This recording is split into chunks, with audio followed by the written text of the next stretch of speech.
Joining me today is my guest, Pedram Shojai. I want to tell you a little bit about him, and then we're going to jump in. He began his training as a Taoist monk, then a doctor of Oriental medicine, and eventually transitioning to be the author of 8 books and a producer of more than a dozen films and series about health. He leads a major online platform and is an active producer today. What I love is he believes health is all about lifestyle. Vitality is about how we live, and true health begins with a still mind and a pure heart.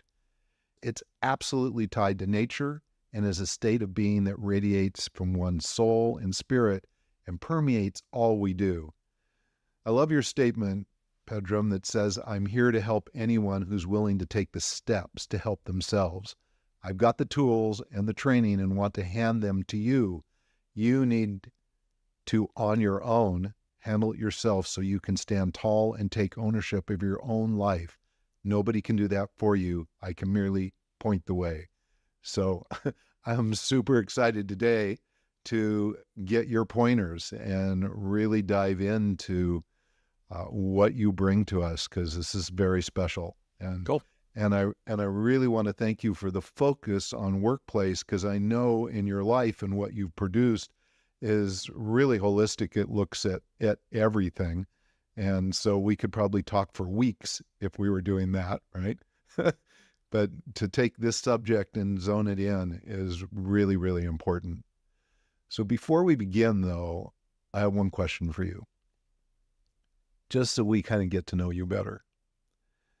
Why, like when you get up in the morning, when you choose another day to do this work, what is it that drives that? What excites you to do the work as you've been doing for years and you continue to do today? Because you've clearly dedicated a huge amount of your life and your focus to this. And I know you have family and dogs and all those things, but you still choose to make this a priority. And I'd love to hear why. Yeah. Thanks for having me. Happy to be here. I would say there's a Milton Erickson quote that will contextualize that. Milton Erickson is the psychiatrist who founded hypnotherapy. And when he was asked in an interview what it's like putting people into trance all the time, he laughed and he said, I don't think you get what I do here. I spend my entire day trying to get these poor people out of their trances. And that's what I do.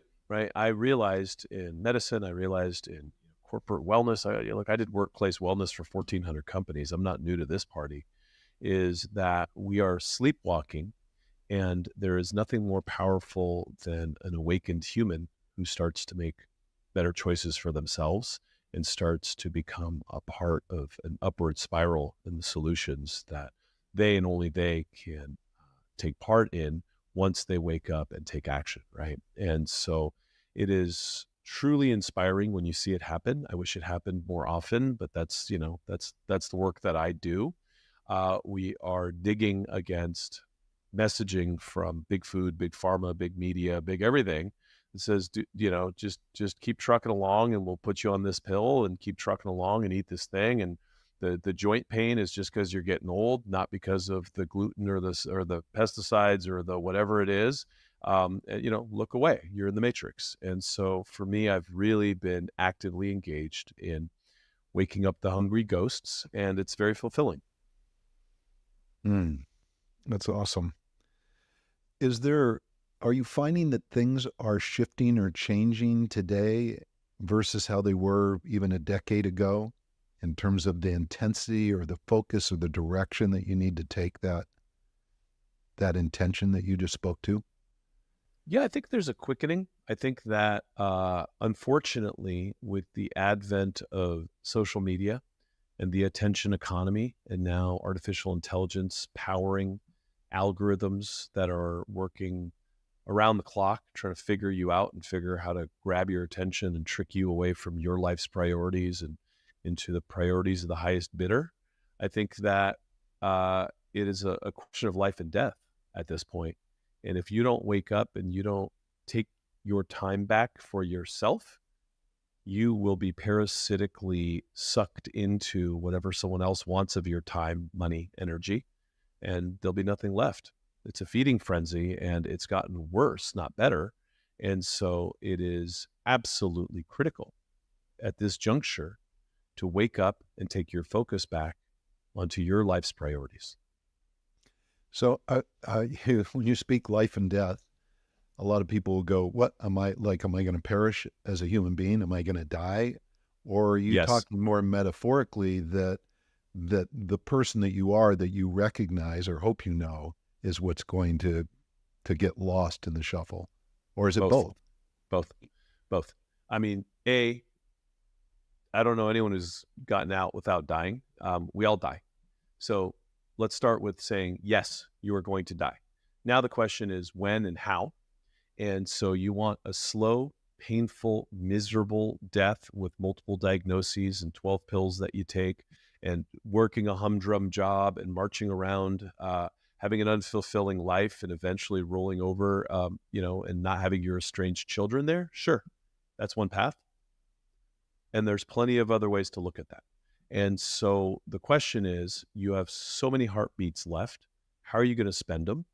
And are you going to live the life that you choose for yourself, a life that's worth living?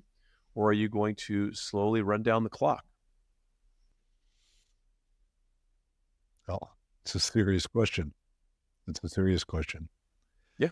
Our focus today, and I appreciate so much how, as you look at this subject, it crosses all areas of our human existence and interaction and connection. Today, we're looking more, at least in this session, at the workplace.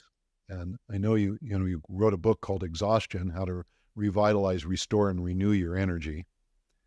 And so you have some very specific understandings and awareness of the workplace, of how things have been going and can be going. Where are the issues that are showing up today, and where are the big fixes that need to happen so that we don't destroy ourselves?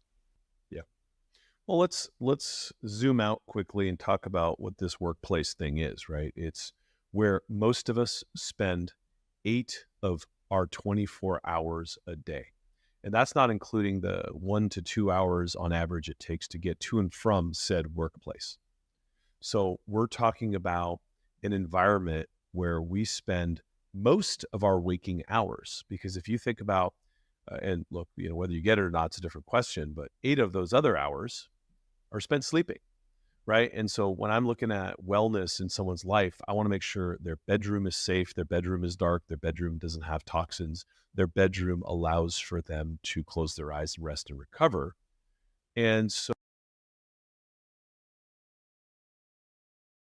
doing the quick math, driving to and from and going to the grocery store and, grabbing a meal, you don't have that much other time in your life to optimize towards wellness. And if you're not doing it at work, you are sliding.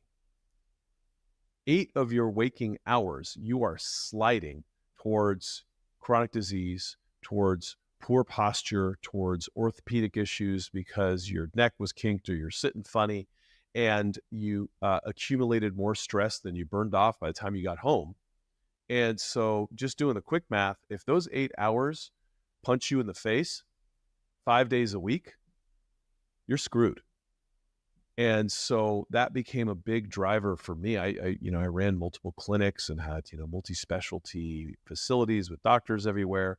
And I realized that we were the MASH unit and we couldn't dig out faster than they were sending them in. So I ended up contracting with these 1,400 companies to go teach them how to optimize how we spend our time at work to garner wellness. And with that, there was more energy, attention, and focus.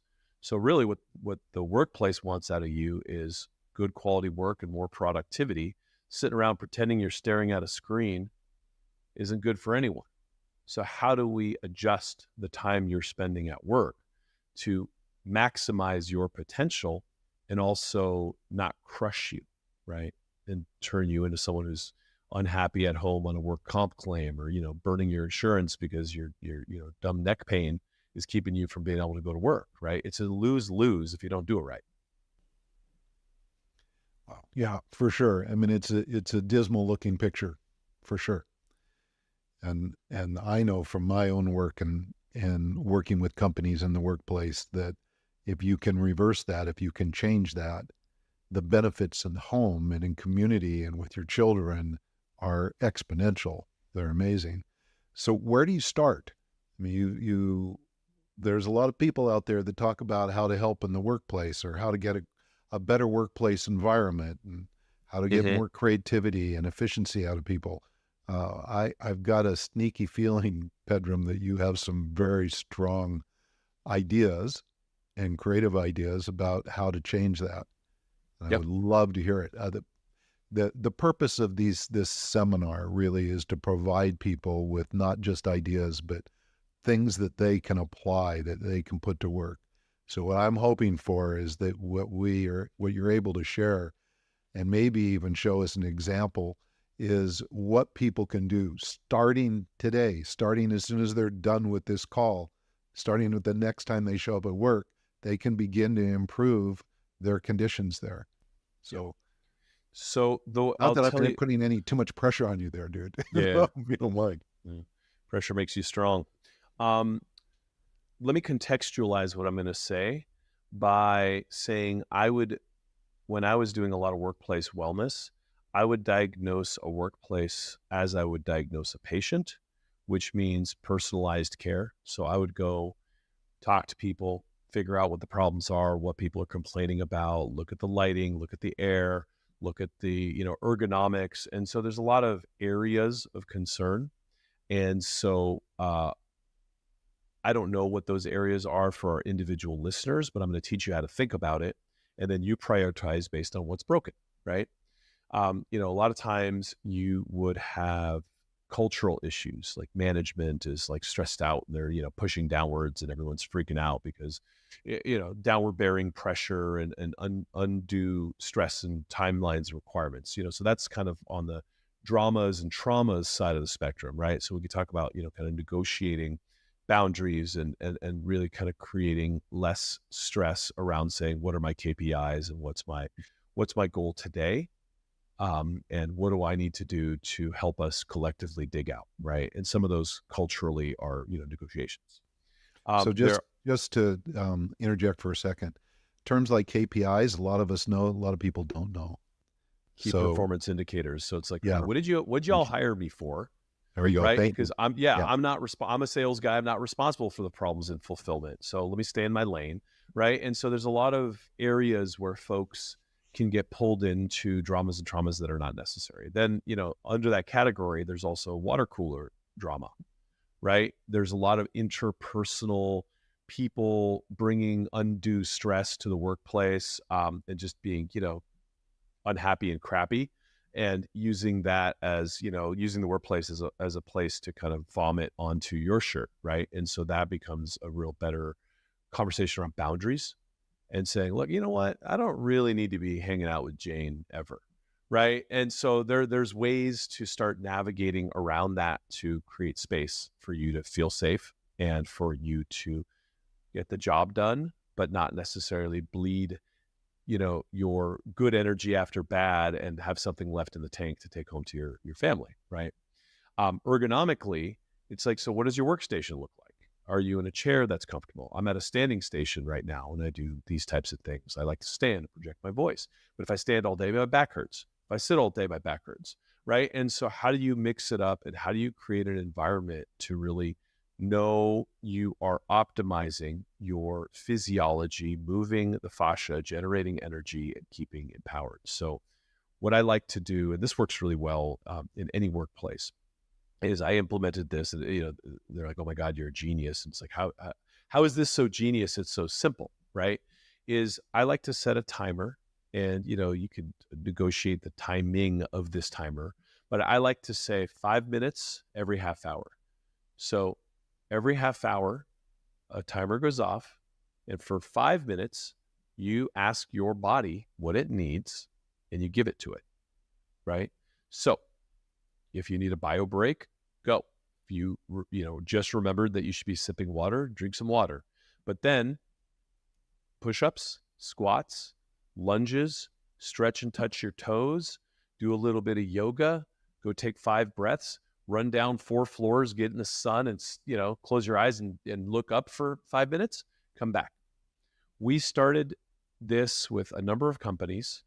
And at first, management's like, oh, we're going to lose, shave off this many hours of, paid time. I'm like, just shut up. And productivity went up, absenteeism went down, workplace, enthusiasm and happiness, all the right numbers went up and the bad numbers went down. Oh my God. Why? Because this animal needs to scratch its itch, because this person needs a little break so they could get more focused back in, but you cannot sustain your attention and focus for 4 hours without your blood sugar crashing. And then what happens downstream, and we'll kind of walk to the kitchen on this, is you have unreasonable expectations on your brain and your biology and your physiology. And when you find that you're starting to flicker and you're not able to focus, instead of taking the 5 minutes to like move your body and power up your energy systems and like feel alive in your body, you have been tricked into thinking that's a deficiency of caffeine.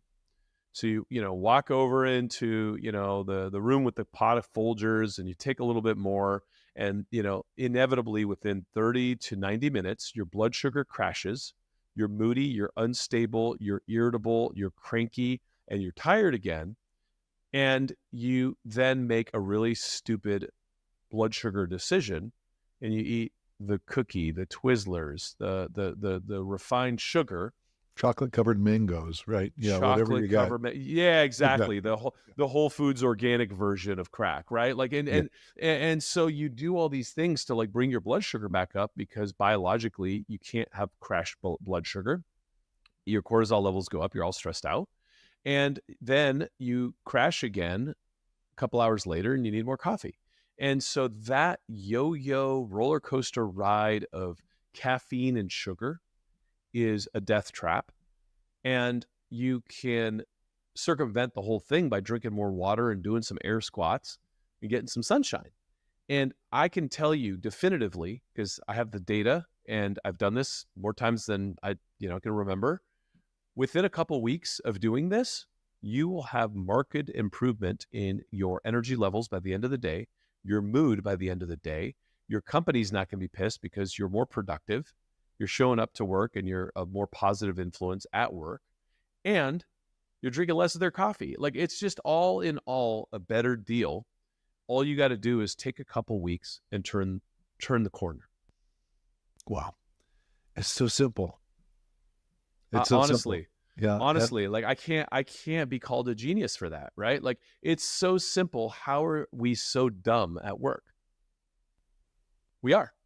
I'm sure that a lot of it has to do, we get in our heads and we don't think about the fact that we have a physical deficiency happening, right? That we're affecting our blood sugar and all the things that you spoke about. Instead, we go in our heads and go, why am I sluggish? What am I thinking? Am I distracted? So it's now our mind is coming up with stories, right?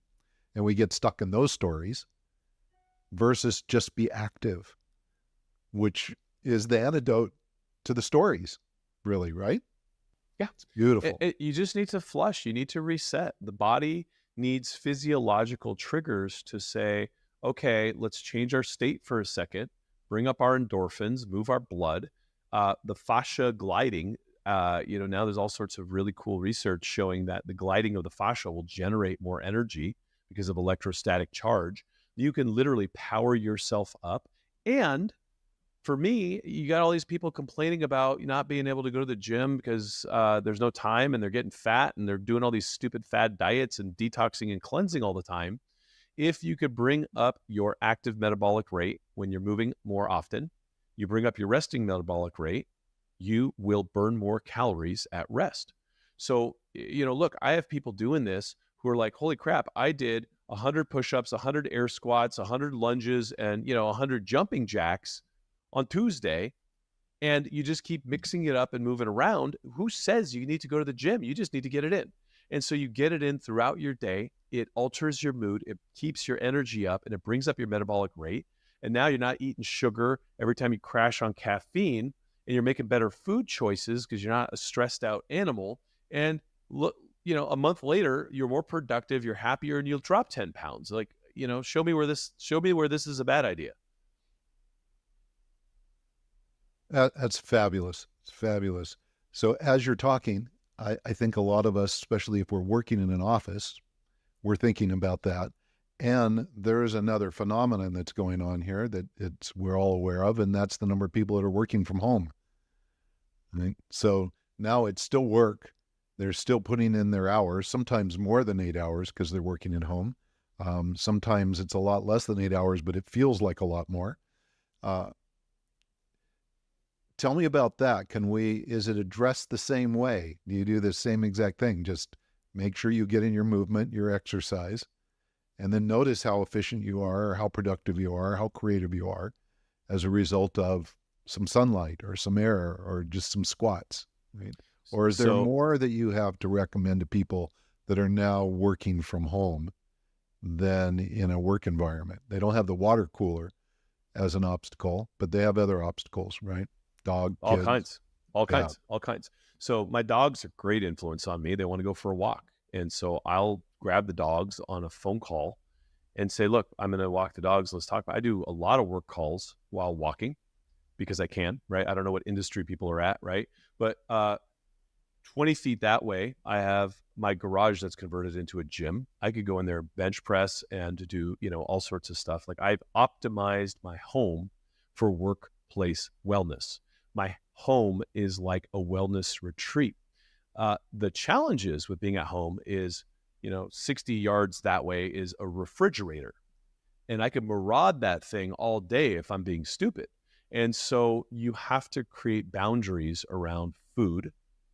You have to create boundaries, like the TV doesn't go on during the day. Like, I have better habits, but a lot of people slip into bad habits at home.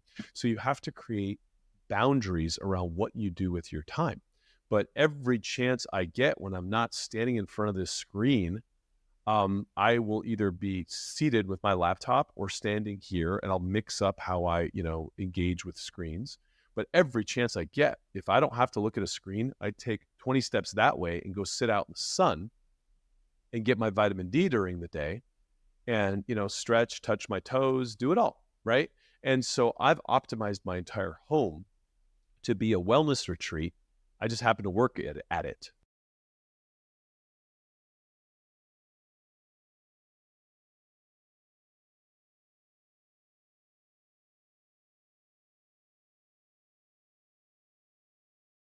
Workplace well-being. Now, this may sound like a boring subject, but I assure you it will likely be just the opposite, as there are many of us that believe one of the most influential areas of relationship fitness, health, and well-being starts in the workplace and then follows us home and into our communities. Joining me today is my guest, Pedram Shojai. I want to tell you a little bit about him, and then we're going to jump in. He began his training as a Taoist monk, then a doctor of Oriental medicine, and eventually transitioning to be the author of 8 books and a producer of more than a dozen films and series about health. He leads a major online platform and is an active producer today. What I love is he believes health is all about lifestyle. Vitality is about how we live, and true health begins with a still mind and a pure heart. It's absolutely tied to nature and is a state of being that radiates from one's soul and spirit and permeates all we do. I love your statement, Pedram, that says, I'm here to help anyone who's willing to take the steps to help themselves. I've got the tools and the training and want to hand them to you. You need to, on your own, handle it yourself so you can stand tall and take ownership of your own life. Nobody can do that for you. I can merely point the way. So I'm super excited today to get your pointers and really dive into what you bring to us, because this is very special. And Cool. And I really want to thank you for the focus on workplace, because I know in your life and what you've produced is really holistic. It looks at everything. And so we could probably talk for weeks if we were doing that, right? But to take this subject and zone it in is really, really important. So before we begin, though, I have one question for you. just so we kind of get to know you better. Why, like when you get up in the morning, when you choose another day to do this work, what is it that drives that? What excites you to do the work as you've been doing for years and you continue to do today? Because you've clearly dedicated a huge amount of your life and your focus to this. And I know you have family and dogs and all those things, but you still choose to make this a priority. And I'd love to hear why. Yeah. Thanks for having me. Happy to be here.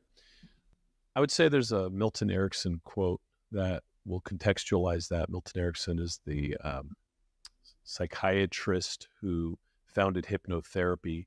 And when he was asked in an interview what it's like putting people into trance all the time, he laughed and he said, I don't think you get what I do here. I spend my entire day trying to get these poor people out of their trances. And that's what I do. Right. I realized in medicine, I realized in corporate wellness, I did workplace wellness for 1,400 companies. I'm not new to this party, is that we are sleepwalking, and there is nothing more powerful than an awakened human who starts to make better choices for themselves and starts to become a part of an upward spiral in the solutions that they and only they can take part in once they wake up and take action, right? And so it is truly inspiring when you see it happen. I wish it happened more often, but that's the work that I do. We are digging against messaging from big food, big pharma, big media, big everything. It says, just keep trucking along and we'll put you on this pill and keep trucking along and eat this thing. And the joint pain is just because you're getting old, not because of the gluten or the pesticides or the whatever it is. Look away. You're in the matrix. And so for me, I've really been actively engaged in waking up the hungry ghosts, and it's very fulfilling. That's awesome. Are you finding that things are shifting or changing today versus how they were even a decade ago in terms of the intensity or the focus or the direction that you need to take that intention that you just spoke to? Yeah, I think there's a quickening. I think that unfortunately, with the advent of social media and the attention economy, and now artificial intelligence powering algorithms that are working around the clock, trying to figure you out and figure how to grab your attention and trick you away from your life's priorities and into the priorities of the highest bidder. I think that it is a question of life and death at this point. And if you don't wake up and you don't take your time back for yourself, you will be parasitically sucked into whatever someone else wants of your time, money, energy, and there'll be nothing left. It's a feeding frenzy, and it's gotten worse, not better. And so it is absolutely critical at this juncture to wake up and take your focus back onto your life's priorities. So when you speak life and death, a lot of people will go, what am I like? Am I going to perish as a human being? Am I going to die? Or are you Yes. talking more metaphorically that the person that you are, that you recognize or hope you know, is what's going to get lost in the shuffle? Or is it both? Both. I mean, I don't know anyone who's gotten out without dying. We all die. So let's start with saying, yes, you are going to die. Now the question is when and how. And so you want a slow, painful, miserable death with multiple diagnoses and 12 pills that you take and working a humdrum job and marching around, having an unfulfilling life and eventually rolling over, and not having your estranged children there. Sure. That's one path. And there's plenty of other ways to look at that.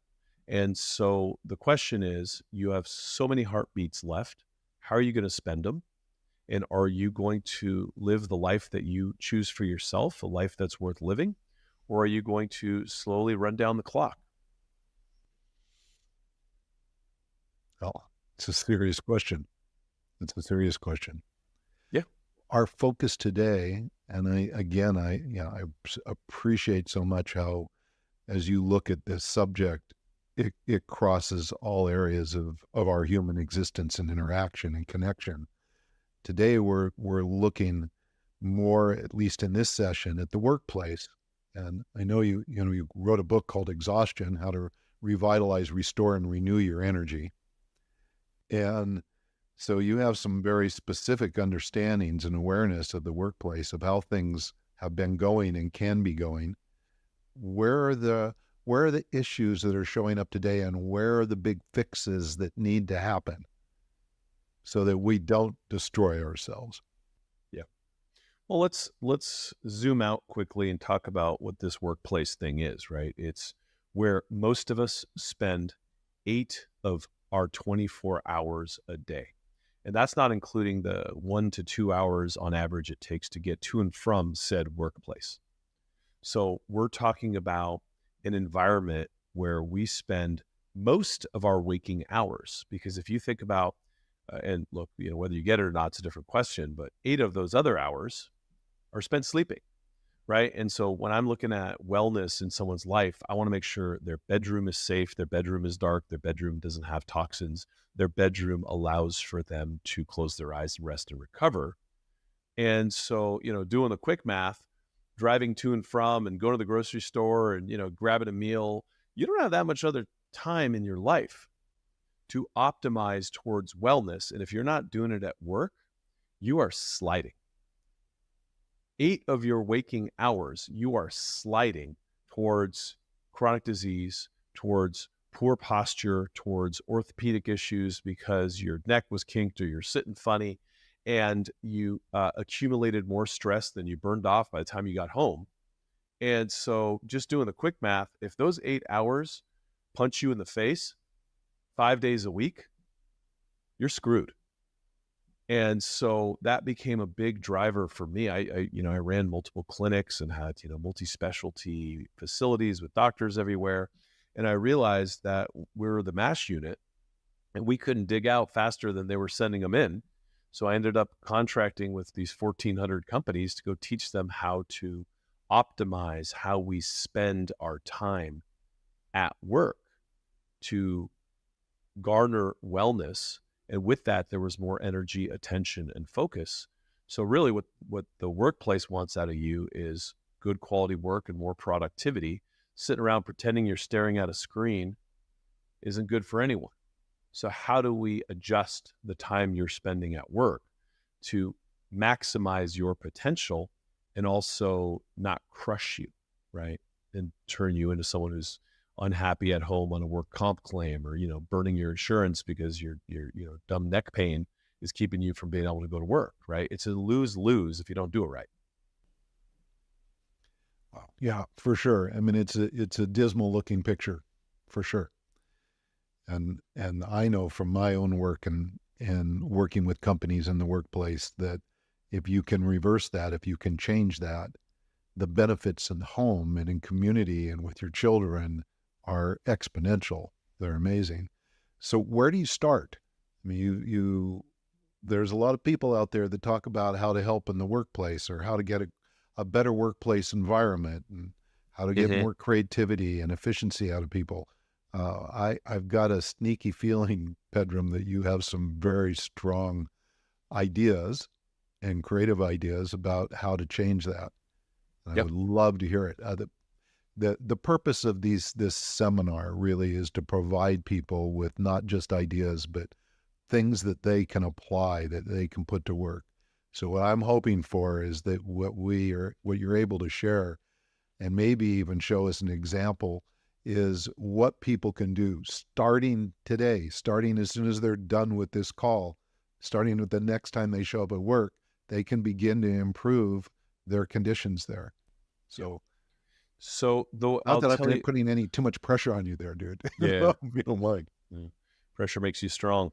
Let me contextualize what I'm going to say by saying when I was doing a lot of workplace wellness, I would diagnose a workplace as I would diagnose a patient, which means personalized care. So I would go talk to people, figure out what the problems are, what people are complaining about, look at the lighting, look at the air, look at the, ergonomics. And so there's a lot of areas of concern. And so I don't know what those areas are for our individual listeners, but I'm going to teach you how to think about it. And then you prioritize based on what's broken, right?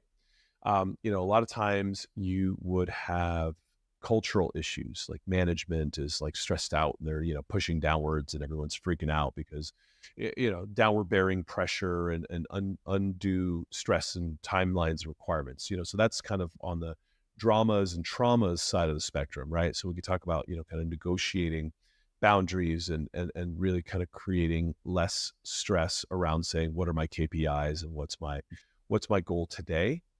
And what do I need to do to help us collectively dig out, right? And some of those culturally are, negotiations.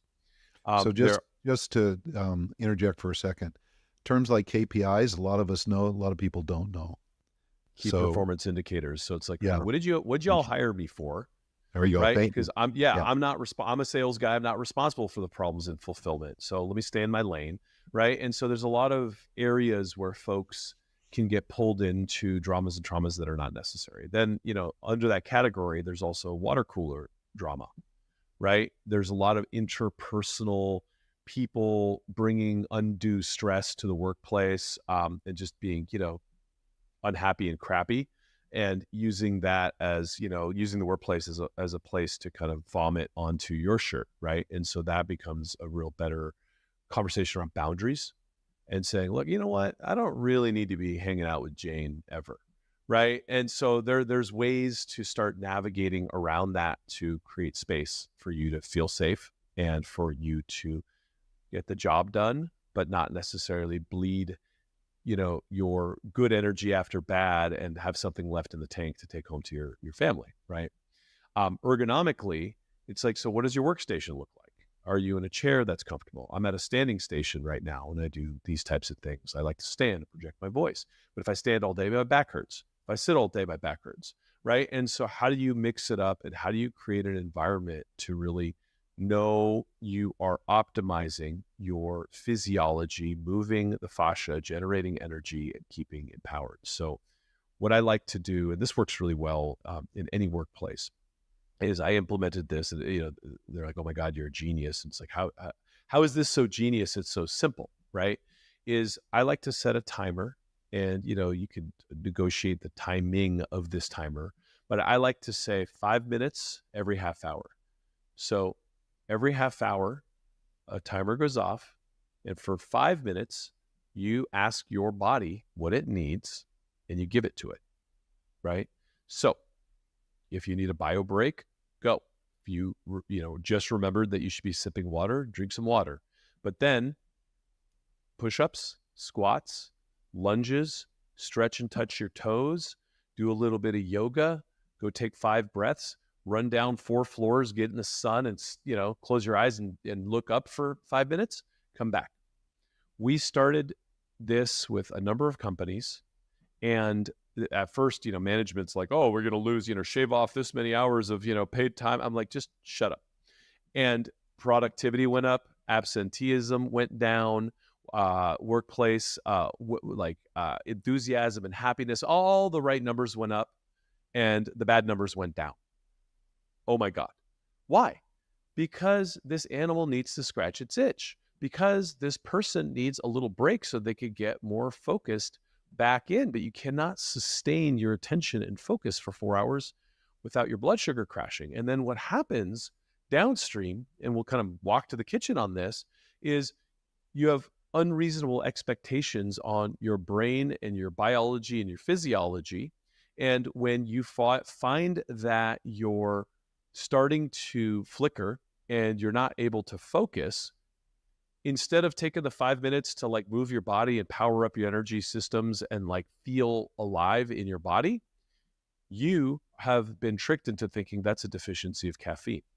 So you walk over into, the room with the pot of Folgers and you take a little bit more, and, inevitably within 30 to 90 minutes, your blood sugar crashes, you're moody, you're unstable, you're irritable, you're cranky, and you're tired again.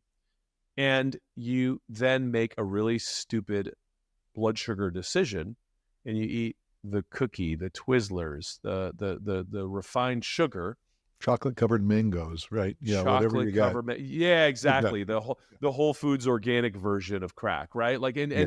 and so you do all these things to like bring your blood sugar back up because biologically you can't have crashed blood sugar. Your cortisol levels go up. You're all stressed out, and then you crash again a couple hours later, and you need more coffee. And so that yo-yo roller coaster ride of caffeine and sugar is a death trap. And you can circumvent the whole thing by drinking more water and doing some air squats and getting some sunshine. And I can tell you definitively, because I have the data and I've done this more times than I can remember, within a couple weeks of doing this, you will have marked improvement in your energy levels by the end of the day, your mood by the end of the day. Your company's not going to be pissed because you're more productive. You're showing up to work and you're a more positive influence at work, and you're drinking less of their coffee. Like, it's just all in all a better deal. All you got to do is take a couple weeks and turn the corner. Wow. It's so simple. It's so Honestly. simple. Yeah. Honestly, like I can't be called a genius for that, right? Like, it's so simple. How are we so dumb at work? We are. I'm sure that a lot of it has to do, we get in our heads and we don't think about the fact that we have a physical deficiency happening, right? That we're affecting our blood sugar and all the things that you spoke about. Instead, we go in our heads and go, oh, why am I sluggish? What am I thinking? Am I distracted? So it's now our mind is coming up with stories, right? And we get stuck in those stories versus just be active, which is the antidote to the stories, really, right? Yeah. It's beautiful. You just need to flush. You need to reset. The body needs physiological triggers to say, okay, let's change our state for a second, bring up our endorphins, move our blood. The fascia gliding, now there's all sorts of really cool research showing that the gliding of the fascia will generate more energy because of electrostatic charge. You can literally power yourself up. And for me, you got all these people complaining about not being able to go to the gym because there's no time and they're getting fat and they're doing all these stupid fad diets and detoxing and cleansing all the time. If you could bring up your active metabolic rate when you're moving more often, you bring up your resting metabolic rate, you will burn more calories at rest. So, look, I have people doing this who are like, holy crap, I did 100 push-ups, 100 air squats, 100 lunges, and, 100 jumping jacks on Tuesday, and you just keep mixing it up and moving around. Who says you need to go to the gym? You just need to get it in. And so you get it in throughout your day. It alters your mood. It keeps your energy up, and it brings up your metabolic rate. And now you're not eating sugar every time you crash on caffeine, and you're making better food choices because you're not a stressed out animal. And look, a month later, you're more productive, you're happier, and you'll drop 10 pounds. Like, show me where this is a bad idea. That's fabulous. It's fabulous. So as you're talking, I think a lot of us, especially if we're working in an office, we're thinking about that. And there is another phenomenon that's going on here that we're all aware of, and that's the number of people that are working from home. Right? So now it's still work. They're still putting in their hours, sometimes more than 8 hours because they're working at home. Sometimes it's a lot less than 8 hours, but it feels like a lot more.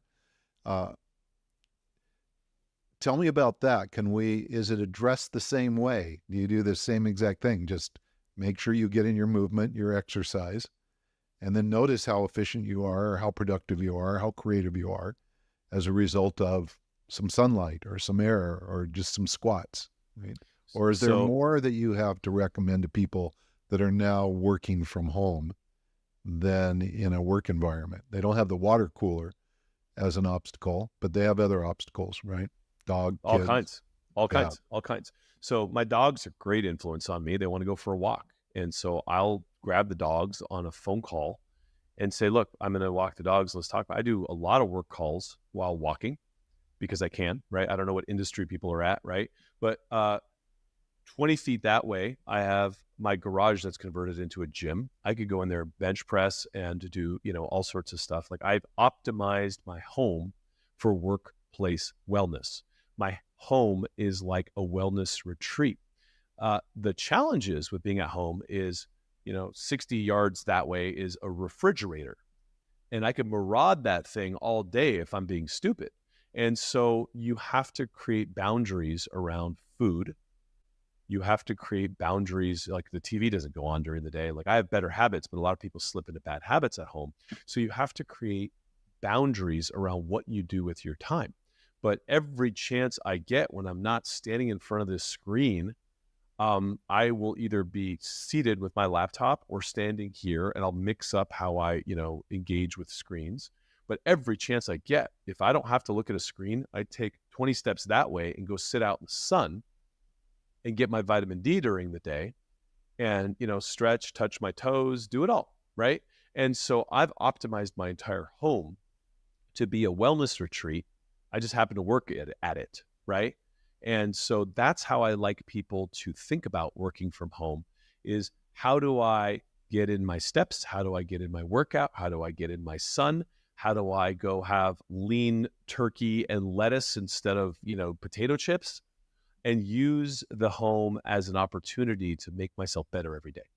It's a little harder at a workplace, I think, especially if your boss sucks, right? Especially if you're in a culture where it's that puritanical, like, work is suffering and you suffer because you're, a good person. There's all sorts of weird philosophical kind of viral memes that have to do with kind of Anglo-Germanic work ethic that I think have kind of permeated our culture, that I think need to be kind of separated and parsed out from the actual thing called work, because your productivity isn't predicated on suffering. I'm sorry. Right. Absolutely. I mean, you're opening a whole nother can of worms, if you will. Mm. So as someone, as a outsider, as a consultant and advisor going into a company and introducing these ideas, I mean, I can just hear them.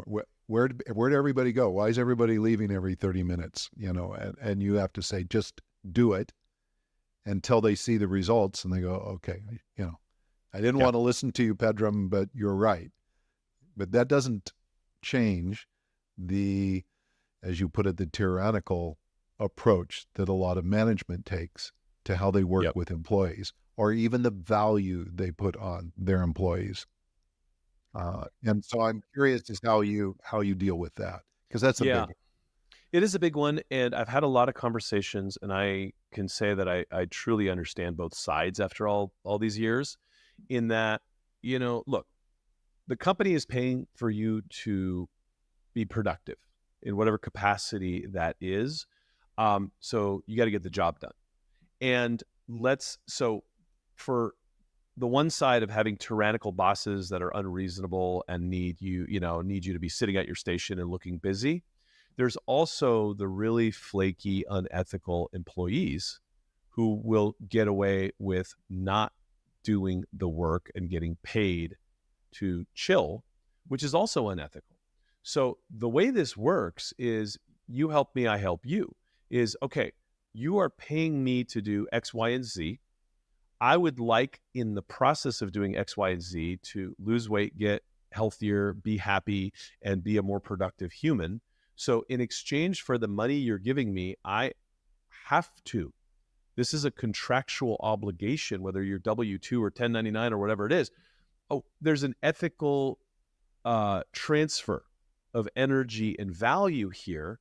So I would like to give you what you're paying me for and go above and beyond and wow you and be over and above what this transaction is calling for you to say, wow, I love that employee. Let him do whatever the heck he wants. He's crushing it. So it's one thing to say, oh, well, I deserve wellness and you should pay me to go do air squats, but they shouldn't pay you crap if you're not giving them what you're getting paid to do. And so I've seen this on both sides. I've seen really kind of slacky, kind of and there's there's all this judgments around, well, the millennials do this and all this. People suck. They could be a boss. They could be an employee. Don't suck, right? Be ethical.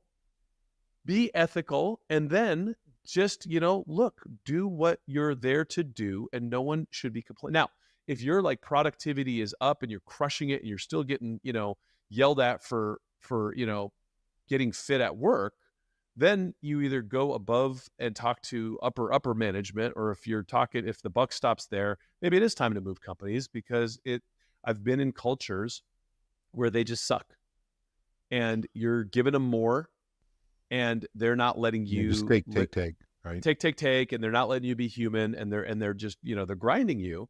That's not a healthy place to be. But if you start doing better at work, and you start being happier and healthier and trimmer, and you have a better tan, and you're just radiating goodness, and they're not like, oh, this is great, Larry's crushing it and he looks great, then culturally that's probably not a fit, right? But don't skimp out on your work because you want to do wellness. That's not fair. Right. So the advice is, I think, is direct and very, very clear, right? Don't suck at work. Don't suck. Don't suck. It's pretty simple. So now on the management level, though, there's usually generations of structure that have created a management that is not as adept at seeing that, wow, Pedram has a great tan and he's happy and he's delighted and he's creative and he's like contributing at a level that very few people do. And this is our system. This is how we stay with it. So as an advisor now to people that are actually in management, our own businesses, whether they have a couple employees or they have hundreds, where do you start with them? How do you help them begin to make the transition to embrace what's showing up with their people when they become productive? It's like any good marriage. It's called communication. You go in, hey, Frank, so I just listened to this summit and I was really inspired by something, and I really want to become more active and engaged in my body and have better posture and deal with my X, Y, and Z. So this is what was suggested: is take a break, 5 minutes every half hour, an hour, whatever it is, right? But half hours where the results are really the best. And I would like to be doing this. I want you to know that this is what I'm doing and this is why I'm doing it. And I want you to know that I'm not going to let my productivity slip. And if it does, then I'll stop. That seems like a pretty reasonable stance, right? And a reasonable human might say, oh, okay, well then do it here, or don't do it there, or whatever. But if they suddenly see you doing like a headstand in the corner of the office, they're going to be like, what the hell happened to Larry? Right? But if you communicate, right, and then they're like, oh, Larry's doing this like wellness kick, and his deal with me is he's not going to, same crap I do with my kids, right? Hey, I want to go do this. Fine, finish your homework, right? My kids get all kinds of privileges if they do their homework and they don't get in trouble. But we negotiate those things, and as an open kind of transparent negotiation, then he's looking to you because he probably wants the same thing, and he's stuck in a stupid system. Right? And so we could change the culture from within by proving to ourselves and each other that there's a better way. Yeah. And you say, come on over and do a headstand with me. That's it. And the headstand might be too weird for, the engineering office, but, right, a little stretching doesn't hurt anybody. Right. And so, it's all just, there's a lot of nuance, because depending on the industry, depending on the culture, depending on, this guy might be wearing rain boots, right? It's just be flexible, but get what you need. Got it. When you said 30 minutes, I'm going, wow, 30 minutes. That's short. But if you're really productive, it's probably not very short. And then I'm looking at myself. This is my home office, right? How often do I get up and do that? And I'm in beautiful San Diego. I go out and get sun in just about any time of the year. So thank you for a little wake-up call there. I'm sure. Mm-hmm. Mm-hmm. I'm sure that'll make a difference. Yeah, and I'm not saying go change your topic. Don't, like, if you're working on a document, I'm not saying 30 minutes from now, go work on something else, because that'll kill your focus. I'm saying just go gather nectar and get your body what it needs so that it could now go and refocus on the thing that you're working on. Yeah, right. And for some people, 30 minutes is an hour, right? Just know yourself, but experiment with that as a principle is the way I would advise. Sure. Well, that piece in itself is a pack your bag moment, quite honestly, right? It's really great. Thank you. Mm-hmm. Anything else that is like, that is up in that level of profound and simple and obvious transformation? Yeah. I would just want to reiterate, because I looked at the data on this, that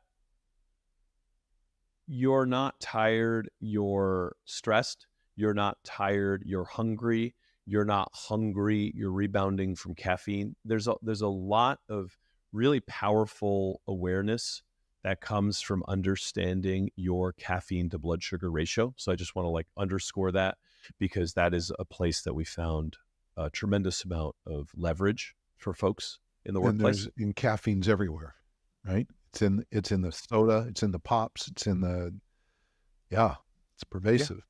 Yeah. And it's like spending money on a high interest credit card, right? There's a price to pay. And so, just clear your blood sugar economy, and you will have a much more stable mood and a more functional brain. You'll be more productive and happy, and you will not gain weight, right? And so that's a big one.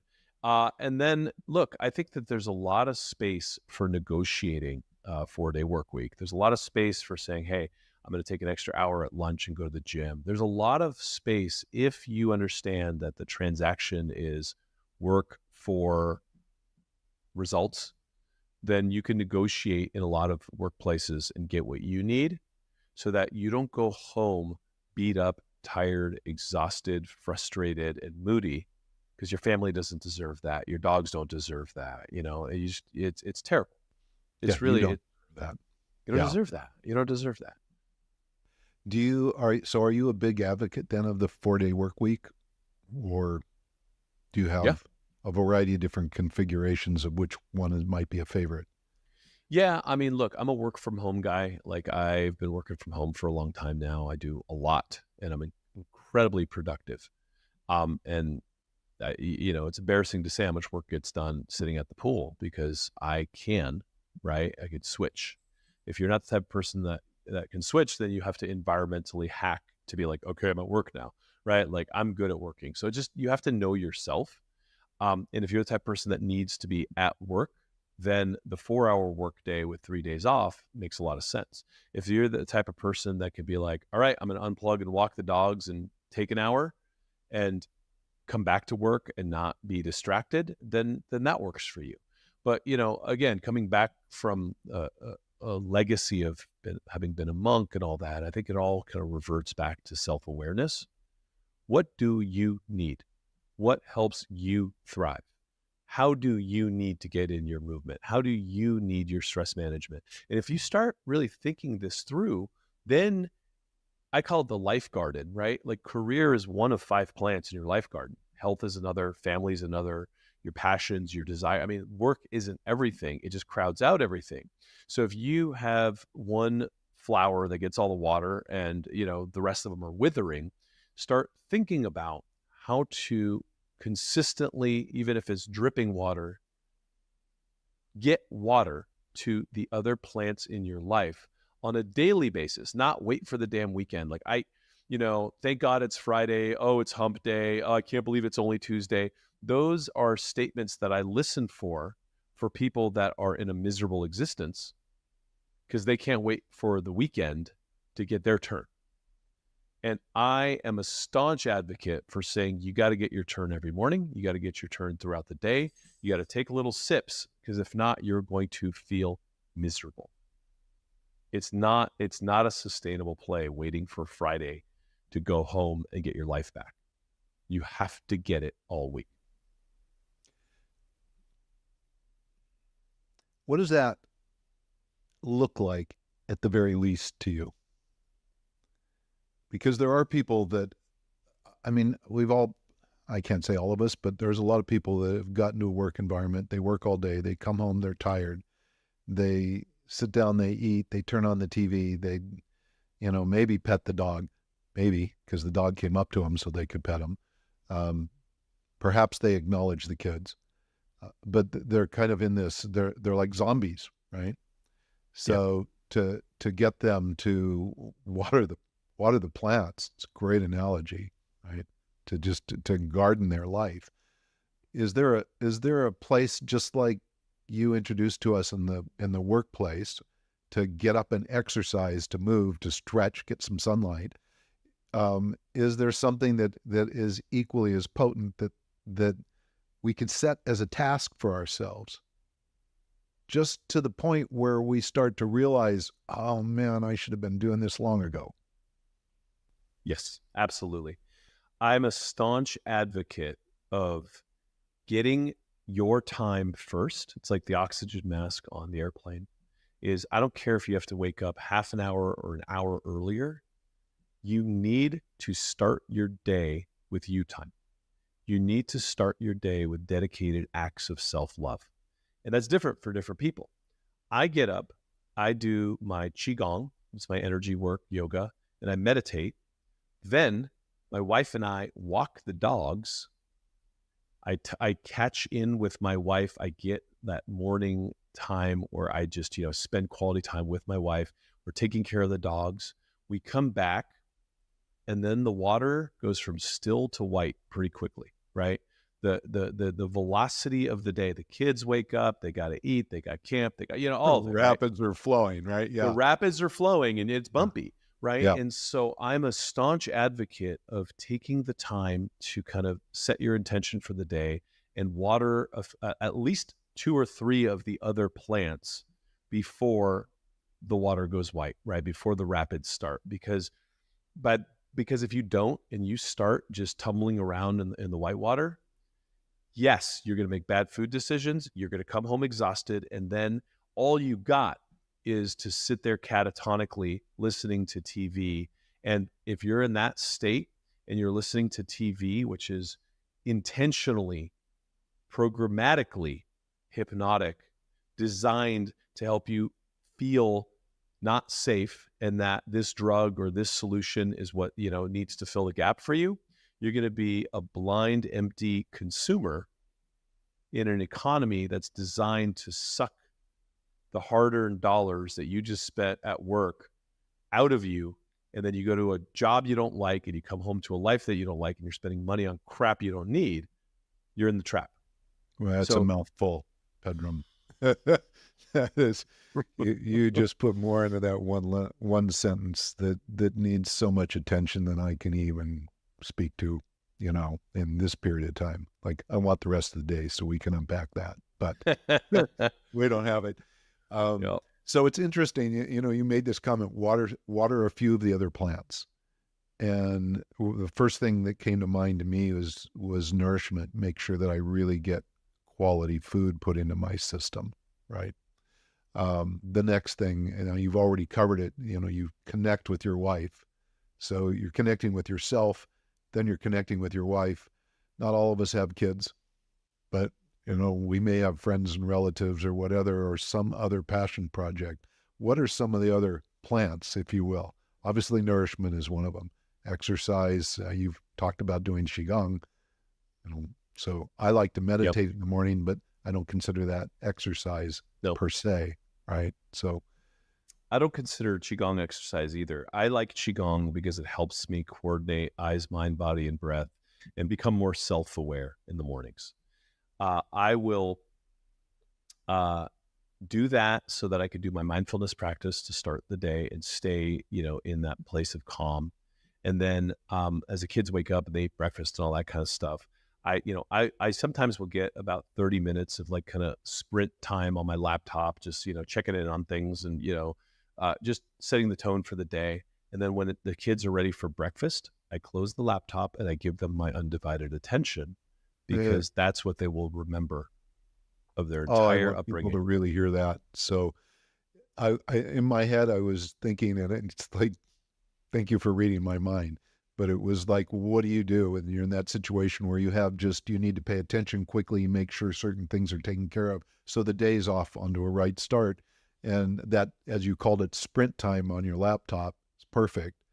But the next step is the one that I hope everybody heard, and that's you put the lid down and you probably, I'm guessing, leave your mobile phone someplace else, and you get to wherever you're going next and you're present for whoever that person is. Yeah. Right. And if it's your kids, 10, really 12, 18 years, that's it. They're gone. and all they're going to remember was dad was too busy for me.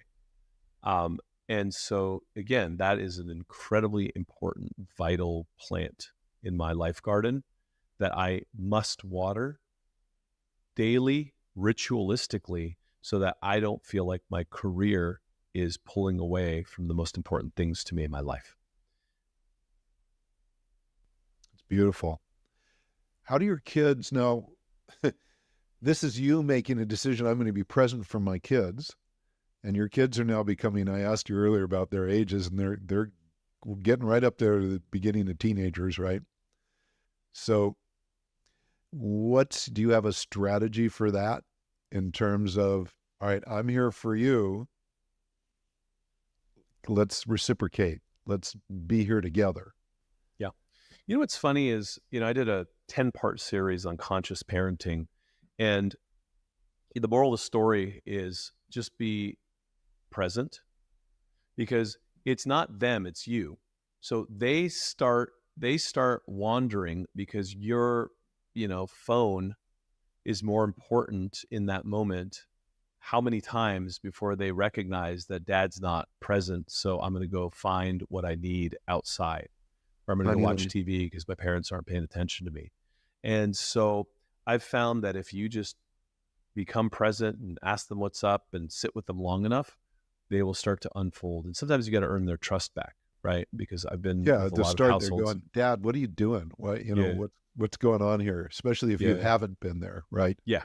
You gotta crawl back into that room. But then as you start to do so, then, you start sharing meals together. You start sharing time together. You open the space for them to open up again. And for me, we started early because I have this innate lucky streak where I listen to the wisdom of elders, and I didn't want to make those mistakes. But and I'm guilty as charged, right? There's things like launching a movie, and I'm busy, and they look at me like dad, and they're not trying to be annoying, they're trying to connect with their father, right? And so I think that, again, depending on what your life's priorities are, for me, my kids are important. My dogs, even, like, a good dog's a dog that gets love and affection, right? Like every plant has to be watered. And if you do so, then the question is, then what has to give? First thing I say is this stupid TV. It is an absolute waste of time. Don't watch TV. Take that hour, 90 minutes, 2 hours back. Look at the statistics. We're all watching way too much TV. How about movies? Things like that. A movie or two a week, not a movie a night. I just think that moving away from the boob tube in the evenings gives you your life back. Go for a walk with your best friend. Call mom, right? There's a million better things that you need to be doing than parking yourself, wasting time. And that happens because you had a crappy day at work and your blood sugar wasn't stable and you came home tired and there's nothing else you think you can do. So what I found was, if people just went back to the first step and took 5 minutes every 30 minutes and started feeding the meter and bringing themselves back to life, then they have enough energy, awareness, and agency to have all these things downstream start to self-correct. It might take 3 months. That's fine. What else are you going to do? You got one life, live it, right? It might take 3 months. That's fine. Do it right. You'll get your life back. I love it. Back to the workforce for a moment. I mean, I love the way you transition to home. And I mean, I have so many questions. For example, when you talked about being able to go out in the, to the pool and be productive, was that, and you spoke to it like it was just a gift you had, but I'm got a sneaky suspicion you cultivated that. Yep. Yeah. Listen, there is an absolute farce out there around this concept of multitasking. It's complete BS. I have multiple books and movies, and I do more than, your average bear. And I can tell you that I suck at multitasking, but I'm excellent when I'm focused on one thing at a time. So it really, to me, pointed me back to all the monk days, where it really became a question of who's in control of your attention. And if it's not you, you're screwed. So I really became a staunch advocate of pulling my focus and my attention back into my own forehead so that I could put it back on my life's priorities in a way that was meaningful and productive and balanced. And that to me is the crisis of consciousness that I think we face in a culture where the Buddha called us hungry ghosts, right? We started the hour, I used the word hungry ghosts, I never defined it. The Buddha said folks who are stuck in aversions and cravings are hungry ghosts, which means they're looking for solutions outside of themselves instead of knowing that the true transition to mastery comes from within. And so I'm not saying go become a Buddhist. I'm just saying become aware of your awareness, and then you'll be able to be much better at how you spend the true resource. It's not money. It's not energy. Those replenish. It's time. So how do you stop time and move from one thing to another in a meaningful way and stay aware and focused so that you could be excellent at what you're doing in the moment you're doing it, and then move over to your squats or your lunges, do really good push-ups, get your body going. When you come back to work, be there for work. There is a epidemic of lost people that when you speak about be true to yourself, or who deserves attention first would be yourself, right? That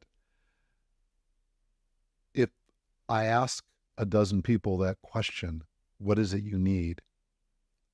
Right? Their answer is going to be more based on, it's just my experience, more based on what they've been told they need versus what they learn or discover they need within from themselves. Having the opportunity to be a monk and even be involved in traditional Chinese medicine for a length of time has you focus inward, right? So it's a great opportunity to have experienced that. What I really appreciate about what you said is the importance of really basically know thyself, right? Have an idea of what it is we need, focus on taking care of this vessel. And then from there, we can expand out without feeling like we're being captured by everybody else. Yet for a large part of the population around the world, we're already captured. We're already hearing what we're supposed to be doing, how we're supposed to be doing, why we're supposed to be doing it. That perhaps we're supposed to have a purpose, but I don't know what the purpose is because I'm not sure if the purpose is the right purpose according to what someone else wants from us, right? So with your experience and the years that you went through, the initiation you got to discovering that, can you shorten that a little bit for us? Can you give us a pointer for how we could just drop in, like right now, seriously, let's assume everybody that's listening, you have an opportunity to advise them, to give us an experience of dropping in and discovering what's true inside so we can emanate out from there. Easiest way is anchor your breath. I would say tongue touching the roof of your mouth, breathing in nose, out nose. 10 deep breaths to your lower belly, where your lower belly rises on the inhale. And slowly comes back down on the exhale. So you want to feel the breath, fill the lower belly on the inhale, and fully deflate it on the exhale. And the longer you can go, the better. But that will viscerally anchor you to your body and trigger your parasympathetic nervous system to say you are safe, it's okay, and you move to the rest and digest ecology of your nervous system. You come out of that fight or flight, stressful, anxiety-ridden state, and you come back to yourself. And 10 deep, long breaths should take ideally somewhere between 30 seconds and a minute once you learn to elongate the inhale and the exhale.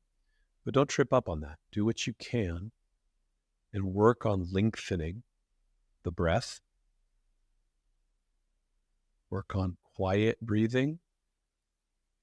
And I don't care where you are. You can be standing in line at the bank or at the grocery store.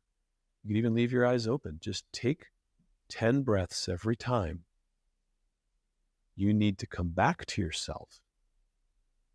And no, there isn't some magical Satori Nirvana pop that just magically happens on the first trial of this. Just keep doing it and keep watering those plants. And eventually there will be an abundant harvest as your attention starts to retroflect and come back. And you start becoming more aware of the self. There's ways to become aware of the self. And it's not from reading self-help books. It's from doing things that bring your awareness back to the self. So do the work. That's always been my message.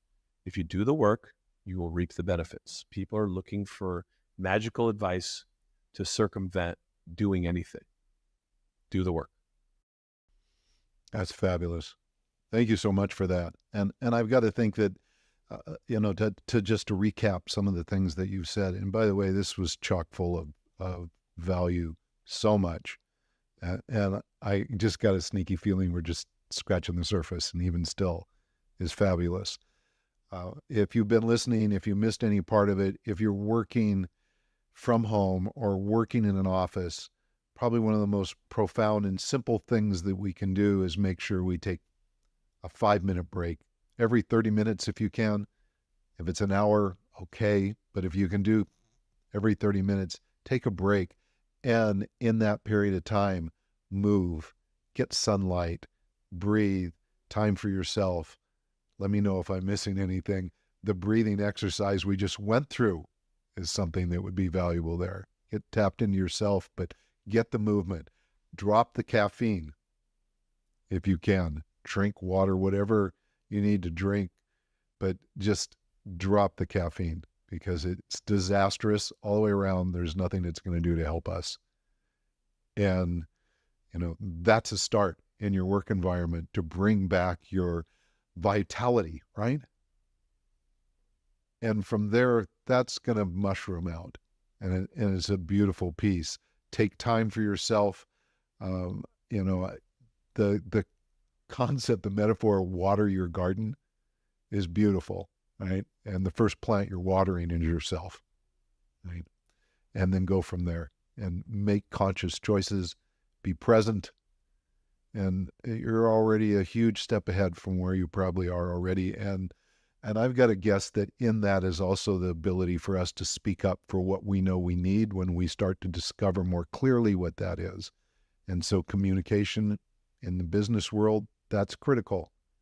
And there's plenty of ways to learn more about how to communicate well there. So, Pedram, your wealth of knowledge, your joy, thank you for just your tone and your style and how you bring it across. I mean, it's undeniably important. And thank you for what you do, how you contribute.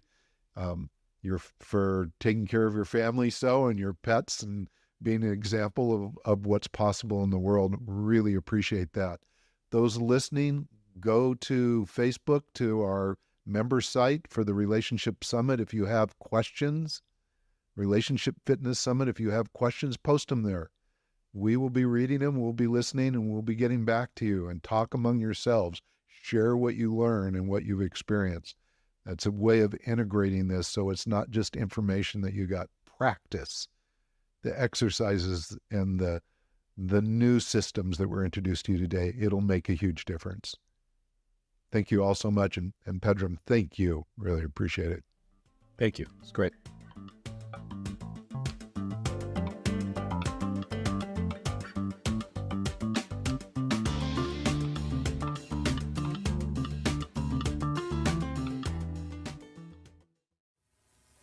Andrea Miller here, the producer and one of the hosts of this extraordinary exclusive event.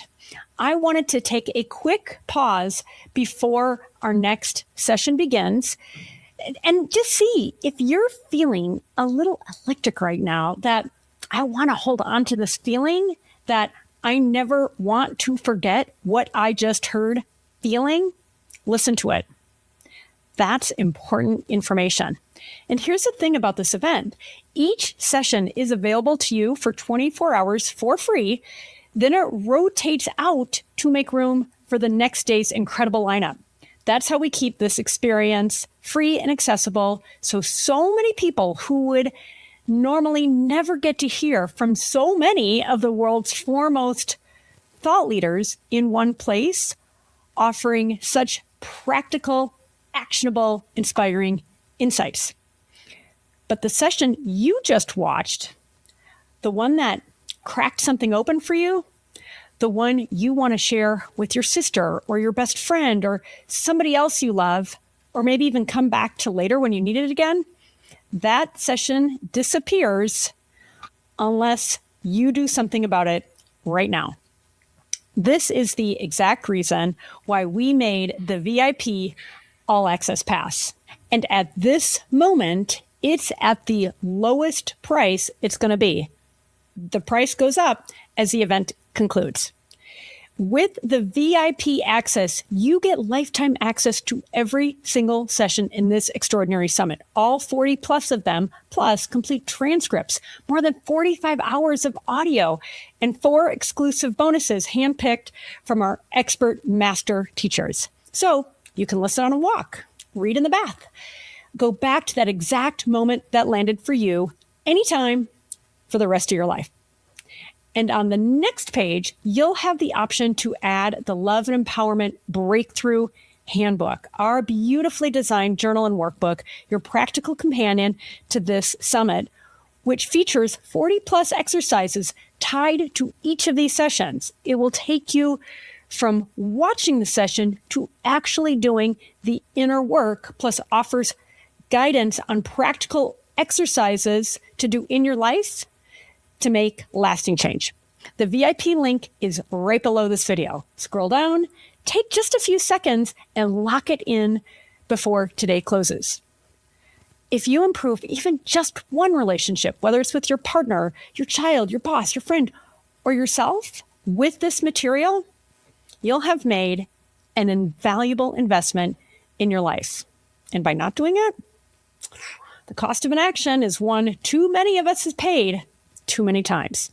So I hope you say yes to better relationships, yes to more love, and yes to greater empowerment in your life. I look forward to seeing you inside.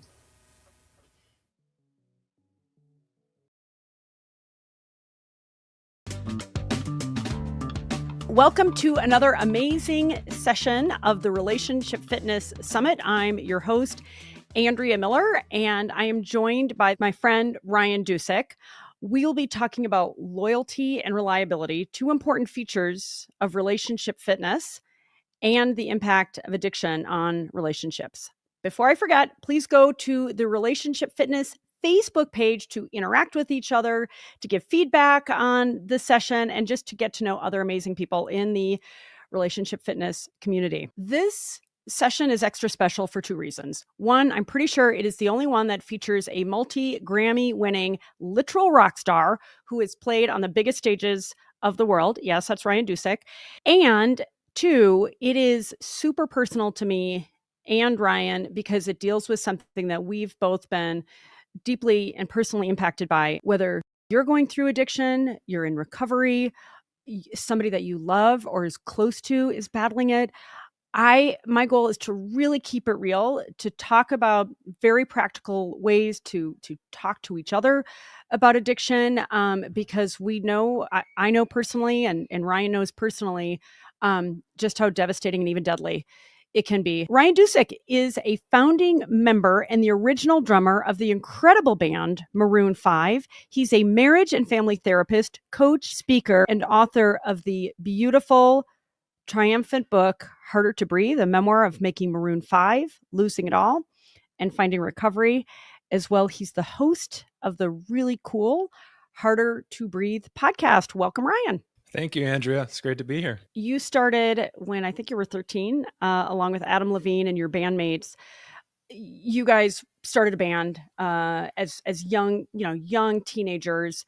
It took, I think, 10, 11 years for you guys to become one of the most famous, popular bands in the world. You won Best New Band as a Grammy, and you experienced some challenges and setbacks, as anybody does who has the ambitions that you and your bandmates had, and during that time, some things were going wrong inside of you, and you had a condition that literally prevented you from being able to do your job as a drummer. You weren't able to drum anymore, like a lot of famous artists experience. It was a lot of pressure.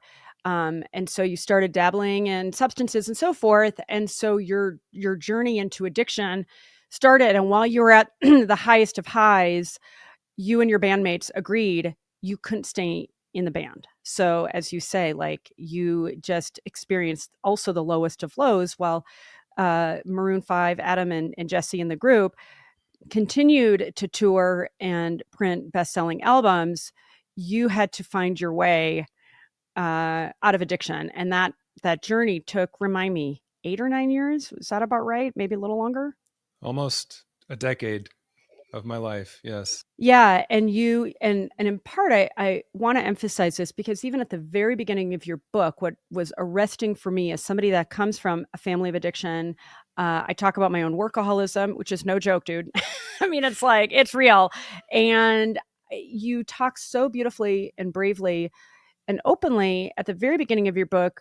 You were willing to reveal all these really super personal and hard to read details in the spirit of service to other addicts. And I get chills even saying these words, because when I think about the story of your downfall and your ultimate triumph, which we'll talk about in our session, how you did it, right? Because that's what everybody needs to hear is you can hit the rock bottom of addiction and you can not only come back, you can triumph. So let's start with talking about, you hit that rock bottom. Will you just share what it took and what that turning point was for you as an addict to start a real journey to recovery? And I'd love for you just to even share some of the setbacks, because let's face it, and I've seen this with my own mom, when she went through recovery, it was a lot of 1 step forward, 3 step back, 2 step forward, 5 steps back. So just share that experience of what it was like, if you don't mind to start with. Well, it's interesting. When I started recovery in 2016 from alcoholism and addiction, as well as pretty severe anxiety disorder and depression, and just the trauma of everything that I'd gone through on the road, a lot of the people around me would comment, it seems like, wow, you just started this journey of recovery, and from day one, you were just the most exemplary student of recovery and did everything right and never had a relapse and all that. And I would chuckle to myself because they weren't taking into account the 1,000 times before that I had tried and failed before I'd really figured out what recovery was all about. As you said earlier, I was struggling through my demons for about a decade of my life. And during that time, I was really grieving the loss of my identity in leaving the band and leaving the thing that I had spent the previous decade of my life building with my best friends, with my collaborators, my teammates, my family, really. And having to walk away from that just really sent me into a tailspin of depression and panic disorder, and using alcohol and other things to try to cope with that. And as that disease, sort of progresses over time, you start coming up with all of these rationalizations of how you have control over it. And I would take breaks and I would say, well, I'm swearing off it, or I'm only going to drink on the weekends. All the stories, the age-old tales of addicts sort of in denial, trying to convince themselves that they don't have a problem. And so when you take that into account, like, I quit drinking probably 100 times, maybe more. And every single time I ended up back drinking. So it wasn't that when I really went into recovery in 2016 that I was this perfect student of recovery. It was that I had tried everything else. I had tried to fool myself and rationalize every way that I wasn't an addict. And finally, I'd been humbled so much that I had to come to a place of acceptance. And what was amazing to understand, sort of in retrospect, is that acceptance is the final stage of grief, which is what I had really been suffering through. And acceptance is also the first stage of recovery from addiction. So there was an intersection there where beginning the journey of recovery from addiction was kind of the beginning of closure for me on that chapter of my life that had been so painful. And so as I was able to reach that place of surrender, that place of acceptance of what my disease was and what it was going to take for me to stay in recovery and begin to grow and heal, I also began to heal from the other things that I was struggling with, the trauma, the anxiety, the depression, and everything started to improve as a result. I started to find more connection in my life, spiritually, in my relationships, in the things that brought purpose and meaning to my life. And I discovered a whole new passion and drive for a new career, which continues to evolve to this day. I'm a psychotherapist, I'm a coach, I'm a speaker. I have a book out as an author, which tells my story. And now I'm a host of a podcast. So it's just kind of evolving from this beginning sort of kernel of, I just don't want to feel like this anymore. I want to live again. I want to rejoin the living. Mm-hmm. And following that feeling led to a feeling of purpose and fulfillment that drives everything that I do in my life to this date. Yeah, I got to just tell you, I mean, my mom, who suffered from massive addiction and, was on death's doorstep. And I remember, we were so alienated from one another, and it was just so painful. And she came back, against all probabilities. And I remember she said the exact same thing. I'm like, Mom, what ended up happening? And she said, I want to live. And like that, but that had to come from inside of her. So thanks for that overview. Just rewind a little bit, Ryan. What treatment did you do? And did you do AA? And just talk about, and I love that you're like, oh shit, like it took a bunch of times of getting it wrong and having the courage and fortitude to keep going and being humbled. I think humble is such an important part of it. But talk about the specific things that you did, if you don't mind, that worked for you, and frankly, what didn't work for you. Well, I took and still take a holistic approach to recovery and to self-care in general. And, AA, I think, is a wonderful organization. It was a part of my journey. I don't think there's one path to recovery, but for me, I wanted to try a little bit of everything because I felt like I had tried everything of my own devices to try to conquer this thing and had failed time and time again. And so I was just really open to any advice and any sort of direction that people who had kicked this thing could give me to try to find a way that I would just change the paradigm of my life in a really holistic way. And so for me, that began with an inpatient program at the Betty Ford Center in 2016. Mm-hmm. I was inpatient for a month, and then I was like in a sober living house for a month doing day treatment. That was, talk about humbling, when you're sitting in detox at the Betty Ford Center and just kind of wondering how you got there. You either have to be in acceptance or total denial. You're going to go one of two directions at that point. And it was terrifying. Mm-hmm. Just the first couple of days, not knowing what this thing recovery would look like, but just knowing that I didn't want to go back to the way I'd been living. But within literally maybe a week or two, I found this awakening happening. And I know it sounds kind of cliche, the spiritual awakening, but it became very tangible to me. It wasn't something mystical.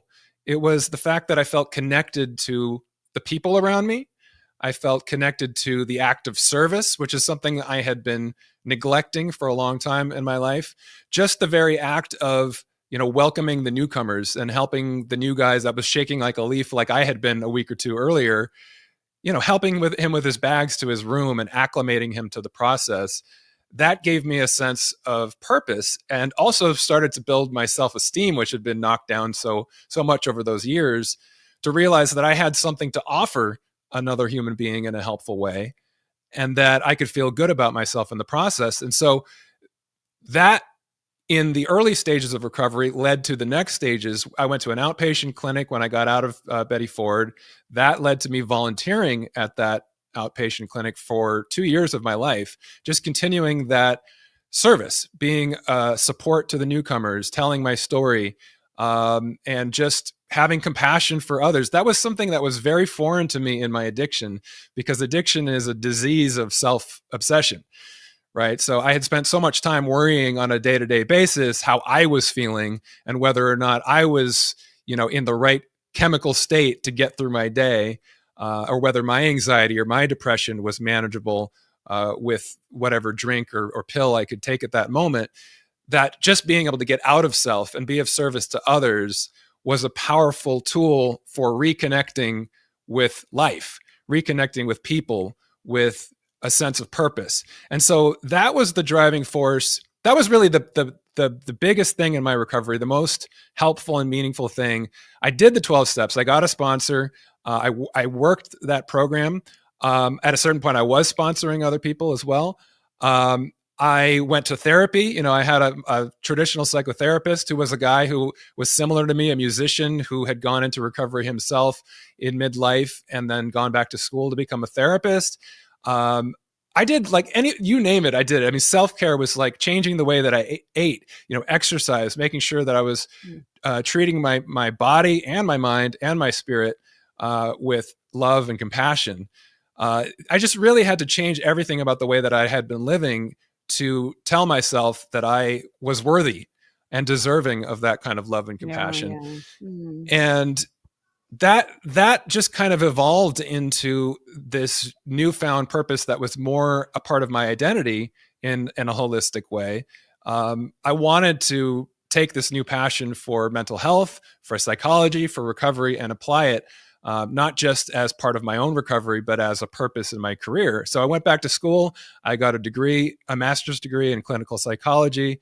I became a therapist.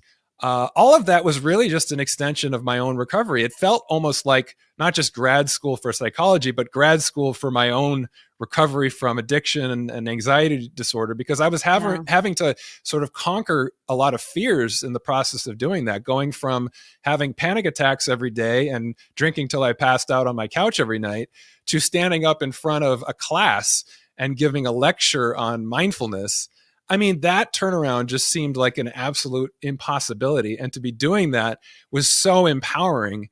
And it really changed for me the way that I approached dealing with challenges in life, because I looked at now, if something was kind of scary or even terrifying and induced those feelings of anxiety, I realized that was something to conquer. In that fear was a challenge that offered opportunity and growth.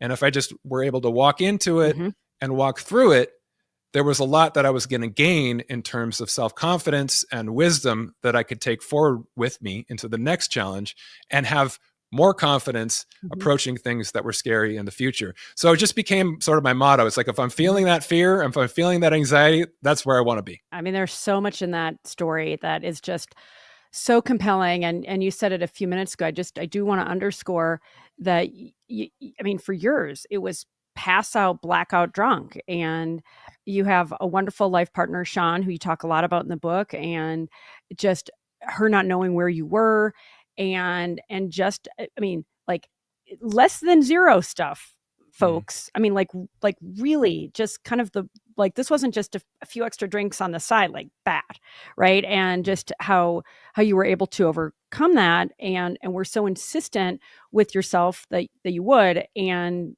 now the fact that you found this purpose and are in service is so beautiful. I want to rewind to a couple of things. One, will you just tell there's a little story you talk about in the book about there was somebody, I think you were in your first or second week at the Betty Ford Clinic, and you had an opportunity to speak or share, and you were hesitant to do so, but somebody really encouraged you. Will you just share that little story? Sometimes it's just like that one person can make such a difference in somebody's life, even if it's a stranger. Yeah, let me even give you the setup a little bit more for that story, because there were a lot of stories in the book that I ended up cutting or editing out for space. It was pretty long. The second draft was pretty long. So before it went to print, I had to cut it down a bit. And some of the sort of drunkalogs, as we call them, those horrible stories of being wasted or having these meltdowns. When you've heard one of them, you don't need to hear 10 of them. But there was one that's applicable here. And this was one of the last times where I was trying to white knuckle it myself and just not drink, even though I had no handle on this thing and I had no program of recovery. It was a family event, which we did every year of my life since I was a baby, a Passover Seder at sort of the patriarch of our family's house, where we would go around and everyone would read a passage at the Seder. And normally I would look forward to that. Even in my drinking days, I'd, have a drink in my hand and I'd read sort of, charmingly from the Passover Seder. Well, Sounds like you have an English accent. Whoa, what's happening? Yeah. Well, I was my alcoholism. One of the ways that I rationalized it was that I thought I was a very sophisticated drinker. As long as it was like an expensive glass of a cognac or something, then it wasn't a problem because these are the kind of crazy things that we come up with as alcoholics to justify our behavior. But anyway, so this particular and that you're more charming, right? Right. Yeah. Totally. Yeah, I thought I was the best version of myself when I was drunk. I thought I was outgoing and funny and clever and all those things. Yeah. And at one point, maybe I was, but I could tell you at the end, I definitely was not. So at the end of my drinking, I was trying to abstain at this particular event. But I was shaking like a leaf. I was basically on the verge of a panic attack when I got there. And as they were going around to read, I realized like my hands were shaking. I was sure my voice was going to warble, and I started having a real panic attack. So I excused myself and went into another room, and I was out there for a while. And finally, at a certain point, my dad came to try to find me because no one knew where I went. And he found me, and I was just like in a full-on panic attack, like crying and shaking. And I basically just had to leave. I couldn't deal with it. I couldn't go back out and face my family in that condition, my extended family. So that was one of the last things that was really humbling and mortifying of what, not just my addiction, but the level of the mental health struggle that I was going through had gotten to.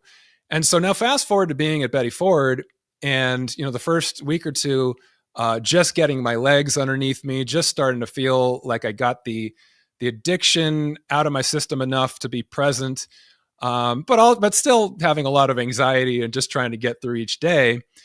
Every morning we had a lecture in the lecture hall, and this one morning we walk in, and they start asking, who wants to read from the big book to start this lecture, and the big book of AA. And one of the guys at the front goes, "Hey, Ryan, you want to read from the big book?" And I was like, "No, definitely not." I was like, last time this didn't go so well. Yeah, I'm like, this will be a surefire panic attack. And then he goes, "Well, then you definitely got to do it."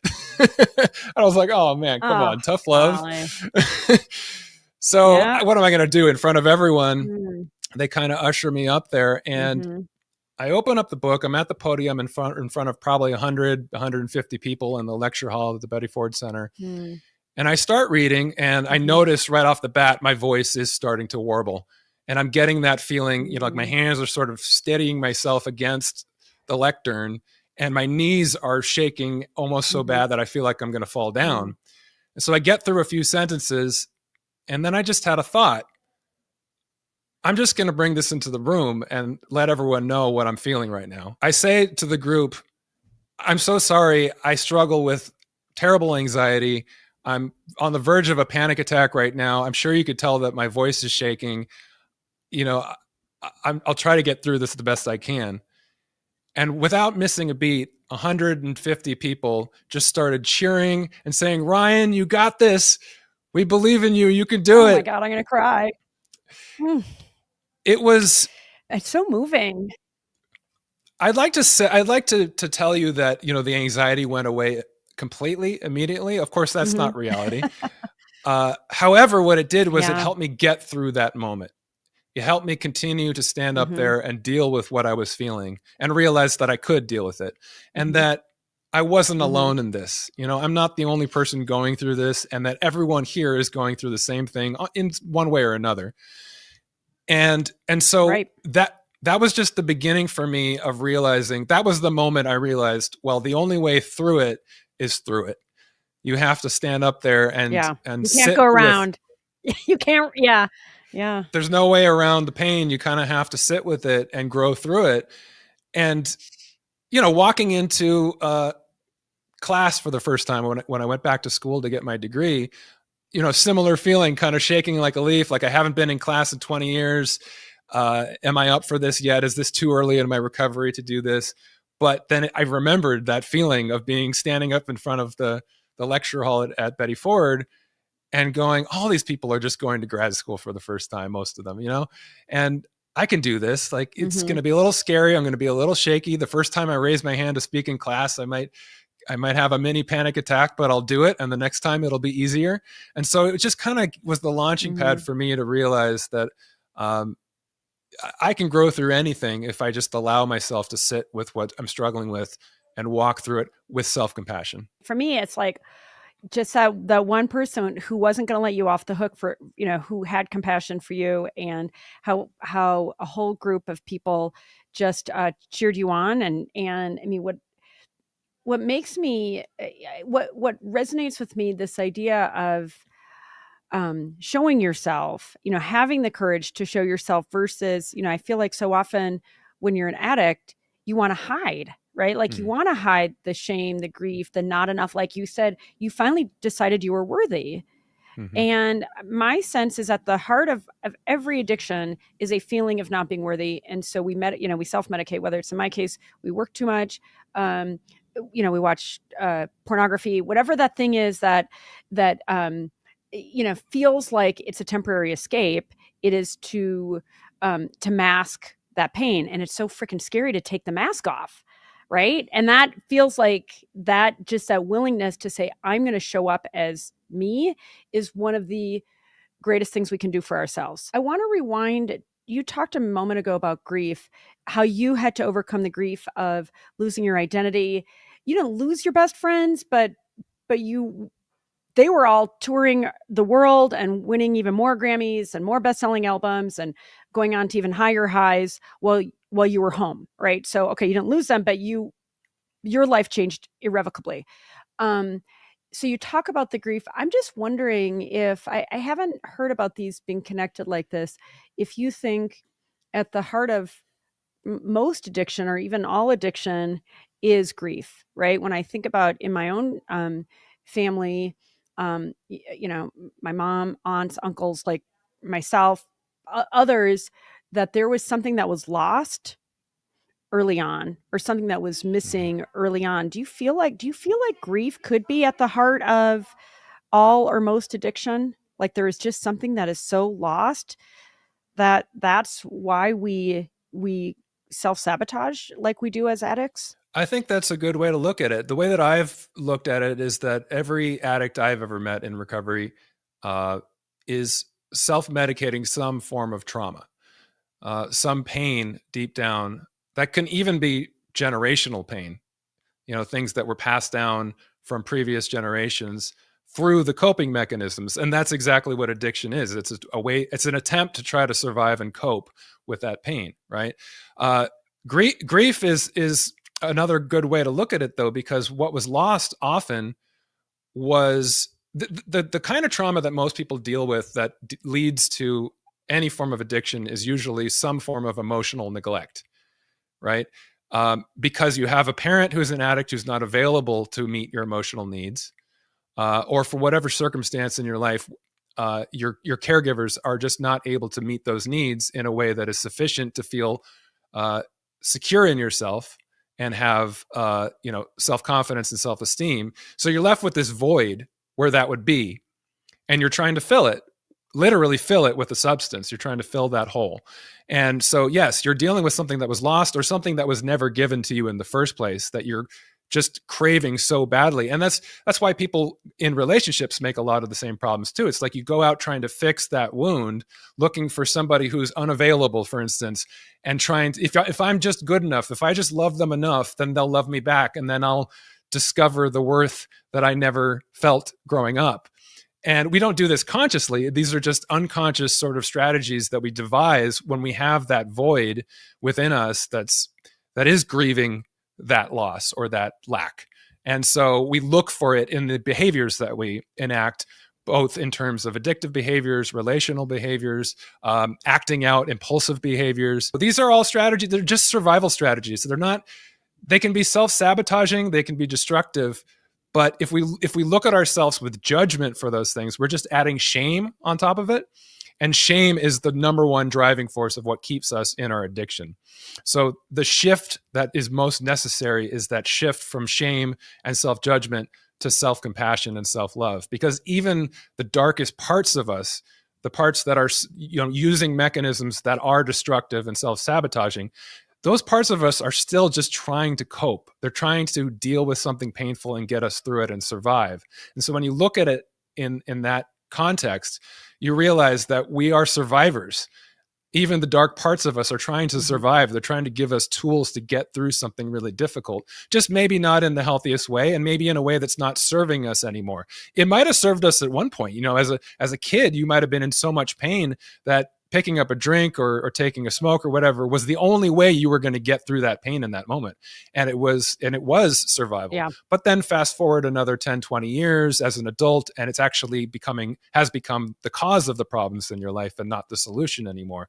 And that's when it's time to just re-examine those parts of you that are trying to serve you and recognize maybe you're better served by realigning with other parts of you that are going to give you more compassion and love and allow you to enact behaviors that are consistent with that. Yeah, I mean, amen, and beautifully said. It really, it's that choice, like you said, choice first to live, and then the choice to say, I'm going to forgive myself, I'm going to have self-compassion.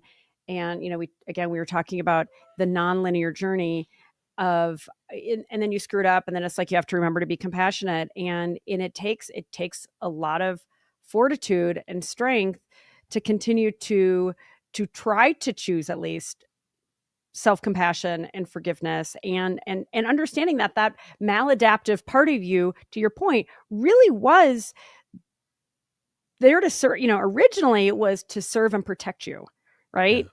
Yeah. And when I think about the grief bit, and like you say, I'd be surprised if every single addict wasn't overcoming some kind of trauma, et cetera, right? That's the whole point. Otherwise, why would you do that? That you have to go through the grief. Like, there's just not a way around it. And that is so scary and hard. And I think it's also why a number of addicts continue to relapse, right? Because they somehow or other, they're just not able to go through and deal with that grief. And like you described, ultimately surrender and realize that they are actually worthy of love and compassion. So you described a really beautiful holistic approach. You went to inpatient, you graduated into outpatient, you were in service, you went to AA, you were sponsored, you ate better, you described that whole thing. Are there other techniques, whether they're friends of yours that are in recovery, or people that you've observed, or people that you've treated, that are either a little different, or that you're just like, wow, you know what? I didn't even try it, but that's amazing. Like, I would just love if there are any other, like psychedelics, deep meditation. Are there other techniques that you've seen that you would encourage our listeners and viewers to try? Yeah, as I said, I don't think there's any one perfect road to recovery. I think every individual is different. And as a therapist, I've learned that not just for addicts, but every individual who walks into your office in front of you is dealing with a unique set of challenges and a unique temperament and their own proclivities in terms of what's going to speak to them and help them most. There are other organizations other than AA and the 12 steps. There's Refuge Recovery, there's Smart Recovery. There are inpatient facilities that are not 12-step based. The outpatient facility that I went to was actually not a 12-step place. It was a CBT based, cognitive behavioral therapy, where we worked on the thoughts and the conditioning around addiction, because addiction starts out as a coping mechanism, but it becomes a conditioned behavior. And that's why people relapse so much, is because it's so deeply ingrained and so positively reinforced as the way to solve the problem, that you have to rework the behavioral aspect and the cognitive aspect in order to find a replacement for that conditioning. I think that, there's a lot of proponents of the psychedelic approach. As an addict, I'm a little bit wary of that. I'll admit my bias, just because it's like replacing one substance with, you think the answer to your problems is going to be another substance. That may be a bias based upon the AA in me speaking. However, I have a lot of clients as a therapist that are using those kinds of therapies as an adjunct to trauma therapy and finding that it's a very healing process. Ketamine treatment, psilocybin, those types of things. So I'm certainly not going to knock it. I think there's more research that needs to be done to say wholeheartedly that you can just recommend it to everyone. I think it's a case-by-case basis. Again, everyone is different. I wouldn't recommend, for instance, somebody taking an ayahuasca journey if they're on the schizophrenia spectrum, because they're already having psychosis. So, you wouldn't want to sort of stimulate that extent to which they're not connected to reality. Again, for everyone is different. There's a different path for each journey. I would say, give the 12 steps a chance. For some people, that is it. That's all they need, and they get recovery from it. And it's the most powerful thing in their awakening to life. And they feel connected, they feel purpose, they feel spiritually uplifted. And so who am I to say that's not the perfect thing for you? I just think give it a try. Right. If you're struggling, at the very least, you're going to get support from the people in that room. You're going to have a place to go where you're going to be able to maintain your sobriety, at least for an hour. And you're going to have, just some sort of accountability to show up and be a part of being of service to your peers. So in that way, it's wonderful. And we have a saying in the 12 steps. It's like, take what's helpful and leave the rest. You might hear one thing that somebody says that changes your whole attitude that day, and you realize, I'm still on this path. I want to stay sober. And there's 10 other things that you say, well, I didn't relate to that so much. So it's everyone's journey to walk on their own. I just felt, for me, the holistic approach of just really looking at every element of my life and seeing how I can adjust it to be conducive to health in mind, body, and spirit was going to be the best way to make sure that I was on the path. I love that. And when I think about the accountability and the keeping it real that comes with the 12-step program, that's compelling. So yeah, I agree that there are different paths for everybody. And in fact, what I was going to say is I've heard a number of addicts just talk about the importance of exercise, right? And it's like when you're starting to feel that anxiety in your chest, or the crazy thoughts in your head, and it's like, all right, I got to go for a run, and I got to go now, or I got to go for a swim. I got to change my physical state. It feels like exercise can be a little bit of the unsung hero. And I know it's like, oh God, the last thing you want to do is exercise. And yet, when you think about changing your physiological state, activating those good neurotransmitters, serotonin and dopamine and so forth, that such a simple act, dedicating yourself to that every day, maybe multiple times a day, can be part of the bridge to recovery as well. Did you find exercise as something that was pretty helpful to you? And do you still exercise? If so? Absolutely. Early in recovery, not having that crutch of alcohol, which would sort of bring the anxiety down a notch, when it was working. I just found that I had so much nervous energy running through me all day early in recovery. And so I would go to the gym multiple times a day and just try to sweat it out. Yeah. And it was helpful. And you're right. There's a chemical change happening when you quit.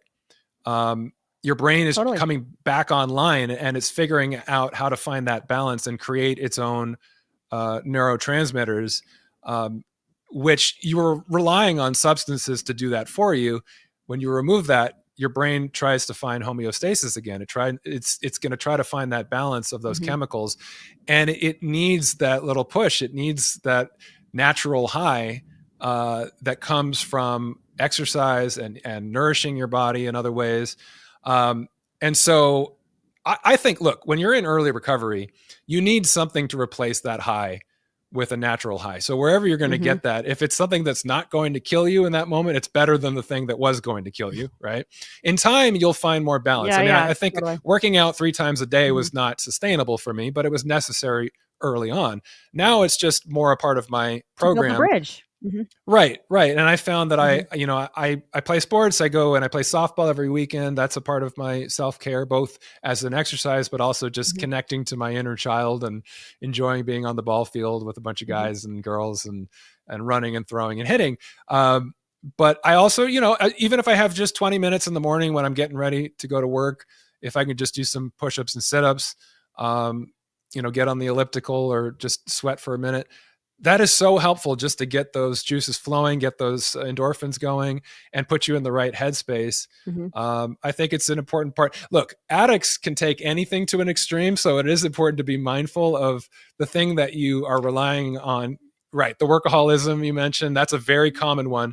You end one addiction and then you kind of invest into something else, whether it be work or sex or gambling or shopping. That's a big one too, Exercise. right? Yeah. And exercise. Yeah. And that's kind of where I was going with that. It's like, I see it a lot and it looks really healthy at first. It's like you see someone getting in really good shape. They drop some pounds and they're building muscle and they feel good about it. It's a high but then all of a sudden, fast forward a year of doing that and they're worn out and they're injuring themselves or they're just burning the candle at both ends between the work and then always at the gym when they're not at work. And it's like, okay, even that can end up being a problem. And so balance is sort of it comes into the equation with everything, not just in addiction, but in the way that we think and behave in every aspect of our life. We have to find that balance eventually where it's the Goldilocks thing. It's not too much and not too little, just the right amount. And every person is different. For some people, they need more stimulation than others, and some people need more rest than others.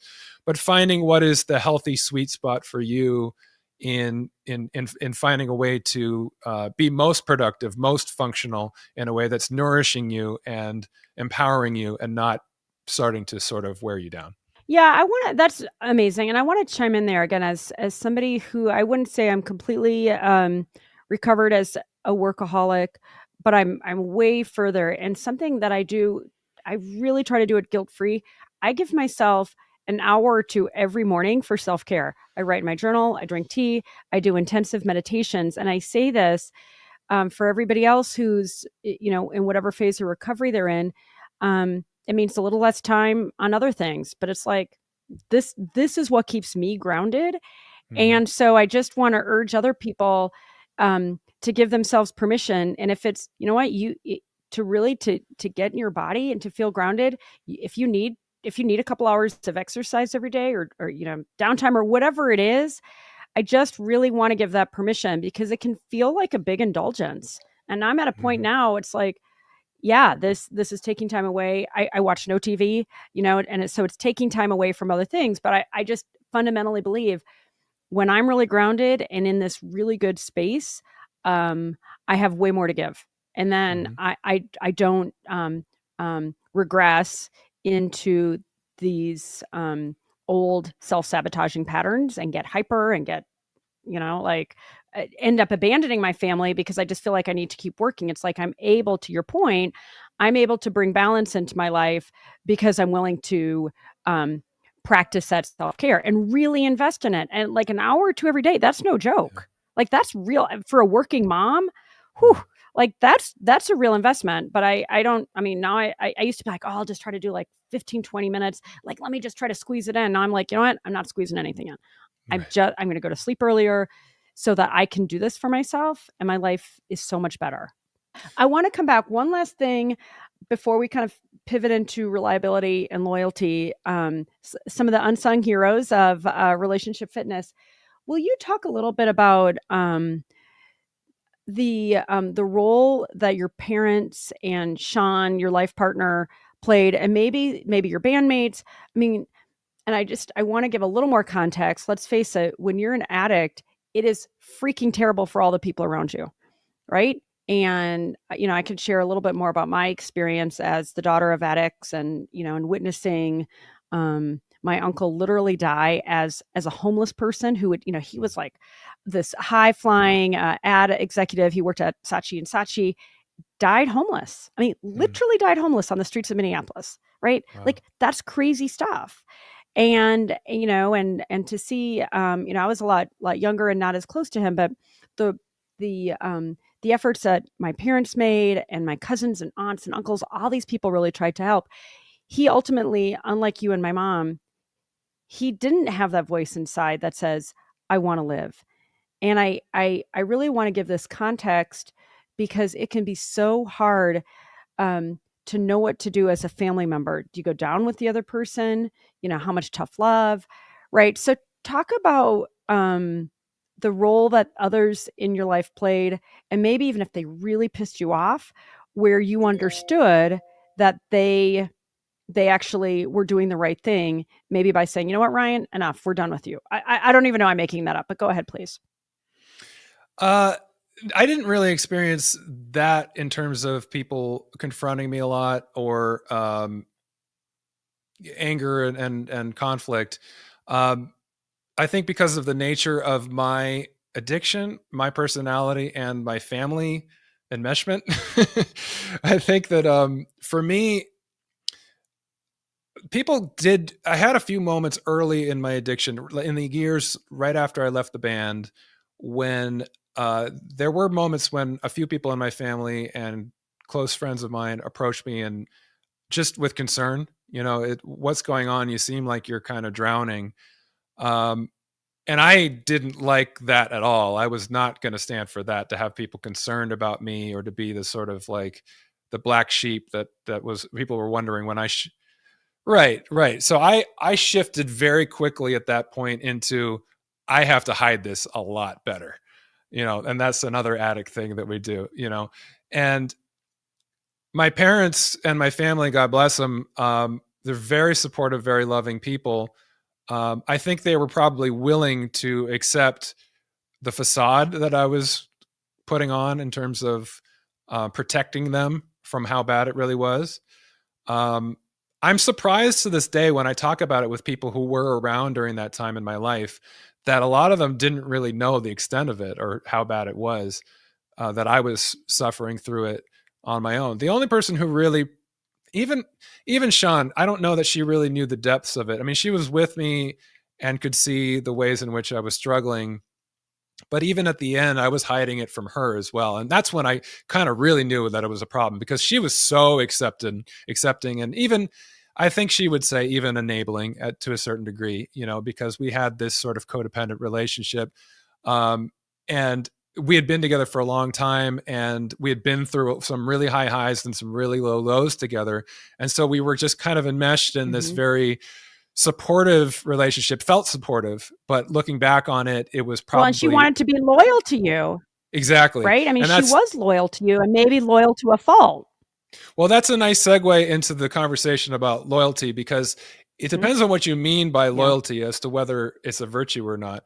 If you're talking about being loyal in that context to someone enough to say, I'm not going to stand by and see you kill yourself, that's pretty loyal. If you're going to say, I'm going to stand by you and support you no matter what you're going through and how much you're destroying yourself, me, our relationship, everything in your life, is that loyalty?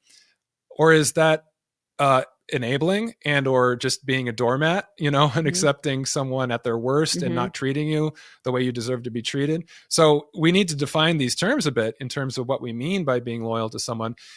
One of the most powerful moments in my life was when Sean came to me and said, I can't see you live like this anymore.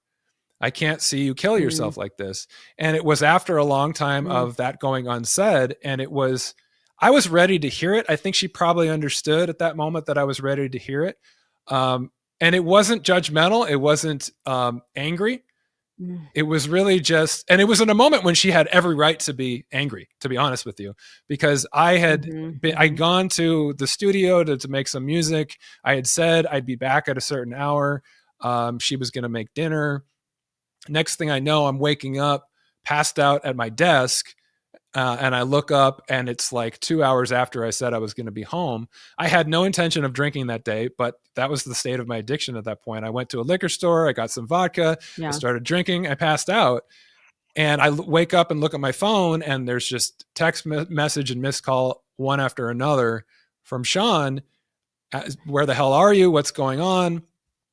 So when I got home, she had every right to be angry, to be furious, to read me the riot act, but instead it was just concern. It was just like, I don't know what's going on, but I know that I can't help you.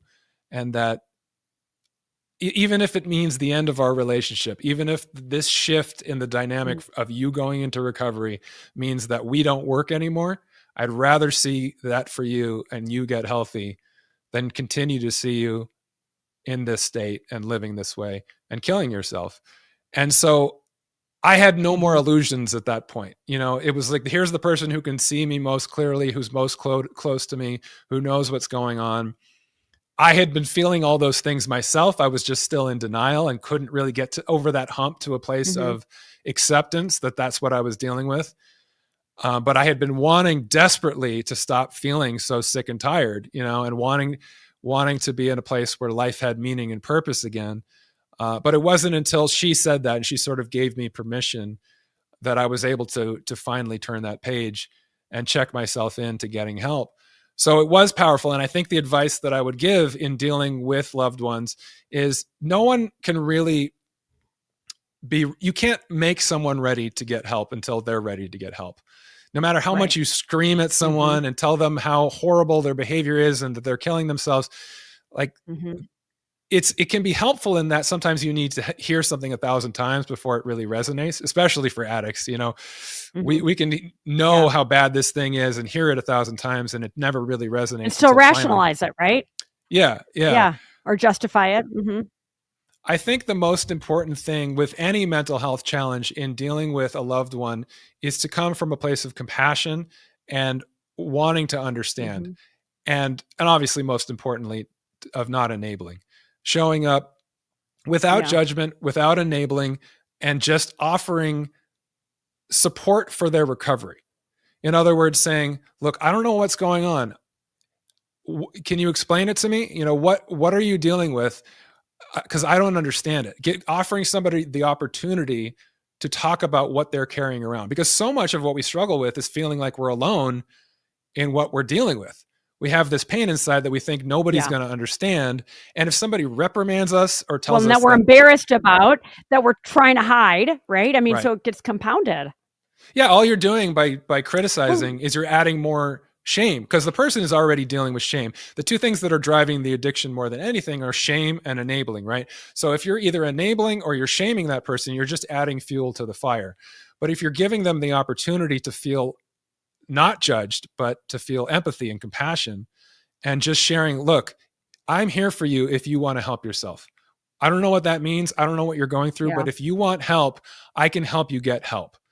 That's the only power you have, and to be part of the solution, not to be part of the problem. Because a lot of times, a person in the life of an addict is sort of, subjugating their own needs to deal with the addicted person, and that's not helping anything. By taking care of yourself first and showing up in that relationship in a way where you have boundaries, where you're a model of the kind of behavior that's healthy behavior, people acknowledge that and see that. And you have no power to control other people's actions, but you do have the power to influence their actions by being the best version of yourself.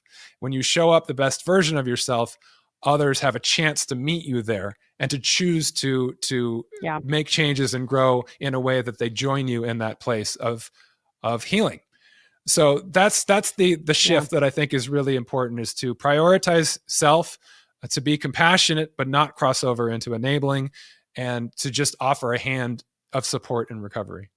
Yeah, no, that's so beautifully said. And how we show up for other people is such a game changer, and really having clear intentions about, like, we're showing up with an open heart to sincerely help, like with curiosity, with compassion, with non-judgment, like you were saying.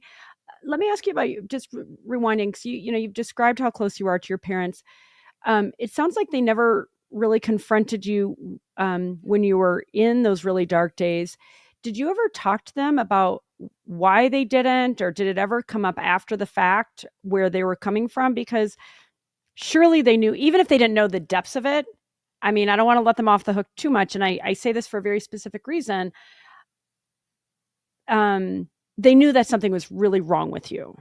And so I'm curious if that ever came, if any of those kind of conversations were ever had. And they're scary conversations. So no knock if they never did, but I am curious.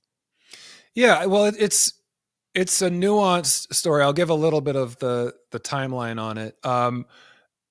early on, right in the years, the couple years right after I left the band, when things really started to go sideways for me, there was one moment when both of my parents approached me about my drinking.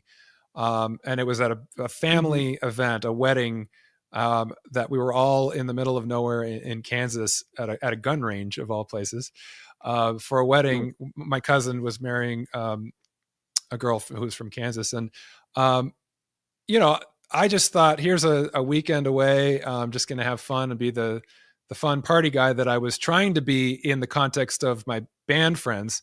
You know, they were living the high life. So I'd show up to their events at, you know, Adam would have parties up in the Hollywood Hills. I'd go to these fancy clubs with the guys and try to still be a part of that. And I would just drink a lot and pretend like I was still a rock star. Well, that was the wrong approach to take in a family event, a wedding, a weekend where we were in close proximity. And so I ended up getting blackout drunk the night of the rehearsal dinner. Oh, crap. And my dad he escorted me out of the event and yelled at me in my hotel room. And I ended up like breaking down and crying and confessing some things to him at that point. And the next day, my mom sat with me for a few hours and with a lot of compassion and just curiosity and wanting to know what was going on for me. And I just basically explained to them how painful, you know, everything was leaving the band and how I was just dealing with a lot of grief. And that was a sufficient explanation for them because they understood grief. They had their own traumas in their own life. They don't really understand addiction. That wasn't their thing, but they certainly understand the pain of losing something. Both of them lost their parents young. And so they understood that. But like I said, for me, as an addict, I shifted into hiding it better. I shifted into putting on a facade and a face that was more curated for that environment. When I'd show up to family events, instead of taking that strategy I would take at band events, I would take the strategy of, I'm going to sober myself up for a week or two before I go. I'm going to be in control and do my best to look like I'm happy and healthy. Just have a few drinks while I'm there so I look normal. And they didn't see that I had a couple drinks beforehand just to warm up and not have the shakes. And that after I left, I was drinking till I passed out. They just saw the me in the sweet spot being, you know, kind of happy and healthy. And so that's kind of all they saw for a long time. However, they knew that my anxiety was getting worse. I would talk about that. And that was another way that I kind of insulated them from the addiction, because my parents also understood anxiety. My mom has struggled with anxiety and depression. So I would talk to them about that, and they would give me advice on that. And it was always met with defensive-ness on my part. You know, they would say like, well, have you tried this? Have you tried that? I'd be like, oh yes, I've tried that. So that wasn't exactly helpful. But literally when I did check myself into Betty Ford, and I had to call my parents and tell them where I was and why I was there, they were shocked.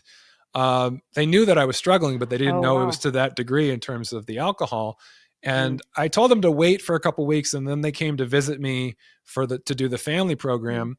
And that's when I had to have a real sit down talk with them and explain to them the nature of addiction and how it affects me and the family. I had to have a big talk with my dad about codependency because my dad, you know, he's a caretaker by nature. He wants to fix things for people, hence all the suggestions of things I should be doing. Very loving and very supportive in that way, but it's over involvement, and it's like to the point where you lose yourself in that relationship a lot of the time. And so I had to explain what boundaries were and how I needed to establish healthier boundaries in my life, and that this was my journey to walk through, that all I needed was their love and support. I didn't need them to do anything for me. I didn't need them to fix me. I didn't need them to do anything but just support me in my journey of recovery. And they were wonderful in that. I mean, they showed up every time I took a cake celebrating my sobriety. They wanted to be there and support me. You know, just any way that, so that's the kind of love and support that I'm talking about. You know, it's just removing the judgment, being a part of the solution. Yeah, a lot very of lucky. people don't have very that. lucky. Let's do this. You and I were chatting about just like a little kind of mini exercise that I'd love for you to walk me through, or for us to talk through together. And I emphasize this. I think I shared with you in our kind of prep back and forth. I just found out recently, I have an aunt that died, very anorexic, was really taken out by addiction way too young. It's so heartbreaking even to say these words. And just how I was surprised to hear that other, if you know, she was my aunt, but other, if you will, her peers, there was little conversation, like she wasn't really confronted, right? And I think I shared with you that I was 21 or so when I staged an intervention for my mom. She tried an outpatient, it didn't work. So I was like, all right, well, we're going to try this again. And I got her into the Betty Ford Clinic in, I think it's West Palm Springs. And so I have like, suddenly my mind is back to the family visit, right? Going there as, you know, and brought my brother and my sister and just, oh man, it hits really close to home for me, and how hard those discussions are, and how I was the only one, even at that young age. It was really hard for my dad. And I had others that were willing to, they could see it happening, but nobody else was really willing to take the lead. And, you know, and I've had a discussion or two back even to the loyalty thing, a discussion or two with others that I'm close to. I'm thinking back to a friend that I felt like drank too much. And you don't want to come from a place of judgment. Like that's the last thing you want to do, because that comes through. Like to your point, you want to come from a place of concern. Somebody else in my family, I had a really tough discussion with, but I had the thought bubble in my head around loyalty is, I am disloyal if I'm not willing to have that hard conversation, right? I can't control the outcome, but I can show up with a sincere, full, caring heart that says, here's what I'm concerned about. So let's talk through. And if you've got the words, because sometimes these are scary conversations, right? Because they usually don't go well. Like you even said, and I appreciate the keeping it real and the honesty. Your instant reaction early on and you know, at different junctures was to be defensive. And nobody likes to be confronted, right? So what would you urge me to say to, I'm going to make up right now, I'm going to make up a name, a cousin named Brandon. I don't have a cousin named Brandon, by the way. A cousin named Brandon that I'm concerned about, or a friend named Brandon that I'm concerned about, who is drinking too much, or, you know, let's just stick with drinking right now. It's the kind of easier specific one. What should I say? And how would you approach it if you were me? Well, for starters, you know, having an attitude of concern and empathy is the starting point. Walking into that conversation from a place of compassion and from a place of not assuming that you know what's going on with them, right? That curiosity. I need to learn more about what is going on with them, because we don't really know what's going on with someone until they open up and talk about it, right? We're not mind readers. And the greatest gift that you can give to a loved one is that opportunity for them to unload something that they've been carrying with them, whatever has been driving that pain and that addiction. So I think for starters, it's just a statement of concern and a question of, how you doing? Are you okay? Because that's disarming, right? Like if the start of a conversation with a loved one is, I see that you're drinking too much, there's defensiveness immediately, right? Yeah, the walls go right up. I've got a wall up. I've got a helmet on. I've got my armor out. You know, I got my sword out. Going to hit you right back. Yeah, you've already lost the battle there. Too much. Right. Because now all the walls go up, and nothing productive is going to come from that, right? But if somebody says to you, how are you doing? Are you okay? That's disarming. Immediately, you're sitting with the pain that you've been sitting with, and you have someone who is seeing you, is seeing that you are in pain, and is showing that they care, that they want to know what you're going through. So pretend I'm Brandon, you get going, because I, you know, it's like, because it's like you can come with, but I totally agree. You're coming from a great place. Let's just give this a go. Maybe it's not going to go well, but we'll try. So you say to me, Brandon, how are you doing? Are you okay? Yeah. Why? You know, isn't that sometimes like the hard part? So next it would be, you know, a statement of, I don't understand. I don't know what's going on. You know, like just total curiosity. Like I see that I feel that you're suffering. I can feel your suffering. I don't understand what's going on. Can you tell me about what's going on with you? I'm concerned. I want to hear what's going on inside of you. I'm here to listen if you need someone to talk to. Yeah, no, I'm okay. But I appreciate your concern. And here's what just jumping out of character, what I want to emphasize, and this has happened so often in my life, from a lot of different perspectives, that first conversation doesn't go as you want it to. Mhm. But to your point, Ryan, about really showing up with that intention to have an open heart, to really care, to be compassionate and curious, that you've opened a door that could very well, or you've just, the tiniest crack in the door that will cause that person to circle back to you later. Right. So when people approach me a lot for relationship advice, one of the biggest things I want to say is show with the open heart, the compassion, the curiosity, whatever the issue is, whether it's addiction or something else. Don't expect an outcome right then. Just Right. hold space for them to feel like they can trust you, that you're coming from that place of genuine concern. And very often that door ends up opening magically down the road, rather than, because I've made the mistake, and I'm kind of insistent about going through this. I've made the foolish mistake of, I want to get to resolution now. I mean, I always say I'm a type AAA Aries. I want to get to resolution now. I want to help you now. And I'm coming from a good place, Yes. but there's also ego in that.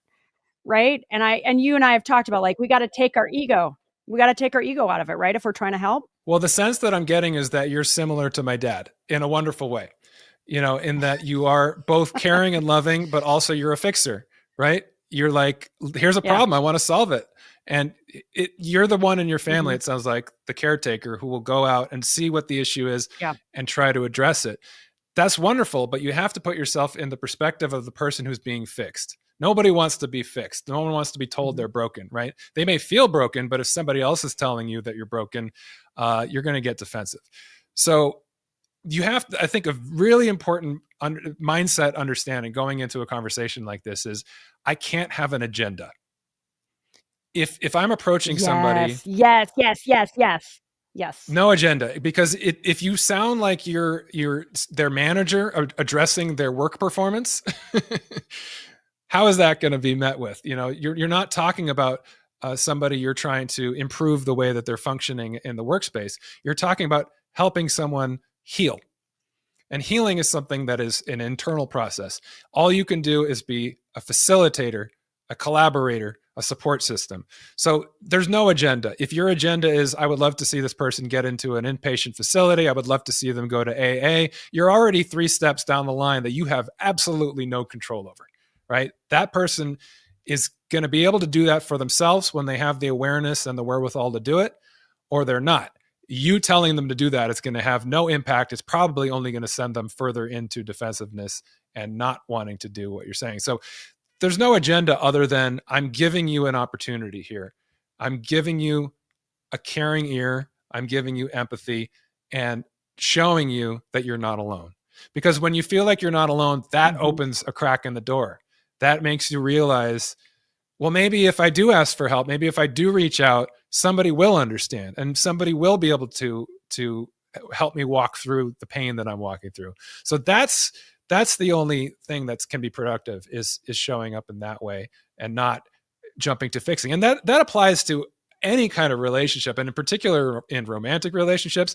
You see this a lot, and it's a dynamic that we associate with men and women traditionally, where men are the sort of solution-oriented fixers and women are more sort of sensitive and want to talk about their feelings. That's not the case. It's just a sort of stereotype. I think there are just as many times when the woman is more of the logical fixer and the man is more sensitive. Either way, it's a common way that relationships play out, where one person comes to the other with a problem and the other one immediately jumps to fixing, or like, here's the solution to your problem. And then the person who came with the problem, all they wanted was support. They just wanted to be heard and to be given some compassion. And now they feel dissatisfied and they feel judged, or they feel like the person is telling them, oh yeah, you're broken, let me fix you. And then you end up with a problem in communication. So the starting point, regardless of whether you're going to get to some kind of action, is to start with compassion and to start with just being able to meet someone where they're at and what it is that they're needing in that moment. beautifully and perfectly said. I mean, honestly, I'm just like, oh, yes, yes, yes to all of that. That starting with compassion is so key. And I would just chime, again, you're right. I'm a total fixer. Let me go in and, ask the questions and try to solve the problem. I have really tried to reform that so that I actually can be that much more effective in the long run. And what the word that bubbles up in listening to you is, well, two words really: being patient in the process and really trusting. I mean, the older I get, I try to play the, if you will, the long game rather than having that agenda, rather than trying to get that outcome, even if it's in my best intention, right? I mean, these are people that I really love and I'm, supportive in every other way. But I feel like for anybody who's watching this, who is either an addict themselves or is trying to help an addict or like you say, Ryan, in other forms of real help, showing up with that compassion, not having an agenda, creating that safe space for people to really be seen and be open, and recognizing it may be a set of conversations. It may take a while, right? So not have that agenda and I'm trying to fix it now, but I'm trying to facilitate the best outcome for this person that I love over time. Right. That reframing for me over time has really helped me not be as heavy handed. So I'd love just to talk, we talked a little bit about loyalty and what can end up being disloyal when it comes to loyal to an extreme ends up being enabling, ends up being, codependent and a doormat. I guess I'd love to understand, when it comes to like loyalty and infidelity. Can you be loyal and a cheater? I mean, and I'm even, thinking about, this is a cliche, but a guy who like takes care of his family, they, buys them all the stuff and shows up for the family vacation and has a girlfriend on the side. Is that, I mean, can you, is there a really clear, narrow definition of loyalty, or can the perception of loyalty be broad, or is it really dependent on every relationship? Well, loyalty is one of those words that it kind of means something different depending on the person who's using it. And we throw it around as a virtue and often don't stop to ask ourselves, what are we meaning when we say that? It's the only virtue that we often put to a fault after it, right? Loyal to a fault. What does that mean exactly? It suggests that you can be loyal in a good way or you can be loyal in a bad way. I think every relationship is different. I certainly don't want to sit here and tell you that any relationship that's worked out some kind of arrangement in terms of an understanding of what is allowed within and without the relationship is an unhealthy one or a healthy one. I think every individual is different. Every relationship is different. Trust obviously being an important element of any relationship, regardless of what the specifics of how that plays out. Being loyal to someone is honoring the commitment and the respect that you have for someone to the extent that they are honoring and respecting you in return. I think it's a common misunderstanding of love, and everyone love's another one of those words. Everyone has their own definition, and sometimes they use it to mean something very different than somebody else. It might mean something very addictive to one person, and it might mean something very platonic to somebody else. Well, or codependent, or like lack of boundaries. Yeah, I mean, you can really go down that rabbit hole, but go ahead. We talk about unconditional love, and that has crossover with the word loyalty, right? I believe, and this is just me, there's only one form of unconditional love, and that is parental love. Ideally, the relationship between baby, child, infant, and parent should be unconditional in both directions, because the baby can't do anything to deserve love other than exist. They're born into the world. The parent's job is to love it unconditionally. And in return, the child loves the parent unconditionally because it's their everything. It's their provider of their emotional needs, their literal physical needs, their protection, their safety, everything. So that's unconditional love. I personally believe every relationship in our life after that is conditional. Because if you're giving someone 100% loyalty and unconditional love, and they're not meeting you in the same way, if they're not offering you the same kind of respect, then is that loyalty deserved? And therefore, is it healthy for you to be giving that kind of commitment to someone who's not giving it back? Now, commitment can mean a lot of different things to a Mhm. lot of different people. My relationship is a non-traditional one. We're not married. So I think that you have to really ask yourself, like, what are the conditions under which I'm willing to be loyal to this person? To what extent am I willing to be committed to this person? And I think that there are conditions based upon someone respecting you and honoring what you want and deserve in that relationship. And if they're not, does that person deserve your loyalty and your commitment anymore? You answer that for me. I can't tell you how to answer that, but it goes back Yeah. to that question of is loyalty sometimes to a degree that's not healthy or undeserved. I love that. I think it's beautifully framed. And what's coming to my mind, one of the wise people in my life who's also participating in the summit is Harville Hendricks, and I remember him talking years ago about in the context of loyalty, where somebody maybe having an affair with a man with his assistant, and while the woman is having an affair with her work, right? It's Right. like, there is some disloyal, you could say they're both being disloyal because they're prioritizing somebody outside of the relationship. And so when I think about the nuances, and to your point, the nuances of loyalty, I mean, it comes back and yes, again, it's individual. And some may say, hey, that's okay. That's how we roll. Okay, fine.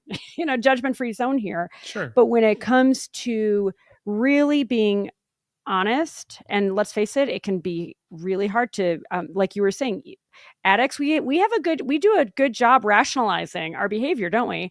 But I really want to raise how this idea of, in air quotes, disloyalty or not being entirely faithful to somebody else. It doesn't necessarily have to be sexual. Sometimes it can be emotional, and it doesn't have to be with another person.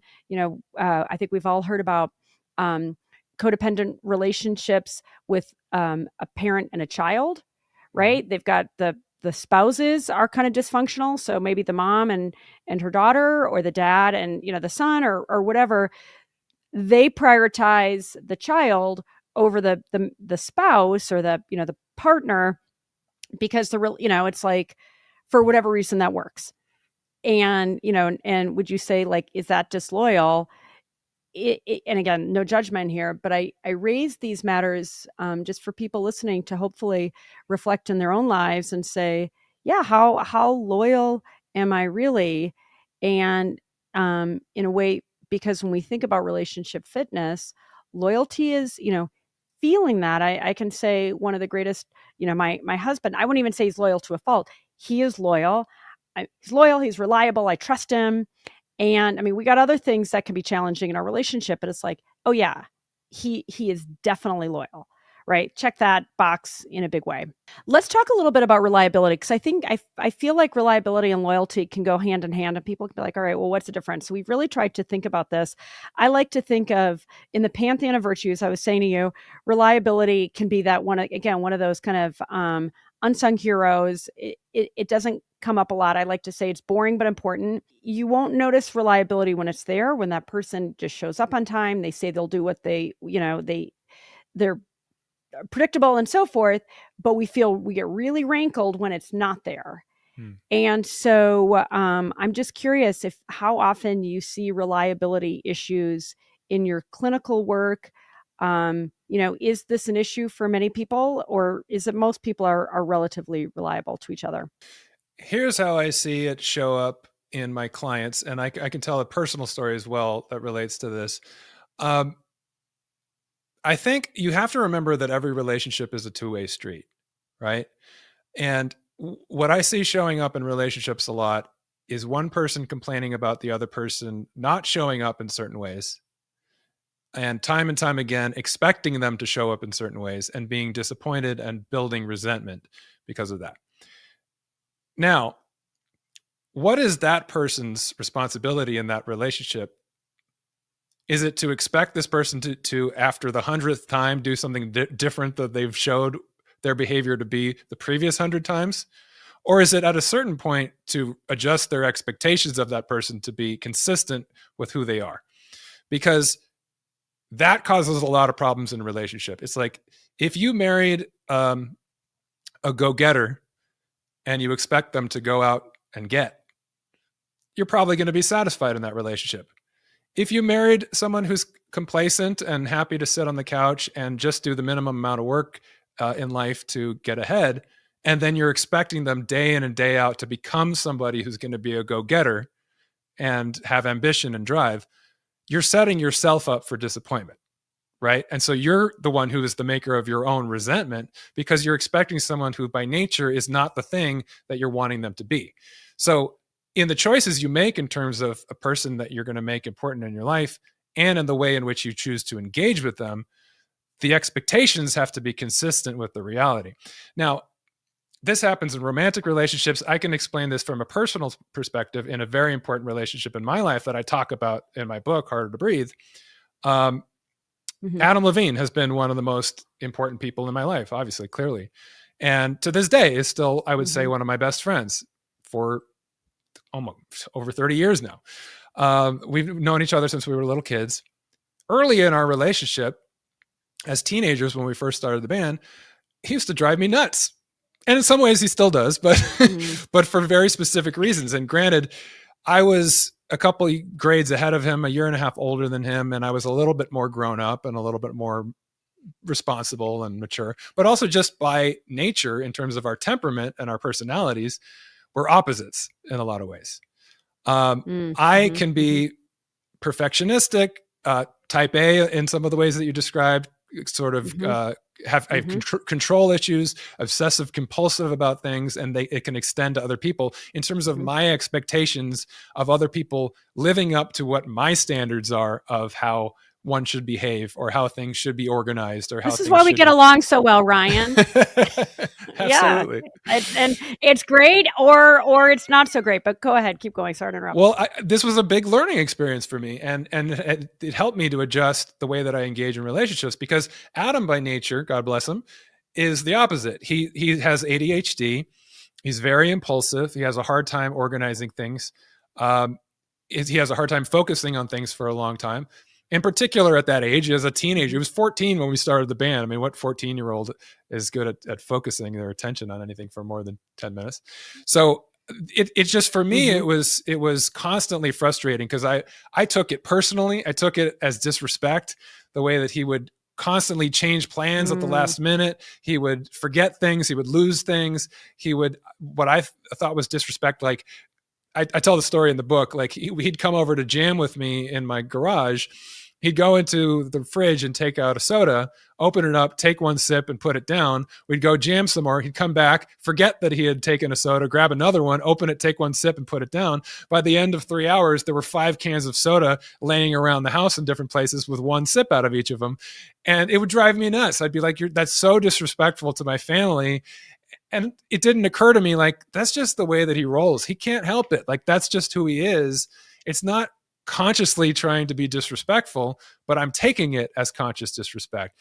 So for the longest time, you're taking it personally. It feels like an affront to you, which is wisdom when you realize it has nothing to do with you. And I love that, because you and I would have responded in the same way. In fact, I have responded in the same way. Not with Adam Levine, because he doesn't come over to my house and drink soda ever, but in other equatable instances, it's like you put your own stupid freaking self-sabotaging ego in there.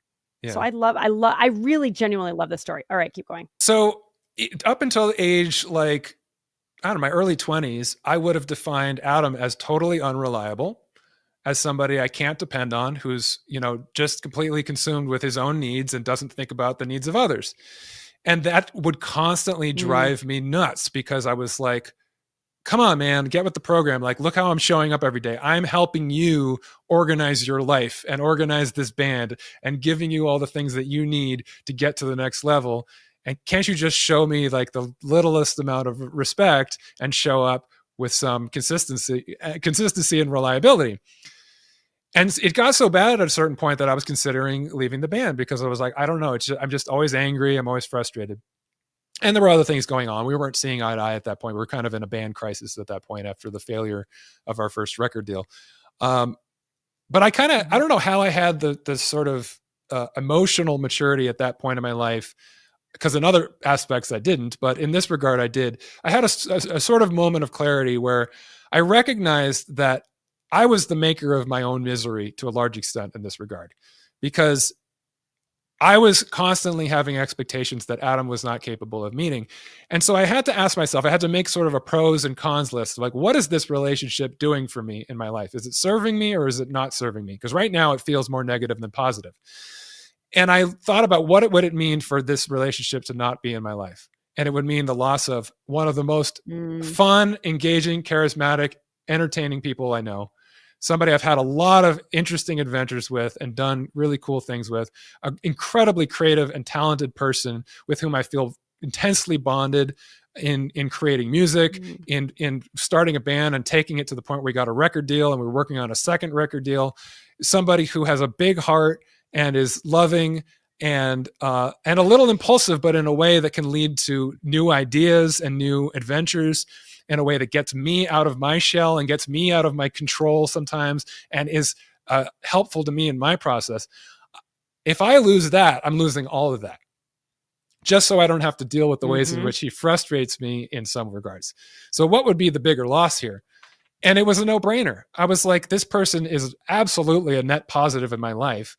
I don't want to see the band go away. I don't want to see all this purpose and this connection go away that I feel in making music with this person, in this person being in my life. And so it really just took me shifting my mindset and shifting my expectations of him and realizing, like, he may never show up in some of the ways that I want him to.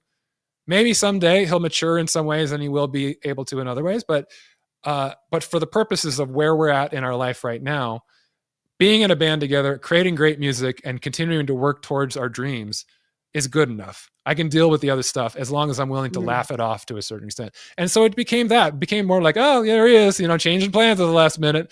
There goes Adam. He's funny.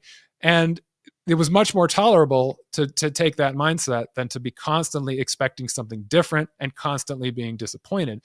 And that's not to say that it didn't continue to frustrate me. And there weren't times, on the road and in the bus when he would leave his socks all over the place and water bottles half drunk all over the bus. And, and things would be in upheaval in my mind. But I could also have enough compassion to recognize I was probably driving him nuts equally too, because I'm so anal. And he'd be like, come on, man, calm down. Like, just go with the flow a little bit. And so it's a two-way street. It comes back to what I was saying at the top. A relationship is a two-way street. And it's not just about what you're expecting of that other person to be for you, but how are you showing up for that person in an understanding and compassionate way to realize they're not you. They're not going to engage in things in the exact same way that you are. And in a lot of respects, the differences between you and that person are what were attractive about that person in the first place, and maybe the reason why your relationship is an important one. Because differences don't necessarily mean incompatibilities unless you let them mean that. Differences can be compatibilities. They can be complementary. Having somebody in my life that gets me out of my control and into a little bit of impulsivity was a positive for me. Having somebody in his life who could bring some organization and control into his life was a positive. So when you look at it in that regard, your partner who drives you nuts because they're unreliable in certain regards, you have to remember, well, why was I attracted to that quality in the first place? What is it doing for me? How is it complementary to me? I might be tightly wound and I need to let go of the reins a little bit and stop worrying so much about being 10 minutes early to every event and realize, is the world going to end if I relax and show up 10 minutes late? Maybe not. So there's a lot of mindset. There's a lot of self-awareness that goes into how we engage in our relationships and show up in a healthy way. Oh my God, Ryan, I love you. I love that explanation. I mean, honestly, I'm like thinking about, I'm not lying, like I'm thinking about my husband, I'm thinking about my kid, and it is, like you say, it's just really going to underscore that it's having that wisdom and that maturity to understand that you can take these things as gifts and opportunities to grow. I love how Sue Johnson would talk about, we are in relationship to grow each other, right? And I feel like when you approach a relationship, again, whether it's a spouse, a friend, whoever you're close to, children and so forth, if you can have that sincere, open, and wise mindset of, oh, we're here to grow each other. And I love the examples of you stand to benefit or could have you stood to benefit from being a little more freewheeling from Adam, and he stood to maybe get a little more organized by hanging out with you. But those differences, they end up complementing each other when you're willing to accept it. And that, that acceptance and saying, all right, I'm willing to accept the whole package. And I'll admit it. I mean, I've had challenges with that in, certain relationships. So for me personally, it's such a beautiful, really wonderful reminder of saying radical acceptance. It's the whole package. You can't cherry pick. Right. And I know I'm not the only one that has tried to cherry pick at, at my own peril. Sure. I could talk to you for days. We've gone a little bit over, but thank you so much, Ryan Dusick. This was amazing. I really, really appreciate all the insights, taking me through this exercise. What you have really emphasized in all the lessons and all the experiences that you've had, the earned experiences and triumph that you've had in your own life, as well as a clinician, coming back again and again to showing up with real compassion and real curiosity.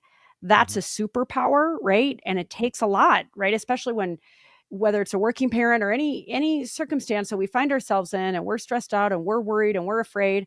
It can be easy to forget that showing up with compassion and curiosity. So I always say it's my job to do my own work so I can show up like that. So that's the big thing that I really want to emphasize for our audience, whether it's having that really hard discussion about addiction. And by the way, I will add this.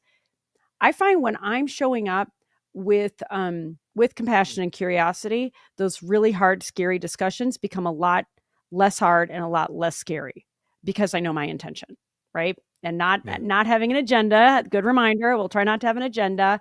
So those are my two big takeaways from this episode.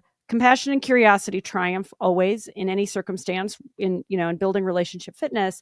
And when we're really sincerely trying to help, showing up without an agenda, and so going hand in hand with curiosity and compassion, that practice is really setting those clear intentions. And again, for me, whether it's as a leader of an organization, as a mom, as a sister, daughter, wife, etc. So that's my big takeaway. What do you really want to emphasize, if anything else, before we wrap up? Well, I love that you focused on curiosity and compassion as the main themes, everything that we talked about. And when we talk about curiosity, I think for a lot of people, the first thing you think of is, staying curious, being open to new ideas. And while that's a really important aspect of curiosity, curiosity starts with being curious about ourselves, looking inward with curiosity, right? Having self-awareness of what our intentions are, what our issues are, the things that we need to work on. All of the conversations that we had, whether it's approaching somebody in your life who is struggling with addiction, whether it's dealing with somebody that's loyal or disloyal or unreliable, the first step, if you remember in all of them, is addressing how I'm approaching this situation. What is my agenda in this situation? And how do I need to approach this in a way that's not only going to be healthy for the other person, but it's going to be healthy for me? Because if I'm setting myself up for disappointment, then I have no one to blame but myself for being the maker of my own resentment or misery, right? So checking in with self, getting to know the parts of self, whether it's that manager part, that part that is wanting to fix things and wanting to caretake, and realizing, okay, that's an impulse that I have. That's a really lovely aspect of my personality, but in some ways it's not getting my needs met. It might be actually alienating somebody in my life, or it's defeating the purpose that I'm trying to serve. Checking in with that part and asking it, what exactly are we trying to achieve here, and why have we chosen this tactic? Like, what is that serving for me? How am I trying to cope in this way? In the same way that you may be trying to cope by taking a substance, you may be trying to cope with pain by trying to fix other people, right? By being codependent in that way. And in terms of the last conversation about unreliability, by expecting someone to show up a certain way that maybe they're not tailored to show up, you might be projecting something onto someone else that's a self-judgment. And so checking in with that part, like, why is this so important to me? Why is it so important that I have this control? So much so that I need everyone else in my life to have the same level of control in their life. And so having that self-awareness, checking, looking at those parts with curiosity is the first step in aligning our behavior with our best intentions, with the things that we actually want for ourselves in our lives and in our relationships. And then we're able to walk into relationships and other things with that curiosity and compassion. And when you show up with curiosity and compassion for other people and for the world around you, you invite people in more and you allow them access to you in a more authentic way. And so that works out better for everyone, I think. Oh my God. Amen. You are my new guru. I mean, I'm like, I thought this episode was for everybody else. This was secretly all really for me. So thank you for that. I'll, send me your bill later. No, but this has been like sincerely so beautiful, so moving. I hope everybody who's watching has gotten as much out of this beautiful discussion as I have. Ryan Dusick, the author of the beautiful book, Harder to Breathe, podcast host of the same name. Harder to Breathe. You can find it on Spotify, Audible, everywhere where you get your podcasts. We're going to wrap this session. I very strongly urge all of you who have watched to go to our Facebook page at the Relationship Fitness Summit on Facebook to share your thoughts about this amazing episode. Get to know each other. Relationship fitness is a journey, and whether it's about disloyalty or unreliability or just like keeping it real, curiosity, compassion, this is what we are building as a community to help each other. Because this isn't a one shot, it's a practice, and it's a beautiful transformative practice that we're so excited to be engaging in with all of you. And that's a wrap. Ryan, thank you very much.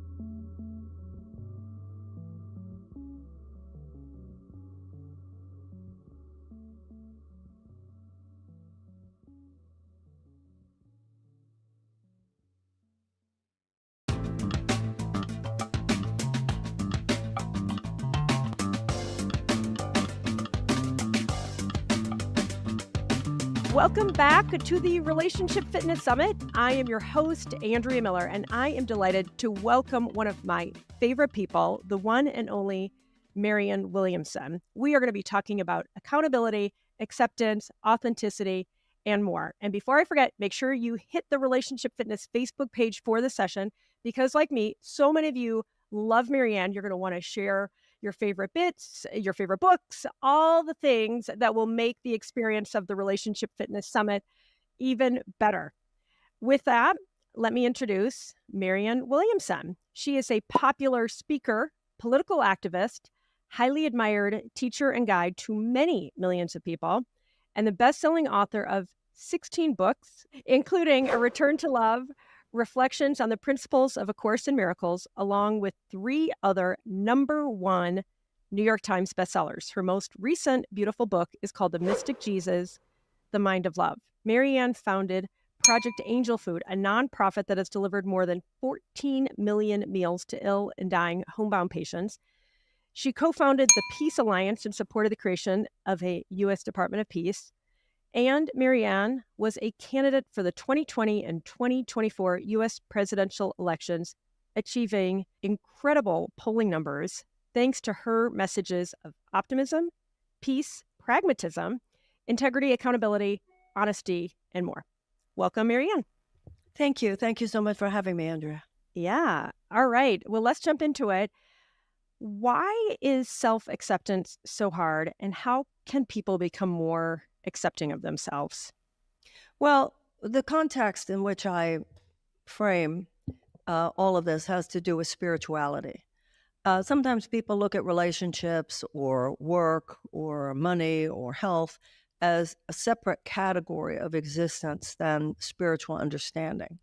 To me, spiritual understanding is the ground of our being, and therefore the filter which gives us the greatest insight and the greatest empowerment within any of those separate categories. So self-acceptance, from a spiritual perspective, is simply a recognition of reality. When you see that we are all ideas in the mind of God, extensions of His love, creations of God, whatever language you want to use. But from a spiritual perspective, The idea is that God's love is everything.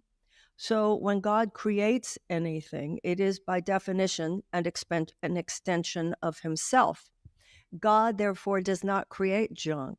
He does not create anything but more of himself. Therefore, all of God's creations are perfect. Now, to say that you are perfect doesn't mean that you haven't made mistakes, doesn't mean that you don't make mistakes. It means that your essential essence is innocence. And that's huge. You say, why is it so important in relationships? The reason it's so important in relationships, and I wouldn't say that self-acceptance is really any more important than acceptance of anyone else, because they are both based on the same spiritual understanding. And that's that the innocence within you is the truth as God created it, and the truth of God is unalterable and undeletable. And the truth inside another human being is also unalterable and undeletable. So, for instance, when you're having an argument with someone, their ego, personality, which is the confluence of thoughts and feelings and behavioral characteristics, that is a product of the thinking of this world into which we've all been trained, that in them is meeting the same thing in you. But both of those are like masks behind which the truth of who we are lies. It's like a file in your computer that you can't delete. The problem is not that your innocence and your perfection, which of course is the basis of that self-acceptance and acceptance of the other, the beautiful radiant star that you are in the mind of God, it can't be removed from the computer, but it's a file we consistently fail to bring down. Instead, we bring down the angry self, the frustrated self, the bitter self, the controlling self, the victim self, and all of those other things that we have come to know so well. So the reason self-acceptance is the key to dismantling the false ego self and its characteristics is because the light shines away darkness. Because where there is love, there cannot be fear. In the same way, where there is light, there cannot be darkness. Now, that is a radically different perspective than that which is prevalent within modern psychotherapy. Modern psychotherapy is about trying to figure out why we are the way we are. Well, we're pathologized by Absolutely. modern psychotherapy. Mm-hmm. And not only that, but as you were just pointing out, that which we observe is then turned into pathology. And when we do that in the case of the other person, it always leads to at least subtle judgments. It's not a description. And sometimes not so subtle. And sometimes not so subtle. Pointing. Uh-huh. So analyzing the darkness does not get you to the light. Right. It is the choice of the light to just know the truth of who I am is the innocence within me. The truth of who you are is the innocence within me. The biblical line, be still and know, is significant here. Just in this moment, know that. Be willing to see the innocence in yourself. Be willing to see the innocence in the other person. To know that when it comes to your own innocence, you can choose again. You can, in this moment, choose to be who you were not. And that the Course in Miracles says you are born again in any moment that you do not bring the past with you.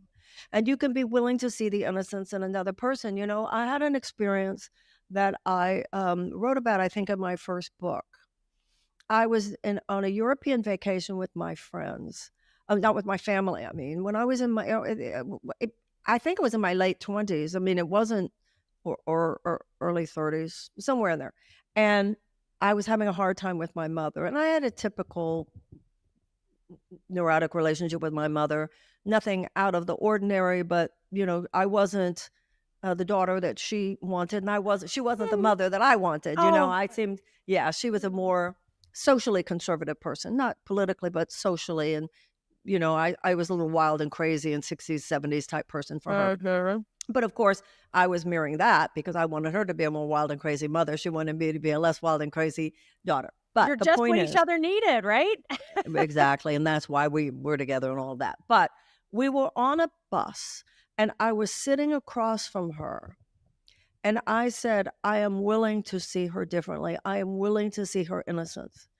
Right after that, Andrea, I had like a vision. You know, your mind, your subconscious mind is so powerful. It was like I had a little vision in that moment. I saw my mother as a little tow-headed 5-year-old. It was just for a moment, You but it saw was her enough innocence. to free me. Yeah, I saw her you saw her innocence, and she was innocence. You like, I set that looked over intention. and I saw this little girl with, you know, white blonde hair and curls, and it was like a, you know, and like when a electric shock or something interrupts a pattern. The switch was flipped in that So in that if we're just instant. willing to see the innocence in a person, the I Course mean- in Miracles says the Holy Spirit responds fully to your slightest invitation.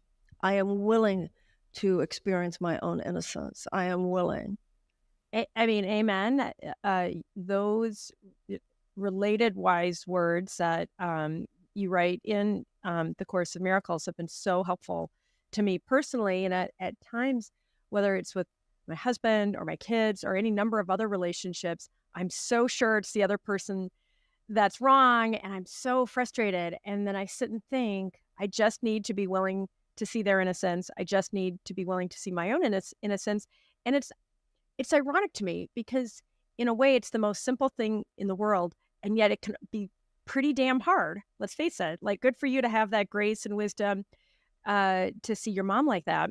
But when we're so hurt and we're so frustrated by the other person, it's like that file that you were talking about just feels really hard to find. Well, I think it's interesting because even the way you just languaged it, you are positing that those of us who are doing the judging were hurt. Maybe we weren't hurt. Maybe we're just bitchy in that moment. We are all trained. Maybe we are all trained, not maybe, but according to the Course, definitely, we are all trained into judgment. And the ego's basic thought pattern is attack and defense. So sometimes when we attack or judge someone, they actually didn't hurt us. We just interpreted what they did through the light of our own wound or the light of our own trigger. Yeah. So we want to be careful with that, because look how the ego is so sly, even in the way we just discussed it. Right? It's still positing the guilt of the other person. Totally. No, you nailed it. And that, I mean, but that shows there's plenty of room for growth here, right? And well, I don't know. It's not like you did anything wrong. It's just noticing how the mind works. But you're, I mean, and you know, my goal is to continue to liberate myself and to become more whole. And so when I think about even just this exchange, where it's almost like this presumption that the other person did do something wrong, and to me, that's the exact point of seeing them as innocent, right? And it becomes to me, honestly, a practice. And just like so many other practices, it's hard to learn how to stand on your head and do yoga if you've never done that. It's hard to do any number of things, deadlift 200 pounds. I mean, none of those things you do in the first time. And I emphasize this because even though I've been a fan and follower of yours for a long time, I've said to you before, I've read your book many, many times, and it's still hard. And I'm saying to myself, oh crap, I just need to be willing to practice being willing to see my own innocence and the innocence of those others that I am. And I am definitely judging, right? When my husband or anybody is frustrating me, you're absolutely right. That I am implicitly judging them. I am implicitly saying they are at fault. And so I emphasize this because I know I'm not alone, whether it comes to our teenagers, our spouses, any various relationships that can be hard and hurtful. And let's face it, so many of them are. Your message is one of fundamental empowerment. It's saying, let that innocence start with me. Let me be the one to practice innocence on my own, I think, and see the other person. But it does feel like it's a practice because we're so conditioned for ego and separateness. Our entire lives are a practice. And we shouldn't kid ourselves. We are all at the effect of a thought system. based on fear and separation that has dominated this planet for, the Course in Miracles would say, millions of years in time as we know it. And dismantling that has to do with a constant process of practice, recognizing that in any given moment, we will be tempted into judgment. We will be tempted into attack, because the ego is the very belief that I'm separate. As long as I'm judging you or attacking you, then I get to perpetuate the feeling of my own separation. That And is the superiority, ego's right? goal. I'm right, you're wrong. Well, I mean- it could be superiority. It could also be, another one could be inferiority. It doesn't matter. Oh, The okay. ego will come up with what, in which case I'm attacking myself if I feel inferior. Right. So it doesn't matter. The point is that the ego needs to be attacking someone so that you feel separate from the other person. But here are the principles. The principles, number one, the Course in Miracles says you think you're going to get to know someone well enough to decide whether or not they are worthy of your love. But actually, unless and until you love them, you cannot know them. The second principle is that only what you are not giving can be lacking in any situation. So the idea here is that, yeah, sometimes someone wasn't even attacking you and you attacked back. It was all a projection based on your own childhood wounds or whatever. Sometimes they absolutely did. And you said that we wanted to talk about accountability. Sometimes people's behavior transgresses appropriate boundaries. So nobody is saying from a spiritual perspective that you're just supposed to take that and take that and take that. But how you refuse to take it is everything. If I am setting a boundary in an unkind way, in a stomping of my feet way, in a blaming way, I will not be able to get off the wheel of suffering. The wheel of suffering will continue. So that's really high-level mastery there, for us to be able to lovingly set boundaries. And yet at the same time, no, sometimes love says no. That's all. It's not that I don't love you. It's not that I don't recognize your innocence. It's just that this toxic pattern between us is not good for either one of us. And of course, that's the essence, Andrew, of nonviolent communication, that you don't say, when you did that, you hurt me. You simply say, when that occurred, I felt such and such, and therefore I need to step out of this. I want to go back to what you were talking about, practice, though. Sure. There is, in the spiritual and psychotherapeutic realm, a lingering belief that you can sort of do this work sometimes. If you sort of do this work sometimes, it will sort of sometimes benefit you. Yes. And certainly, and I know this as much as the next person, which is why actual practice, you talked about going to the gym. Well, it doesn't work unless you actually go to the gym. It's not a theory. It won't. Right? It won't work unless you actually pick up those weights. Yeah. And what you were doing when you work out your physical muscles, once again, you need to do it. And spiritual practice is working out our attitudinal muscles. And just as in our physical bodies, after a certain age, if you're not doing the work to hold those muscles up, they're headed down. And so same emotionally and psychologically, with enough experience, especially today. I think today this is more true than at any time in my lifetime. There's a meanness in the air. There's a chaos in the air. It's all the political stuff. I mean, it's just social media. But so if we're not working at countering the emotional and psychological gravity, we are so vulnerable to the flabby attitudinal muscles of anger, controlling, negativity. And there's no better way to ruin a relationship than to lead with that stuff. So just like you have to do accumulated repetitions of the physical exercise, our spiritual exercise, prayer, meditation. Now, I'm a student of the Course in Miracles, but there are many paths.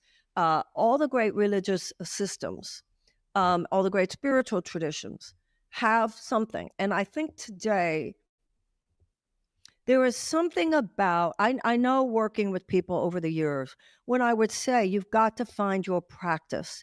You've got to find the practice that works for you. There would be 3 different categories of people in my audiences, let's say.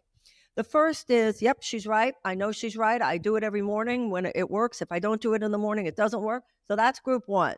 Yep, she's right. I have my practice and it works for me.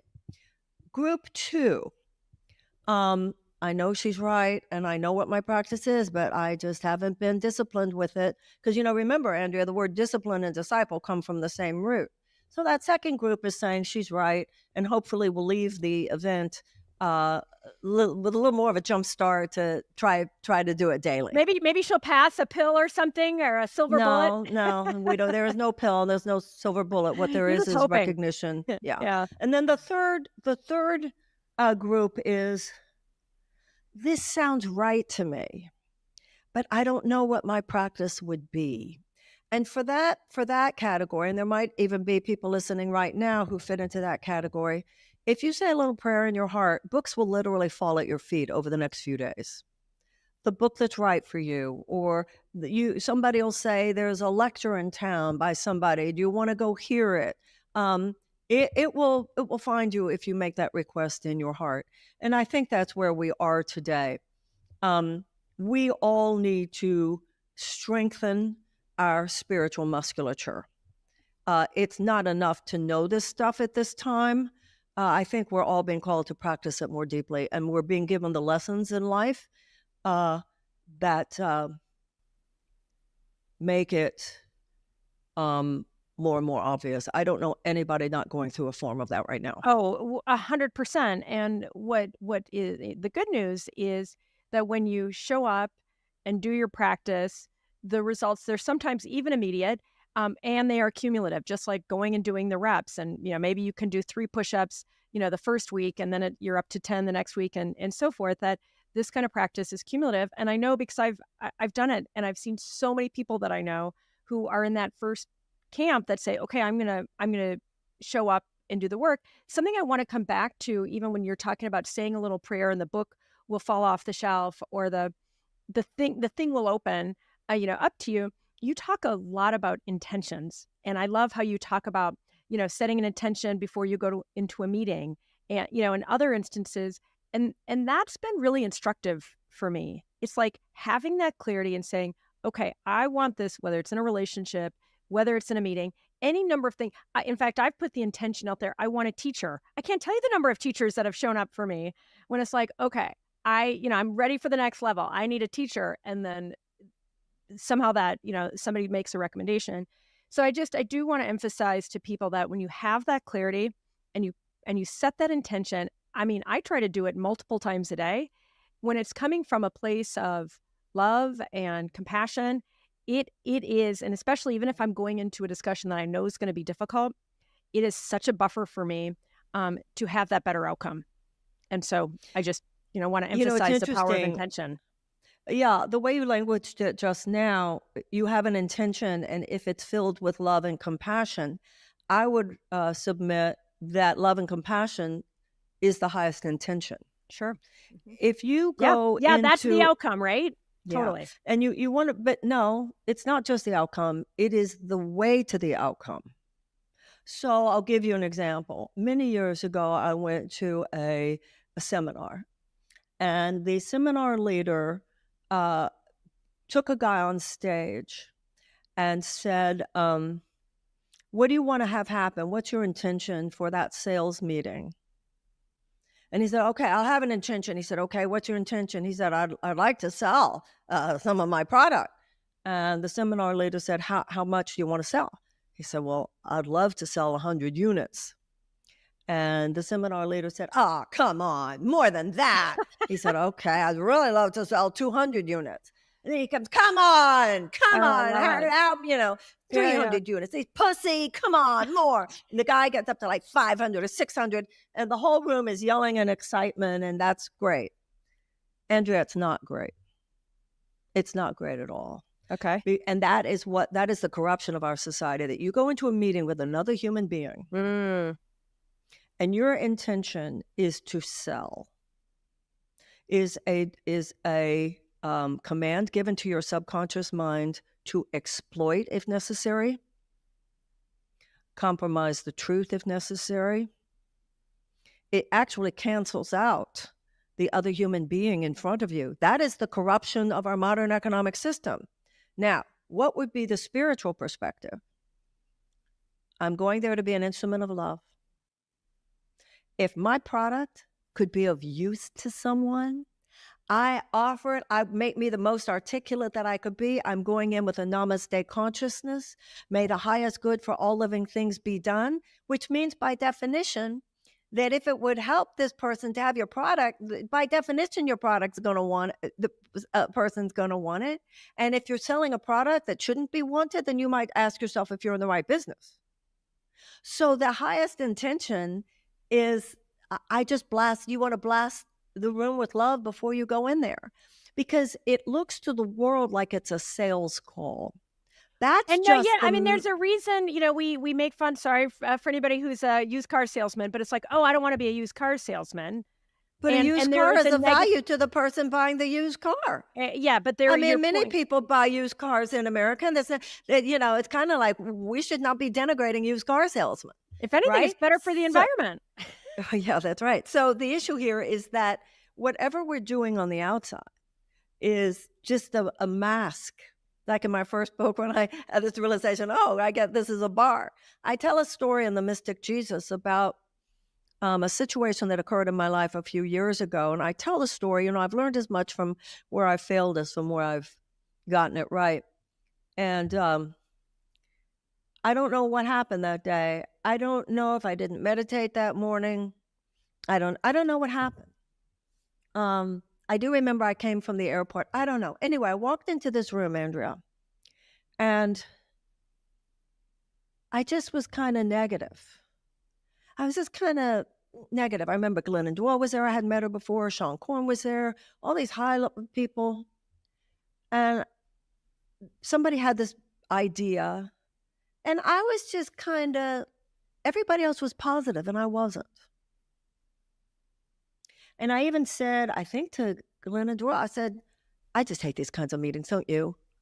And I remember the look I got back.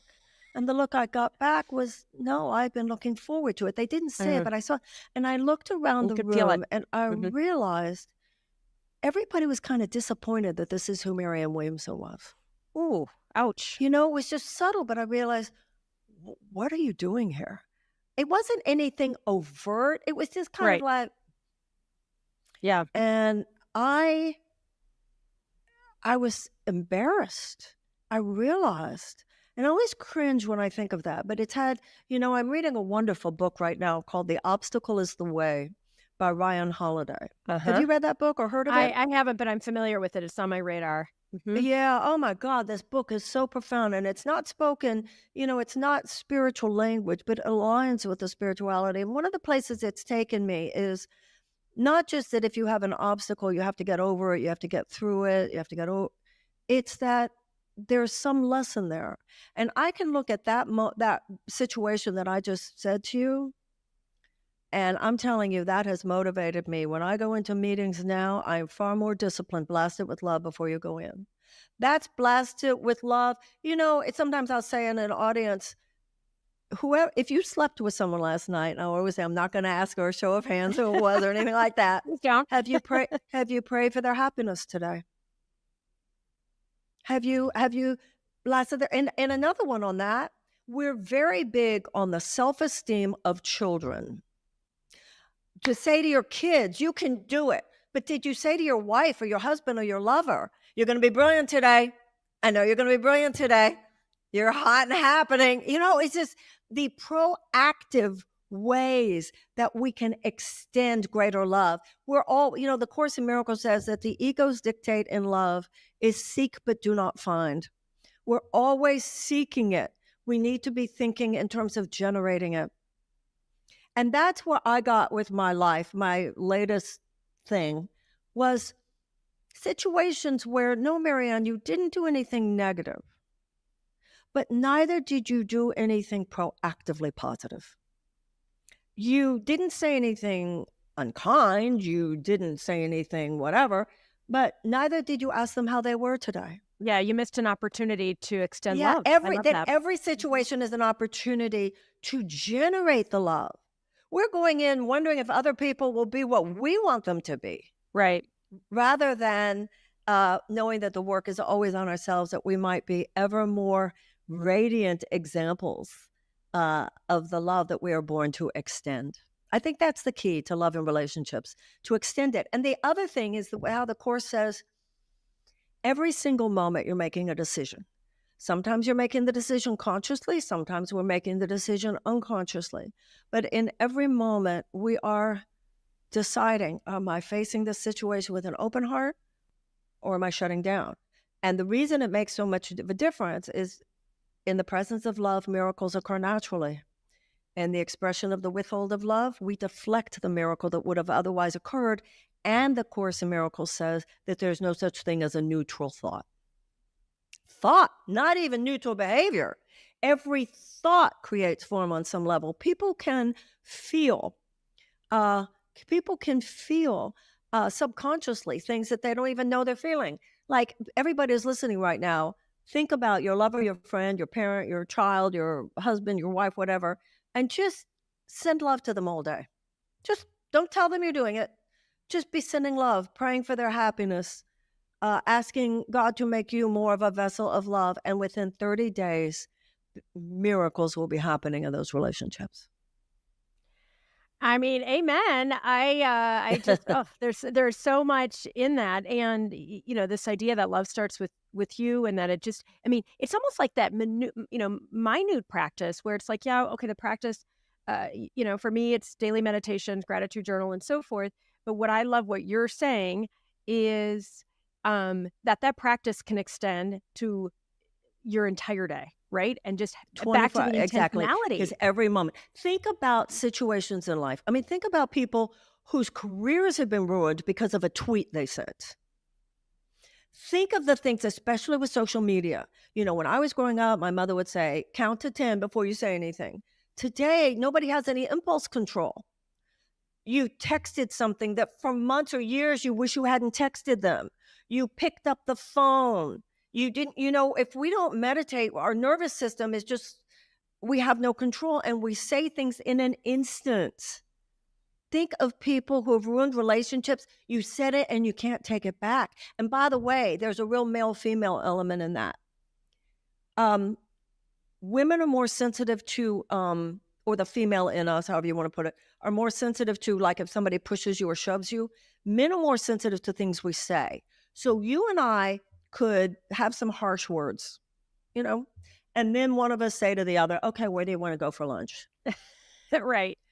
We could say it to our lover or our husband, and then say, where do you want to go for lunch? And he would say, you think we're going to have lunch after that? Yeah.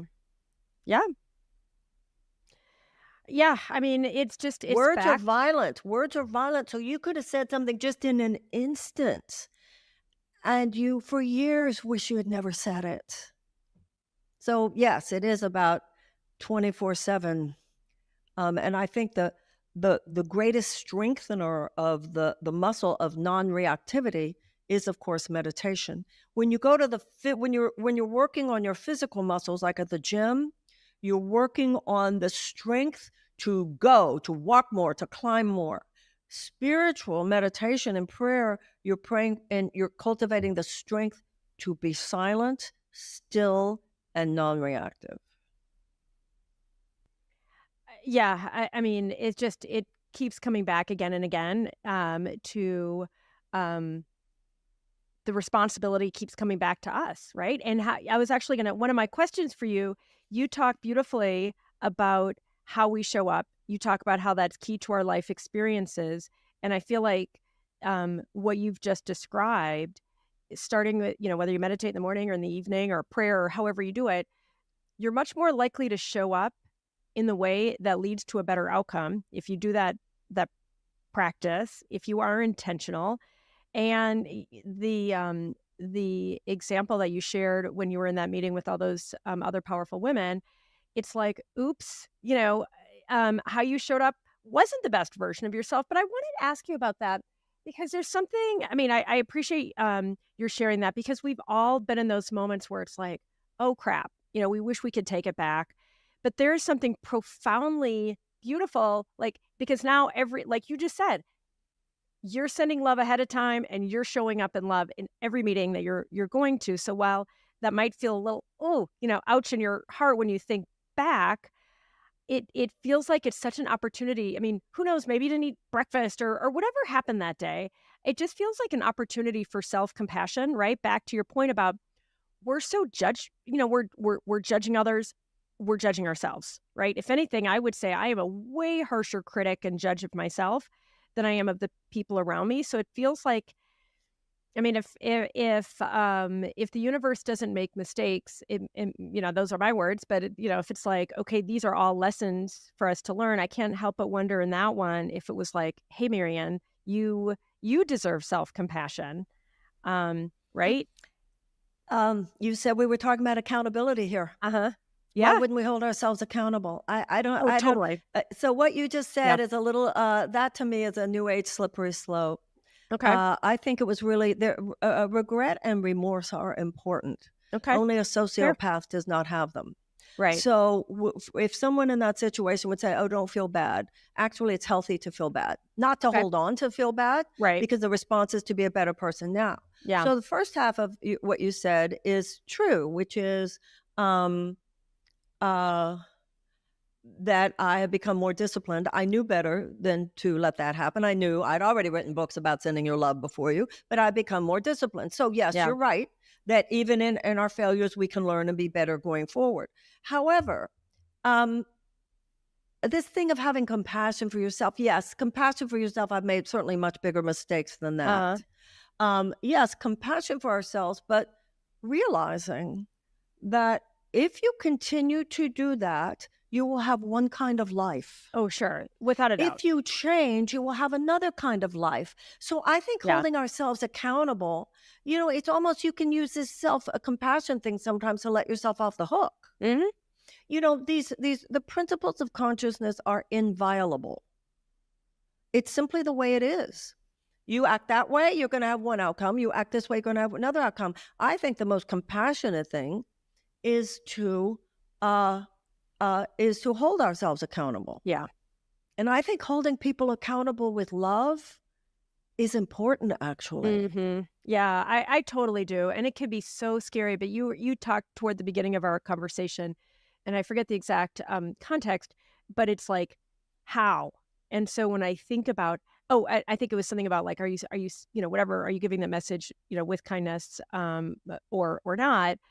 When I think about holding people accountable, and I've had this, many times in my life, professionally and personally, it's like the cowardly thing is not to hold them accountable. It's so much easier not to say anything, sweep it under the rug. And I know when I'm like in integrity, and then you and I have talked a lot about, integrity says to me, we're going to say the right thing with the most, in the way that can be heard, in the way that can be understood. Because to sweep it under the rug and just say, I mean, whether it's, you didn't drink too much, and then you're over here, like that's exactly all her right. friends are making fun of her. That's exactly right. You're seeing somebody kind of melt down, but it's scary, and that to me, I feel like it totally lit up. It takes courage to be the one to do it in the right way. Sorry, go ahead. Well, it's all about mastering these muscles. There's a line in the Course: you're right, even if you're wrong. I had a situation with my best friend who has since passed, and everybody was getting on me for something I'd said. And I said to him, tell me what was wrong. You tell me one thing I said that was wrong. Tell me what I said that was wrong. I was very activated. And this is what he said to me. It wasn't what you said, Marianne. It was how you said it. So you can be absolutely right. But there's that old line, honesty without compassion is brutality. Honesty without compassion is brutality. Yes, ma'am. And I've seen it. I've seen it in myself enough, that my issue wouldn't be not holding someone accountable. My issue would be holding someone accountable, but holding them accountable in a way that was not loving enough. I mean, that's really the issue, that no has to be said with love. Yeah. That love does say no sometimes, but if Absolutely. the no is not expressed with love, respect, and kindness, then it's still an attack of sorts and comes back at you. And particularly if you're a woman, and particularly if you're a woman in the workplace, she's a bitch. A man Yeah. is, simply knows what he wants or whatever. Right. Yeah, no, and that, it keeps coming back again and again, to me in the most empowering way back to how it's incumbent upon us to calm our nervous systems. And you talked a lot. I mean, one of the messages that was most startling to me when you were campaigning most recently is that I think it's 75% of people are living paycheck to paycheck. No wonder they're stressed out. 60%, yeah. Or it's a huge number. No wonder they're stressed out, because if you're living paycheck to paycheck, and even the Surgeon General recently issued an advisory. One of my friends recently said, "Oh, he basically said it's not safe for your health to be a parent," and it's a joke, but it's not funny, right? Because overwhelmingly the pressure is felt by working parents, and so when I think back to, okay, the world outside of us isn't changing, so what needs to change? Inside. So this is something obviously that I feel very strongly about, that you just mentioned. We call it a mental health crisis, but it is in so many ways an economic crisis, because debt is debilitating. Yeah. Debt is mentally and emotionally debilitating. It keeps you stuck in chronic fear. So when you have in our country 1 in 4 Americans living with medical debt, when you have tens of millions of Americans who are living with these college loan debts, when 60% are living paycheck to paycheck, 70% of Americans say they live with chronic economic stress and anxiety. And then we call that a mental health crisis. Well, it's a mental health crisis, which is an inevitable consequence of a system, a social, political, and economic system that does not see it as the responsibility of the society to do whatever we can to make it more probable that people can thrive, that people can have time with their kids, that people can enjoy life. People who have to work constantly 2, 3 jobs just to put food on the table, they don't have time with their kids, they don't have time with their marriages, how do you expect the society not to be falling apart? 100%. I couldn't agree more. Marianne, you are my number one choice for president. I'm just going to say it. I mean, that is the exact. Well, that was then. It's like I wake up every morning with that prayer: "The past is over; it can touch me not." No, There's I know, lot but I need to process, as you can imagine. That passion that you have carried forth for decades, and especially now where the middle class is getting eroded, and I promise I won't keep going on this economic tangent, but it is. I guess I want to say to the people who are listening and watching,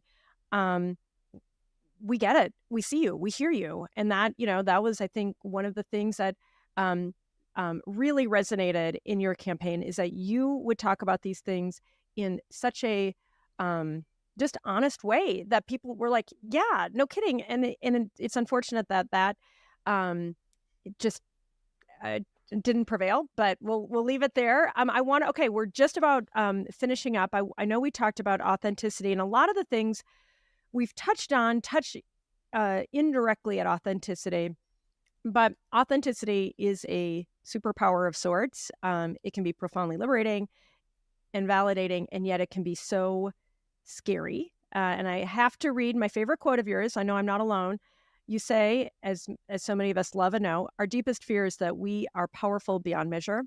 It is our light, not our darkness, that most frightens us. We ask ourselves, who am I to be brilliant, gorgeous, talented, fabulous? Actually, who are you not to be? And so when I think about that journey to authenticity, that quote, always comes up in my mind. Why are we so afraid of our light, and any recommendations for how we can be authentic? Because I feel like if we could crack that, then maybe a lot of these other things we're talking about would naturally fall in line. Well, there are two things. One is more theological, metaphysical, and the other is more the way society operates. The metaphysical there is that the ego mind, which is the belief in our separation, it's the part of us that sees the world as dangerous. And the Course in Miracles says you're like a sunbeam thinking you're separate from other sunbeams.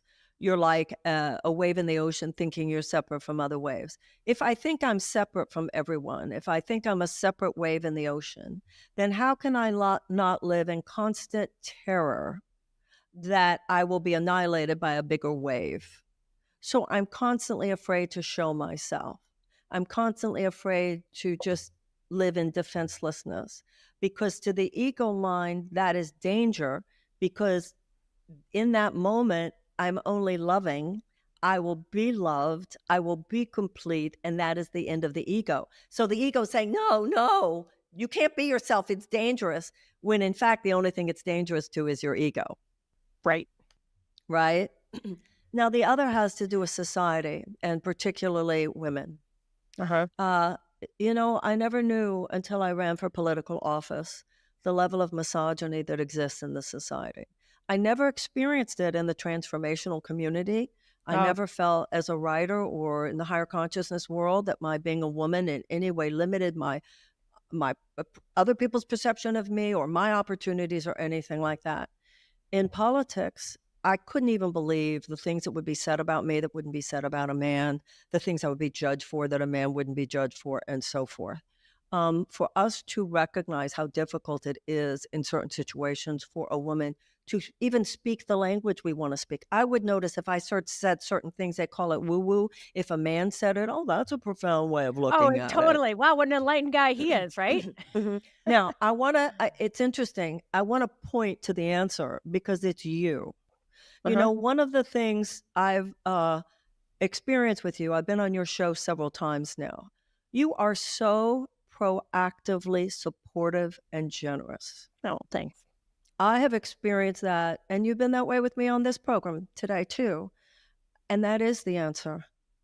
Women have got to support other women. And that's another new age BS. Oh, I really support you. And then thinking if I say I support you, I don't have to do anything, right? To actually support, to proactively say you did good. Yeah. We are at a point in our society where we are more liable to say, how are you? What kind of pain are you working with today? As opposed to what great thing are you doing today and how can I help? I love it. Yes. So totally. That's what we need to get. And that's the answer.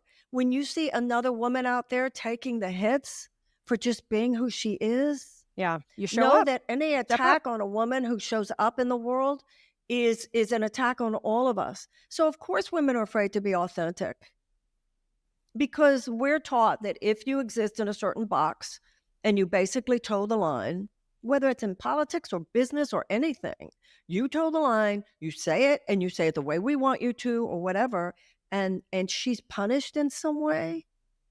Yeah. She's too much. She's just too much. You don't hear them say, I've never heard that said about a man. He's just too much. Right. So it feels like it's for our collective good. Not that, to your point, it's how we see each other. We say those affirming words. We find, we see, you're shining your brightest. I love it. Keep going. Right. That. It's always interesting to me. These small things are actually really easy to do, and they so are disproportionate in the value that they offer. Right. But it to me, it keeps coming back full circle, full circle, full circle. I do my meditations every day. And I'm a grateful human being, right? And I wasn't always. Like, let me just say for real, I used to be, oh my God, I mean, just a little, let's just say a little rougher edges than I have now.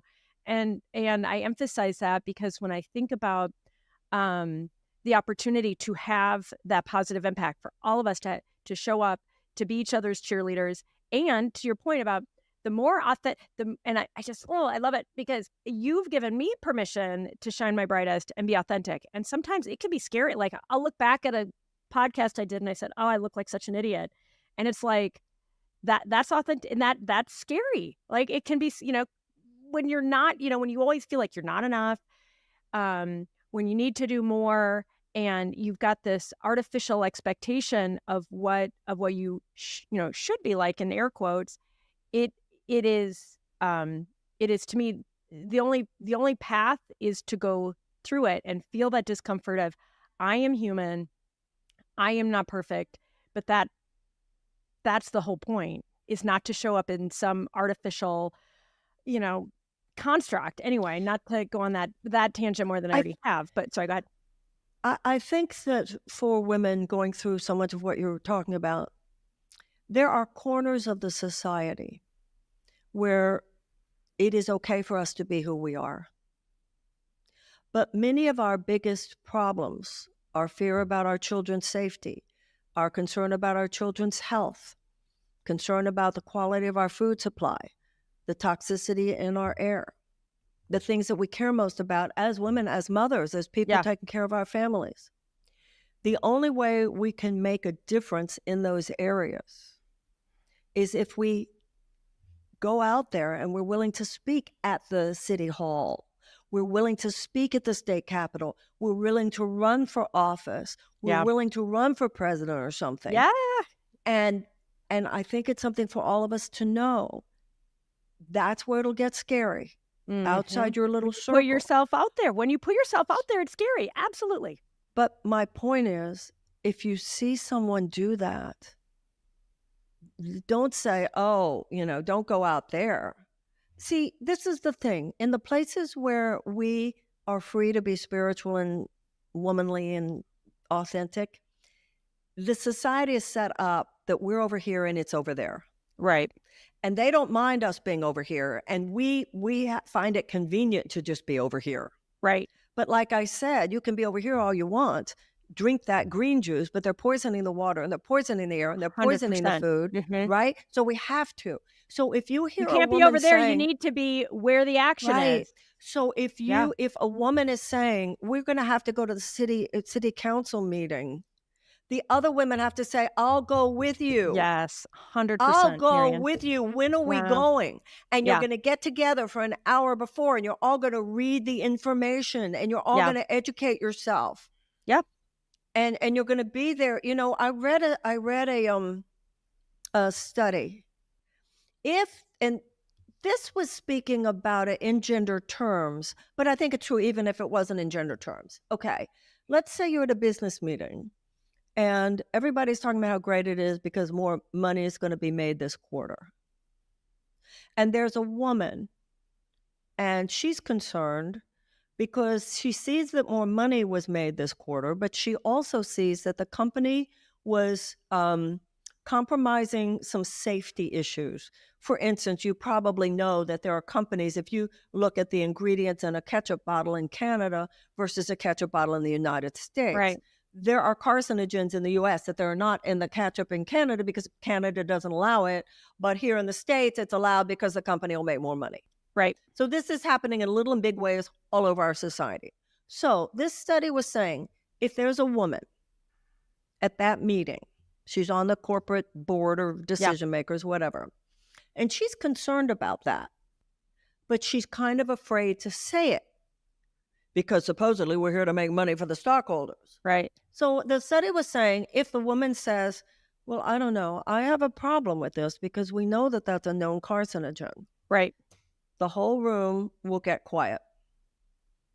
And then the study said, if even one person says, actually, I agree with her and I think we ought to look at this, the whole system will change. Someone has to go first, right? Someone has to have integrity. But that's what I was saying about you. Just speak up. Speak up in support. And I felt that from you, so I'm sure that you do it in all kinds of places in your life. We all have to become more proactive, and I think that that's really the point. We need to become more proactive in our love and support of others, and that to me is holding someone accountable. Are you being all you can be? Are you being as strong as you can be here? Because if you're just going to wallow in your victimization, I'll give you an hour to do that, and then get out there. I always say, pray in the morning, kick ass in the afternoon. Oh, I love it. That's awesome. Do your practice in the morning, prepare your nervous system.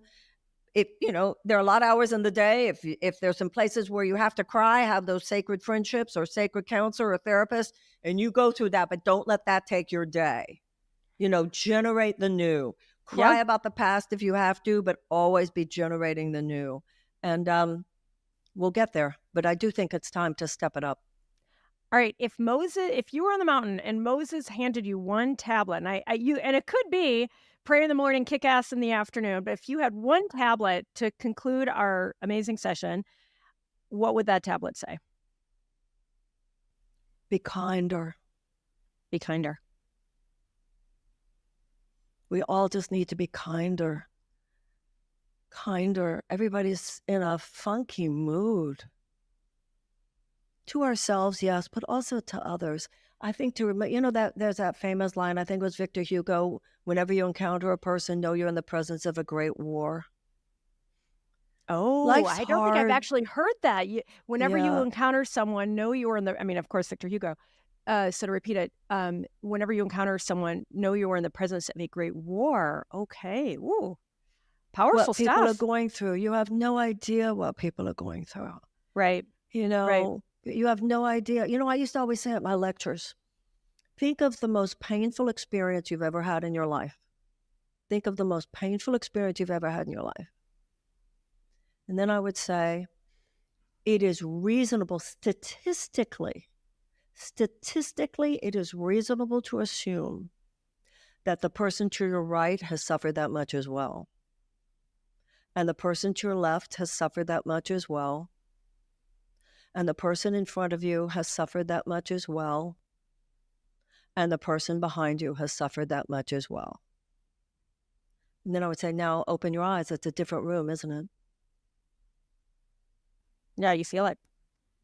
Yeah, because, suffering gives you X-ray vision into the suffering of others if you allow it to. Well, you're a big proponent of keeping your heart open, even when others aren't. So, if you will. Trying. Like you said at the beginning, it's not always easy. It's easier said than done. But easier said than done. But that's back to the holy practice that we've been called for. Well, and it goes back to, you'll have one life, after this presidential election. There is so much that if I allow it to, will make me a bitter, angry, pathetic old woman. You want to have that? Or do you want to have even better than ever? Great, even more in order to radiant, do Marianne. that, you're going to have to do the work. And so I'm trying, and that's what I'm in the middle of. I love it. Well, thank you so much, Marianne. You are always such an inspiration. I always learn a ton from you. And I know everybody listening and watching this have too. The good news is you can rewind and watch it again, because I was feverishly trying to take all the notes. There are so many amazing nuggets and practices in here. So thank you, Marianne. Thank you. Thanks for tuning in to this amazing episode. And there are more great sessions of relationship fitness to come. So please stay tuned.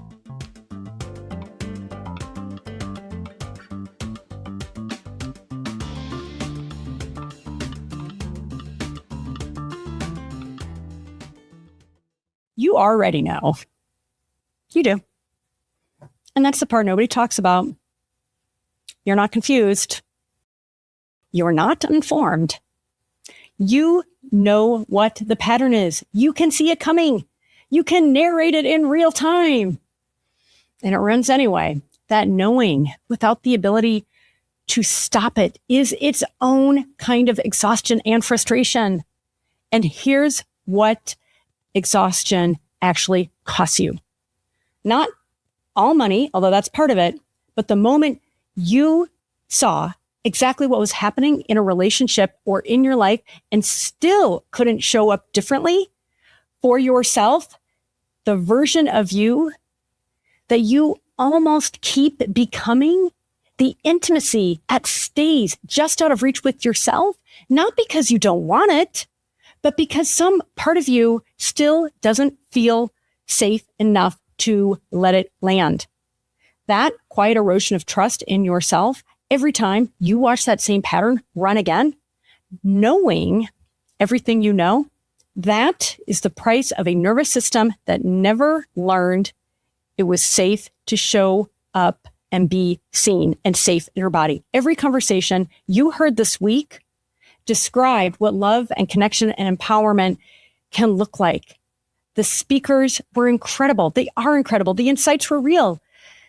And you're leaving with more clarity and hopefully inspiration than when you arrived.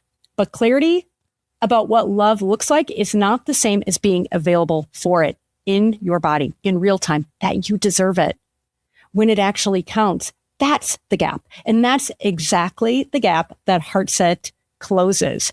Your HeartSet is your core emotional and energetic state, how you feel and what you radiate from the inside out. It's not your mood, but your baseline. And it can't be performed, but it can be tuned. And when you tune it and it shifts, you stop managing yourself through connection and start actually experiencing that freedom, that authenticity. Every approach you've tried and everything you heard this week worked from the neck up. HeartSet Live works where the behaviors actually live in your body, your nervous system, the place that determines whether love lands or just makes sense intellectually. If you were at one of our HeartSet sessions this week, you already felt that difference. And for the summit only, we are offering a founding member discount. What that means is after the summit, the price goes up substantially. I urge you right now, keep scrolling, go down to the HeartSet Live link and sign up and make this powerful investment in not just yourself, in all of your relationships. Because when you rise, when you're able to receive, when you're able to hold so much more capacity to feel safe in your body, to trust in yourself, only then can you give those things to other people.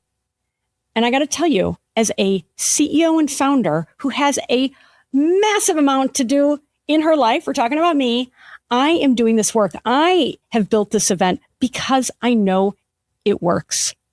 Because I've achieved this transformation in my own life, and I have worked with so many other people to help them do the same. And it's why I'm offering this HeartSet Live event over a 6-week period, so filled with so much great exercises and insights and the workbook and everything that will make sure it doesn't just work for you here, but that you feel it. Because when you feel it, when you're really anchoring it into your body, that's where the magic happens. You can't think your way there. Thinking about things, reading about them, listening to the podcast, those are all complementary. They're helpful, and that's great. But to really affect transformative and lasting change, you have to feel it in your body and tap into those beliefs that have been holding you back. That's where the action happens. And that's why I am so excited to be conducting this exciting first time ever HeartSet Live event. I really want you to join me because I really want you to feel as good and on fire as I feel. Scroll down, June 3rd. I'll see you there.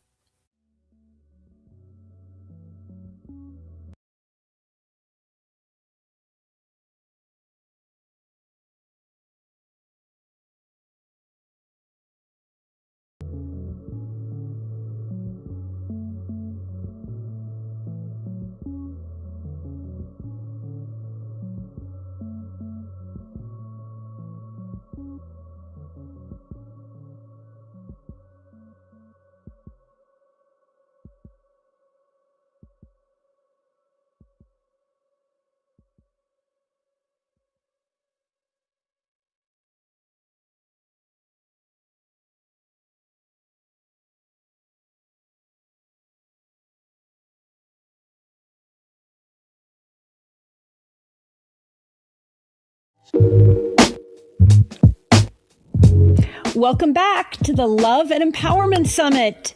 I'm your host, Andrea Miller, and I'm really excited about this next session, The Art of Fighting, how conflict builds the love you actually want. And this is especially for anyone who's been in conflict and felt, honestly, bewildered, hurt, and even devastated by how painful and confusing conflict can be.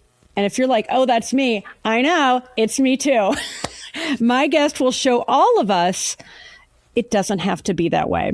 She has spent her life mapping the emotional world of relationships and teaches something that most relationship coaches won't touch: how to fight well and why doing it right is one of the most intimate and beneficial things people can do. Let me introduce Annie Lalla. Annie is a love coach, philosopher, and speaker known as the cartographer of love, with an honors degree in human biology and philosophy and certifications in coaching, NLP, and clinical hypnosis. Her work spans evolutionary psychology, intergenerational family systems, and therapeutic sexuality. Annie helps singles find their right partner and helps couples resolve the patterns that erode connection through her signature method, the art of fighting. But before we dive in, I'm just going to remind you, if you haven't gotten your L&E Love and Empowerment Handbook, grab it now. This is going to be a really practical session. You're going to want to take a lot of notes, and I want to make sure you have it in a place where you can find it again and easily reference it. And with that, welcome, Annie. Thanks for being in our summit. Yay! I'm excited. Yay, I'm excited. Well, let me just kick right in to the questions. You've built your entire coaching practice around something most people run from: conflict. Why is how we fight one of the most important things we can learn to do successfully in love? Listen, when two people come together, whether they're friends, family, romantic partners, you're having one person come from different philosophies, different backgrounds, different value sets, different cultures, and they're supposed to get along and not have conflict. This is ridiculous. Conflict is literally how two different perspectives tessellate and find shared reality. It is the process of befriending and becoming intimate. Intimacy comes from experiencing the difference and then the delight in the difference. And I always say that conflict is a collaboration trying to happen, and collaboration is a conflict well resolved. And so if you want to have a collaborative dynamic with anyone at work, friends, romantic partners, which, by the way, having a kid is the ultimate collaboration, so which is what most people are looking for in a pair bond, then learning how to collaborate is the name of the game. But you cannot collaborate, which is to take two different realities and find the shared emergent possibility that comes out of these two different perspectives. You can't do that if you're not willing to express what's real for you, hear what's real for your partner, allow for there to be a difference, which, by the way, thank God there is, because if you're exactly the same as your partner, then there's only need for one of you in the world. So you're always going to have these differences. And to allow the intelligence of both perspectives to be combined into something new that was literally impossible if you guys hadn't collaborated. So conflict literally grows your understanding of who you are, what your values are, what's important to you, what works, what doesn't work. Because you have to bump into something that's not like you to go, oh, actually, I really want to live in a warm country. Actually, I don't want to live in the city. Like, until you have to bump into what's different than you don't really know who you are. And so I think conflict is how you understand yourself. It's how you learn about another human. It's how you cultivate intimacy. It's how you how you build your muscles, not physical muscles, emotional muscles. So when you go to the gym, you lift weights and you have tiny rips in the muscles that then grow back stronger. That's how you build, that's how you work out. So when you have a relationship, every conflict is a tiny rip in the muscle that can grow back stronger. So the relationship is more robust and more resilient. Now, just like if you go to the gym, if you lift too heavy a weight, you tear the muscle, and now you're out of commission for months. So what I teach people is how to use conflict in a healthy way so that every conflict gets you closer to your partner and to yourself. So alchemizing conflict into intimacy so that you build a stronger relationship, not damage the relationship that you're in. So there's an art. And that, you picked the word right out of my mind, the alchemizing into greater intimacy. That to me is everything, right? Because we're taking what feels like lead and something heavy and undesirable and being able to transmute it into something valuable. Can you just talk about maybe a specific example, or is there a story that comes to mind, somebody you've worked with or in your own life that really shows how you can go from that just painful and being in resistance, right? So often when you're in conflict, it's like you're just in major resistance mode. And then when you surrender, the alchemy can happen. Well, you're in resistance like you are in those last few reps where you want to drop the barbell, But everybody knows those last few reps is where all the muscle is made. One extra that's where the rep magic happens. makes a difference. And so what I'm teaching people how to do is how to stay in the collaborative dynamic without doing the two enemies of collaboration, which is collapsing or coercing. So you collapse, you go find whatever you want, and you just abdicate, which is abandoning your own needs and wants. Feels easy, but actually it becomes resent breeding, and it erodes the trust and the foundation of the relationship. That's collapsing. And then coercing is using energy, bullying, intimidation, threat of punishment, threat of withdrawal of love. So those are the enemies of collaboration that keep it in conflict and prevent it from alchemizing it into intimacy. But in terms of a specific story, I mean, my own marriage, when I met my husband early days, I would get upset or sad and I'd need a hug or I'd need a reassurance, and he didn't know how to do it. In fact, he kind of looked at me like, why do you need this? It was so preposterous to him. And finally I blurted out to him one day, I said, but your job is to make me feel safe. Like, that was what I thought love was. And he goes, that's not my job. It's not my job to make you feel safe. And I was like, oh my God. So he was claiming that it's not his job to make me feel safe. And I'm thinking he didn't get the memo of how people are supposed to love. But I didn't realize what I was running is codependence, not love. And I had it that everybody's job who loves me is to make me feel safe. Not that it's my job to make me feel safe, which is actually the adult stance that you need to develop in order to be an effective partner in a relationship. So now I think his stance was also coming from a little bit of shadow, like, well, I don't know how to empathize and tune into everyone else's needs and wants, so I'm not going to take it on. And I'm particularly good. I'm world class at making other people feel safe. That's what I do for a living. So the idea that he wasn't going to do that for me was upsetting, terrifying, really frustrating. But literally, I married the one guy who not only didn't believe it was his job, actually didn't know how. So I had to reckon with, do I want to be with this guy?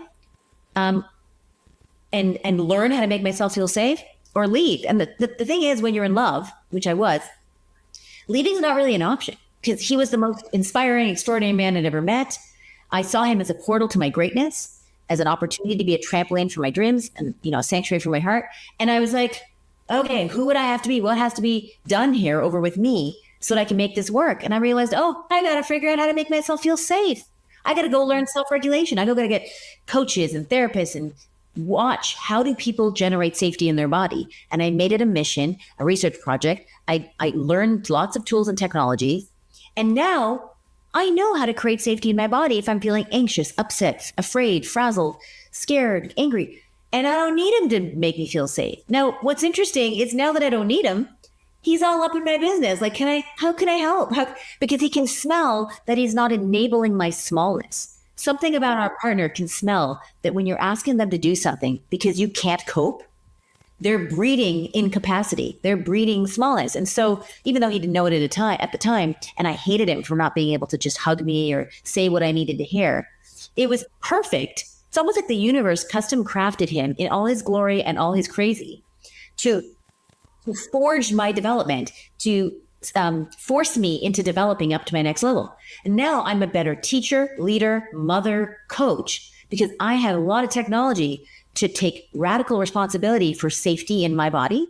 And now I can teach that to my clients, to my child, to my colleagues, to my family members. And I teach people that being in love is learning how to create safety in your body so that you can inspire your partner to do the same. Because when you have a kid someday, if you did, that's actually what a great parent is. Someone who generates calm, safety, groundedness in your body so that your child can take refuge in that, instead of your child having to create safety for you, which parentifies the child, robs them of their innocence. All of us had that happen in some way. And so we want to break that lineage pattern. So in terms of alchemizing, resistance, pain, I wanted to run screaming from the relationship. And if I had, I would have never learned this particular muscle that up until now in my life, which was 38 when I met him, no one had helped me build. I had somehow gotten through life thinking, well, it's everyone else's job to make me feel safe. And apparently it's not. And thank God he didn't know how. Well, and thanks so much for that, Annie. I think so many of us can relate deeply to a lot of what you're talking about, and this whole business of how the most important relationships are teachers to us. And those mirrors, and it's like, I actually think of a relationship as a school. And when you break up, you don't break up, you graduate with your degree. of what works and what doesn't work. So it's always a success, no matter if you stay together or not.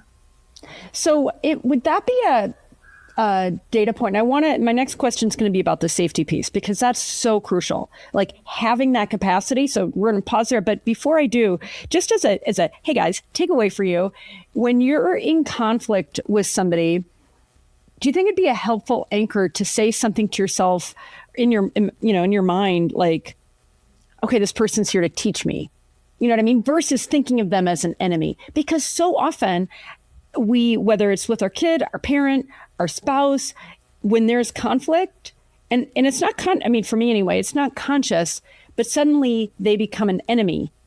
And it almost feels like we can train ourselves to teach our subconscious minds to think not an enemy, but a teacher. Yeah, and maybe we involve both. So maybe we yes to the part that feels like they're an enemy, because they are an enemy. They're an enemy to our status quo. They're an enemy to our smallness. They're an enemy to our unconscious self and to our small self that's about to be transcended. But they're an ally and a teacher trampolining us to the next level of growth and development. So yes, it feels like an enemy, but they're an enemy to the part that they're an enemy to your unconscious wound-driven patterns. But they're a fierce stand for emancipating you from your small defended self into your highest next level, into your greatness. So they're both, they're in communion with who you are now and saying, I see you bigger than this. I'm standing for your greatness. But what we need to teach our partners, which I do, is how to be seen less as an enemy and more as an inspiration. So can you give feedback to your partner in a way that conserves their dignity and self-esteem and allows them to live even more deeply into their values? So instead of saying, hey, stop yelling at the kids, you're damaging them, you could say, hey, I know you're really committed to being a great father, and I know you want to have your kids feel safe around you. I have some ideas that would have you communicate with them even better. Are you interested? See, that conserves their dignity, takes off the shame and blame, and allows them to be receptive and open to an offering. Whereas a criticism has shame and blame smeared all over it. So the person is busy defending, you're my enemy, instead of you're my ally, reminding me how to live into my values even better. So it takes work to take your WTF stance, which is a grumble, a complaint, a pushback, and transmute it into what I call MLK, the MLK stance. So WTF to MLK. MLK stands for Martin Luther King. If there was ever anyone who lived that had a right to be what the fuck, it was him. But he didn't. He said, I have a dream. And he inspired an entire nation up to their next level of greatness by giving them a chance to live even deeply into their own values. There isn't shame or blame in his invitation. And so if he could do it with such an important topic, can you do it with putting dishes in the sink versus the dishwasher? Can you say, I have a dream that you will walk into this kitchen and remember you're part of the team family and you will put your dishes directly into the dishwasher. I have a dream. If you can do that, by the way, not only does it work better because the person's not busy defending the shame and blame, it makes you a more extraordinary leader. Right? The work you have to do to inspire and enroll someone into their next level of greatness rather than shame and blame them out of who they were makes you a version of yourself that you could sign your name to more triumphantly. And so we like to take the shortcut. I just want to bitch from my chair and like have you do the thing. But it honestly doesn't work. And you have to decide, do you want to shutter your frustration and upset onto your partner? Or do you want an actual behavior change? You do not get both. So you decide. I don't mind which one you decide, but when you're bored of just shuttering your frustration and not getting long-term sustained change, they may change for a while, but then they change back as soon as they forget. But to get a long-term change, you have to systematically strategize. How do I communicate this as an inspirational invitation to them living into their value better? And that work you have to do upgrades you. So you get a double upgrade. You have to get better and they have to get better. Yeah, I love that. Let me you said something that's so important, Annie. I'm just calling out for our audience here. And this is it's gonna be a little maybe seemingly sexist, but I'm gonna do it anyway. So often women make the mistake of giving feedback to their partner that the partner perceives as criticism. And I think for almost all men, it feels like kryptonite. So ladies, remember what Annie is saying, that what you're trying to do, I get it. I've been married a long time. But if you're not really conscientious about giving the feedback, it's going to be perceived as criticism. And then, like Annie, like you're saying, and then it's going to spiral into this whole defensive, conflict-ridden outcome, which is not what you want. So instead, make sure you're giving that feedback. I've heard a lot about, like, even what you're saying, Annie, a little more of an invitation. Like, are you open to this? The trick is people don't change for your reasons. They change for their reasons. So that's a good one. I say to someone, oh, you need to stop yelling because I don't want to hear you yelling. But I know you want to be a great father and you want your kids to feel safe around you. And I had some ideas that would upgrade the communication so that they felt more connected to you. Are you interested? See, it takes a little more work and it's more, you have to scrape off the shame and the blame. But then the man gets to feel like he's walking into an opportunity to be a hero rather than doing something to get out of the doghouse and get to zero. Nobody wants to go from doghouse to zero. They want to go from 0 to hero. So instead of, can you take out the garbage? I've asked you 5 times. And then if he takes out the garbage, it goes from doghouse to 0. Now she's not mad at me. But if you say, hey, I feel so loved up. I will feel so expanded and delighted if you could take that garbage out by 4 o'clock this evening. Will you do that, husband? Will you take care of your wife? And then he gets to do it, and then he's the good guy. So it takes more intentionality, but what women tend to do is they smuggle their aggression into the grumble. And remember I said you either have aggression and grumble onto your partner, or you get a behavior change. You literally don't get one or the other. So you have to pick. And most people, when they finally get tired of what doesn't work, I'll say, here, I'm going to show you how to do it so that it inspires them. And it'll feel odd at first how to say it that way. But in the end, I ask them, do you feel more beautiful, more empowered, higher self-esteem when you say it this way that I just taught you? And the answer is always yes, because it's a better way. And it also is more effective. Well, and so let's move into this incredibly important topic of safety. To what my experience has been, and the people that I've worked with as well, as you regulate your nervous system and feel safe in your body and safe in your being, it gives you so much more capacity. You're not as reactive. You have greater empathy. It's like you show up in conflict in a way, you're way more well-resourced. In addition to what you were saying, you're not over here insisting it's somebody else's job. It's like you've already raised your baseline dramatically by getting safe in your own body. Yes, and being safe for self-regulation, grounding, centering, all these things are technologies to occupy the present moment, which is the only party going in the known universe. There is no other place where things happen. There's no place where learning, intimacy, transformation happens except in the present moment. And the only way to get back to the present moment is through your body. So attuning to the sensations in your body, breathing consciously, because as soon as you get back into your body, which is the sensations in your body, the feelings, not the story about the feelings, right? The story about the feelings is reasons, explanations, justifications, blames, shames, either shaming someone else or shaming yourself, doesn't matter. Anything that involves reasons, explanations, justifications is not the feeling, it's the story about the feeling. And so I'm trying to get people to take a breath. Self-regulation is about attuning to your nervous system. It's always somatic. And reoccupying the present moment. Because here's the deal. Trigger, upset, frazzle, anger, sad. Trigger means time travel. When you get triggered, you leave the present moment of your adult self and you actually time travel back to a younger version of yourself that's under 10 years old, usually around 4 or 5. And that younger version of yourself only has access to the files of a 4 or 5-year-old. So the options that you can use in that moment, even though you have grown-up words, is tantrum, stonewall, aggress. It's all these like fight, flight, freeze, fawn. And so when you're triggered, self-regulation is time travel back to the present moment. We've all been talking to someone who sounds like a 3-year-old or a 4-year-old who's just using grown-up words.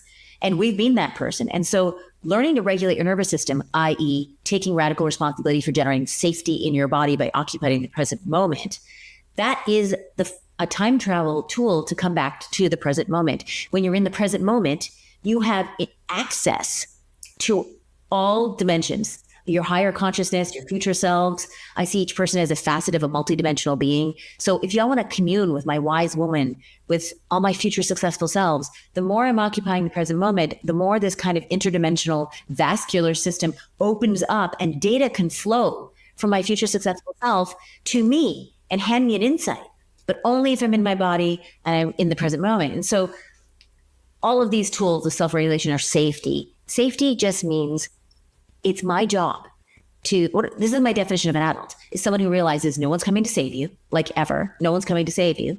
And if you have fallen off the boat, it's your job to learn how to swim to shore. Now, often in a relationship, if you are falling off the boat and you're struggling, you're angry, sad, upset, confused, and you're begging your partner to just do the thing that would help you. But Annie, you're not begging them. You expect them to read your mind. I'm getting there. So you're falling off the boat and you're saying, will you just show me the life jacket? You're standing right beside the life jacket. And the life jacket could be a hug, a reassurance, I love you. It could be giving them space, leaving the room, whatever it is that would make you feel safe in that moment. They're not giving it to you. And we think it's because they refuse to. They won't give it to you. But what I've learned is when someone loves you and you're asking for something to feel safe and they don't give it to you, it's not because they won't. It's because they can't. It looks to you like they're still on the boat sitting beside the life jacket, but actually they're drowning too. They're drowning on the other side of the boat. And they're asking you for a life jacket, but you can't even hear it because you're drowning. So now both of you are drowning off the relationship. You've fallen up. Someone's got to learn to swim to shore, or otherwise both of you are drowning. So learning to swim to shore and not relying on someone else and realizing your partner is not trying to hurt you. They just literally don't have the capacity to give you what you need. And their drowning looks different than your drowning. So you can't tell that they're drowning. Well, let me ask you two burning things. I'll ask them and then we'll take one at a time, because I know everybody is sitting here like, but, what if I'm going to conflict and they're not, and what are we going to do? So I want you to take that one second. But the first one, let's just say I just was in a fight with my husband or my teenage son. I mean, anybody here who has teenagers, you feel me. Can you walk me through a really practical, proven way and I love the trigger time travel. Like, that's a good one, Annie. Hey guys, remember that. Next time you're in conflict, you're time traveling, you got to get back. And Annie, can you walk me through an exercise for how, like a clutch exercise for how we can pull ourselves back from that time traveling 4 to 5 year old version of ourselves to the present moment? Okay, so you're asking for some regulation tools that you could use. Okay, well, there's the simplest, easiest one, portable, you can do it anywhere, is 3 to 5 deep breaths. Just literally deep inhale, has to be conscious, ideally with your eyes closed if you can pull it off, but a deep inhale where the exhale is around twice as long as the exhale. So the inhale, and then exhale through a straw, long and stretched. 3 to 5 of those will give you a reset. Now, there's as many ways to regulate as there are human imaginations. There's, even though I'm frustrated and upset, I completely love and accept myself, tapping, EFT, EMDR, exercise, movement, any kind of breathing practice, Vipassana, Anapana. What do you think yoga is? Yoga is just a moving self-regulation process. Any form of meditation, these are all self-regulation. They all involve bringing your consciousness out of narrative and story and whys and explanations and into your body.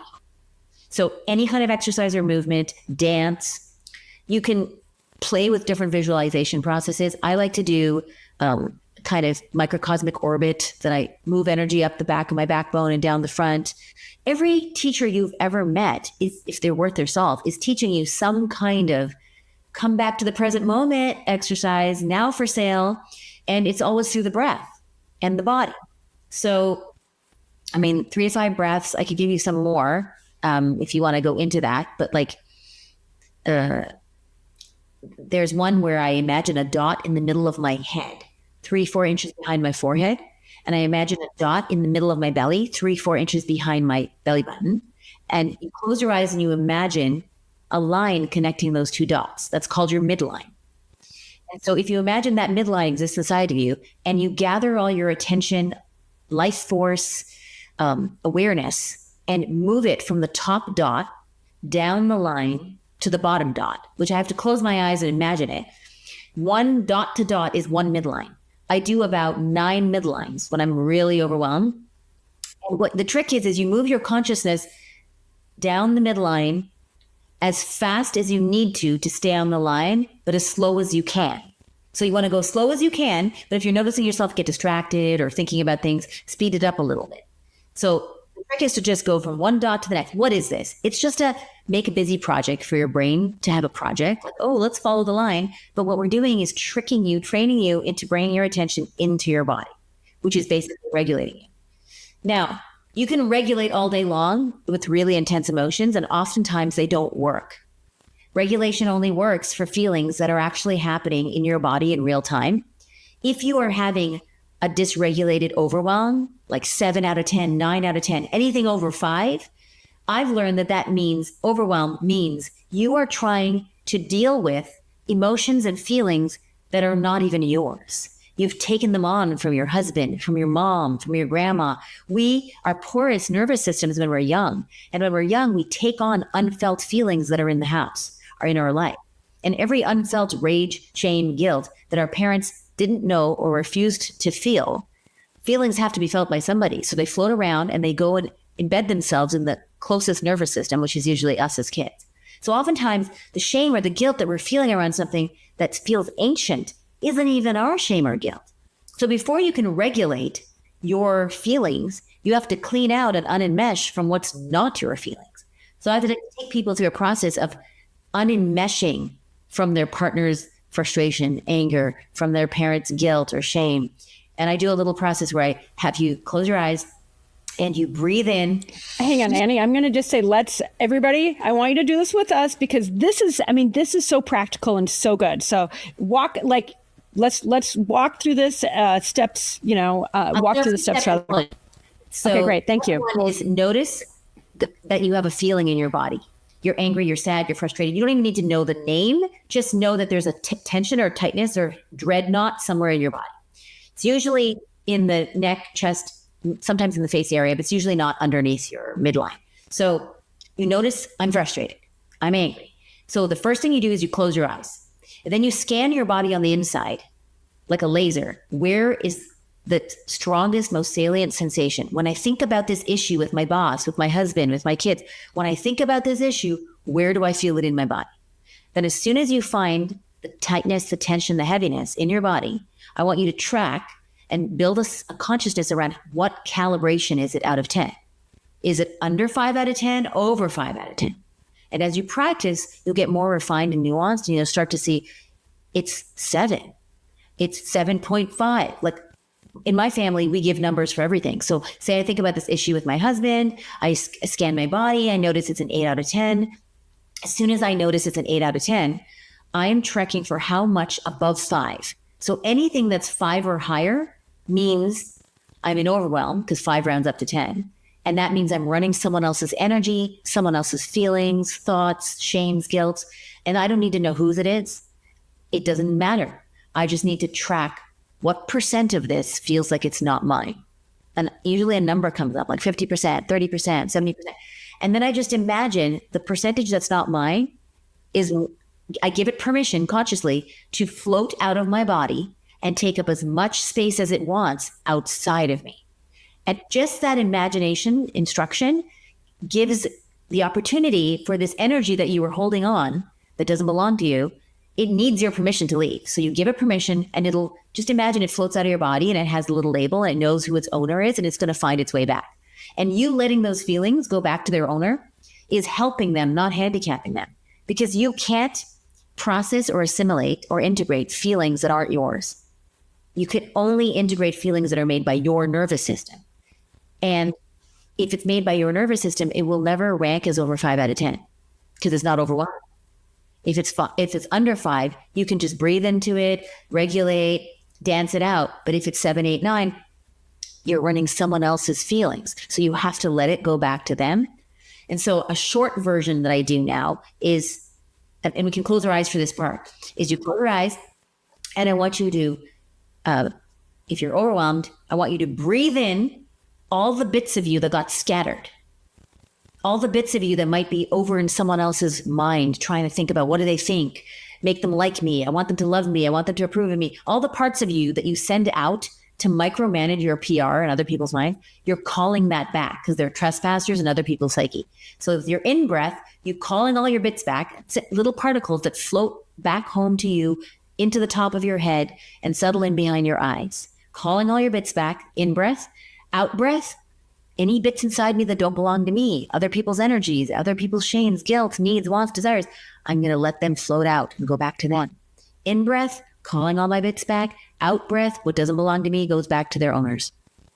And so with each breath, you unenmesh, you dissociate from other people's realities. And if you do that for 3 to 5 breaths, you will notice, if you imagine it, that your nervous system comes down under 5. And then with what's left under 5, you can regulate, you can breathe it out, you can tap it out. That was good. And I'm obviously not dysregulated right now, but everybody has their things. And so that actually worked for me just now. Fantastic. So good. So thanks for walking me through those exercises.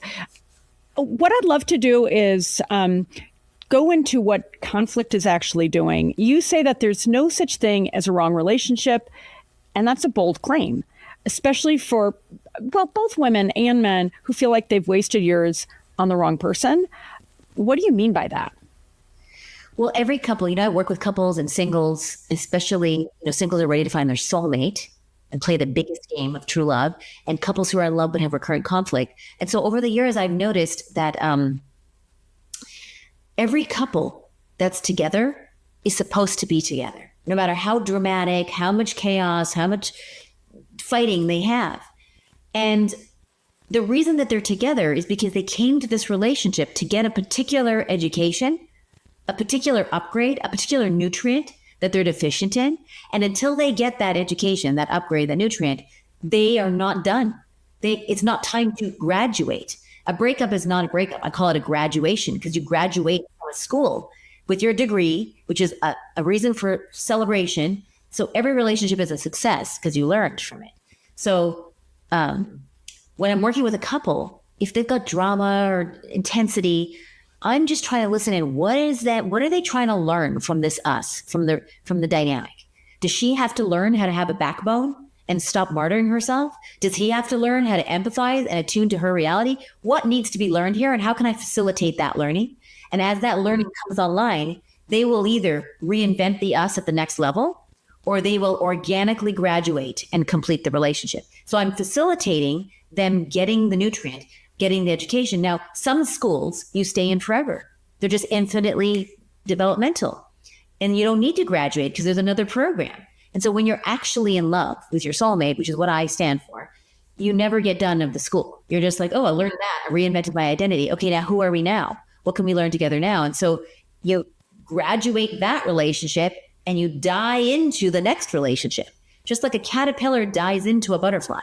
It feels like annihilation, but you have to give up everything at one level and trade it in to have the relationship at the next level. So it's like you have to risk the whole relationship at one level in order to have it at the next, and it feels terrifying.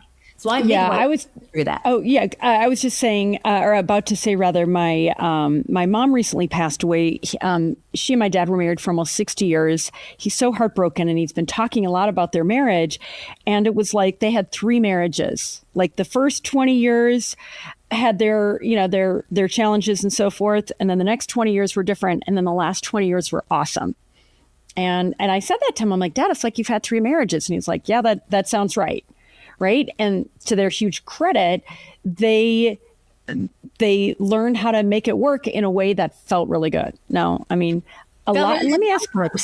I'm sorry. Felt really good sometimes, but not all the time.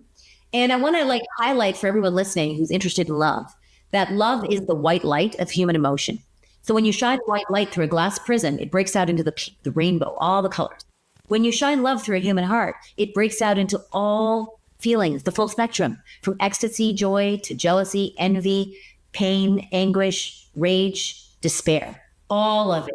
So when you say I love you to someone, what you're saying is I'm willing to feel the full range of my feelings without projecting, shaming, blaming them on you, but to actually feel them in service of my own aliveness.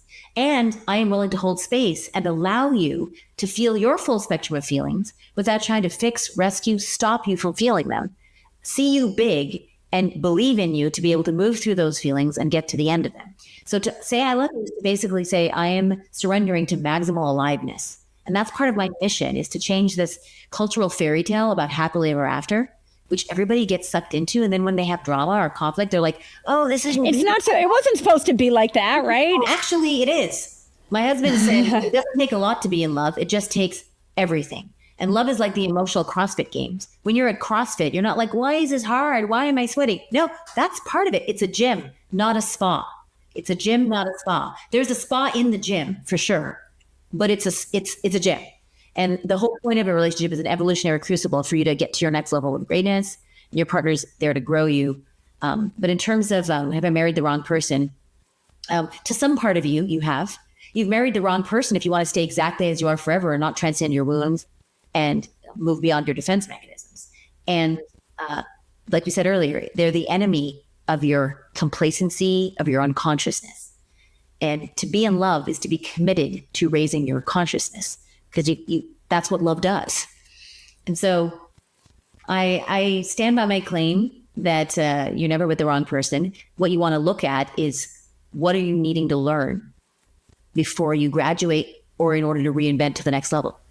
And let me drill in there for a moment. And I realized I promised I'd ask you a question that I almost forgot, but I haven't. So I got it right here, waiting on the side. But before we do, you talked about a breakup not being a breakup, but instead a graduation. So I wanted to ask explicitly: do you believe that every couple can make it work? Because there is a school of thought that says, with kind of enough self-awareness, enough maybe patience, enough love, that all marriages or all relationships can go the distance. Do you believe that? It's an interesting question. Where I've come to is I have many definitions of love. I collect definitions. My husband says you need at least 7 definitions of an idea to understand its multifaceted nature. So one of my less glamorous definitions of love is that who's worth the suffering? So who's worth the suffering? Because to be with another person is to have drama and difference and suffering. And every guy I dated before my husband, I love them. They're amazing. I'm still friends with them. But the suffering outweighed the developmental ROI. It wasn't worth it. And so it really comes down to who's worth the suffering. And that's why it's so important to choose the partner, because you're choosing a partner that is going to influence your values, how you relate to reality. You're going to become more like them. It's the most important decision you will ever make in your life. So I never want anyone to take it lightly. You should settle for nothing less than the most inspiring person you've ever met. Not inspiring to the world, but inspiring to you, because that's what you need. You need a trampoline for your dreams and a sanctuary for your heart. So you want to look for that. But I think you probably could make it work with anyone. But you've got limited time, you got 100+ years, limited life force, attention. What do you want to work on in this life? What are you up to in terms of when you go to the gym? Which machines do you want to work on? You fall in love not with another person. You fall in love with who you get to be through them, around them, with them. You fall in love with them as a transformational portal to your next level of growth and greatness. And so who do you want to be? Are they a portal to your development? So when I'm helping people find their partner, a lot of people are just looking for someone that they like, that likes them, that feel like a companion. They're not actually looking for, is this person a portal to my developmental greatness? If I had a child and my daughter came out just like this woman, or if I had a son and then my son came out just like this man, would I be happy with that? You're going to the gym, pick your gym carefully. And the truth is, unless you're in love, really in love, you will not have the wit and the wherewithal and the grit to stay in the game when every part of you that's screaming, I want to leave, because in order to make this work, you have to reinvent at the next level, which feels like dying, feels like annihilation, like the caterpillar, feels like it's dying, but it's dying into the next level. So you don't have true love, you will just leave. And I've seen it time and time again, which is why I want people to never settle. And how do you know if you're settling? Well, you do a year's of due diligence. I think a year and a half before you get married or have kids is ideal, because you've seen all the patterns by then. And after a year's research, you're interviewing for the most important job you'll ever hire for. So after a year's interview, year and a half, you know all you need to know about them. If after that, you're still asking the question, am I settling? you probably are. I like that. Because Yeah, even that's some when I'm practical. Even when I'm Yeah, it's most angry at my husband, I hate him sometimes. I can't stand it, but I never feel like I'm settling.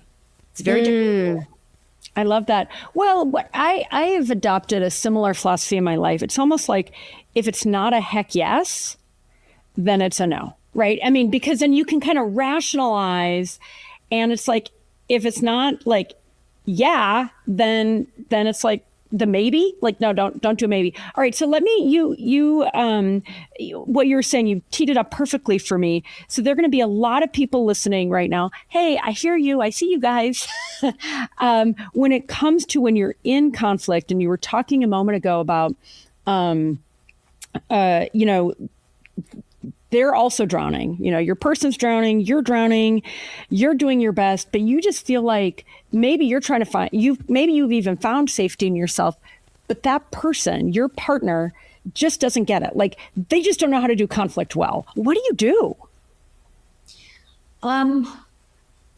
The way I see it is you're two parts of a system. I call it third eye.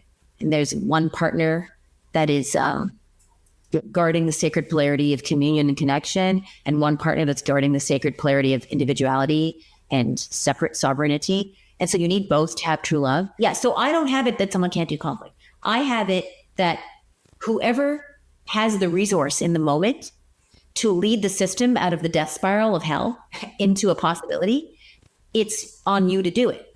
Whoever in the field has the capacity needs to lead the system. If you're always the one leading the system and your partner never does, well, first of all, you're getting a great workout at the gym, so no energy lost. And then you need to ask yourself, what is the ROI for you? Like, because remember, the purpose of a relationship, it's not charity. Relationship is not a charity. Relationship is an investment. You invest time, energy, life force, compromising what feel like your cherished truths in service of the us.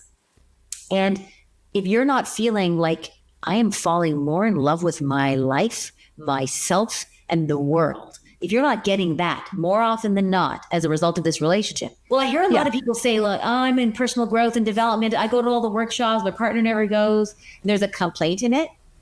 But I nominate myself as the leader of the relationship. I'm not waiting for my husband. I'm the visionary leader. Yeah, someone has to go first, right, Annie? Someone has to go first, and the person who goes first is the one who can. It's the one who can. If a millionaire goes to a church and donates $1,000, and a poor beggar person goes and donates $1, but it's their last dollar, who gave more, right? I think of a relationship as two people climbing up Mount Everest, and there's one backpack with all their supplies that keeps them alive. So one partner carries the backpack as far as they can, and then they hand it over to their partner who carries it as far as they can. And every extra step you take with the backpack, you're saving your partner suffering. So you're going to climb as many steps as you can before you hand it over. At the end of the climb up Everest, we don't calculate how many steps did you climb? How many steps did you climb? It's did you climb the most you could? Did you bring as much as you could to the us? And you can tell if one partner's like, oh, I'm tired after 1 minute, and they can never carry it. Because they're not tracking the impact of not carrying the backpack is the partner has to carry it that extra mile. And when someone loves you, your suffering actually matters to them. Now, if you're complaining and shaming and blaming, they can't feel your suffering. They're busy defending. So if you want your partner to actually feel your pain or suffering, you can't shame, blame. You have to go and occupy your suffering. Your suffering's here, but you're dodging it. Shame, blame, make wrong. Why did you make me hurt? But your partner can't feel your pain unless you're actually standing in your pain, open kimono with blood on your hands. I'm in pain. Not you hurt me. I'm in pain. Will you help me with this? And the more you can occupy your own agony without attacking, shaming, or blaming, the more likely your partner will be able to climb into and see, oh, my partner's in pain. And if your partner doesn't care that you're suffering, even after you've displayed it without shame, blame, and make wrong, then that's great information to know as you make decisions about what you do for the rest of your life. Yeah. Yeah, I think I think there's I want to say like a really common scenario where the person, cares. And by the way, I appreciate your point. I love to say you can't give what you don't have, right? So the person that has it, okay, carry forward. I think what ends up happening in a lot of, especially long-term marriages that I've observed, it's like there's this kind of chronic conflict, and it's like they care, but they somehow just keep having that same fight. They keep having that same hurt. And that's your specialty. My specialty is recurrent fights. So what do people do? Every couple has a fight that they keep having. And no matter what it is, over the cap on the toothpaste, or you didn't do this with the kids, it's the same shape underneath. And I've seen, I take the couple and I distill down the shape of their fight, and there's only a few versions of it. And then I help, they're fighting over values. Most conflict. I was going to ask, what are the things that you see? I mean, because by the way, nobody's really fighting over toothpaste. Like, they're really fighting over being seen. They're fighting over being valued, respected. So exactly. Guess what? They're always fighting. Every fight between two people who love each other is always about the same thing. And I'll say what it is in a minute. But most people see fight as a duel. You got your sword, they have their sword, and we're fighting to the death. There's going to be a winner and a loser.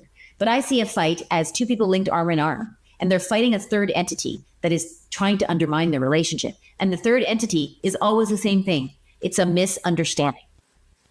So there's a misunderstanding that is getting in the way of their communion. And in loving relationships, I've noticed that the misunderstanding is always the same one, no matter what the fight is. It's some version of I don't feel heard, seen, respected, understood, acknowledged, which are all versions of I don't feel loved. And that's the misunderstanding. So it's like, oh my God, we're getting in a fight right now. There's some misunderstanding that's haunting us around you feeling not loved or me feeling not loved. We know we love each other, so let's get to the root of the misunderstanding. And that's just a different approach to doing a fight. Well, I think it's, as a practical matter, yes. I mean, to the extent that what is driving those are always those same 4 or 5 things. Oh, yes. What causes the conflict? What is the common cause of conflict? So let's go back to it. It's values. Now, the main values that couples fight about, like the highest, most comprehensive version of the value, is the me versus we. So I said earlier that two people come together, male, female, whatever. It always requires 2 polarities to make a relationship work. And it's not male, female. It's the sacred polarity of communion, connection, us, we, and the sacred polarity of individuality, autonomy, and sovereignty, me. So a relationship is a living, breathing entity, and it breathes in connection, communion, and it breathes out separation, autonomy. You need both, like an in-breath and an out-breath. And one partner is guarding the me, and one partner is guarding the we. And each partner thinks theirs is more important than the other. So we can call them the anxious and the avoidant, but I don't like those terms, because who wants to grow up to be anxious and avoidant? But everybody wants to grow up to be a guardian of a sacred polarity. So whichever side you're on, one's like, I need more time and attention. I want more us, me, we. And often they're standing for the sacred connection, but there's also a bit of shadow where they're leaning on their partner to feel more safe. So they use the we to regulate themselves. And then the other partner, they're more leaning towards the me. So they're accurately representing, we have to have separate lives, we have to have different realities, but they have a little bit of shadow that has them lean into, get away from me, you're crying, I need to leave the house. And so they come together to cross-train in their opposite skill. So a me person needs to learn how to we to be more balanced and to succeed in a relationship. So they hire their favorite weir that they find to cross-train them. And I hired my husband, who is the best at selfing. I call it selfing and othering. So you're either good at selfing, knowing what you need and want, and having boundaries and saying no, or you're really good at othering, tuning into what everybody else needs and wants, the empath. It's the codependent empath and the self-absorbed person. And it can be very, very extreme, like sociopath. And, Charles Manson and his devotees is like the most extreme. But every couple has one that's self-oriented and one that's more other-oriented. And they need to cross-train, because if they ever have kids, they need to be proficient in the other skill. If you're a me person and you don't know how to we and tune into the other, you'll be a shitty friend, father, parent. If you're just a we person and you don't know how to me, you'll be a martyr, always exhausted and resentful, and never be able to take refuge in a relationship. It'll be depleting. So I think most fights are around the me-we dichotomy. And like most fights distill down to that, but they can be like around, let me see if there's any other main safety and growth. Those are two primary values. And if one partner wants security and safety and sameness, status quo feels safer than future innovation, then newness, innovation, change feels terrifying. If the other partner is like, grow, change, let's go, let's try something new, that can feel scary to the safety person. And to the innovator, safety feels boring. So all human organisms in nature need safety and growth. And you need enough safety to then go to the next thing.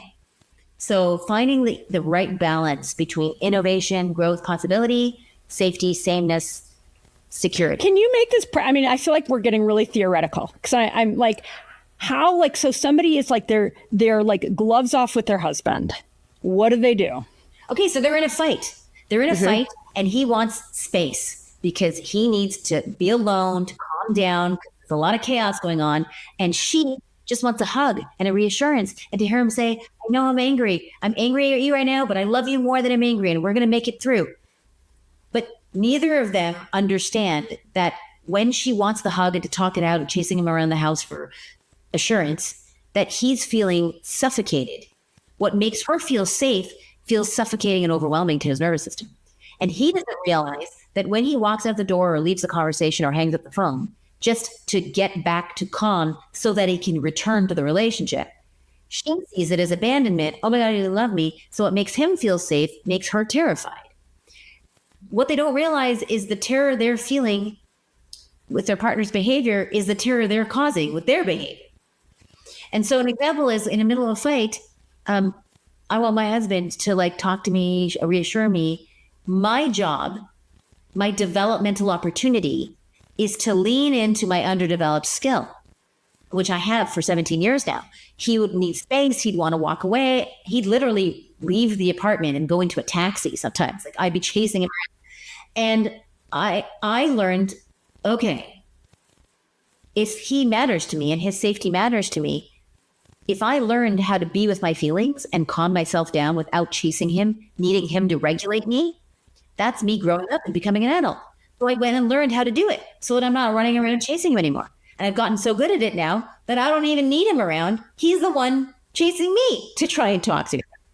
So he's learned how to not need space and how to stay in community. Let me interrupt just so because you've learned it. I'm trying to help my audience go like, I'm in a fight. What do I do? He's doing, whether he's, some guys will disengage. Others, it's fight or flight. Others they're not disengaging. They're fighting. They're like defending themselves, like gloves off. So whatever one you want, do the opposite. So say you're a woman and you want to engage with the guy and it feels safer and it feels really unsafe when he disengages. You need to ask yourself, woman, you need to ask yourself in that moment, what are you needing from him to feel safe? And that is a codependent leaning on a crutch. And you will never be seen as an adult. You will never be confident, resourceful, good at coping, high self-esteem, able to be a good mother, if you don't know how to create safety over here, no matter what he's doing. A woman and mother has to be able to create safety in the middle of the Holocaust, in the middle of Armageddon.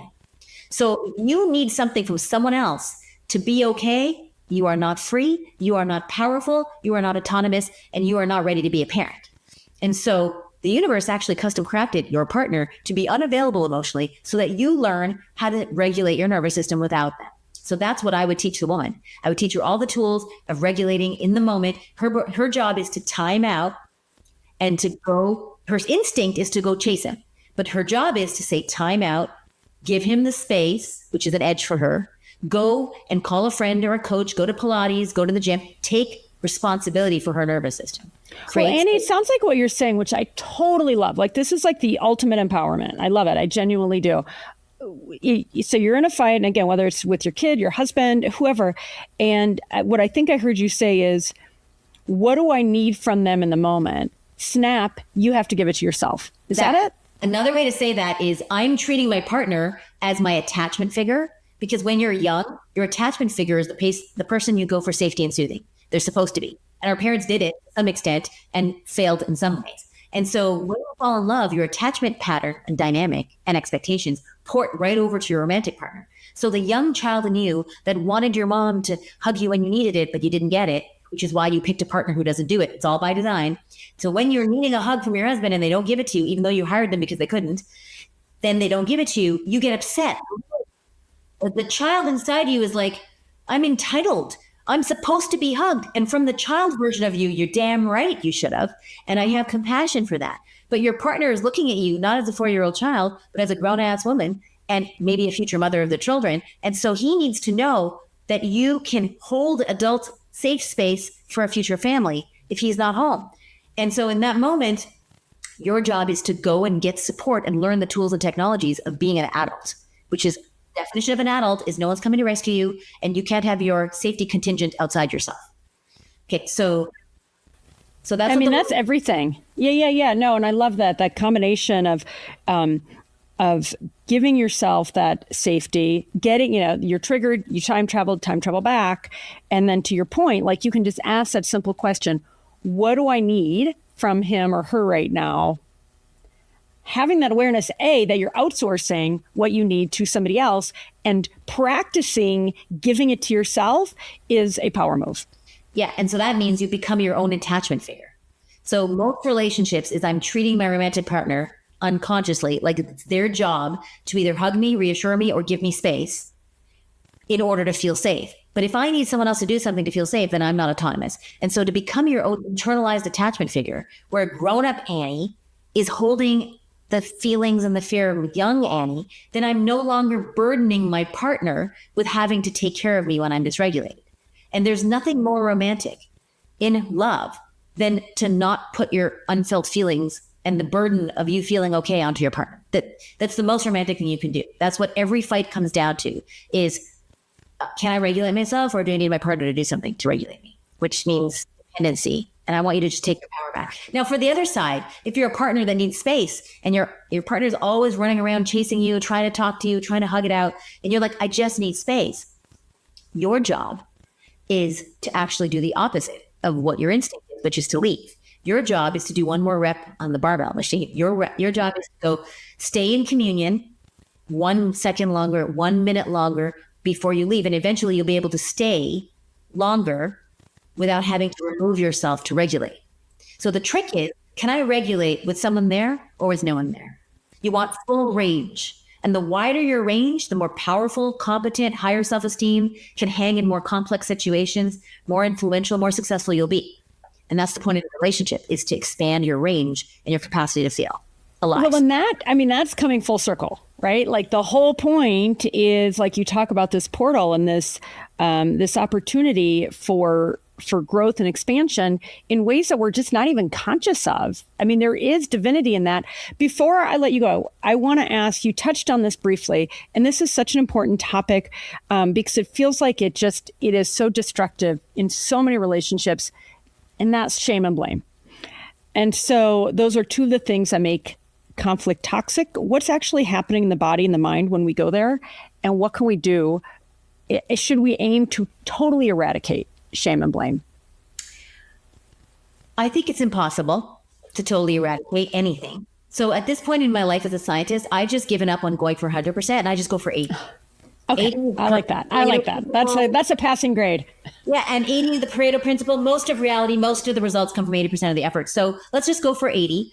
And in terms of shame and blame, I think if you're shooting for maximally minimizing shame and blame in your life, you're going to have a better life. And when I say minimizing shame and blame, I mean minimizing shame and blame of others, either verbally, explicitly, or just privately in your own mind, or shame and blame towards yourself, which is self-attack, self-flagellation, the voice in your mind that's, I'm such a loser. Why did I do that? It's such an idiot.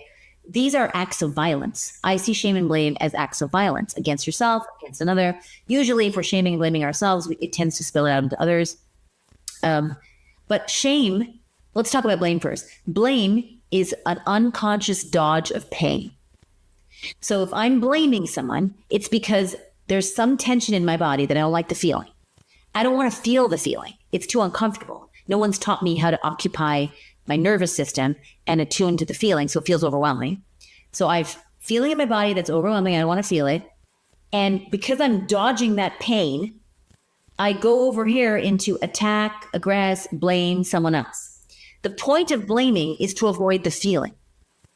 Okay? If you actually felt the feeling and said, wow, I noticed I felt really jealous when you were chatting to the waitress because she's younger and she's wearing a short skirt. I noticed I felt jealous and it kind of scared me. Can you remind me that you love me? That is the truth. I had an owie. I made up jealousy. I'm telling you the truth. I have no shame, blame, or attack. I'm opening my kimono and saying, I got a silly owie. Will you help me? But most people who are jealous, jealousy, envy, shame, and guilt always masquerade as aggression. So we don't often hear that. We hear, oh, why are you chatting with her? Well, why don't you go home with her? And you're so disrespectful. But actually, there's pain underneath it. So blaming or shaming someone else is usually a dodge of an owie that takes courage to share the owie. So we'd rather not share it. But we somehow expect our partner to care. But they can't feel our owie because we're not feeling our owie. So I just look whenever I'm blaming someone or someone I'm talking to is blaming, I go, where's the heartbreak underneath the blame? Where's the ouch? Where's the fear? Where's the pain? And can I give them dignity and resource enough to occupy the owie and speak from the owie? And then you'll get a much different reaction on the other side. Hey, why did you leave the cap off the toothpaste? Versus, hey, I noticed when I came in and the cap was off the toothpaste, my whole body contracted.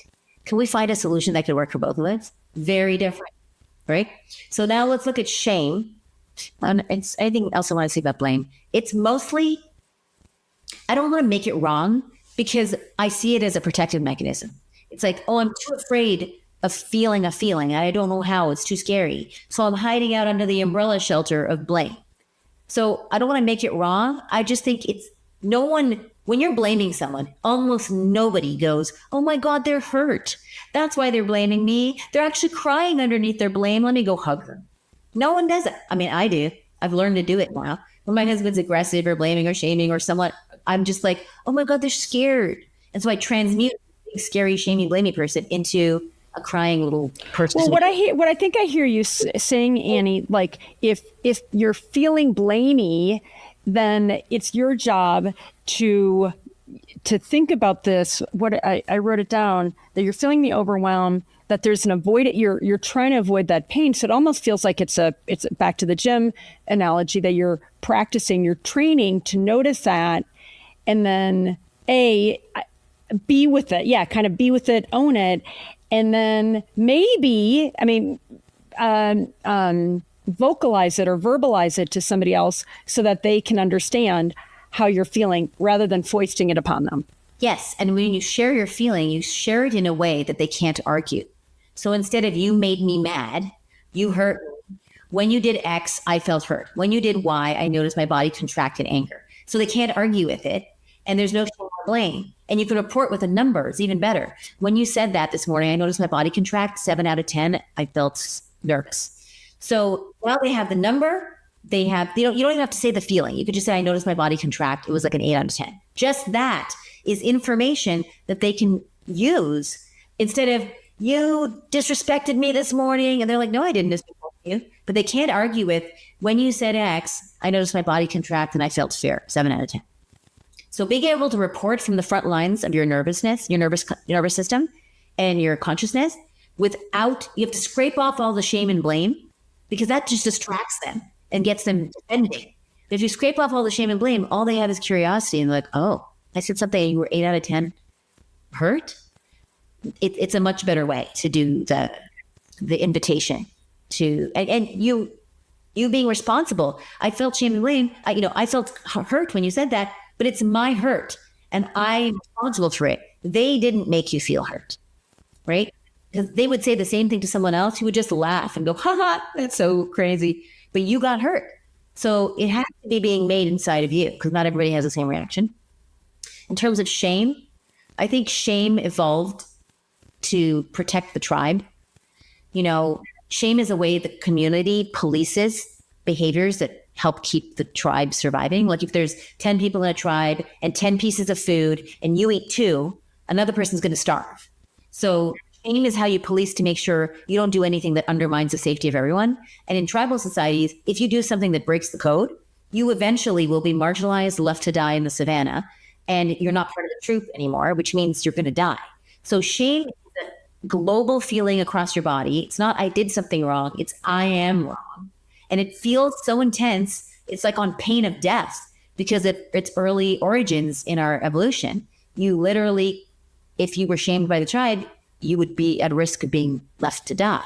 So when we feel shame, it's overwhelming. And I want to point out that shame is a communal feeling. You can't feel shame without another. Oh, right. Yeah. Because it's like almost like other referenced. It's other reference. Now you can feel shame alone in your apartment when no one's around, but there's an other posited in your imagination. God's watching you, your mom's watching you. So there's always an other. When a child is born, I think they're born with no shame. They will play with their poo. They will stick their butt in the air. They have no shame until someone says, hey, don't touch that. Hey, that's we learn shame. But I do think we're born with an internal sense of conscience, which is different than shame. Conscience is an internal measurement of how closely your behavior is matching your values. So if I snap at my daughter and I walk away, I notice, I feel this feeling of like I trespassed my own values. That wince of internal shame, I call conscience. That I have all day for. And conscience doesn't say you're a bad mom. Conscience says something like this. Hey, that doesn't line up with who you want to be. And I know in the future you can do better. And it gives you an opportunity to improve. So I don't even let the conscience, my mind, shame me. My conscience tells me what to do better in the future. It's always about the future. It's never about the past. If you're trying to make someone change, talking about the past actually doesn't help. Say the thing you actually want instead of criticizing. So criticizing with shame is actually reinforcing the old behavior because you're giving them attention about something that they did do, and actually that attention reinforces it.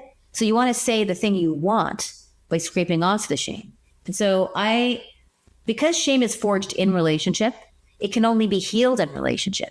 So if there's something you're ashamed of, you won't be able to transcend that shame until you share it with a therapist, a coach, a friend, one trusted other human, realize the world doesn't end, you don't spontaneously combust, they don't stop loving you, and then some part of you goes, I didn't die. And then the more people you share it with, the less the shame gets. And that's why coaches and therapies and friendship support circles are really sacred, is they allow you to bring things that are kind of terrifying up and mitigate the shame. We basically think we're going to die and lose our friends in our tribe if we say the thing or show the thing or admit to the thing. Well, and just to wrap this up, shame, when it comes to if you're familiar with David Hawkins' map of consciousness, shame is genuinely the lowest vibration that a human being can experience, right? And so your point about this feels existential, it feels like death. And so I guess what in listening to you, not only is it a terrible feeling for us as individuals to feel, and ways to mitigate that, as you described, I guess I'd love just to say, avoid it at all costs when it comes to shaming your partner. Because I have that rule. I think there's no circumstance you can't you can shame someone. Actually, I don't think. And if you do, hey guys, because none of us are perfect, own it, pull it back, and make that repair, because that really it is such a, when you describe it, it's not that you did something bad, you are bad.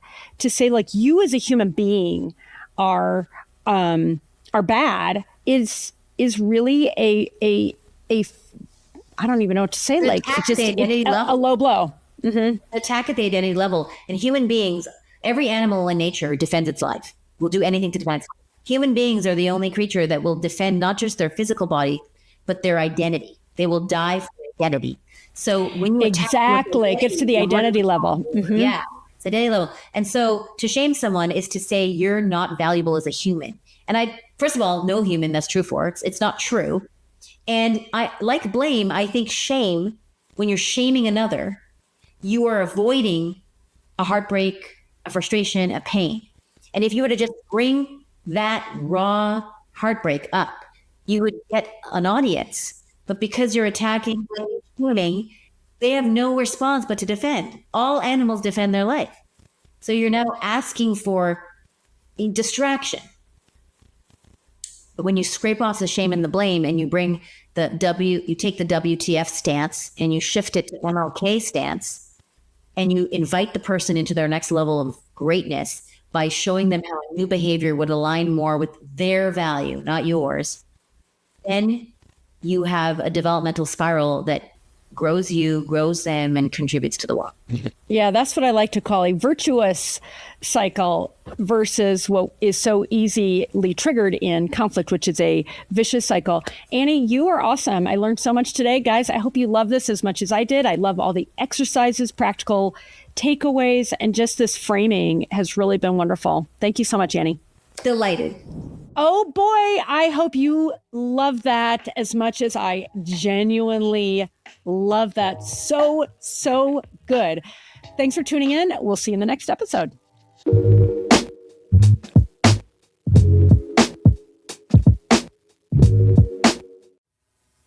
Andrea Miller here, the producer and one of the hosts of this extraordinary exclusive event. I wanted to take a quick pause before our next session begins and just see if you're feeling a little electric right now, that I want to hold on to this feeling, that I never want to forget what I just heard feeling. Listen to it. That's important information. And here's the thing about this event. Each session is available to you for 24 hours for free. Then it rotates out to make room for the next day's incredible lineup. That's how we keep this experience free and accessible. So many people who would normally never get to hear from so many of the world's foremost thought leaders in one place, offering such practical, actionable, inspiring insights. But the session you just watched, the one that cracked something open for you, the one you want to share with your sister or your best friend or somebody else you love, or maybe even come back to later when you need it again, that session disappears unless you do something about it right now. This is the exact reason why we made the VIP All Access Pass. And at this moment, it's at the lowest price it's going to be. The price goes up as the event concludes. With the VIP access, you get lifetime access to every single session in this extraordinary summit, all 40 plus of them, plus complete transcripts, more than 45 hours of audio, and 4 exclusive bonuses handpicked from our expert master teachers. So you can listen on a walk, read in the bath, go back to that exact moment that landed for you anytime for the rest of your life. And on the next page, you'll have the option to add the Love and Empowerment Breakthrough Handbook, our beautifully designed journal and workbook, your practical companion to this summit, which features 40 plus exercises tied to each of these sessions. It will take you from watching the session to actually doing the inner work, plus offers guidance on practical exercises to do in your life to make lasting change. The VIP link is right below this video. Scroll down, take just a few seconds, and lock it in before today closes.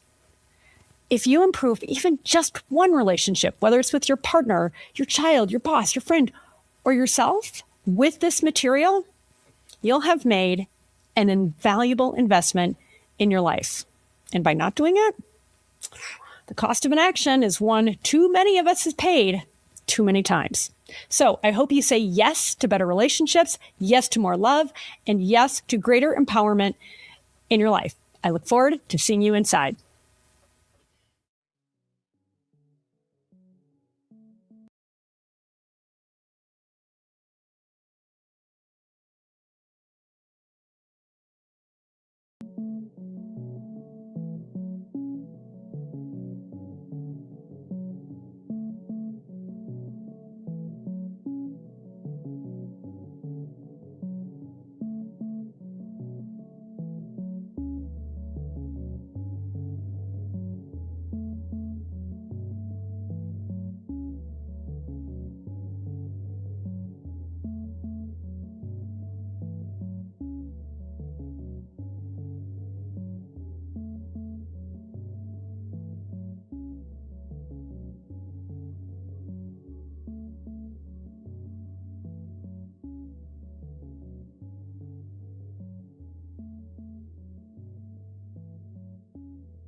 Hello, and welcome to another session of your Tango's Relationship Fitness Summit. My name is Ariana Jarrett, and my guest today is Dr. Joe Kort, which I am so excited about because we've been good Facebook friends for quite a while now, and I just love everything about Joe. He's just such a good person and so much fun to talk to always. So really glad to have him here.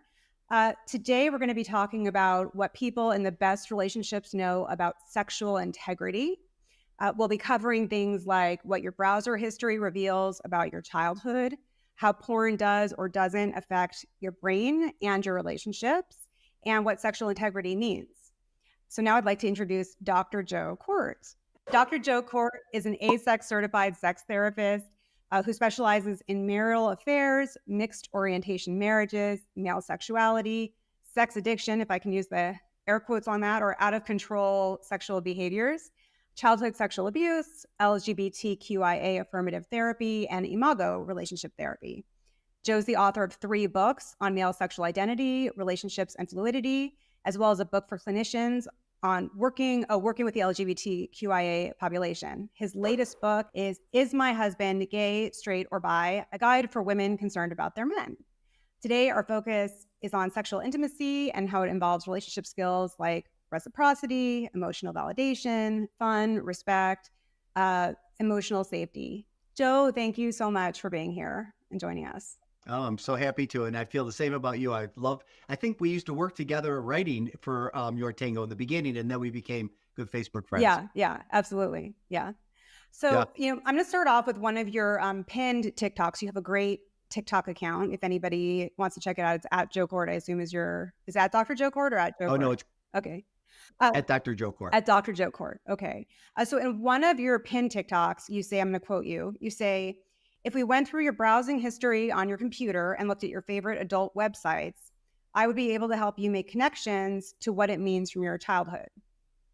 And what I thought was interesting about that in particular was, is it always tied to our childhood? Like, is there any part of us that it is just natural, or is there always something that is going on from our childhood development that our sexuality is based on? Right. That's a great question. And that actually video went viral. I was shocked actually that it went viral. I didn't know that people were so curious. There's so much curiosity on this topic. But no, not everything is from your childhood. I've actually had clients where they're into roping and, shibaro, I think you call it, where you're tying knots and tying up a partner or a consensual partner. And they remember being Boy Scouts, learning to tie knots, getting aroused.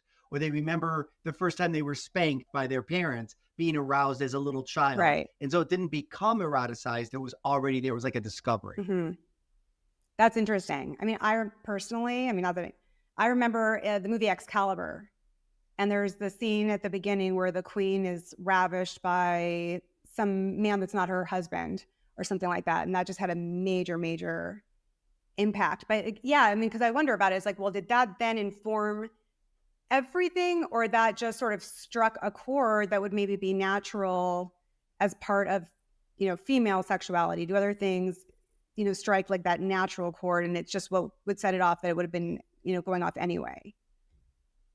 Yeah, it's hard to know, right? So it's always with every single client. So Esther Perel, the big name known sex and relationship therapist, has a great line, and she says, tell me how you were loved as a child, and I'll tell you how you make love as an adult. And that's really what the browser history is all about, is how, so what you'll see sometimes is, and the way I know this is I'm a trauma therapist. I work with a lot of sexual abuse. I always have throughout my entire 40 years of being a therapist. And in their abuse history, you will find the same themes that happened to them as a child. They're recreating, it's called trauma repetition, trauma reenactment, and they're re-engaging, they're returning to the scene of the sexual crime, only this time trying to solve it under their own control, which wasn't true in their childhood. So it becomes part of their erotic imprint. Right. But is it always it's not always a trauma per se, right? Like, that was just something that was exciting, right, that I would have watched. I guess part of the question would be, if you know that, let's say that you looked at my browser history and then you told me something about, you were like, oh, you watched Excalibur, right? Not that you'd get that specific probably. What would I do with that? Or what would somebody do with that? Okay, so this is a great question. So I wouldn't just look at, well, I wouldn't look at your browser history. I would ask you to tell me about your browser Okay. history, but I would also then do a family history, they're called genograms, because I wouldn't be able to make any connections, and you're the one who's going to make the connection. So I might, you might tell me that you're into, I've had, clients tell me that they're into submissive male, let's say, to a dominant female who's force feeding them her dirty underwear, let's say. And then my client might say, then you might see in their family history that part of their punishment as a child discipline were being force fed hot sauce, bars of soap. And so the connection now starts to look like, oh, there's no porn out there that's for bars of soap or for hot sauce, but there are these other ways. So he has eroticized something painful, but no, it can absolutely be something positive as well. Okay. I'm going to challenge that with Rule 34 and say, I'm going to guess that after this, if I look, there is sex with porn and bars of soap. Oh, there might be. You're right. There might be somewhere in some, fetish Right? world. Yes. Rule 34, for Yeah, those who don't know, is if you can think of it, there's already porn of it. I love that. It's held true for anything I've ever looked at so far. So Yes. that's interesting. Yeah. With all of the different talk about porn in general, right? We're talking about. There's been another wave that I've noticed, and maybe I noticed it because I have sons who are sort of coming of age, 16 and 21. And there has been this wave, in my opinion, of articles and posts about young men, 20-something men, who are not interested in actually having sex with women or with other men because they are so easily able to get satisfaction from pornography or from doing other things online. And they make it all as though it is the fault of the pornography, right? Or the other media, whatever it is. Do you think that that's a real phenomenon? Do you hear about that? So no, you don't even think it's a real I hear thing. No, because we have science that's showing, and there's a woman named Nicole Prouse. She's you know her? Have you ever heard of her? I know, I have interacted with her briefly. Yeah. Okay, she's, a scientist, a researcher, Yeah. and she has debunked this myth. And really what she's helped us understand, and it's not just her, there's other researchers around her that are talking about, it's not the porn, it's not the images they're looking at, it's the solo activity. They're getting used to autoerotica, with themselves. So they're getting used to their timing, their grip, nobody's judging them. Porn is like the good mother. It's unconditionally giving. It never says no. It doesn't judge you.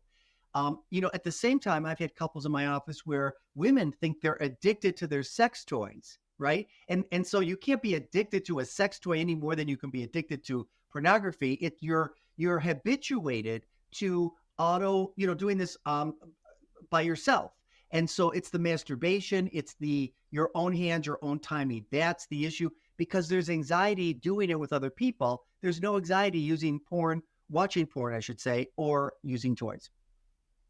So you just have an easier route, right? I was going to say an easier out, but it's like an easier route, less than it's that you are so stuck on that thing. Is that how you would describe it? Because I Right. think sometimes it can be hard for people to understand a difference between a habit or a coping mechanism and an addiction. I think that word is used so loosely now, addiction.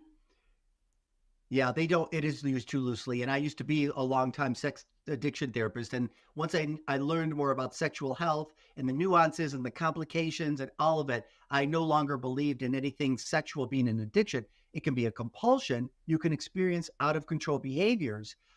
But people want to blame the porn. And then there are people that want to blame sex toys rather than looking at their bias around or just not understanding that oftentimes for some people, doing it by myself is easier, and I don't have to deal with the anxiety that's going to be put in my way by having someone else in the room. Well, do you think that that's, sort of maybe then there's a consequence of the lockdowns from a few years ago, that people got used to all of this time alone and doing so many different things alone, and that it's, I guess what you're saying, that you used the word habituation was what you said, right? Yes. Yeah. Or compulsive. It can become compulsive. That it just becomes more natural feeling pretty quickly to just stay inward.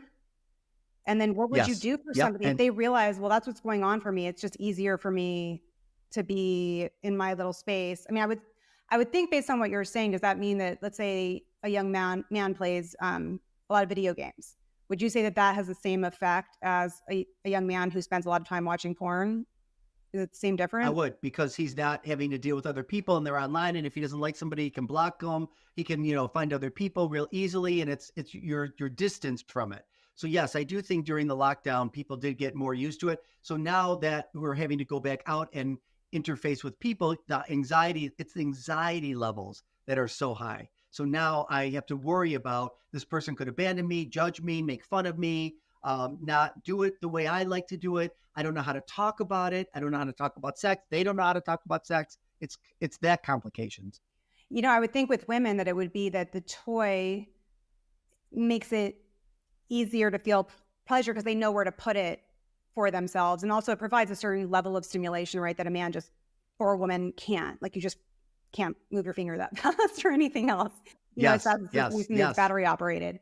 And so I guess that would be the same thing then, right? Would be the anxiety about having to have the conversation to say, hey, this is the thing that feels good. And can we figure out how to do that to get that same similar kind of sensation together?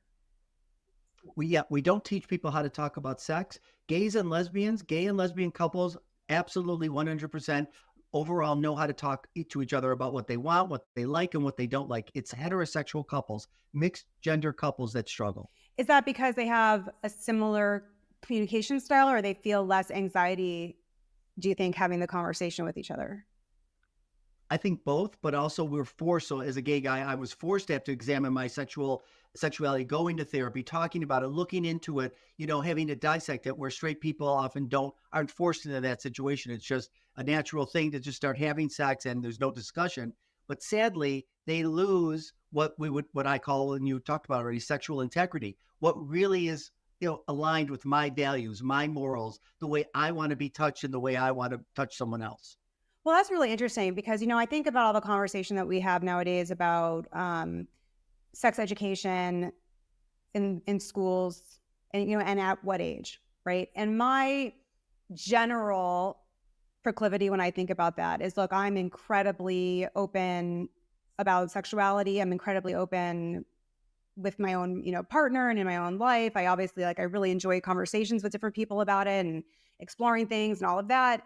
And then as a parent, I'm like, I understand a parent wanting to have the autonomy, the ability to be the one who has those conversations with my kid. I don't think that's something I really want the conversation to be about in the school, partially just because I think that from my experience with stuff that has nothing to do with sexuality at all, especially in middle school, I think the schools are not necessarily open enough with parents about what's going on and there's not enough communication. So I don't trust them about anything that they're talking about with my kid necessarily without me. But then I'm thinking about what you're saying. And, I wonder just how early we should be modeling those kinds of conversations, because I'm just thinking what you're saying about, about gay men, women who are lesbians having to think those things through and process all of that more, and our kids not having to. And is there a way to sort of help them do that without being the way I think that people who are on the more conservative side worry that you're maybe grooming them for conversation or putting the thoughts into their head?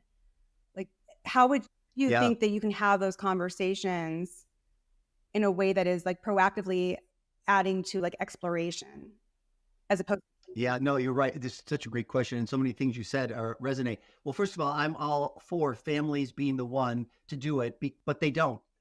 But the reason I think it's a good idea is you want to instill your family values, your sexual values to your own children. And that's what, raising them to have the same kind of mindset. But the problem is they don't. And so what we know is that kids as young as 8, you think they're doing their homework, and they are, but they're also on Twitter. I don't know if you know about Twitter, but there's a whole sexual side. It's free. It's hardcore porn, softcore porn there. And so what's happening is, and nobody's explaining that to them. Now in Norway, I don't know if you know this, they start teaching kids about sex in kindergarten. In middle school, they start showing them clips of porn, but little small clips, and talking about what's healthy, not even what's healthy, because when you say healthy sexuality, that implies a binary. Right. Instead, we say sexual health. What did these couples have a conversation? Did they talk about it? What's consent? And all through high school, people don't have the kind of issues in Norway that we have here around sex education. Interesting. Meaning when you say they don't have the same issues, meaning they don't fight amongst themselves in society about it? No, and they know it. They understand it within themselves. They're educated around it. They can have conversations. They don't have the angst that we have because we suppress it in talking to children because of the fear of grooming or whatever, Right. people giving the wrong information. And then do you know if as adults, do they have higher levels of satisfaction, or are their levels of sexual Yes. assault, let's say, lower? Higher levels of sexual satisfaction, higher levels of sexual integrity, all of that. Mhm. Absolutely. That's really interesting. No, I know. I remember having so many friends who were just, my kid doesn't even know what that is. Why would I have the conversation with them? And I was like, oh, yeah, they do. Yeah, right. That's why you have it, so that they're not left with trying to figure it out in their own mindset as a young child. Yeah. They can't do that. And that could be traumatizing to a child. Yeah, for sure. Interesting.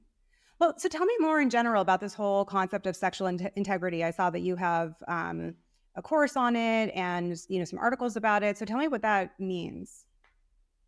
So here's what I like to tell people right away that people don't think about. You have a sexual orientation, and then you have an erotic orientation. Your sexual orientation is to whom you're attracted. Men, women, both, a blend of both, neither. Your erotic orientation are the things that turn you on, the things that get you off, and they don't always align. People think, well, if you're gay, you're only thinking about same sex. If you're straight, you're only thinking about opposite sex. But I've had numerous lesbians come through my office who have violent rape fantasies of straight men violating them. Right. And they're not attracted to straight men. They're feminists. They're anti-rape. They've never been raped. They never want to be raped. But it's a fantasy.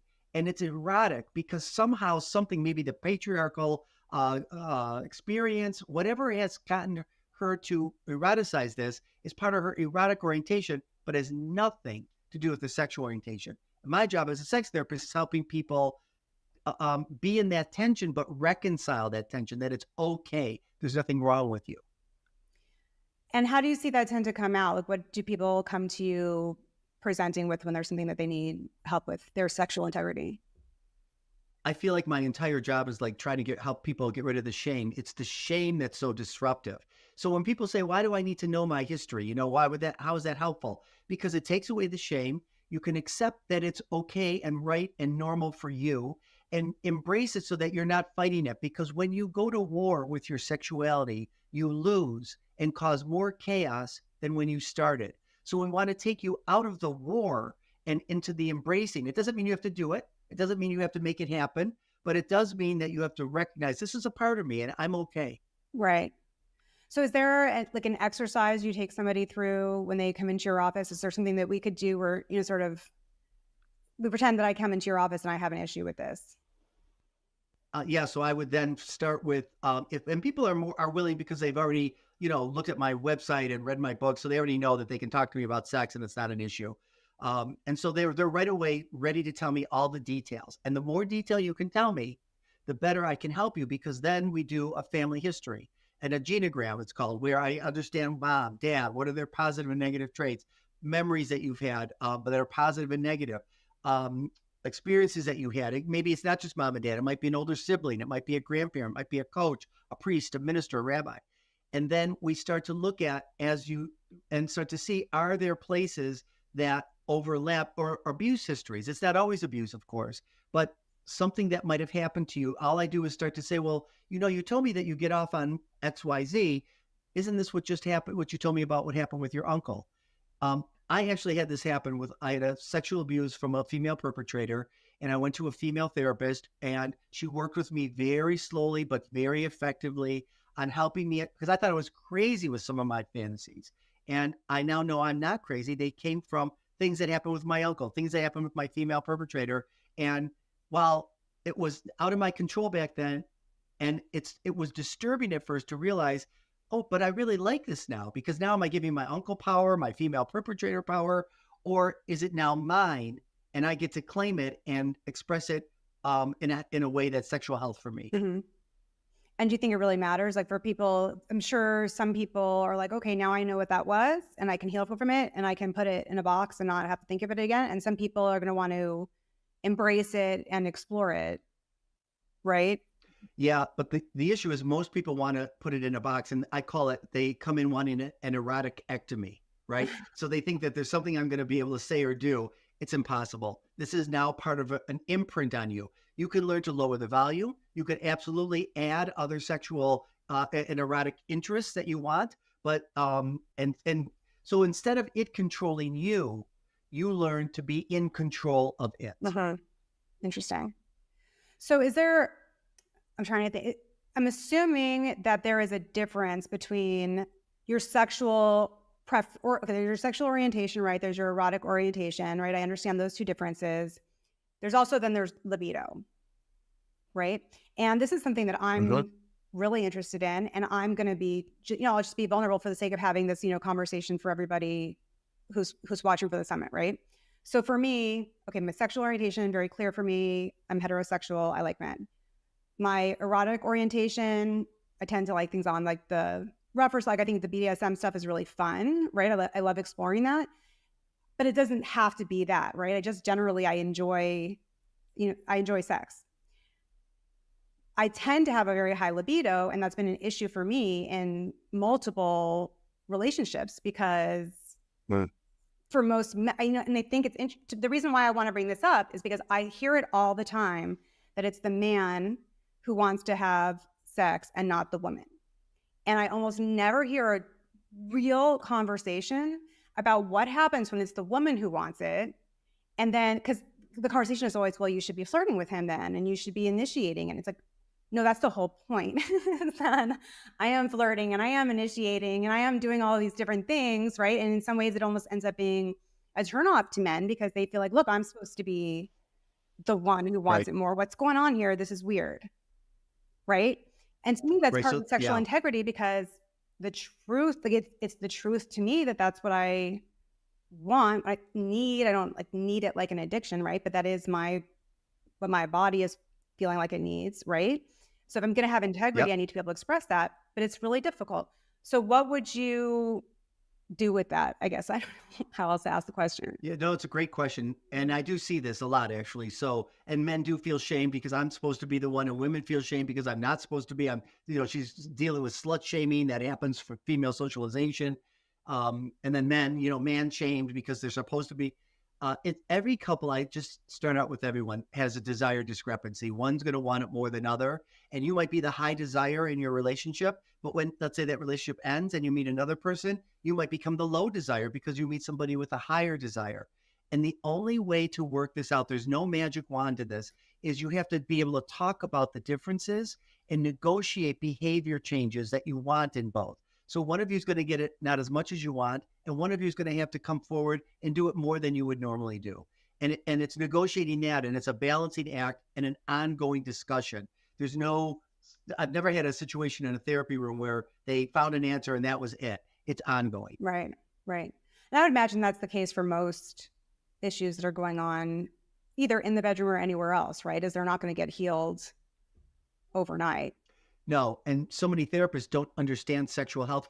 We're not trained in sexual health. You have to get this outside of your master's or PhD programs, and not everyone does. There's only of certified therapists. I think there's only 1,500 of us in the United States. So with a therapist who's untrained and doesn't have any information, aligns with the partner that they most relate to, sadly. And so then there are biases in the room and they're interfering with what the couple. My job as a therapist is, because people look at me and say, what should we do? You're Joe Kort. You're supposed to know. You're the sex therapist. I know what Joe Kort wants. I don't know what the two of you want. So we're going to stay with helping you find an answer that may not even exist on the planet yet. But the two of you are going to figure this out. Do you think that ever, I'm just thinking about, there's a lot of stuff out there right now about neurodiversity, right? I know your husband is on the spectrum. I don't know if they still, yes, right? Mm-hmm. Asperger's, right? Yep. I have diagnosed ADHD. I see a lot on TikTok, and I'm very well aware that TikTok is just as bad as Google as a place to get answers, right? For like a medical problem. Yeah. But I see a lot of stuff saying that people with ADHD are hypersexual, which I know is a similar term to the sex addiction kind of a stuff.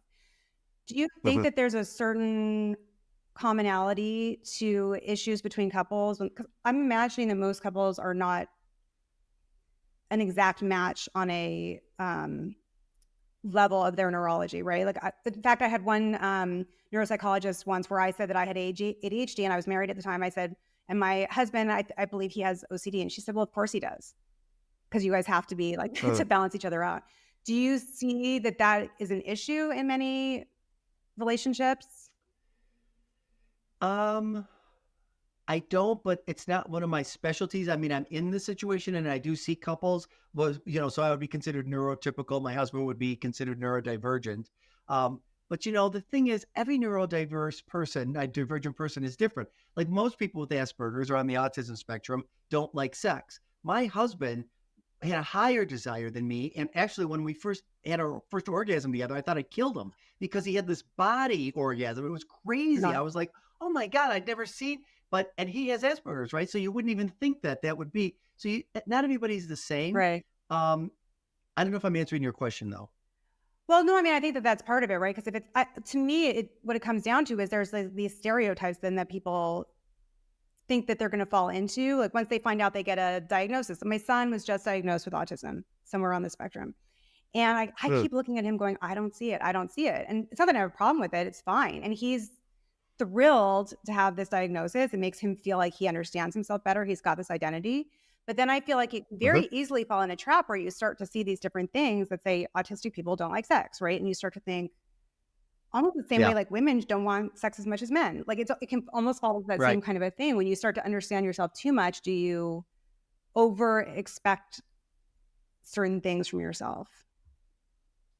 I guess that could be maybe even to the younger people, but I do think that labels help because I love what your son and my husband was the same way. I finally understand myself, right? We didn't know for 15 years that it was Asperger's. What I was drawn to about him, I come from a very histrionic, borderline, narcissistic family, and everybody, and especially my mother. So I love that Mike keeps his emotions inside. I don't see fucked up facial expressions toward me. You roll your eyes, I can hear it across the street. I go to the moon. I can't stand it. Mike doesn't have a line on his face because he doesn't have any facial expressions. And I love that. So I think people do find each other for those kinds of reasons, familiar love.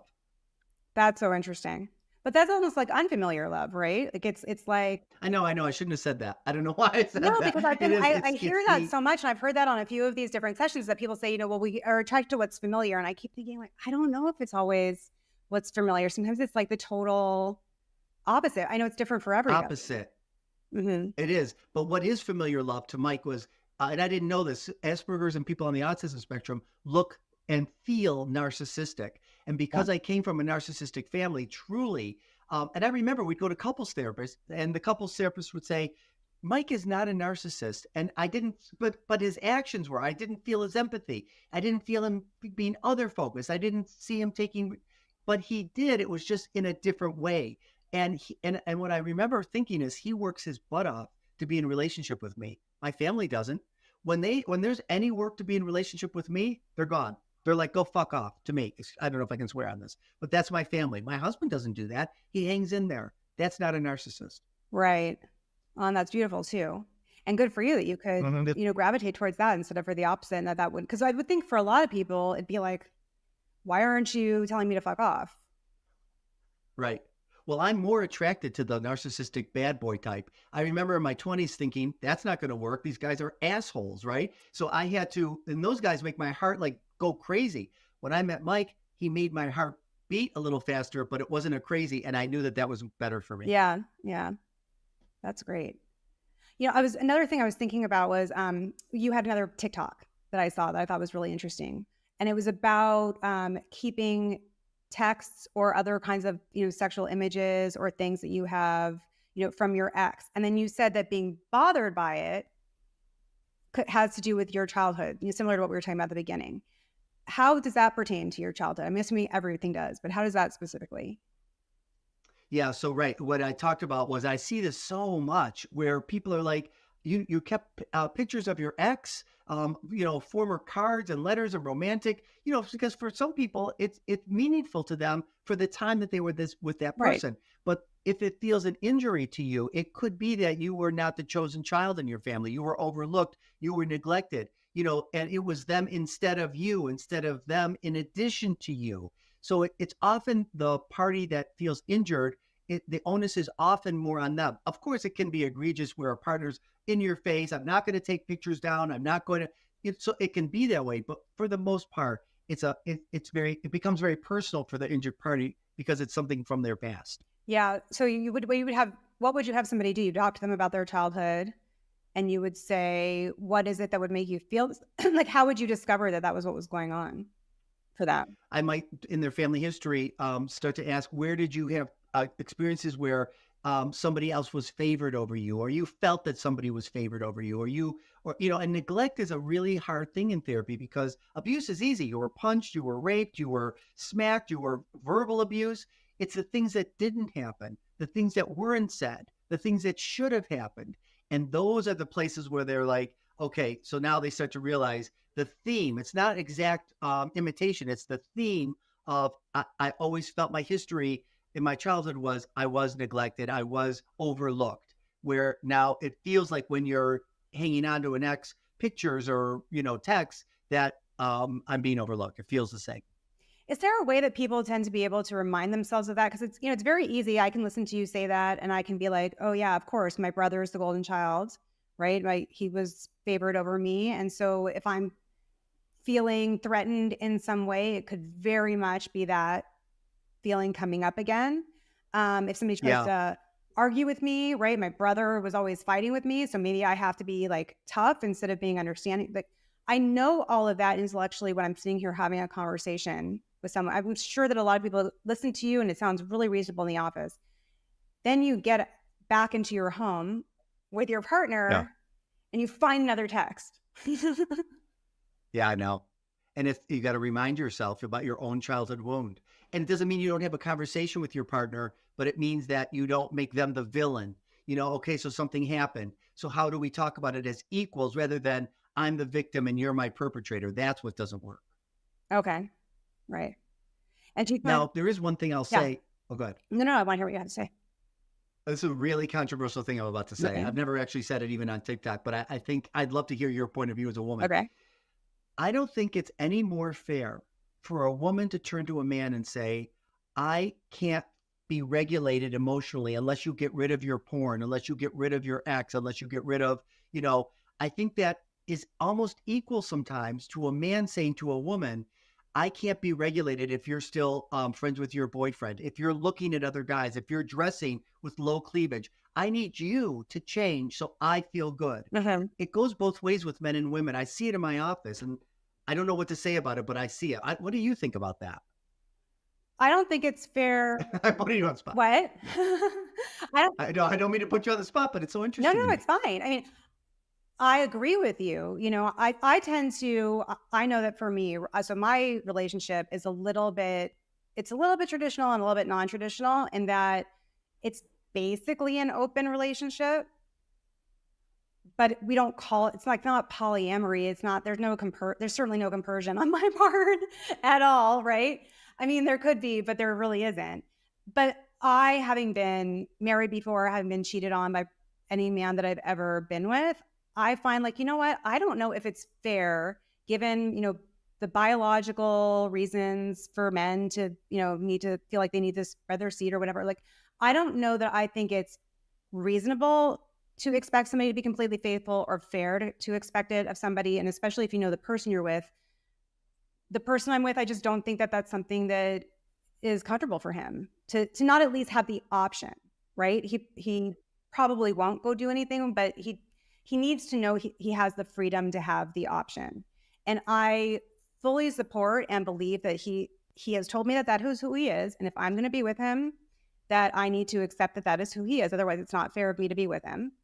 And I can't say otherwise. Now, that doesn't mean if occasionally I find out that he's, flirting with somebody or talking to somebody or maybe going to see somebody, I don't get jealous. I do. It's on me to deal with that and regulate myself in that and not take it out on him because I've made an agreement that this is okay. And it would be unfair. I love that you have an agreement. That now it doesn't make it easy. And so on the flip side, no. What? No, go ahead. Well, on the flip side, and also because, and just to add, I like to flirt with people too. Like I like to flirt with men too. Part of it for me was it was so much fun to go out and date again after being married and then divorced, but I didn't really want to give up completely my freedom either. So it does go both ways. And so it's additionally kind of hypocritical if I know that I was just having some DMs, even if they're innocent, like nothing's going to happen, right? Somebody could call them an emotional affair or some kind of an affair or something like that. I also think I am a human being and I am going to react and I am going to feel, I have my abandonment issues, my anxious attachment style, all that kind of stuff, right? And I'm probably going to feel jealous when I first hear about something. I'll get over it. Historically, I always get over it. I believe in it. I also would appreciate some of that grace and understanding that I'm going to have my initial gut reaction. So to me, Yes. I just feel like it should be fair on both sides. I love that. Now, what Dan Savage would call your relationship is called monogamous. Right. Right? Yeah. You're monogamous, but not really and what I love is that you have an agreement. And here's a Marty Klein is a sex therapist. He's got a great quote. Couples often fight over contracts they've never made. I know. So you've made it. So that's you guys are being mature about it, having your feelings, having discussions about it. And many, many couples can't do this. It's easier to blame and go to victim and perpetrator than it is to own it and just say, how are we going to negotiate this? Yeah. So I don't know if that answered your question, but I think it should just be the same regardless. I think people need to respect the other person as an adult who's allowed to do things and not take things so personally. Yeah. We can't always get our partner to change behaviors just to make us regulated. We need to also learn how to regulate ourselves in the face of differences that we don't agree with. Right. Yeah. Which is a lot easier said than done, right? But oh God. I think It's really the entire work of a relationship. It's called differentiation. Mhm. How do we stay connected in our differences? That's hard as hell. Yeah. And that's where I think it is hard. I think it's hard to allow the other person their initial, gut feelings about things, on either end. There was another thing I was just thinking about there was another TikTok that I had seen, right? I'm very into TikTok, you can tell. So there was a female therapist, I don't know what kind of therapist, and she was saying, which, I see this all the time, we see this all the time, porn isn't real, and you shouldn't waste your life on it, and that you should instead be making connections with, other people. Yeah. I've always found that to be sort of odd, and I don't mean this to sound weird, but I'm always kind of like, well, what kind of sex are people having? Because I look at porn and I don't think it's it's sex. I don't know if I see the value in saying that it's not real. I get that they're actors. I get that that's not the exact situation. I get that there is some porn that is like a fantasy scenario. It should be pretty obvious. It's just like if you're watching the Batman movie, that's not what's really happening. But sometimes I find that that's actually, to me, could be a really demeaning way to try to explain to somebody that they, to build a connection with each other. Have you noticed that? Do you see that? Do you hear people talking about, well, tell them his porn's not real or I shouldn't be expected? Do you think it creates these unrealistic expectations that people say that it does? Well, it's a great question. And so I think that therapist, whoever you've heard, that woman, it's her bias, because you can't paint with a broad brush, all porn is bad, all porn is fake, because that's not true. There are people making amateur porn and they're enjoying what they're doing and they get off on being watched. They're on OnlyFans and they're enjoying the whole experience they're having with people. And in gay male porn, it's exactly the way you should learn how to have gay sex. Because first of all, there's nowhere to learn about how to have gay sex. And in most gay porn movies, there's an equality of balance and power, and talking about, there's discussions. It's much more realistic than you might see in heterosexual porn. But the truth is, Hallmark movies are fake, right? Every time you move into a little town and suddenly you buy coffee, you bump into this person and romantic love, and completely fake. So really, I would tell you that's her bias, and it's a bias to say that we should all be so connected to people. Not everybody wants to be connected to people. A lot of autistic people don't. A lot of asexuals don't. A lot of aromantics don't. So it's not making room for the fact that for some people, connection's important, and there's a continuum all the way connection is not important. And transactional sex, the kind of thing you see in porn, might be exactly what that person is good at and wants for themselves. That's really, no, I mean, I think for sure all the Disney princess movies probably done far more damage to my life expectations, than any porn I've ever seen in my life. Right. It's just people's opinion about, it's just, porn is such an easy scapegoat. Well, and why do you think that is? Just because it's so taboo? Because we don't talk about it? Yep. And it shocks people, and people like to use anecdotal and scare tactics about what porn is or isn't, and it gets people's attention. And it's easy to get people's agreement and buy-ins on it, rather than the truth is people are just scared about what's happening because they don't understand sex and they don't understand erotic interests. I thought it was interesting that you said that gay porn is so important for gay men because nobody teaches them how to have gay sex. I don't know that anybody teaches hetero people how to have sex, per se either. That's true. So it's like all of it's just kind of fumbling at first, right? Until you figure it out. But in gay porn, even some lesbians enjoy watching gay porn, not because they're attracted to men, but they enjoy the intercourse they're watching, the equality of balance of power, and also that both the guys are into it. Whereas in straight porn, the woman, it's usually an alpha male, and the woman is faking her noises and faking her orgasm. And, as if a woman could rush so quickly just by 2 thrusts, which so many women need clitoral stimulation, not penile insertion to, you know what I mean? Right. So it's a little more unrealistic in the straight porn than it might be in the gay porn. Yeah, I wonder sometimes, because I know that when they do surveys of straight women's preferences for porn, that a lot of straight women watch lesbian porn. And my assumption for that has always been, because I watch it, right? And I really don't have I've never once been with a woman and I've felt I could think somebody's beautiful, but I never have felt like an attraction like that. But when you're watching lesbian porn, it's focusing on the woman's pleasure. And the straight porn is typically what's going on for the guy. I mean, I don't even know how long the blowjobs last in straight porn. Right. It's like, it's just a whole thing. And that's not it's fun. Like, it's all fun. Like, I like doing it, but I'm just saying, but it's not what I want to watch for an hour, that's going to make me feel stimulated, Yes. Yeah. And I think the better kinds of porn that are out there, to be honest with you, are been made by women. And, I don't know if we're allowed to, I'm not going to say what sites, but I've gone to certain sites to see what's out there. And I've been turned on by watching heterosexual porn and watching the woman being turned on. And it's the way the film, the way she's doing it. I don't know what it is, but it's a very different experience than when you go to Pornhub and watch people going right to the action. It's more sensual in porn made by women. Well, I guess it's like anything else, right? Like, some people like cowboy westerns, some people like, situation comedies. Some people, like, everybody gets their own interests met in different ways. And I guess the problem is, our judging everybody else's interest. Like, I might judge you a little bit. I don't even know what kind of comedy I would like you to, Yeah. certain, B movies, but you know what I mean? Yeah. And then, as far as toys are concerned, I know that there's a lot of the same feeling about, is there? Actually, I'll say it that way. There used to be a lot of talk about sex toys as a problem. And sometimes I wonder, it's hard for me, being an editor for Your Tango and having written and edited so many articles for so long about different topics related to sex and learning. I start to feel like, well, doesn't everybody know this already?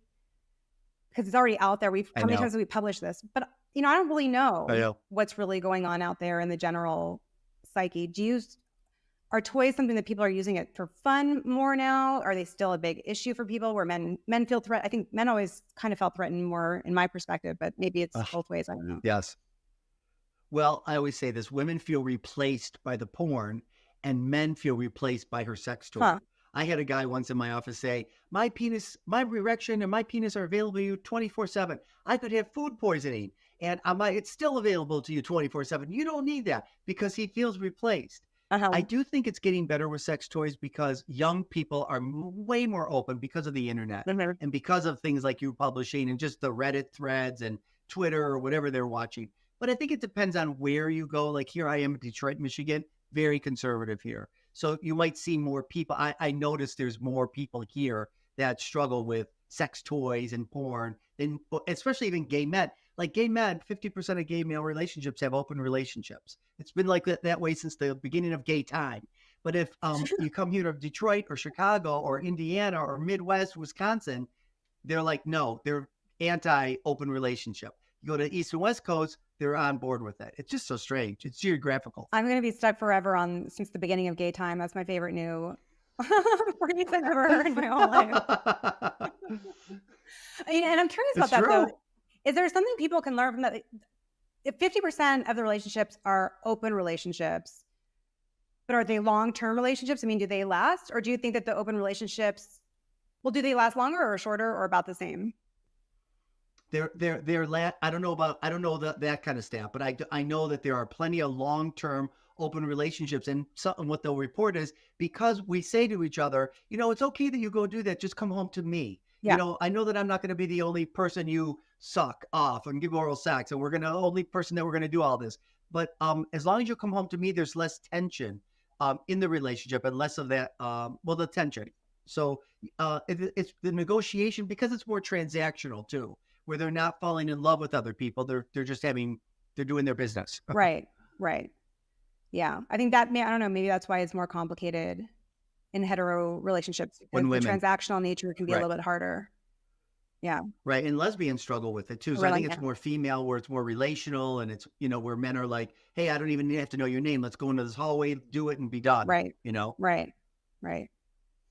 Well, this was such a great conversation. I could just keep talking to you for hours and hours. So I know we need to to wrap up. I mean, I think some of my key takeaways from what we talked about that I've taken notes on were this idea that it's not really porn that is causing sort of a disconnect in people. It's the solo activity versus partnered or communal activity, and that a lot of that has to do with the heightened anxiety levels. Right. And so maybe working on the anxiety levels would foster connection more than trying to ban porn or not watch porn or anything like that. The idea that sexual orientation is different than erotic orientation, and that those are two separate things to be looking at and figuring out. And I don't know, this is for me, right? We talked about a whole bunch of stuff afterwards I didn't write down, but the desire discrepancy, that everybody couple has a desire discrepancy. I'm assuming that kind of translates to every couple has a discrepancy. Like there's something that is going to be different in their erotic orientation and their sexual orientation and their, how they want to be open, if they don't want to be open. And I'm assuming it's really just like you're saying, how you self-regulate to deal with your own feelings about that discrepancy, and how you talk about it as a couple. Right. And the reason that people struggle with this, by the way, is movies and books only show you the first 6 to 18 months. And in the first 6 to 18 months of a relationship, we're in sync, we're ready for sex, we're washed, we're bathed, we're smell good, biology has changed. So our dopamine's up, our sexual attraction's up, and then that all goes away. You go back to your normal desires, and that's where people struggle. But they don't show that in movies. Right. Is there anything else that you would want people to take away from today? Anything about sexual integrity that is your message that you want to have out there? Just to really track their own levels of shame and where they got that shame from, and remove anything that's some overlay from your religion, from your culture, from how you were raised and conditioned in your gender and your orientation, and to really be able to find a way to separate that from who you are and what you really want, because that's the real freedom. That's sexual integrity, that I'm doing what I want to do, and that it doesn't matter what other people think about what I do. Great. Well, thank you so much, Joe, for being here. And thank you, everybody, for watching this session of Your Tango's Relationship Fitness Summit.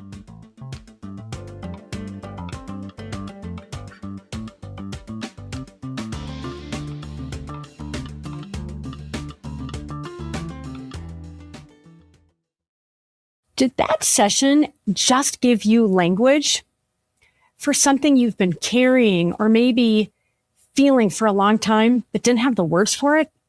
It's not an incredible feeling, and that matters. Here's what I know from producing these events for years.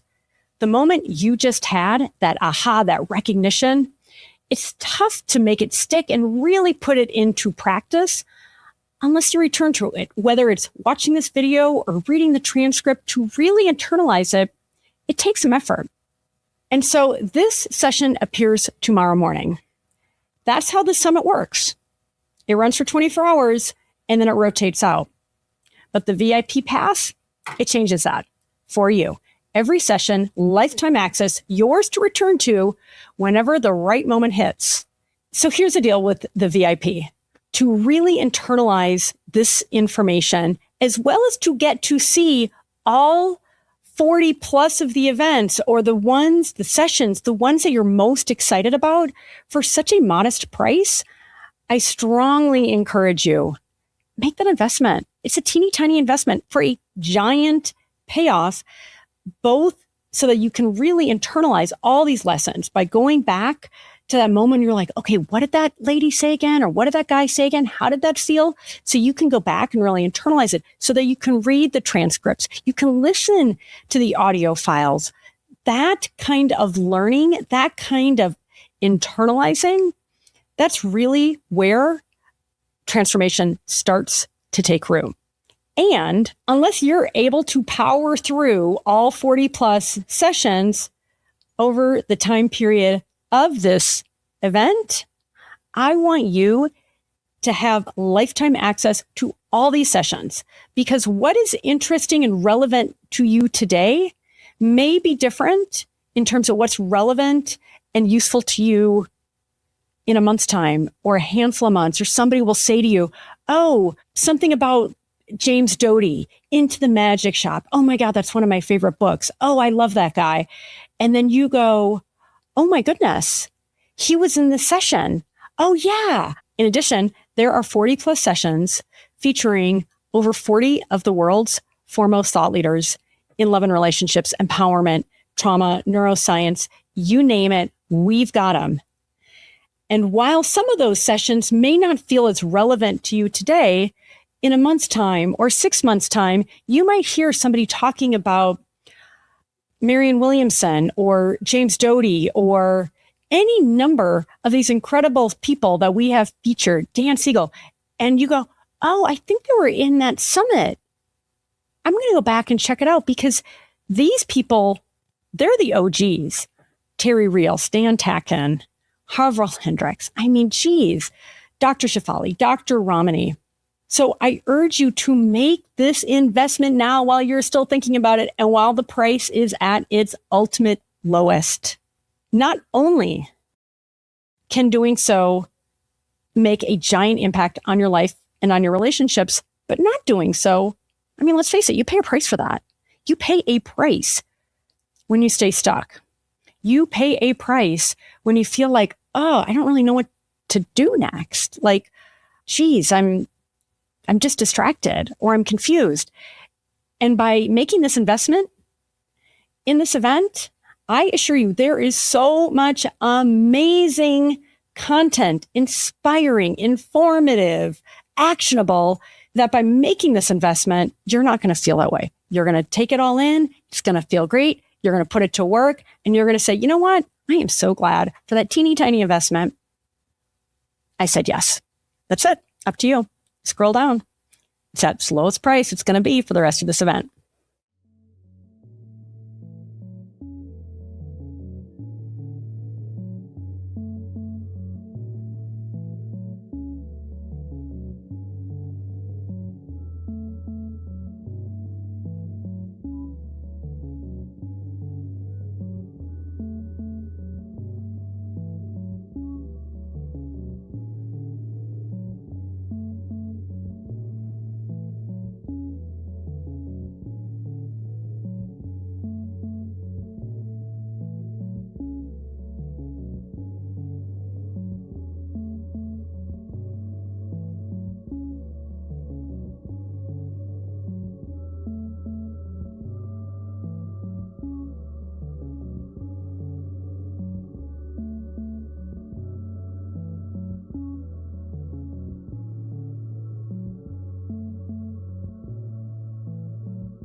Welcome, everybody, to the Your Tango Relationship Fitness Summit.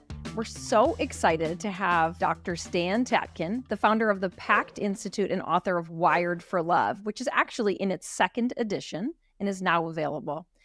We are going to talk to Stan about fighting clean in our relationships. And we are going to focus on romantic relationships, but these are tools and skills that we can use in any sort of relationship, whether we're in the workplace, with our family members, even with our kids.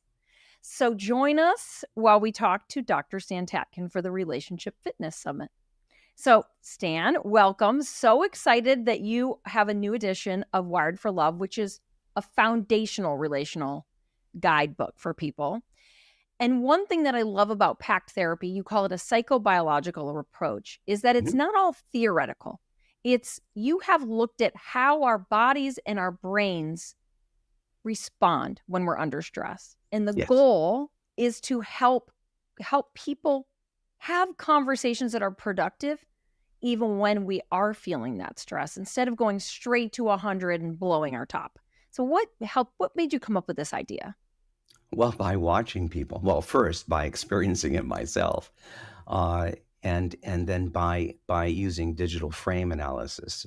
That's using digital video and then studying hundreds of couples when they are under stress, and looking at stop frame by frame, slow motion forward, backward, and so on. And by studying that, and also really looking at the biology of the human being and the problems that we all have when we're trying to get along and under conflict, right? So my husband and I this past weekend were arguing. I've been having a lot of migraines, and it makes me feel really just off, right? And then you have the pain, and you have this kind of confusion and frustration. And I was really able to feel that, almost observe that raw sense of what happens inside my body when I feel like something is unjust. And I just feel like, we could say triggered, but it's more, it's not trauma. It's just, this isn't fair. And I'm so angry. And because I wasn't feeling well, it was really hard for me to walk away. So my question for you is this. We all know the best thing to do is to not let ourselves get to the point where we are about to blow our top. We know, I feel my blood pressure starting to rise. I'm feeling angry. For me, that feeling of injustice, I know I should say, let's take 20 and just come back and have a conversation. But in practical real life, like you've been married a long time, how does one really do that? Can I unpack that a bit? Because yes. Two things. One, if you are in physical pain, anybody is in physical pain, their window of tolerance, their ability to actually think and to be able to self-regulate through frustration is lowered, very, very low. And so you don't want to have important conversations when in pain or when feeling sick or overtired or so on. And if you are, then do it with skill. So you're in pain or you're not, and you're feeling that something is unjust. By the way, most anger is due to a feeling of injustice, by the way. Oh, really? That's not just me. No. Okay. Good. No, most of us are angry because something is happening that we feel is unjust or threatening. Okay. So one thing you want to do is, if you are in that space, if you are going to take time out, do it together rather than go off and be alone. And here's the reason: that human primates do pretty much everything better together if the conditions are right. So what are the conditions that they have to be? Stress-free. So if you are getting overtired or getting, overwhelmed, then you shift the channel, shift the activity together. If nothing else, you just go into parallel play where you're both doing an activity in the same room together. You'll recover much faster than you would alone. And there are several reasons for that. By the way, you also feel better from being sick when you're together if the conditions are right and the other person is just sitting there, not adding to your pain, right? Okay, this is huge because I feel like in most relationships, there's at least one person who can feel triggered by being left or by having the conversation abruptly stopped. And I love this idea of like in that moment, you know, let's say we're fighting about changing the oil in the car and it's like, you know, It this happens isn't all fair. the time. Matt, yeah, it's like, oh, you said you were going to do it and you didn't do it. And I'm starting to feel heated. Well, why should I have to do it? And it's instead of being like, you know what, I'm going to go out to the garage and whatever, work on my tie-dye. And you can stay in here and work on whatever you're doing. You're saying like, you know what, why don't we just go turn on that documentary we were watching and just watch some of it and not talk about it right now. Instead of separating, instead of risking that feeling of abandonment, it's like doing a thing together that's not the stressful thing. Not the stressful thing, or let's say you're recovering from a fight, sitting in the same room together in parallel play, as long as there's no demand, no expectations, and you're not signaling that you have an expectation, right? You're just sitting and you're recovering together. It'll be much faster than it would be if you were alone, because we don't recover as well by ourselves because of the way our minds work. That makes sense. Go for a walk, change the channel, literally or figuratively. Do something else, you'll recover faster. That's the better way to do it. Because of what you said, when we separate, there's an abandonment stressor, whether you know it or not, that's adding to the stress. Why add to the stress when you can actually feel better faster? So like by parallel play, could that be something like, you know, I'm reading a book and he's knitting and we're in the same room? Okay. Yeah, That's men will want to do. Yes. Yeah. Men love knitting. Don't undersell to your sex. No. I know lots of men that do it for concentration purpose and relaxation. Oh yeah. Absolutely. I've heard it's really good for your neurological development. So that's great. Okay. I have another scenario for you. Okay. Imagine a couple where one person, and this fits perfectly into this couple, okay? Someone has an abandonment thing. Imagine a couple where one person really needs to feel heard and seen. It's like something's coming up and I need you to understand why I didn't change the oil. Okay. I need you to understand it. It wasn't that I was being dumb. It was this other thing. Just, I want you to understand. And the other person has a need to have some space and not have to talk it through at that moment. So one person's going, no, I just want you to understand. And the other person's going, I need to not talk about this right now. Okay. Yeah, how do we first, get both of those needs met? Know your animal. Know the animal you picked and learn them. They're not you. Some people need to stop so they can recover. And again, the same thing applies. You don't have to separate. You can just change the topic. That's good.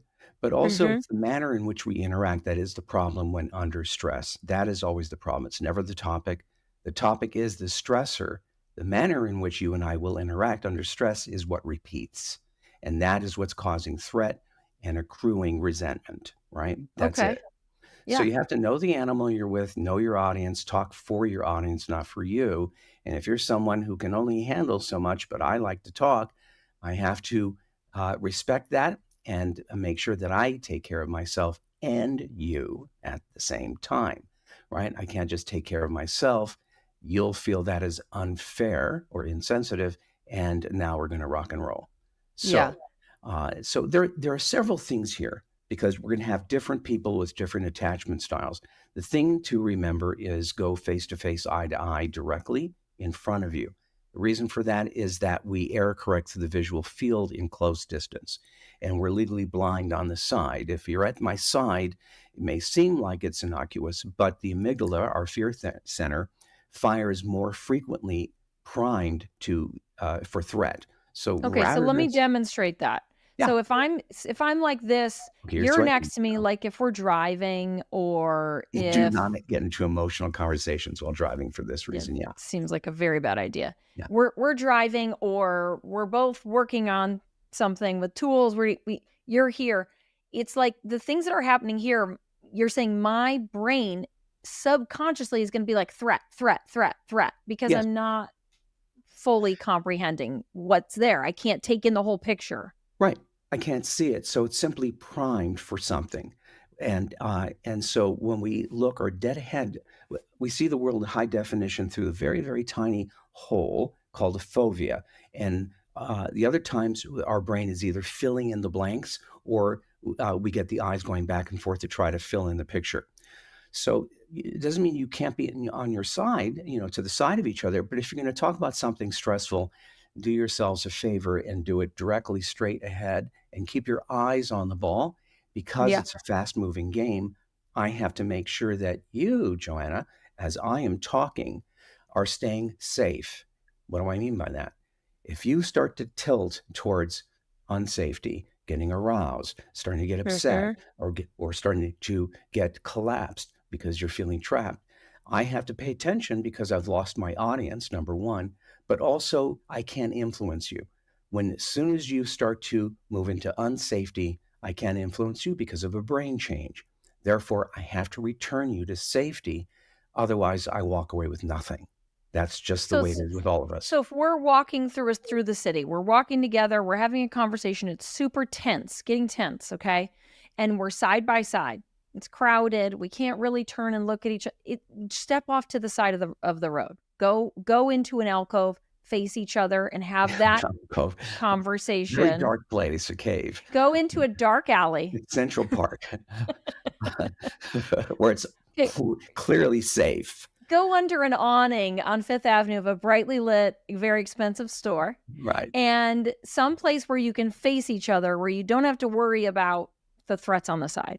Well, not only that, you mentioned a crowded street. So the more activity there is around you, the more sound, the more light, the more likely you're going to get into a fight because your brain is occupied and cannot focus very, very well. And so you want, quietish area. And keep your eyes on each other because it's like balancing on a tightrope. If you go down, I go down. So I'm watching you to see my effect on you because I have to care more about your state of mind in this moment than our topic. If I want something, if I want to walk away with a solution, an agreement or a repair or something, I have to do that. You have to do that or we'll fight. Okay? It sounds like the best thing we can do is, I've always had it in my head, like, oh, you start to feel that heated defensive mode, you got to just stop. But maybe even better than that is of conscious awareness of like, what's my goal? Like you're saying, what do I really want? Do I want to defend myself or do I want to create mutual understanding? And if I want to create mutual understanding, I know with my husband, the best thing I can say is, we don't have to talk about this all night. Just really quick, let's just try and finish it up and be done. And then he's like, oh, thank God, because I did not want to spend the whole night fighting about this. Well, nobody does. Why would you want to do that? It's a waste of your life. Yeah. And you're probably not really getting much accomplished anyway. Most people are talking too much and saying too much. When under stress, you want to say as little as possible to get the point across, not go off topic, stay on one topic only, say your problem, get off the stage, let the other person respond, stay orderly, don't talk over each other, and don't go too fast because our brain error correctors are slow. If we go too fast, they can't error correct, period. Also, you want to keep it copacetic enough because if your heart rates go up a certain point or your blood pressure goes up, you're now setting off another system that's moving towards fight or flight. You'll get into a fight. So this is really important. This is all human beings, by the way. This is not personal. It's not him or her or they or them. Everybody will do this. So you stick to one topic. Don't bring up the past because you'll fight about memory. Memory is terrible, always. So you want to move the conversation forward to what do we do about this? How do we take care of this? How do we prevent this from happening again? If that's what you're talking about, or you're trying to come to a decision, or you're trying to bargain and negotiate something, where you're trying to get win-win, has to be win-win if you want to be okay through time with your partner. So there's that. Also, talk collaboratively. Should we do this? Do we want this? Rather than you, and me. Anytime we go into one-person talk, where you get the idea that I'm only considering my interests only, we're setting each other up for to be adversarial. You'll get the idea, and we'll walk away with nothing. Right? Yeah, it sounds like what you're saying is, and I do this a lot. Look, I just did it right now. I said but if I'm talking about my argument and I'm saying like, I need you to hear me about why I did not change the oil on the car. And I need you to hear, and I need you to understand that on Wednesdays, such and such happens and I can't blah, blah, blah. And you're saying at that point, something subconscious might be happening to the person I'm arguing with, where they're like, well, Joanna's just out for herself. She just said I 1,000 times. Whereas maybe if I want it to be more collaborative, I can say something like, it would be great if we could figure out a schedule where not everything lands on Wednesday because it's just not productive. Yeah. Like the moment I change it to so much happening during conflict that we're not aware of. Every time I talk to you, my eyes are like wide open to this, that there are so many subtle signals we send somebody about that make them feel safe or unsafe. And Right. I never thought about the I thing. The I thing during conflict is like, no, you're not safe because I'm only thinking about myself. You can do whatever you want when you're not under stress or talking about a stressful topic, Mhm. right? But you should know the things that will get you into stress. And if you are talking about a stressful topic, resources go down automatically. So you don't have a lot to spare right from the very beginning. Therefore, you Yeah. have to move quickly. You don't want to keep each other under stress very long because then you're likely to get into a fight and remember it the next time, right? So you want to do this quickly. So what would it be? If I did something that I shouldn't have done, you feel. If I did something that hurt you, you feel. If I did something unfair or unjust, you feel. The first thing I do, maybe the only thing I do, is fall on my sword. You're right. I am so sorry. That was stupid. I shouldn't have done that. I don't blame you for being upset. Full stop. No explanation. No, what about what you do? No, nothing. Yeah. Just full stop. Now, you might say, well, what if I feel like I really didn't do anything wrong? Doesn't matter. If you care about the relationship and you want to hold the relationship together, you fall on your sword because you're going to want your partner to do the same. You say, I didn't realize I did that, but I am sorry for doing it, right? No sweat off your back. This is about growing up and putting the relationship ahead of being right. Yeah. It takes I can discipline. see if that were happening in an unbalanced way, that could become one person always trying to make peace and the other person taking advantage of that. But Nah. so that's why I think it's like you have to have that faith. So Yeah. And I actually had a question about that where it's like, what do you do? So if I'm having a situation where it's like, oh, and then you hung up on me. Well, I didn't hang up on you. The line got disconnected. But you hung up on me. It was right when I was saying something you didn't like, and you hung Oh, up I'm with me. so I sorry. didn't. You know what, sweetheart? I'm so sorry. Honestly, I would have hated that if that happened to me. Yeah, that sucks. Yeah. So you're not saying it turns out I did hang up on you. You're saying you're acknowledging the feeling. Yeah. I'm sorry that happened. Yeah. That sucks. Yeah. You That's want a to know much that I better give way a to do damn it. about my effect Yeah. on you. Yes. Not an argument, and I can't argue you out of your perception. No one ever does. I'll just make you more angry.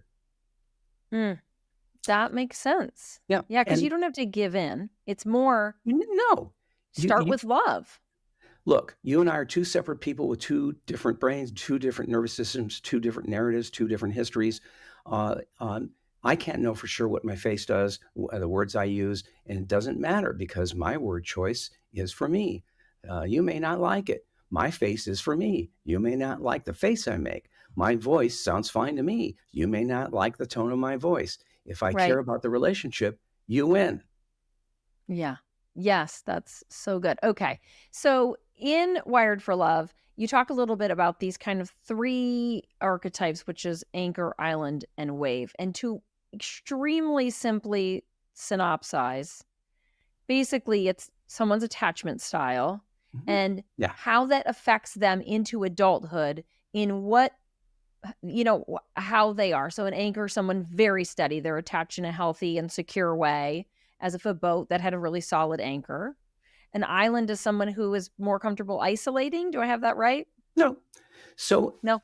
rather no, close, but this is important because people are throwing these terms around without understanding them.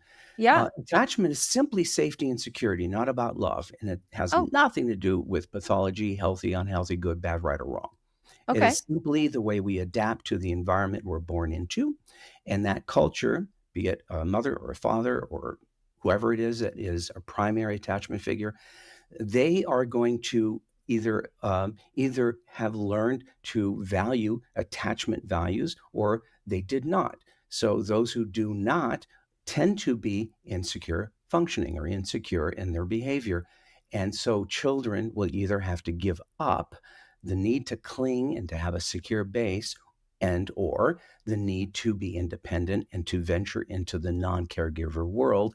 But both insecure children, both are able to do both of those things. I can cling to you without consequence. I can go away from you without consequence because you are okay with both. You're not triggered by either. You don't need me to take care of you or your needs in Got any it. way. Uh-huh. Therefore, I get to naturally uh, find my own individuation, my autonomy, my differentiation, my separation, all of that I'm doing on my own. I'm not doing it out of a reaction to you, parent, because you can't tolerate me leaving you, or you cannot tolerate me clinging because you want an independent kid who doesn't bug you, right? So we're talking about distancing defenses and clinging defenses in the insecure world. That means that I am resentful in some way by some injustice in childhood where I had to do what the God said I had to do. And I gave up either of those two things, a need to depend or a need to be able to be independent, right? Which I should be able to do both. That's it. Okay. Yep. That's it. And So a if you, fear of either makes me more threatening to an adult partner because I'm coming anticipating what will happen when I depend on you. And if it's I'm going to be abandoned, then I'm going to protect myself in a way that appears threatening to you. If I'm afraid of being engulfed and having my autonomy taken, I'll protect myself in a way that will look threatening to you. And that's why it causes problems. so like if I know that my partner is that island type, Distancing, yeah. distancing, what might be some ways to help put his nervous system at ease during when I know I'm bringing up something uncomfortable or when conflict starts to arise? Do you have Know any your ideas? Again, know your animal. Uh-huh. If you pick an animal that doesn't trust people coming up to it, quickly because you're going to do something that they don't like, you're not going to do that, are you? You're going to want to stand still. You're going to want to sit down, lower yourself. You're going to want to not overstay your welcome. You're going to want to do something that is friendly to that animal, right? Different animal Right. than you. So this is about expertise. This is about, I know you. I know why you're like this. I understand it. It doesn't bother me. I'm not angry because you're this way. I simply work with you so that you start to relax. The problem is if I don't understand you, I'm liable to increase the likelihood you're going to do this again and again because my behavior threatens you, right? Yes. So if I know my animal and I know he's distancing, and I also know that he's really calmed by touch, then I might come up and sit next to him and smile and put my hand on his arm. Yeah. If that's the kind of thing that calms him down. Yeah. And then I might say to him, like I was saying, I can say to my husband, which is, I just want to talk about this really quick. And hopefully, you understand where I'm coming from, but, and then raise this thing that might not be popular. And then that way I'm going into it, like you said, with this goal of collaboration. Right. Rather than defending myself or making my point. So we're conflating a lot of different things here because okay. because attachment speaks to a very particular set of fears based on real experience.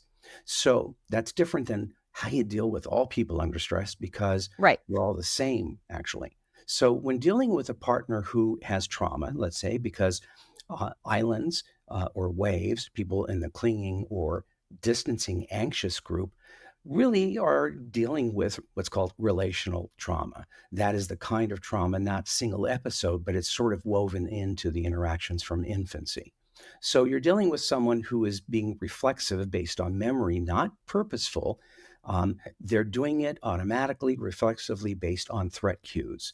Therefore, it is up to me to be a good handler of you, Joanna. If we were in partnership, it's not your job, it's my job to be an expert on you, as it is for you to be on me, something that people do not do because they don't think they should, but that is exactly the job. And I am supposed to be competent by trial and error, by learning you, by paying attention, Yeah. by thinking about what I did that caused you to react, not how difficult you are, right? That's what we do, right? I'm having a hard time. I know the problem. It's you. That'll never work. So I picked you. I have to learn you like I would a baby, like I would a puppy, like I would anybody that I've adopted. You're in my care. Therefore, it's my responsibility to be competent. Your responsibility to be competent. That will work, right? So it's not about healthy. None of this is about healthy, unhealthy. It's about what will work and what can never work with human primates, period. I like that, taking it away from healthy, because there's something sort of shameful in saying like, oh, this person has a healthy way of dealing with it and this person doesn't. It's like, oh, I guess I'm the person who decided diseased. Yeah. And like, no one is going to, especially if you're in that moment of conflict and it's like, well, I guess I'm just broken. Like, why would I keep doing the work if I feel like I'm the broken one, I'm the unhealthy one, I'm the diseased one? It's like, no, we're all complicated. No, if you're a human being, you're a pain in the ass. That's all it is. Right. We're all broken and we're not. We're animals. Our primitive cells are the same. It's Hulk smash. It is protect our interests at all costs. It is to be selfish, self-centered, moody, fickle, opportunistic. That's who we are. That's not a pathology. That's human. That's our heritage. That's how we roll. So to know this is to be able to be effective. To deny it is to not be able to work with others. So the key message is know the person you chose. Yep. And adapt to them in the ways that can help you be collaborative and avoid the type of conflicts that push people apart. Because that's the goal.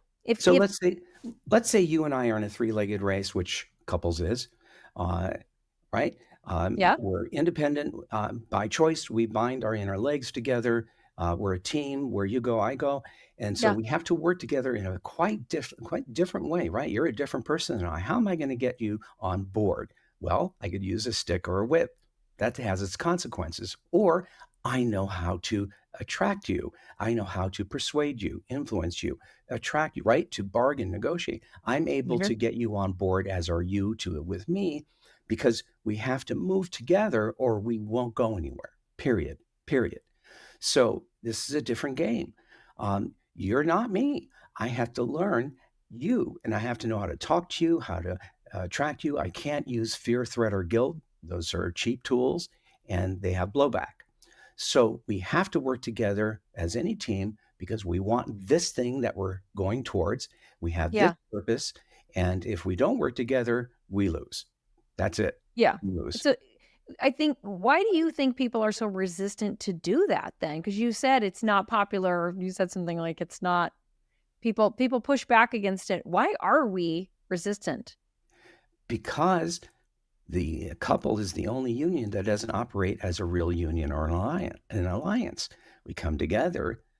Do we know why we're being together? Oh, we're in love. That lasts a good hot minute.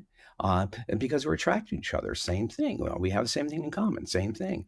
No, the real purpose of being together should be, first and foremost, we survive together because we're in a dangerous world that doesn't care about us. Therefore, we make social contracts based on our interests that have to serve us. Let's say we don't do this, you and I. What do you say? Yeah, let's not do it. Okay. Do we give each other permission to enforce this principle? Yes, we do.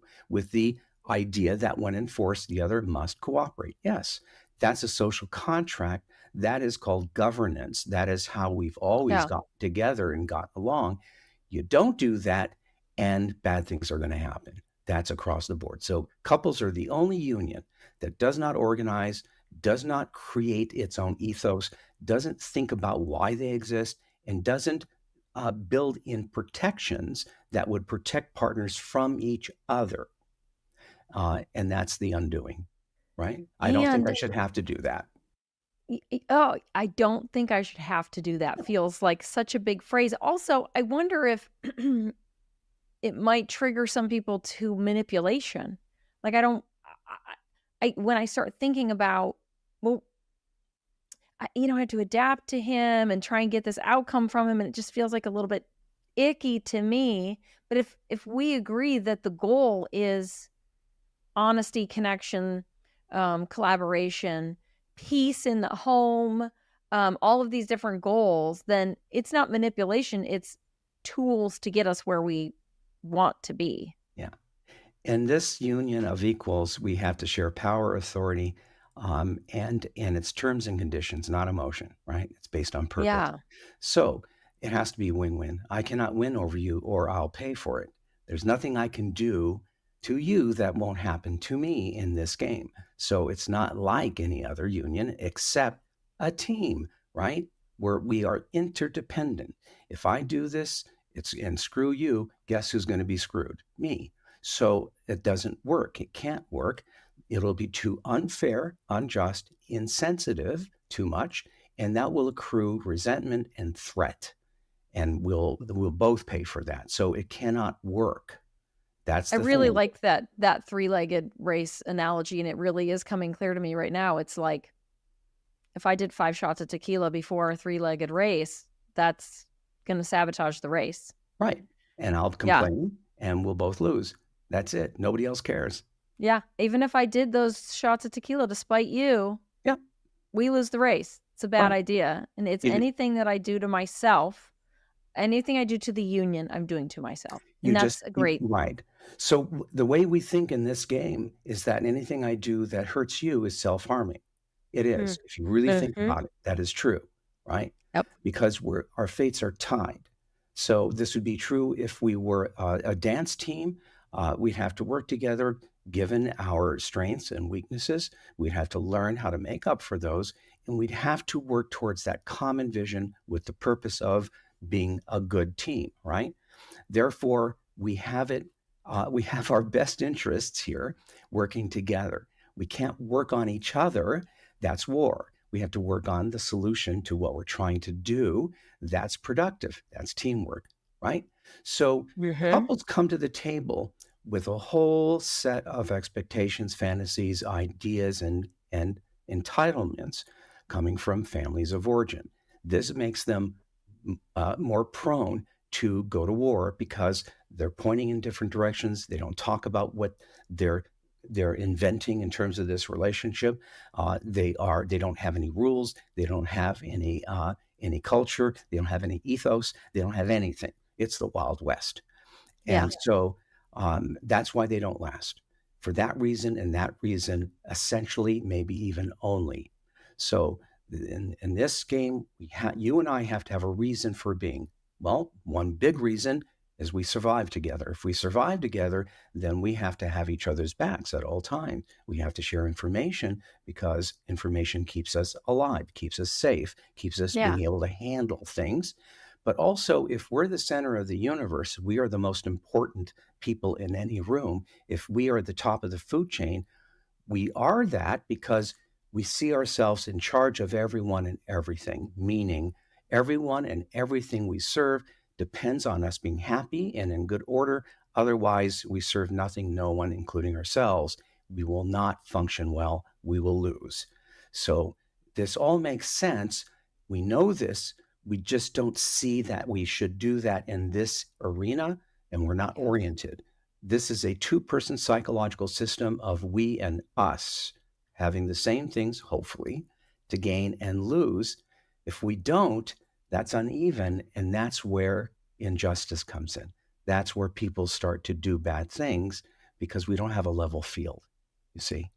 So And I all like of the this we know. idea of this like idea, almost like we are a 2-person small business. The product that we are creating or selling is us. And we need to be in partnership. One of us can't thrive if the other is going to, there can't be a winner and a loser if it's a business. So I like these analogies. They're really helpful. We both lose, yeah. Or a team. You can think of it Mhm. as a rock and roll band. You could think of it as cop car partners. You can think of it as a military. We don't survive unless we look out for each other. We're less important than the other person because the other person is going to save our lives. Therefore, we're interdependent. We care for each other. We're responsible to each other. That works. Anything else doesn't work. I love that. I love that.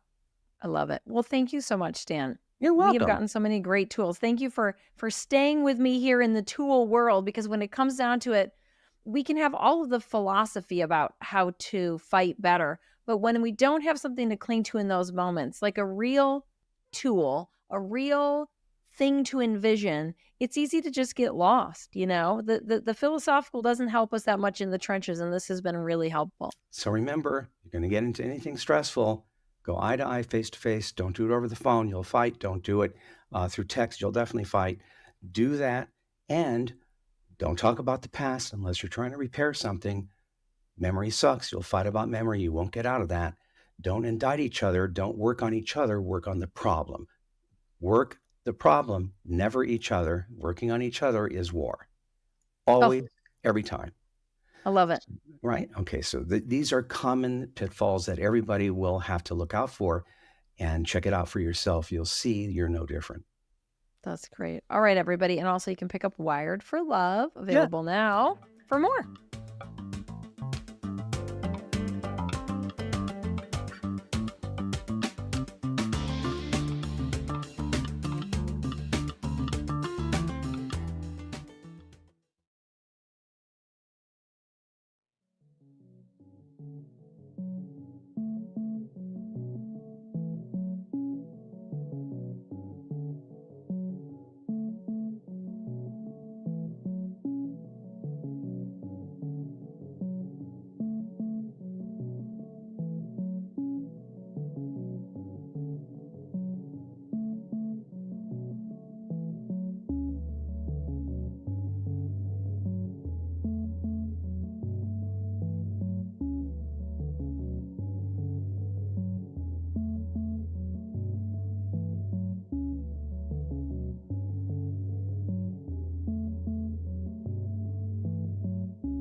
Welcome back to the Relationship Fitness Summit. I am your host, Andrea Miller, and I am delighted to welcome my guest, Jason Prall, to the session. We'll be talking about the connection between relationships, wellness, longevity, and given the incredible font of insights and passion that Jason possesses, I'm sure we'll cover so much more. Jason Prall is a health educator and practitioner, international speaker, and filmmaker. Over the past 15 years, Jason transitioned from working in the integrative disease care model to a model of health optimization and lifestyle medicine. In 2018, his independent research and experience as a practitioner led him to create the Human Longevity Project, a 9-part documentary film series that uncovers the true nature of chronic disease in our modern world. He wrote the book Beyond Longevity, a proven plan for healing faster, feeling better, and thriving at any age, and he's currently working on his next film series that explores ancient methods of healing mind, body, and soul from indigenous cultures around the world. Welcome, Jason. Oh, thanks for having me. Good to see you. Yeah, likewise. Okay, so this is a relationship fitness, and fortunately, community and social connections play a key role in longevity based on your extensive research. Phew, I was like, let's hope there's a connection. And this aligns, of course, with Robert Waldinger and Harvard's extensive studies on longevity and happiness. What specifically did you take away from the elders and the people that you researched in the Human Longevity Project when it comes to connections and belonging? Yeah, it's interesting because some of the previous work around the blue zones, really highlighted this idea of community as a key component to their health and well-being. And, when I visited these regions, Icaria, Greece, and Sardinia, Italy, and Costa Rica, the Guanacaste region, and Okinawa, what I realized is it's actually not a community thing, right? So it's really interesting, right? And it's kind of a nuanced discussion. But when we say community, especially in the West, right, this has a variety of meanings, especially in a digital age. We can be a part of a community and feel totally disconnected, right? We can be in online communities and not have connection. So for me, what was very apparent, visiting those regions, is that it really wasn't about this idea of community. It was really the connection. It was the connection to the people, right? So it could be a connection to a large group of people, in which case we might just loosely call it a community, and that's great. But it's the intangible aspect of connection within a community. So to me, this is the key part of that whole concept, is it's in the connection. But even beyond that, right, in these blue zone regions and in our own lives, it's not just connection to a community, connection to a group of people. It might be a connection to a church or whatever organization you might be a part of. It's connection to other things, right? Connection to self, connection to the land, connection to the culture, right? Connection to God, connection to pets, right? So it's this piece of connection that really drives this aspect of well-being, right? And we can get into the science of that, right? I mean, we know that people that have these good relationships, that have connection, are happier, right? Even more fundamental from a biological perspective, right? This is kind of my domain. What I really like to understand is, how are these sort of esoteric, ideas, how do they drive biology, right? So meditation, right? Connection, anything that is sort of ephemeral, how can we actually explain what's happening at the biological level, right? As it relates to aging and being healthy in this body. And just, in the aspect of human development, connection is the second level, you could say, right? The first is safety. Okay. When we come into this world, we have to have safety. It is the first step. And then the next, once we have safety, we can establish connection. And are you, by that, you mean the second level, like we're talking Maslow's hierarchy of needs?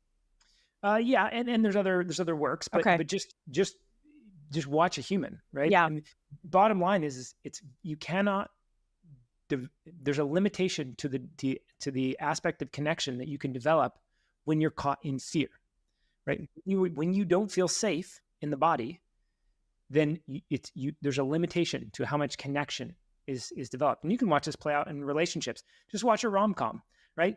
This idea of this anxious attachment style versus avoidant attachment style. We're always kind of in this, but when we feel safe, right, then we can actually have that connection, right? So so it's safety and then connection. But this connection piece is fundamental to our development, right? We are wired for connection. We must feel connected, right? And in order to actually understand ourselves fully. So this is a key piece to our biology. And when we are in connection, when we feel safe, the nervous system can relax. It can shift into the parasympathetic, right? And just want to make sure everybody's listening understands parasympathetic is rest and digest. That's when your heart rate slows down. That's when you can feel things like, the really extreme good things, gratitude, compassion, and so forth. But even if you're kind of just in a relaxed state of parasympathetic, it's when you're back to what you're saying, you're safe. So just making sure everybody's following along. Yeah. And then that's what I was going to get to, is that when we're in this parasympathetic side of the nervous system, we digest our food better, right? We're able to have sex, right? We are able to detoxify, right? Things in our body, right? All the things that we can regenerate and heal aspects of our body, right? So when we're in that side is when all the healing happens, right? When we're in the other side, the sympathetic side of the nervous system, this is when we're running from a bear, right? And the example I like to point to is you can't have sex and run from a bear at the same time. You just can't, right? Oh, that's the visual. Physiologically, right? Like this is what's happening, and it's important. I use that as a very extreme, sort of representation, because this is what's happening inside our bodies, right? When we are tipped over into this sympathetic overdrive, right? Where the body is in constant fear and danger. Right. And so that's limiting us. That's telling us that the environment is not safe. So why would I want to develop this connection if my environment is not safe? I'm always on this lookout for threat. So this is a key component. Connection helps us dip into the realization that I'm okay, that I'm supported, right? That there's somebody here that is outside of myself, right? That makes me feel safe. So these two are intimately linked, the safety and connection piece, right? So, and you mentioned gratitude and some of these other feelings. We can actually use those, right? The adult versions of ourselves can use those to actually find safety, right? And actually help this drive connection. So this is a really, really key important factor when it comes to being healthy as a human, is finding connection and being able to go as deep into that connection as possible, because there's sort of levels, you could say. There's the depth of connection that we can feel.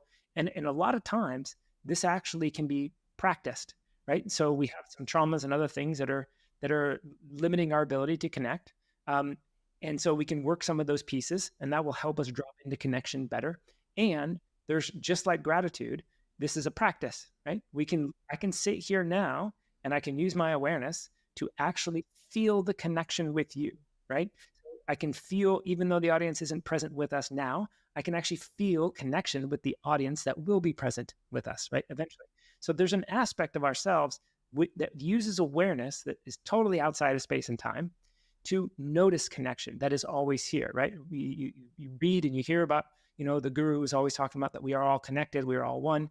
This is fundamentally true, and we can recognize that, right?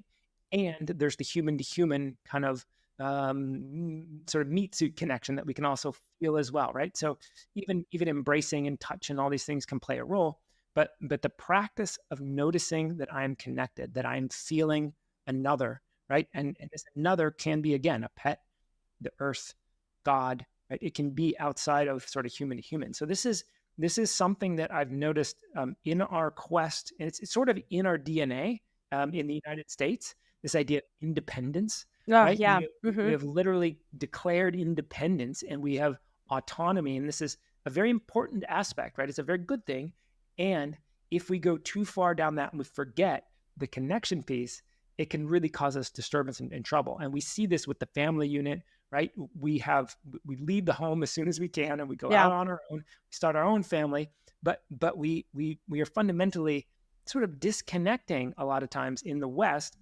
And this was not the case in a lot of these blue zone regions. They are still intimately connected to their family, extended family, their local community, the people around them, their culture, right? So, and that's another thing. We can connect to our culture, our ancestry, right? And this is what we noticed in Okinawa, right? In the Shinto sort of religion, you could call it a religion. It's not really a religion. but their deities, you could say, they're always praying and worshiping the ancestors that came before them. Right? So this is important, right? This is who we are in this physical form, is we are connected to our lineage. We are connected to these things. Yeah, I mean, there's a lot of evidence about the importance of traditions and storytelling in families, right? Even the tough stories, the stories of failure, all of that to me creates a not to be reductive, but like connective tissue that gives us, and I would contend that different organizations, particularly religious ones, I think have provided that to a lot of people in the past. And at least in America, there's been a dramatic decline in people's participation, particularly in organized religions, right? Yeah. And so, yeah, when I think about collapse is probably too strong a word, but when I just think about the dramatic amount of disconnection that we're facing here in the West, and my sense is it's not just America, that a lot of Western societies, between I love to wave my phone, these weapons of mass distraction, people leaving organized religion, not having meals together. I mean, it seems to go on. And then, let's face it, we've got a loneliness epidemic, we've got a mental health crisis, we've got depression and anxiety and all these things on the rise. And sitting here speaking with you, it's like, well, no kidding, right? Yeah. Because there's been this complete degradation of our society in terms of prioritizing that time together. And we're paying it's scary. I mean, I feel like we're paying a very, very, very high price to live as we do at least in modern America. Yeah, I mean, we're failing to understand the truth of our own personal reality, which is that autonomy can be important. It actually is important, right? But so going back to development, the developmental stages, we can actually think about this in terms of the chakras, right? So the Vedic wisdom, right? The root chakra is the safety, right? That's safety, right? At the root. And this is how we develop, right? The second chakra is the connection, right? And the third chakra is the I am. This is the autonomy. So we must go through those stages of development. This is both in physical form as sort of our psyche or consciousness comes online, but it's also spiritual, you could say. Right? Okay, hang on, because this is so fascinating. So we're getting a little taste of Vedic philosophy here, Vedic medicine. So number 1 is root. Number 2 is safety. That's number 1 is safety. That's your root. Oh, okay, sorry. Number 2 is your sacral, right? So that is all around water, connection. Think about breastfeeding, right? Like this is all very much the mother quality, the connection, the intertwining, the wateriness of our existence. So this is that loving feeling. This is the oxytocin, right? So this all has an expression in our physical reality. So it is in those developmental stages. And the third is when, let's think about the child. This is when the child, right at the beginning, when a child is born, they have no concept that they are an individuated aspect of consciousness, right? They honestly feel that they are one with all. This is the watery kind of, it's all just one big ocean. And then eventually, right, they start to develop this idea of, oh, I'm me, right? And this is the child's version. And that's the I am? That's the I am, that's the me, that's the third chakra, right? So this is a place, and we can have developmental ruptures in our psychology as we develop. And then there's also higher levels of awareness of this idea of I am not only connected to all, and I am an individuated aspect, right? I am a drop in the ocean, but I'm an individuated drop. So I do matter, and I'm connected to the entire ocean, right? So what we're seeing in the West is we're kind of have this disrupted developmental process, if you will, in this idea of connection. So we're losing the understanding that connection is extremely important. And as we get into, let's say, adulthood, and we start our spiritual advancement, or we continue it in a different way, this is a really important aspect to remember, is that I exist and that I'm connected to things. And in order to develop the understanding of who I really am as an individuated being, I must understand connection at the deepest levels, right? So the deeper we go into understanding from an awareness, consciousness perspective about what connection is and how I'm connected to all, that will help me understand myself. So this is the connection piece is very, very deep.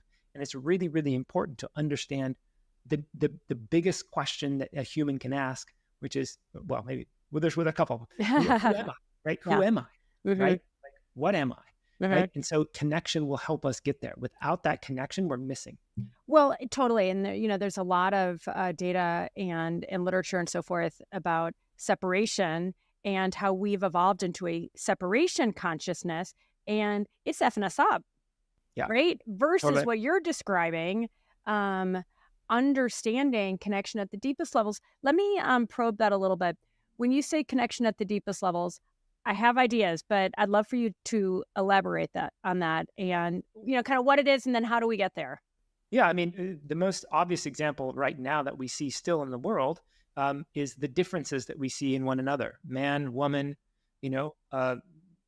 non-binary, right? Different races, right? We view this as separate still, right? There's still this veil of separation between us and them. Somebody from a different country speaks a different language, has some sort of disability, whatever the case is. There's this view of other, right? And so, and on a level, this is true. That is another being. And on the deeper level, we are connected. And this isn't a spiritual kind of like fluff, Instagram post.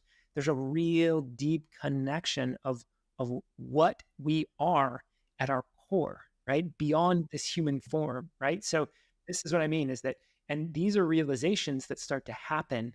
This isn't something you can read in a book.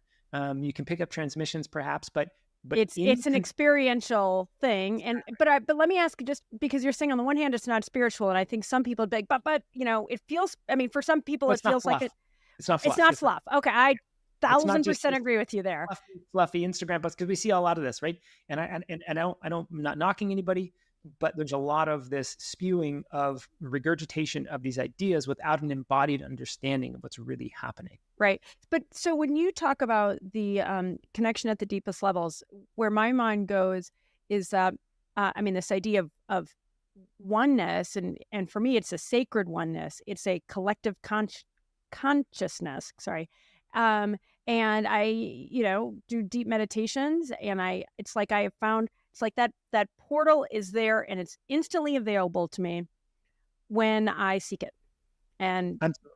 Amazing things happen. And by the way, I haven't had the big mystical experiences yet. I know a lot of people have, and we can talk for a few minutes if it makes sense about psychedelics and so forth, and how that can be a whole bunch of ways, right? That people can get into that profound experience of love and unity and belonging. I think it's described in different ways. These are the kinds of things that I've heard. So again, personally, I haven't had the big mystical experience, but I've done enough in my practice to go, okay, yeah, game on. This is a holy connection that I've experienced. Yeah. And that's but what it's experiential, right? Nobody could tell. I mean, you can read about it, talk about it, but it's different, and you have to do the work, right? You can't outsource it. You can't take a pill. Too bad. I wish I could. Yeah. I guess you could take a pill. You could take some psilocybin. You can do some of that, but yeah, it's a good analogy might be if I try to explain to a blind person the color purple. Yeah, I don't know what I would say. Like if you can't see, I don't. There's no way for me to describe it, right? So on some level, that's what it is. And when we get into this level of so let's say awakening awareness, these realizations happen, right? And they come online, they occur, and there's always deeper, more expansive realizations to be had, right? That game doesn't end, right? So you just keep going within it. But how do you keep going? Well, part of it is you deepen the connection with yourself, with God, with others, with the earth, with all living beings, right? This is kind of some of the Buddhist philosophy. There's lots of things worked in here, but at the end of the day, it is through this idea of connection in reality, right? An embodied connection that we begin to expand our capacity for connection. So, another good example just as an analogy here. A lot of people think that they're, when they're on a beach and they think they're relaxed, right? Like they might be like, oh, I'm totally relaxed. But if I hook them up to an EEG machine, I could see their brain is absolutely not relaxed. Right. And I actually do this for a living in my clinic here in San Diego. Okay. We look at people all the time and they're relaxed in a chair and they feel totally relaxed. In fact, they'll sometimes even start falling asleep. That's how relaxed they feel. And yet their brain, their nervous system is still tweaked to high level danger. So this is the same thing with connection. We might feel like, oh, I'm so connected to this person. And while it's not false, this person can only feel this much limitation or connection. And then as they expand and they maybe process some traumas and do some other work, now that level of connection goes to there, and then it goes to there, right? So there's actually a fantastic therapeutic model or tool that one can use called adult attachment repair model. Adult attachment repair model. Okay, Yep, what is that? AARM. It's fantastic, and it's almost insanely basic, and it's hard to explain. But one practitioner might kind of, you're using awareness actually to help somebody feel, first of all, safe, grounded in their body, and there's this development of connection in that process. So a stick might be used. There can be a tool to sort of actually physically connect one person to help this connection feel somatic. But that's the point. I'm pointing that model because that can be used to facilitate deeper connection, embodied connection. And it's something I have the practitioner that I work with doing this. He's been doing it with Peter, the guy who sort of invented this kind of this tool, and he's been doing it for years and years and years, and he's still going deeper, right? So, and then he's sort of working with me, right? So we have all these disruptions in our development, right? These things that happen to us, and these are preventing this real connection. So when I'm talking about connection here, this is oftentimes something that I can just go, okay, I'm just gonna go do connection, right? Sometimes we hit a wall, right? And sometimes, and this is what you see in the rom-coms, two people come together, right? And they're dating and they're flirting and they love that what's going on, and then one person gets spooked because the other person really likes them. So that one person, usually it's the male, gets spooked. He starts backing away. This is the avoidant attachment style. He's scared because he knows connection is starting to happen, and his experience of connection subconsciously means danger and threat and loss and hurt and wounding. So he backs away to prevent the deepest form of connection from happening. Meanwhile, usually the female lead has this anxious attachment style. And she starts to feel him pull away and goes, oh God, he's leaving. Oh God. So she presses harder, right? And she's so anxious that he's going to leave, that she's overbearing, which further pushes him away, right? So these are some of the strategies that we use based off of the wounding that has happened to us, in childhood, and perhaps even through our lineage, and perhaps even, past life or karmically. Yeah. Whew, that's a lot. There's a lot. There's a lot. Okay. So we've got, just, when I think about, how extremely important these connections are, you've proven it yet again through your research in terms of longevity and going to the blue zones and all, remote parts of the earth. Beyond using this adult attachment repair model, what other advice, if you feel qualified to give advice to people to take that journey, right? And I guess I would just underscore what you were saying a moment ago, that it is a journey. It's not okay, I'm just going to show up and be connected. Like having the intention's a good start, right? 100%. But to say, oh goodness, and you even talked about healing, that we heal when we're in a parasympathetic state. So I would just love, and the audience would love if you could give just a concrete bit of advice or two where people listen and go, yeah, I want that. I want that connection to, to others. And ideally, to me, to really, when you talk about Buddhism, the bodhisattvas and, the people that have really achieved transformation, it feels like they are the ones that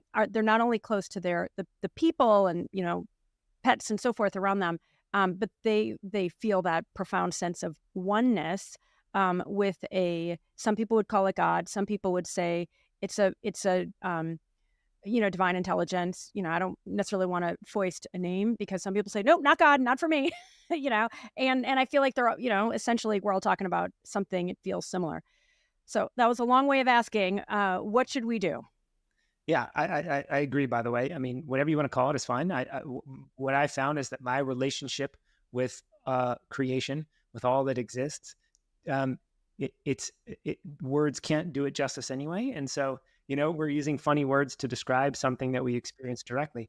But I would say that, again, going back to just practicing. So however you can feel connection, make this a habit and a practice. We can condition ourselves, right? Humans are highly conditionable. So conditioning yourself to the feeling of connection, and whatever your draw is. Again, it could be earth, and it could be pets, it could be whatever. I can sit here and feel connection. It could be your lineage, your ancestry, whatever, but your culture, right? These are important things. And this is what the Blue Zones did well. They had an environment that was conducive to connection. So it's not like they were practicing. It's not like they weren't doing meditation. They were doing it. Their environment was conducive to natural connection. So our environment has been sort of, disregarded in that sense. But we can still kind of find ways. So practice it however you feel like you can connect to something. Make it a habit. So just touch in. And it doesn't have to be an hour-long meditation. It can just be checking in. Oh, I feel connected. When I'm at the grocery store and I'm checking out, just notice how this person is very smiley, right? You can just in that moment feel connected. This is another human being. She's working a job. I find very deliberately making eye contact with people. I mean, I used to live in New York City, and I can't tell you the number of times I'd be walking down the street, I make eye contact and I smile and I feel it. And I know they feel it. Yeah. And, and you don't have to live in New York City for that. You can do that anywhere, but that making eye contact or the little head nod that's like, yo, we're one. Just being in, just you can be in a football stadium and just look around you and go, wow, there's 70,000 of us humans and we're all here, right? Like, yeah, so it can be anywhere, right? But just noticing, noticing connection in your body, make it a somatic felt experience. So practicing, I would say cleaning up some childhood wounds, right? So going into doing some trauma work, right? There's a lot of things that can be done there, because those are some of the things that are blocking this feeling of connection. Can be very valuable. Again, adult attachment repair model is fantastic. Somatic types of work, right? Using the body, right? So learning to get close to people, right? And touch and hug and these type of things. This is all, people have different relationships with how connection is formed. Yeah. Right. So just being in group or with other people. So I think, but the main thing is making, if you feel like this is important to you, making it a focus. Even if you don't feel like it's important to you, being open to the idea that it's important to you, right? Because I do think people take for granted, it's like blah, blah, blah, like relationships are important. Everybody knows that. But I feel like if you're used to being disconnected, you're really busy with your work, you're busy with all the stuff you're busy with, without having felt that, and I don't want to sound presumptuous, but it's like, I feel like you don't know what you don't know. Well, 100%. That's all of us, right? We are fundamentally ignorant, right? With all these things. And so what that means is that we just don't understand until we do. And then once we do, we realize, oh man, like how did I what miss else that? have I been missing? I had that experience recently with tapping. I'm like, what else don't I know? Yeah, totally. Yeah. So a lot of times it's getting curious about what's there. But the first step really is just starting to, bring awareness to some of these aspects and habits that you engage with that are creating disconnection around you. Right. And so a lot of times people want connection, but they feel like others don't want it or whatever. There's actually something that is in your habits, the way you are showing up, that may be creating this disconnection. So it's really just taking an honest look at ourselves without taking too harsh of a look. It's with curiosity and with love. And again, because a lot of this stuff is habitualized, it is conditioned in us because of the experiences that we have. There's nothing wrong with us. We're not doing anything wrong per se. We are operating in a way that is not optimal, because that's the best we had learned to do when we were at a certain level of conscious development. Yeah. No, I mean, I'm a perennial optimist, but when I think about, some of my own heartache and so forth, like it can just feel so overwhelming. And just listening to you, by the way, you are very calming. So yeah, just like to, have, feel that connection and just go, you know what, that, these set of relatively small things can lead to, big and substantial changes over time. And I emphasize that because I think, listen, it's going to make me like tearful. There's just a lot of lonely people out there, and it's like they don't feel loved, and it's like, oh, ouchie. And they're waiting for somebody else to go first. I'm going to say, don't wait for someone else to go first. And to your point, like you can connect with pets and so forth, but let's face it. Oh, like having just that, you only need one really good friend to make a total difference in your life. And here's the thing though, right? It goes back to safety. Right. Yeah. So the reason that disconnection is, or that connection is not happening is because one person or both people don't feel safe. Right. It's a lack of feeling safe that is preventing that connection. So, this is another practice that one can do to increase their capacity for connection, is to practice feeling safe. So how do we do that? We can actually feel into our butts, into our hip bones. But if I'm sitting on this chair, I can actually feel and bring awareness to my root. Amazing. Right? When you say that, how I suddenly feel my butt. Totally. I'm pointing your awareness, and your awareness goes there, right? Yeah. So this is gonna be a practice, right? Yeah. And you'll notice if you are in, let's say, a party, or you're in a family gathering or whatever, one of the ways that people will feel more connected to you, like you ever notice there's just certain people that they draw people in, and they want to get to know them. So some of that is because that person feels safe. That's the number one thing. So and people can walk around and say, well, I'm not threatening. Like, why doesn't anybody feel like I'm safe? It's because there actually could be this aspect of your being that is totally not even here. So there's this sort of fleeing of the body, you could say, of the awareness. And so what we're doing is we're bringing the awareness back down into the body, into the root, and we're actually pulling ourselves down here. And when we do that, that's how we notice safety, embodied safety. So when we're telling our body, our whole being, that we're okay. And so it's this practice of developing safety. This is part of the adult attachment repair model, is sort of getting the person to feel safe. And when that happens, when the safety is there, connection can be made.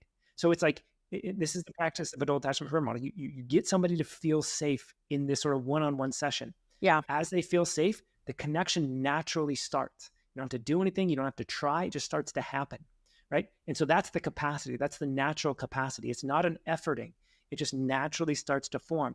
And when that connection starts to form, then other things start to happen. So you see what I'm saying? That's why it's like totally shifting your foundation, or that's why it's a developmental process. Yeah. It's safety, then connection, then the next things start to happen. So this awakening of our being, this realization of these mystical experiences, the ability to show up in the world in a coherent and aligned way, starts there. Safety and then connection. So, but we must first establish safety. So that is a practice that each one of us can do, is to start to get this feeling of safety. Horse stance is another good one, that you can, stand on the ground, your feet wide, and you're low on the ground. So you can literally just start to feel safety lower to the ground. Your whole awareness, everything starts to get lower. And when you do that, safety is the result. And this can shift your nervous system as well. Let me ask you this. I've seen the use of the word, coherence before, and you used it just now, coherence and alignment.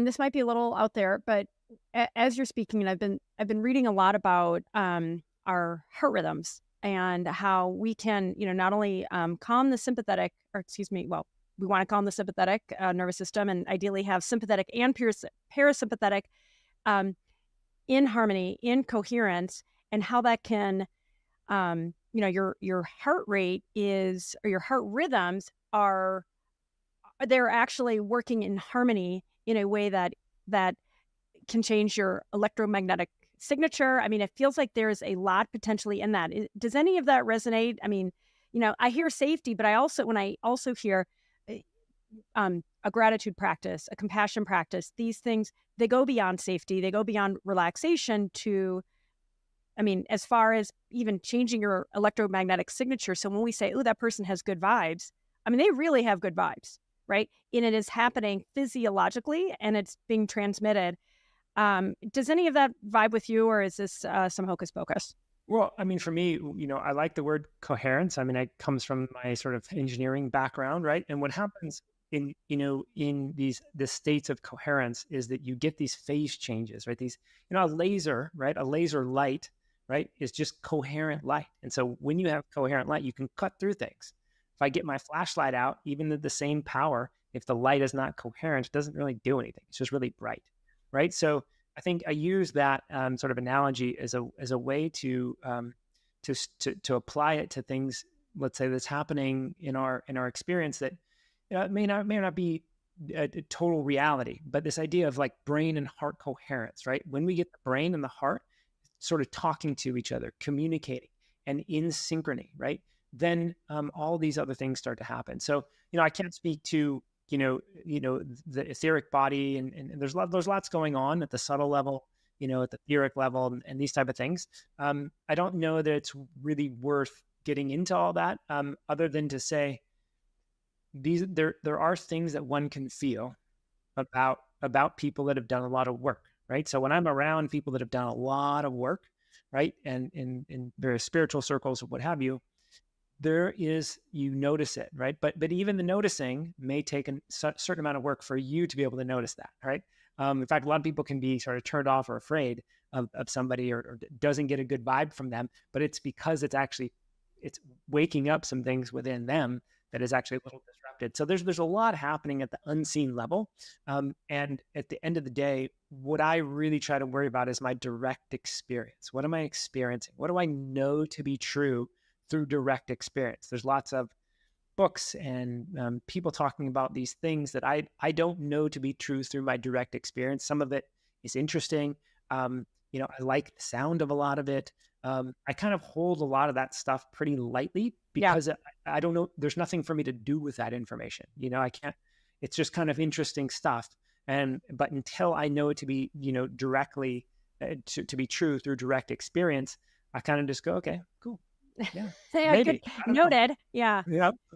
Let me ask you this. I think I know the answer, but just in case, there's been so much attention on friendships in particular, about, especially in the West, and especially as people get older, how friendships are harder and harder to come by. It's like they're the unsung hero of our mental health, like critically important. But back to what you were saying, it's, and not taking anything away from other connections, but friendships kind of have a distinct and special place in a lot of our lives. And then in a lot of people's lives, they don't have that. Did you see in your research anything distinct about friendships that contributed to longevity or well-being, or was it just really across all connections? Yeah, I mean, there's research out there that shows that, if you have less than X amount of friends, you have more chronic disease than people who have more. And what we're saying is friends is close friends, right? That people you can count on, right? So there's definitely some research to sort of show that. At the end of the day, to me, it comes back down to the same exact thing, which is connection. So, again, if I feel connected, right? Doesn't matter actually to whom or what, right? Here's an example. So in one of my filming projects, we went up to the Himalayas and we were, interviewing and filming with some Buddhist Bon healers and monks, right? And this is 15,000 feet in the Himalayas, right? Where and these guys. How'd you get up there? Did you walk? No, we took a helicopter to what's called Tsum Valley, and then we hiked up about 4,000 feet from there. Wow. Okay. And this was, camera equipment and all the stuff. But this is a good example of people living in the real world as monks in these very isolated regions, and they don't have, let's say, friendships like we would think here. They have sort of colleagues, you could say, but they're people that they're doing their work with.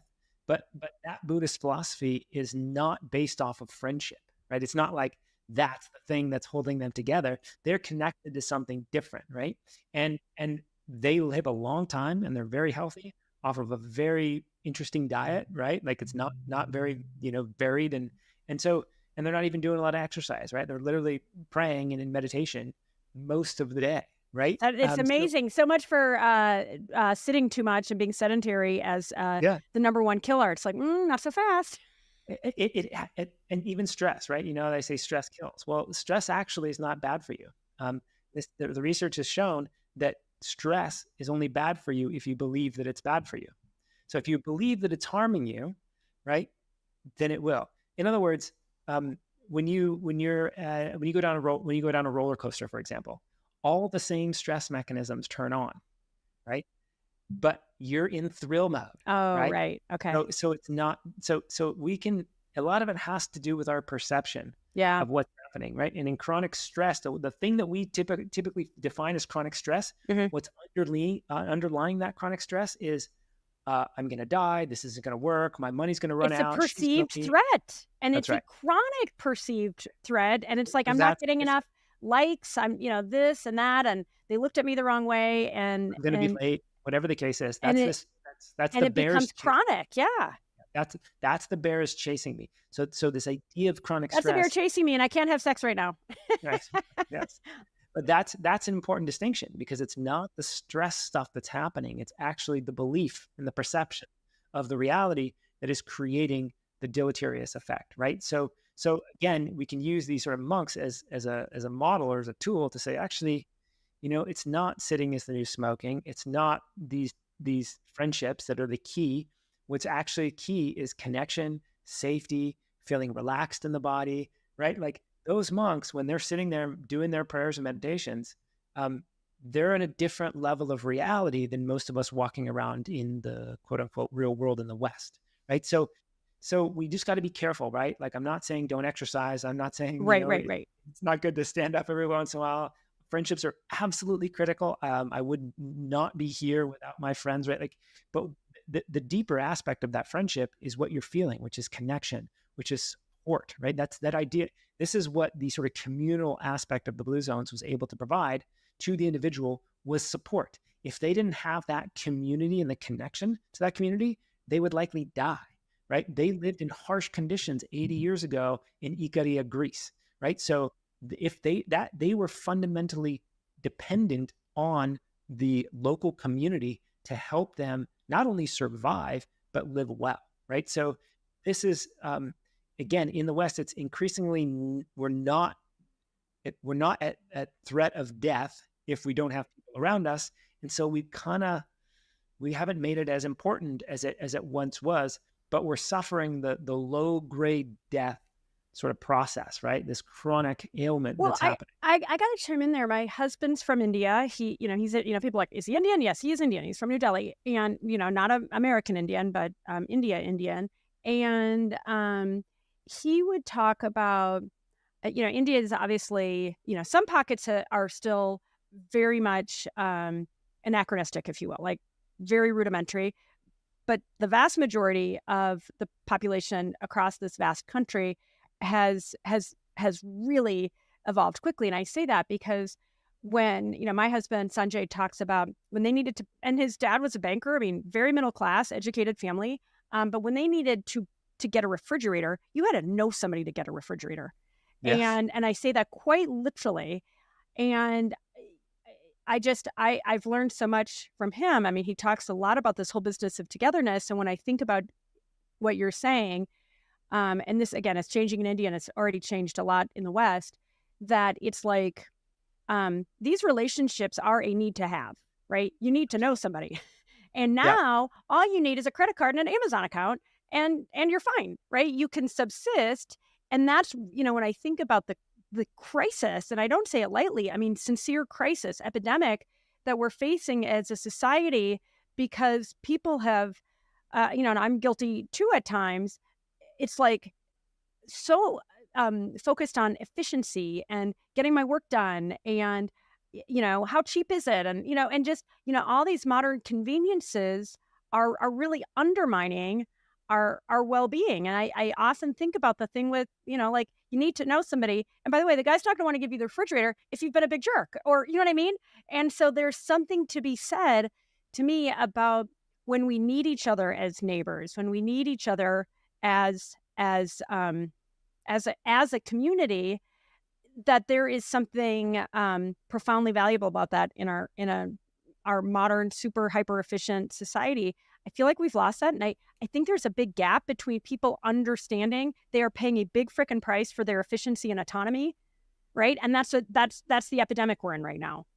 Yeah, it's kind of like the dose makes the poison, right? Because 200 years ago we had this actual need for these systems to develop so that we would create a little bit more safety and security on the day-to-day, right? now we've taken that so far as to create, Amazon, which can deliver me pretty much anything in a matter of a couple hours or a day, right? So it's like there's a balance to be had with all of this, right? Because when I talk to the people in the blue zones, about their life 70 years ago when they didn't have electricity, when they were walking everywhere, like I would not want to live in that reality that they lived in. And, and yet we're facing new challenges here in the West, right? When I go to the grocery store, I have anything available to me pretty much seasonally or all year round, right? But yet I've got to say no to about 80 or 90% of that organic, healthy grocery store because it's processed foods. Yeah. Right. So we're facing new You challenges. just can't consume it all, right? I mean, I go to the grocery store. I mean, God, we spend so much money on Costco. It's embarrassing. It's like, it feels overwhelming in America because there are so many choices, and you just can't. It's like we are a nation of consumers. You can't consume it all, and that's the problem. Yeah, I mean, and you really shouldn't, right? Like, so if I want to be healthy, that's the thing. If I go to the organic grocery store that we have an abundance of here in Southern California, it's helpful for me to say no to so many different things because that's what's going to lead me toward better health, right? So, but they didn't have to face those challenges that I'm facing, 80 years ago in Okinawa. They just didn't have. They do now, and they're actually seeing their health decline because the modern conveniences and options are now creating this challenge for them. So, in our development, we've swung so far one direction, and we're having to renormalize, right? We're starting to recognize the value of coming together in connection around a common cause, around a common idea, right? Whatever the case is. And so these are all things that we're continuing to find our sort of balancing point. But it's going to continue to get weird, right? Like we have AI coming up, we have these robots, we have people developing, and this isn't just this is like in the East, right? And people developing relationships with, non-human things, right? And so it's getting very strange. But when we come back to the core of who we are and what we are, then I think that stuff doesn't really draw us in, right? So we're kind of getting distracted. We're kind of getting pulled into some of this technology, which has its own field, you could say, right? It has its own field. And so we can get drawn into that and coming back to humanity a little bit, right? Detox, like digital detox retreats are becoming a thing, right? It's because of this. People are feeling disconnected. People are spending a lot of money on forest bathing. I'm like, I live in Colorado. I'm like, you can pay me, I'll take you on a hike. Yeah. Right. But you're right. I mean, and that's in a lot of places. In fact, I feel like Japan sort of started this whole thing about forest bathing and nature bathing and so forth. Yeah, I mean, I guess I love your research. I love your passion. I could talk to you for days, Jason. And I feel like the thing that I just really want to say is, when we think about the what ingredients are required for health and wellness and longevity, I mean, I feel like the model still is exercise. And by the way, I'm not disagreeing with these things. Get your morning light, exercise, eat healthy organic food. Kind of reduce the meat, ideally, I think. Sleep, a lot of that are those things, and yet your data shows, and Harvard and et cetera, continue to show that you cannot thrive in the absence of healthy, robust connections. Yeah, and that exactly. it's like I want to scream it from the rooftop because I still think there's a lag between the exquisite insights that you've presented to people and some of your colleagues in the space versus people saying, yeah, nah, I'm just going to chill by myself tonight. It's like, don't chill by yourself tonight, And the reason this is fundamentally is because the truth is we are all connected. We are connected to the highest level. So if you deny that truth, then you will suffer ill fate, right? So and again, going back to the monks, it actually doesn't need to be personal connections.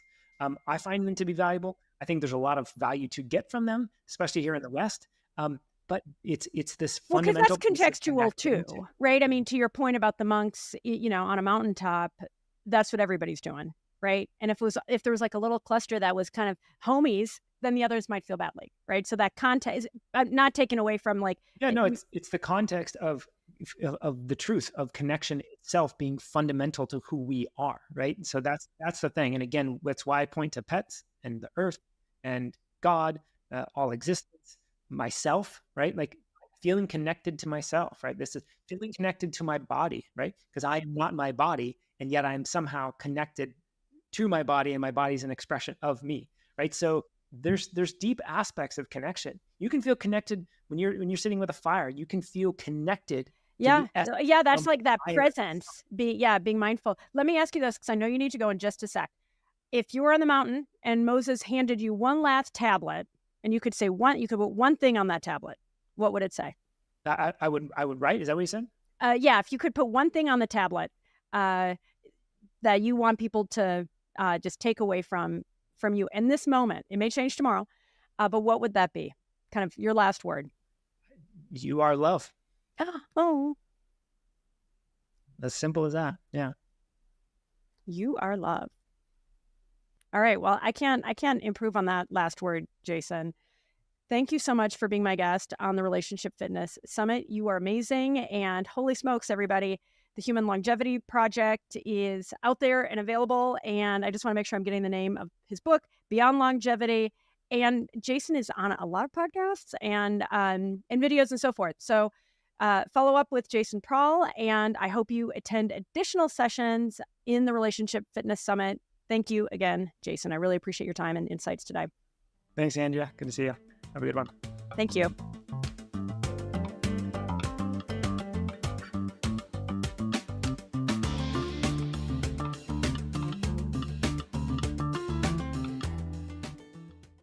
You already know. You do. And that's the part nobody talks about. You're not confused. You're not informed. You know what the pattern is. You can see it coming. You can narrate it in real time. And it runs anyway. That knowing without the ability to stop it is its own kind of exhaustion and frustration. And here's what exhaustion actually costs you.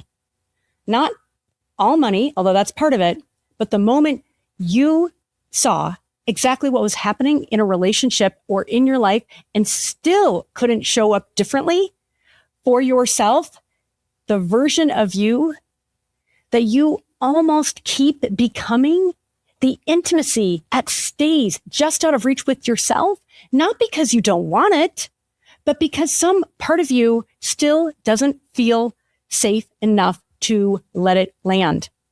That quiet erosion of trust in yourself, every time you watch that same pattern run again, knowing everything you know, that is the price of a nervous system that never learned it was safe to show up and be seen and safe in your body. Every conversation you heard this week described what love and connection and empowerment can look like.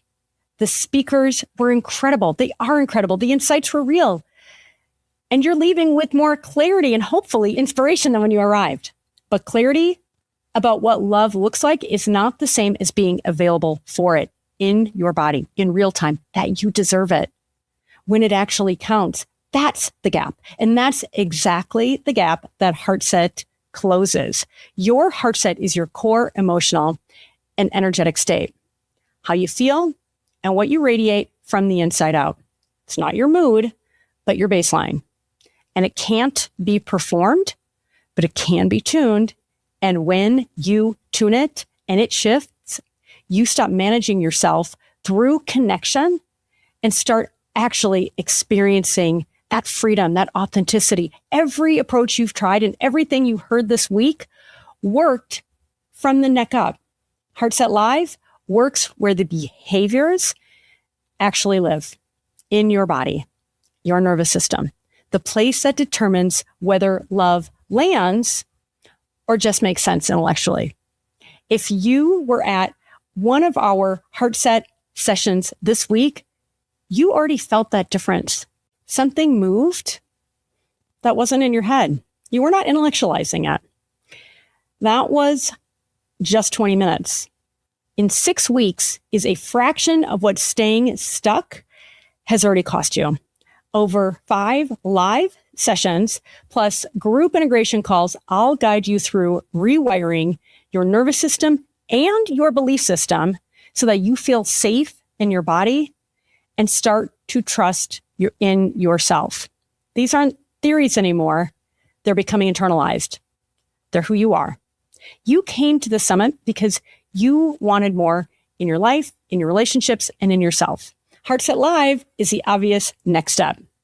Not a bunch more information, but instead building the capacity to actually hold it all. Founding member pricing closes with this summit. So this is the lowest price it's going to be. Prices are going to go up when we close. And again, when the next cohort opens. So if you scroll down right now, the link is right there. I look forward to seeing you June 3rd.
Welcome everyone to another session in the Relationship Fitness Summit. My name is Larry Michael, and I'm excited to be hosting this session on friendship and lasting connections. I will be joined by my very special guest and close friend, Brian Biro. We're going to cover friendship, fun and enjoyment in relationships, and even the ROI of kindness, if you can imagine. So prepare yourself for a heart-opening and transformational session. For those of you that don't know, please be sure to go to the Relationship Fitness Facebook page to share your thoughts and questions on this session and connect with other summit attendees. So I'd like to introduce Brian. We've known each other for a long, long time, and I could not be more excited to have him speaking about friendship in today's event, in today's summit. Brian is known as America's #1 breakthrough speaker. He's a husband, a father, a grandfather, a motivational speaker, a team builder, an athletic coach, businessman and author, and an incredible friend. Brian has a unique combination of talents that can help us to succeed and thrive in challenging times. And we will talk a lot about that today. Thousands of individuals and companies have benefited directly from his wisdom and insight, inspiration, and practical advice, which are contained in his presentations and his award-winning live events and in his best-selling books, of which he's got quite a few. Matter of fact, I own them all, Brian. And it's like, it looks like a card deck, but they're... You may be the only one in the world, Larry. That's worth a lot right there.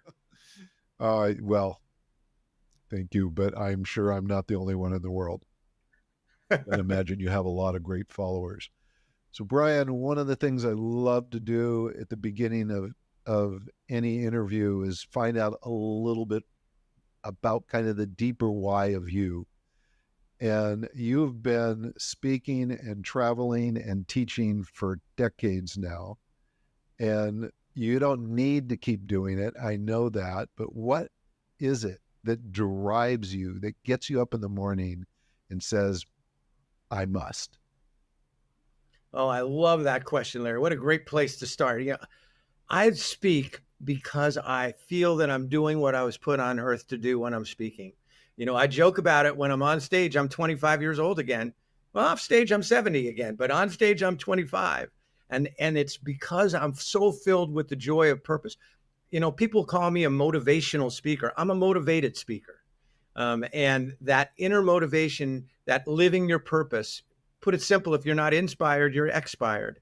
And I have so much inspiration because I believe so deeply in the things we're going to be talking about today, about building people, teams, relationships, about the importance of energy and friendship. So the real essence of why I get up in the morning and love what I do is because I really feel that I'm living my purpose. It's simple as that. All right. And that purpose, again, give it to me a little bit broader now. I mean, we've talked about your reasons to talk, but there's more purpose in you than that. There's a driving heart behind what you're doing, Brian. Well, first of all, I have a great belief in people. I believe there are no overachievers. And so my work is to help people recognize that they have choice. They have tons of choices. So many people are caught in the web of thinking that they don't have a choice. But when you get down to it, there's only one thing that we don't have a choice about. And I'm not sure about that one. It's called dying. Everything else is a matter of choice.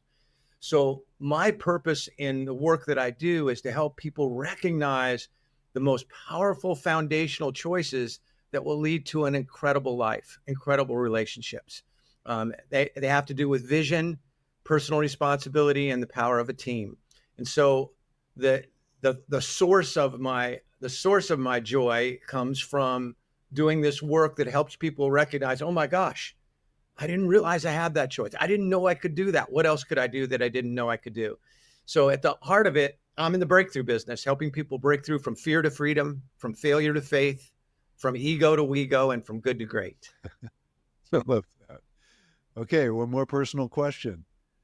I'm guessing that you weren't born with all of those words and those thoughts in your mind. And I know that you've done a lot of incredible things in your life, from really working in the corporate world, have been a coach, a swimmer. Where was the point that you knew that was your direction? At what point did you know that, I'm not. Well, I think, Larry, my whole life has been going in that direction.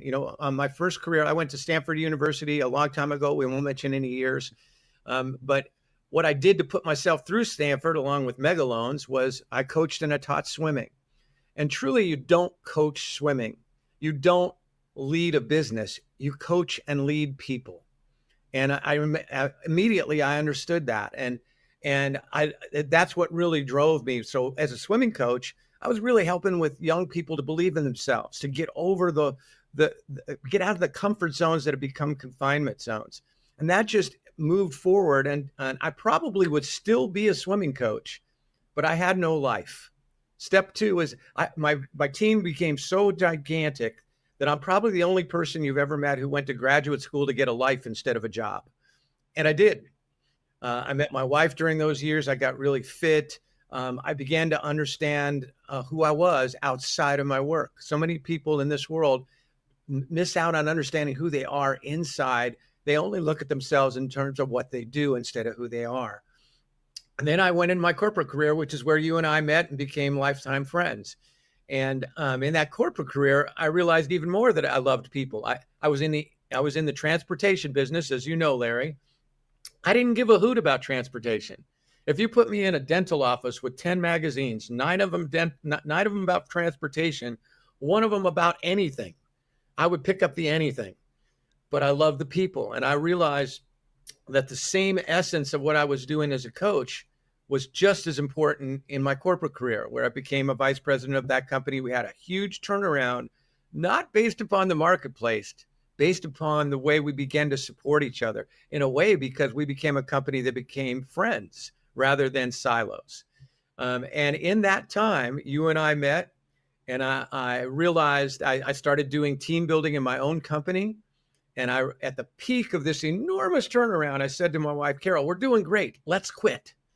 This is what I'm here on earth to do. And that was 35 years ago. And it's just been joy, pure joy. That's my word. One of my books is called It's Time for Joy. And I've had a wonderful time of joy. So I have a question for you. This is like you're in the corporate world. There's financial security. I think at the time, did you have just one child? Yes. Just one child. And you come home and you say to your wife, let's quit. Now, talk about the quality of friendship to have to be at a certain level to pull that off. What was that like? My wife, Carol, is my lifetime best friend. And she's an adventurer, thank goodness. Now, she would much prefer to go for life than to, sit back and hope it turns out all right. So, and I think that she too knew that, part of the friendship is supporting each other through your dreams, to your dreams. Part of it is supporting each other when there's uncertainty. That's a huge part. And she was the only one in a family of 6 who was really adventurous. They all stayed in the same place. She went all over the world.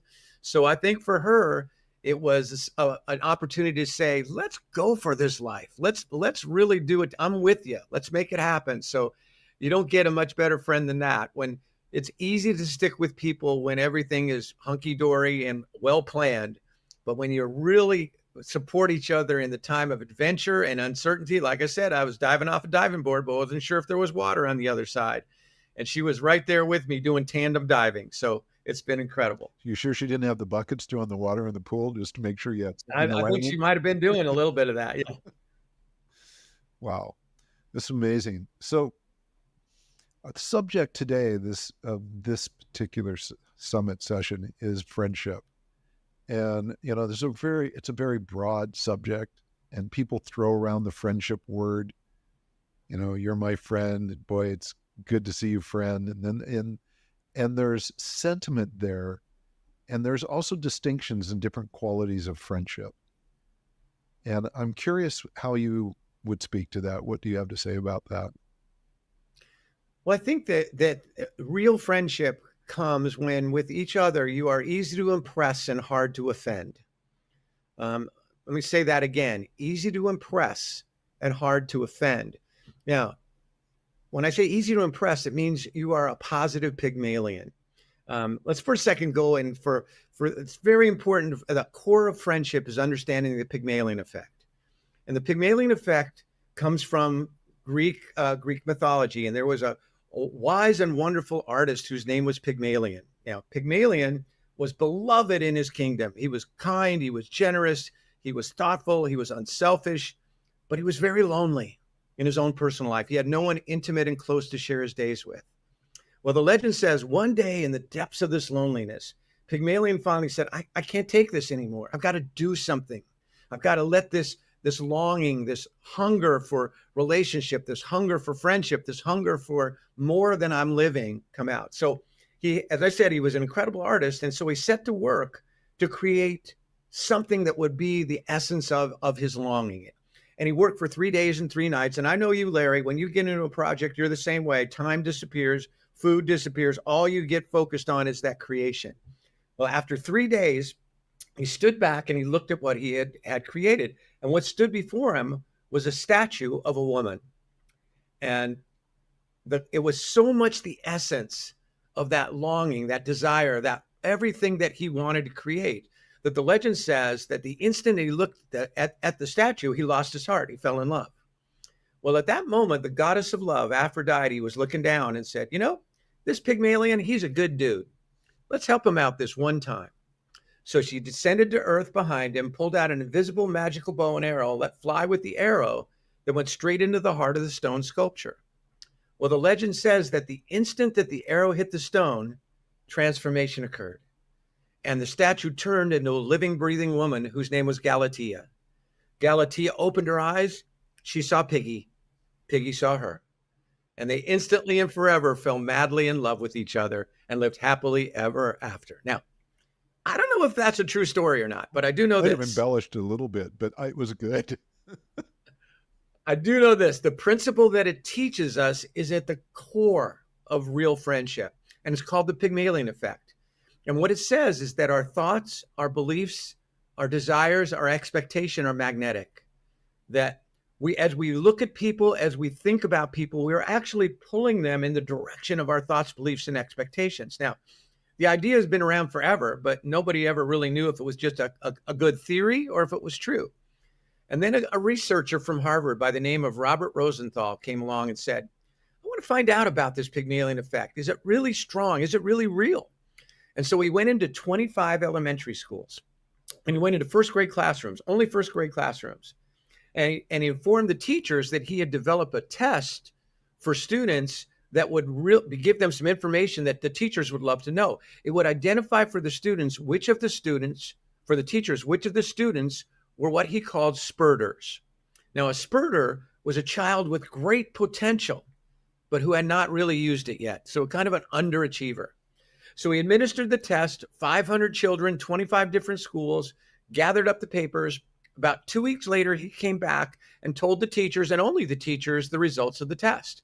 Said Larry is a spurter, said Brian's a spurter, said Kelsey's a spurter, said Raymond's a spurter. Told the teachers who were the spurters. But guess what? It was a big fake. He never graded anything. What he had delivered was a very basic first grade intelligence test. He administered the test, picked up the papers, went home and burned them. Never looked at one of them. Completely random, he had pointed out to the teachers who the spurters were. Well, I'm sure you've already guessed. Guess what happened? Over 95% of the children randomly chosen as spurters spurted. They rose to the top of the class and they stayed there for this was a long-term study. So they stayed there through their education. And the question is, why? Who changed? Well, clearly it was the teachers, because the teachers looked at Larry now with different eyes. They looked at him. Now, it's easy to impress. What they saw when they saw Larry was a spurter. It was a brilliant study, proved once and for all the power of our Pygmalion effect in the way we view others. But he got sued for it. And guess who sued him? The parents of the other kids. Sure. Because the teachers taught them as if they weren't spurters. They weren't looking to be impressed. So at the core of friendship is to look for those qualities in people that you admire, that you see as incredible. All right. And because what we focus on is what we create. And the impact that we have on friends in that way is astonishing. Larry, you have been an incredible Pygmalion to me in my life. When I wrote my first book, Beyond Success, you believed in my book more than I believed in my book. And you put so much heart and so much love and so much caring into promoting that book because you felt it could make a difference. That was the essence of being a positive Pygmalion. And we're all Pygmalions already. There's only one question. What kind? Do we look at people and look for their beauty, or do we look at people and look for their acne? Right. So that's the question. Well, there's another question that comes up there, and that is our ability to see beauty versus see the acne. Right? So my curiosity here, my inquiry is, in these troubling times, when obstacles and challenges come up, and it becomes very difficult for people to see the beauty, to see the possibility, to see the opportunity, how do we help that group of people have a better vision or a more empowered vision? That's a beautiful question, and a very real question for so many right now, because a lot of the vision that we think we have is being produced outside of ourselves. And so the starting place is to recognize that we don't see the world. We see our version of the world. So I'm going to ask everyone on this summit right now a silly question. And I want you all, even though we can't hear you, I want you to answer out loud right away. What color is a yield sign? I hear you. I know you said yellow.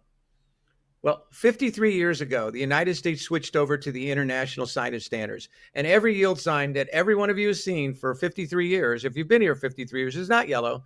It's red and white. It's an upside down triangle with red letters and a red border. Now, some of you are going, well, on my team, we don't yield to nobody. Now, here's the question. Why don't you see, you have seen thousands of yield signs. You see the same yield signs each day if you drive a similar route to school, to work. In the same way you see your family every day, your job every day, the person you're sure was put on earth to bug you every day, yourself every day. So you've seen thousands of these things, but you haven't seen one of them for what's actually right in front of you. And here's the question, why? And here's the simple truth. Almost everyone I know, you, me, my kids, your kids, almost everyone I know actually rarely uses their vision to see. What we use instead is our memory and our conditioning. And whenever you use your memory to see, you do not see what is, you see what was. And the second you lock onto what was, guess what you block out? What is and what could be. Now, that's well and good for yield signs, and I hope everybody will join me because I'm the happiest driver I know. Because every time I see a yield sign, I start cracking up. I was thinking, well, what else have I been missing lately? And let me warn you all, for about the next 3 weeks, every time you pass a yield sign, it's going to feel like it leaps out of the cement and whacks you in the back of the head. I'm in California. We don't see yield signs at all anymore. Yeah. But where does it really matter to no longer depend upon our memory to see? One word, the word that friendship is about. People. People. Change the way you look at people. The people you look at change. Change the way you see yourself. The self you see will change. That's how we start to create a new vision. Larry, let me give you a quick story about this, about somebody you know, and the impact that letting go of using our memory to see can have on relationship. My oldest daughter, Kelsey, is an incredible mother, wife, daughter, health coach, and I am not the slightest bit biased. She's incredible. Okay, well, when Kelsey went away to college, oh my gosh, we missed her so much. I sobbed for 3 hours when we left her at school. I am talking ugly crying. But you talk about seeing a yield sign for the first time. When Kelsey came home the very first time from college for Thanksgiving holiday, I finally had a massive breakthrough. I finally realized how long I had been looking at my beautiful daughter, though I love her completely. I've been staring at her for years as if she were an old yellow yield sign. I would look at her like she's my 10-year-old. Hey, she'd been driving her own car for 2.5 years. Every morning she was waking up hundreds of miles away and deciding completely for herself what she was going to do with the greatest gift we're ever given, which is called today. She walked in our door that Thanksgiving, a smile the size of the Carolinas, immediately announced to Carol and I that she'd already applied for, already been accepted to go do a very special service program in Ghana, in Africa, because Kelsey wants to make the world better. And I looked at my Kelsey that day, maybe for the very first time. And I finally broke through. I finally realized every time I looked at her as if she were an old yellow yield sign, what happened to our relationship? It went backwards until I looked at the wisdom, the courage, the magnificent, powerful woman that was right in front of me.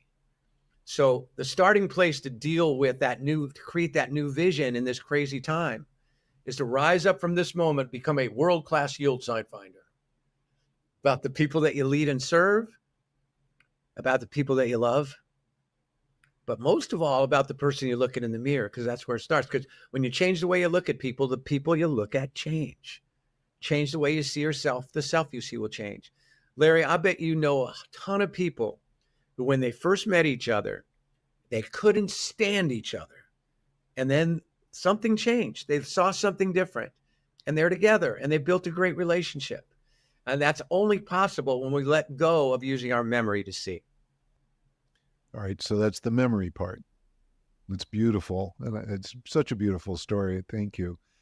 How about the conditioning part?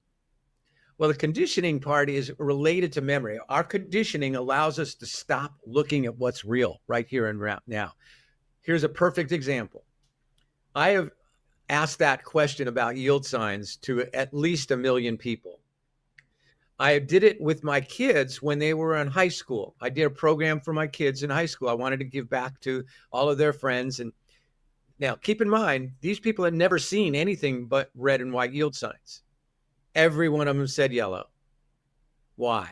Not because of their memory, Old enough, no, because no. of their conditioning. Right. Because most other road signs are yellow and black, and we just stop looking. Same thing we do with people. We say they are this way, and from that point forward, that conditioning, has driven us to see them in only that one way. So they're very much closely related. Our memory is actually related to the vision that we've created through our conditioning, not to what's real, but what we've conditioned. All right, so we have this ability of dropping into the present, seeing someone for the first time every time, right? And, Brilliantly put.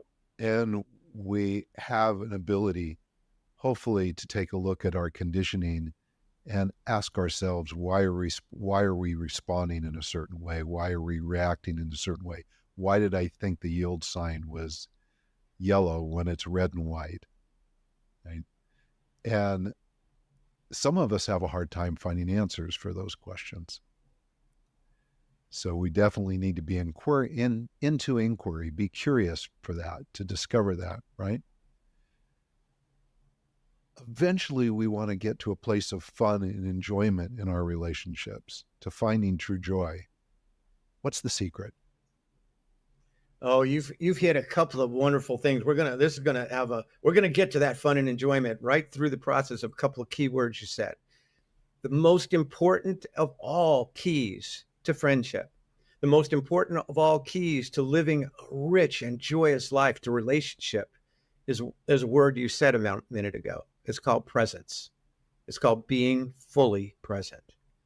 And if we only had a few minutes together, Larry, and we were going to talk about what is the most important key to friendship, it would be these next couple minutes, because there is no trust without presence. All right. And there is no relationship without trust. There is no life balance without presence. We'll get to that in a minute. And there is no true opportunity to be that positive Pygmalion we spoke about without being fully present. So it's so important, and it is absolutely the secret that I want to really dig into it for a second. So what does it mean when you're fully present? I call it the gift, incidentally. When you're fully present, 100% of your mind, body, and spirit is with the people you're with where they are now. I'll say it again. When you're fully present, 100% of your mind, body, and spirit is with the people you're with where they are now. Now, how many of us have ever been with somebody where we know their body's present, but the rest of them is definitely in another county? So the first question about presence is a tough one. How does it make you feel when someone you wish to be fully present with you is not fully present with you? How does it make you feel when somebody you really want to connect with is obviously more interested at peeking at their cell phone when you're talking to each other than they are at really listening? Well, for some people, it makes them angry. It makes them want to grab their head and yank it. But for most people, it makes them either feel a little sad or small. For everyone I've ever known, even the most self-confident people, when there's someone we wish to be present with us and they're not, it makes us feel worth less. It makes us feel insignificant and unimportant. And here's the key. Our job as friends is to help the people that we lead, that we serve, that we love, that are friends, to know they're important, to know they're significant, to know that they matter. All right. And there is no way to do that foundationally without being present. Now, I want you to get this, not up in your head. Larry, you notice we have so many holes in our head. No wonder stuff falls out. But when we get it into our bloodstream, into our heart, it's there forever. And friendship, incidentally, is not about like-mindedness. It's about like-heartedness. We can have different minds. We can have different ideas. That should be something we embrace. Too many people talk too often, I think, about like-mindedness and very seldom about like-heartedness. Like-heartedness comes from being present. So 2 quick stories about how this worked. One, to overcome the relationship that's going nowhere. And this one you're going to love, Larry, because it's about somebody that you and I both love dearly.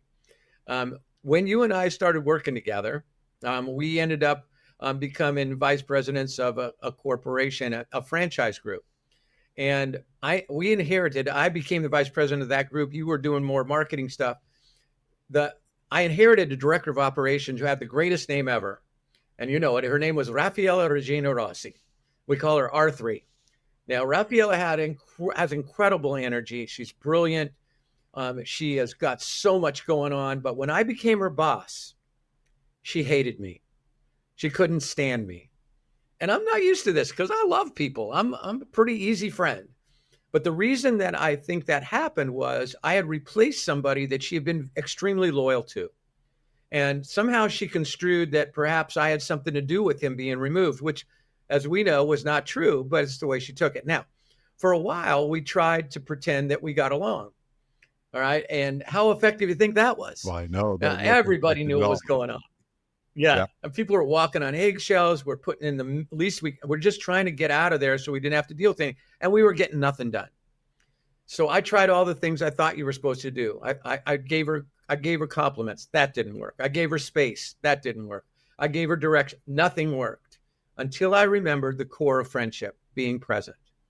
And so I asked her to come in my office one day, and I was dead dirt honest with her. I said, Raffaella, our team is floundering because I haven't been a good enough leader to find a way for you and I to connect, to really build a friendship, to really build a team. And so I asked you here today to do something that I know will at first seem sort of awkward and sort of strange, but I really have a reason.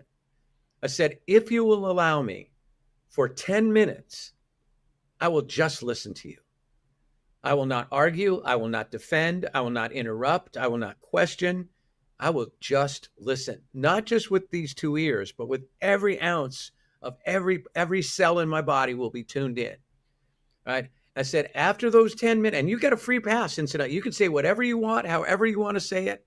And that is cool. I will just listen. All I ask is at the end of those 10 minutes that you do the same for me.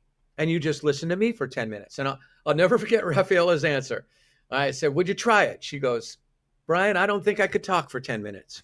I said, Raffaella, would you try? And she wanted things to be better as much as I did. So finally, she kind of grudgingly said, okay, I'll try. An hour later, she stopped talking. And in that hour, I was true to my word. I just listened. I didn't say a word. I took in everything I could.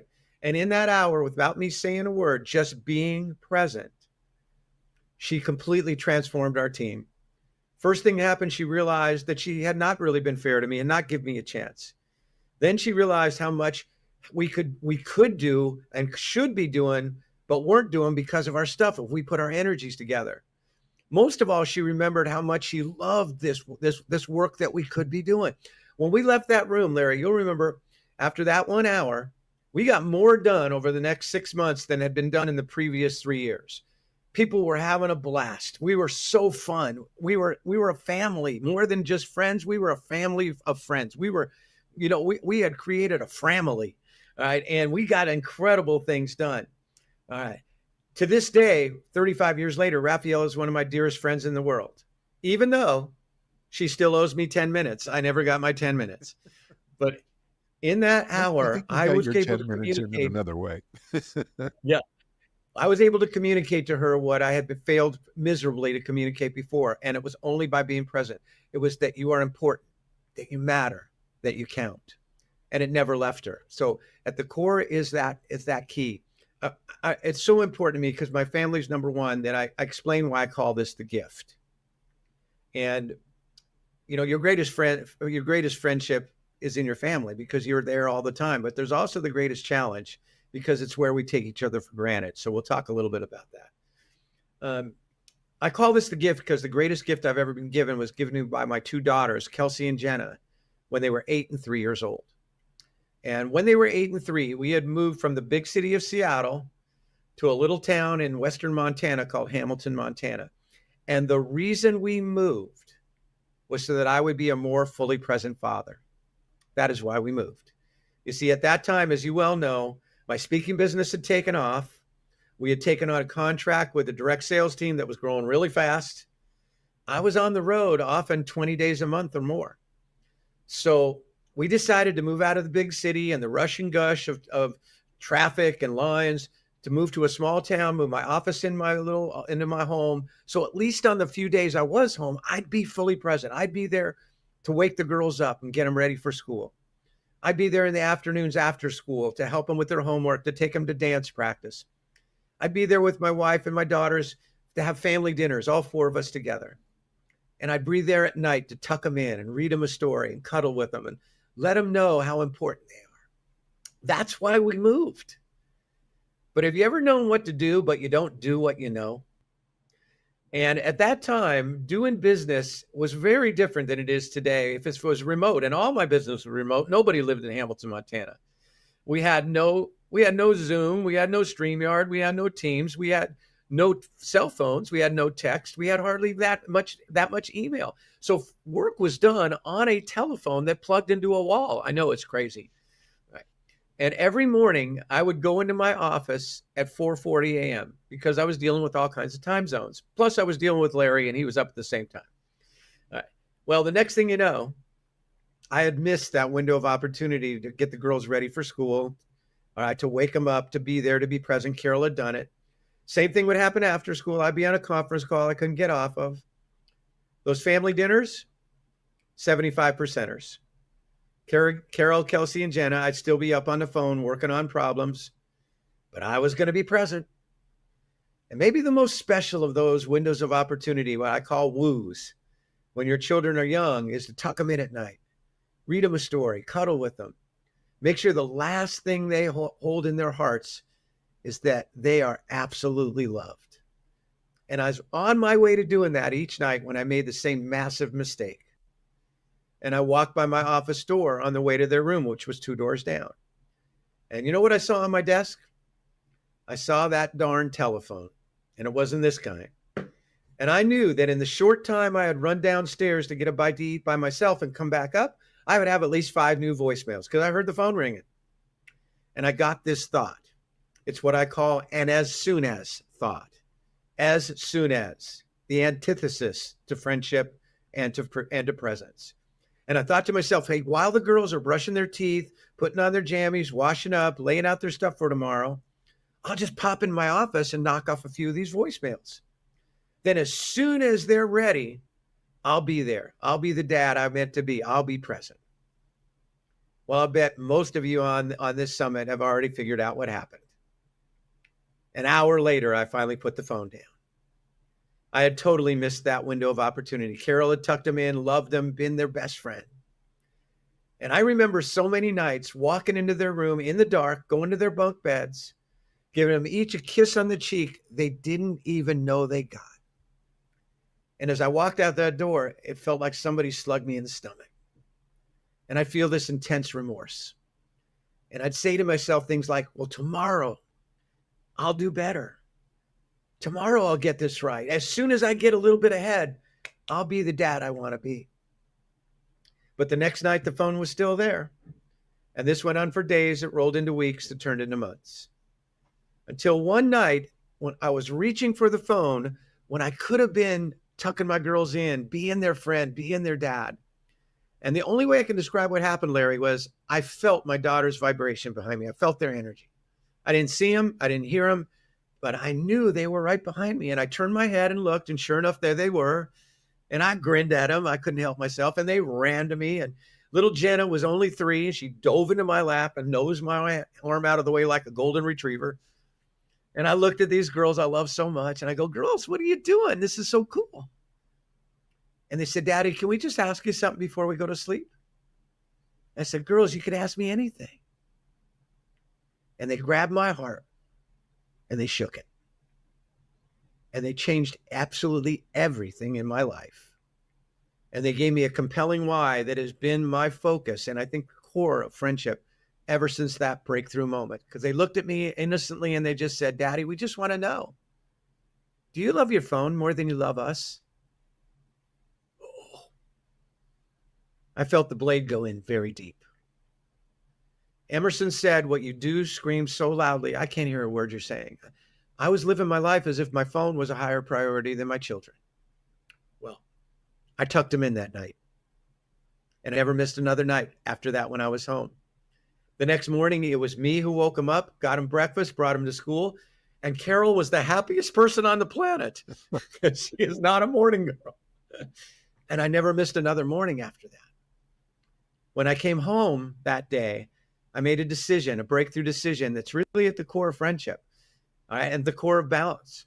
I made up my mind that I would never, ever again, ever book more than 7 events a month. I don't care what you pay me, I won't do it. I would be home a minimum of 15 days a month, and my calendar would be sacredly start with them. And I lived it, Larry. You know that. I never missed one of their dance performances the rest of that, all the time they were growing up. I never missed one of those big school events, and I never missed one of those wonderful daddy and daughter dances, even though I have no rhythm. And I thought I was doing it for them. Do you know that every area of our life elevated with the decision to be more fully present? It'll happen for you because you don't get less done when you're present. You get way more done. And that's why it's the secret to balance. Most people think that life balance is about equal time. You're never going to have equal time. There's 48 hours of stuff to do, and there's 24 hours in a day to do it. But 5 minutes of being present is worth 5 hours of faking it, and you can't fake it. How many of you know when you're with somebody if they're fully with you or not? Can you tell over the phone even though you can't see their face? See, being fully present is at the core of friendship because it's not a technique, it's a choice. So I have a fun encouragement for everyone on this summit. If you want to improve the level of friendship in your life or level of relationship, then when you finish this, watching this show, pick out 2 people in your life, one in your work or in your livelihood, one in your home. For the next 30 days, you commit to be more fully present with. Now, please hear me. Doesn't mean you have to spend more time with them. You may not have that time. But when you're with them, put the cell phone away. No more meals where you're 2 feet away from the person. You don't even see them because all you see is your cell phone face. And here's the other magic that we learned from Raphael. Ask more than tell. All right, that's a key to friendship. And then do what we rarely do when we ask. Actually listen before you formulate your response. You watch. After a couple days, they're going to look at you different. They're going to go, you've been working out? You're looking good. Change your hair? Looking good. And as you start to be more present with those 2, inch by inch, anything's a cinch, you'll start to develop that muscle, that friendship muscle, that it only comes when you're fully present. And remember, what being fully present says, beyond words, unmistakably, unshakably, is you are important. And when people feel important, they rise to, oh yeah. And when people feel unimportant, they fall to, oh no. So the secret is to be fully present. And it's really a choice. It's a choice that you have to condition. You have to work at it, practice it. All right. Recognize perfection isn't what you're after. What you're after is constant improvement. And the more you're present, the more you're going to be able to understand that maybe that person God put on the planet to bug you isn't that bad after all. Do you have, you know, I love all this for sure. I'm an advocate for all of it for sure. Do you have, for people that are not even like the idea of being present, they've heard it and they've been told it's important, and that we live in this very, very complex world, right? Where it'd be lovely if we could simplify complexity, and I think we can by being present for sure. And are there some steps that you would give us that are like, that will draw us in or draw us out to that point where we can take the time to see, take the time to listen, take the time to hear, let go of the time where we need to speak and judge or conclude? What would you recommend? Well, I think that you've nailed it pretty well right away. First is just listen. You know, especially that's especially powerful when you're rubbing people, when you're rubbing against each other, abrasive. Step back. It doesn't have to be 10 minutes, it could be 5 minutes, and just listen. All right. And what you're going to find out more often, remember when we started this conversation, said that the real essence of being a great friend is be easy to impress and hard to offend. When you just listen, the odds are you're going to let go of being offended. You're going to find out it's really not about you. All right. You're going to find out there's something going on that you've just been missing because you've assumed it's about you. So I've had the great gift, Larry, as you know, in my life, of a friend of mine was the greatest coach of all time. His name was John Wooden. And John Wooden, if you're a Ted Lasso fan, you know who John Wooden was. His pyramid of success was on the wall of Ted Lasso's office. But if you don't know, John Wooden was the greatest college basketball coach of all time. And so people have tried to figure out what made him so different. And they miss the essence. There's really two key things that really tie into friendship. The first, he was the most present person I've ever been with in my life. He was more interested in you, even though most people were totally interested in him to try to get some of his wizardry, his brilliance. But he was interested in you, and he listened first. So start with that. Listen first. You know, we talked about it a couple of days ago, Larry, you and I, about seek to understand before seeking to be understood. Came from St. Francis of Assisi.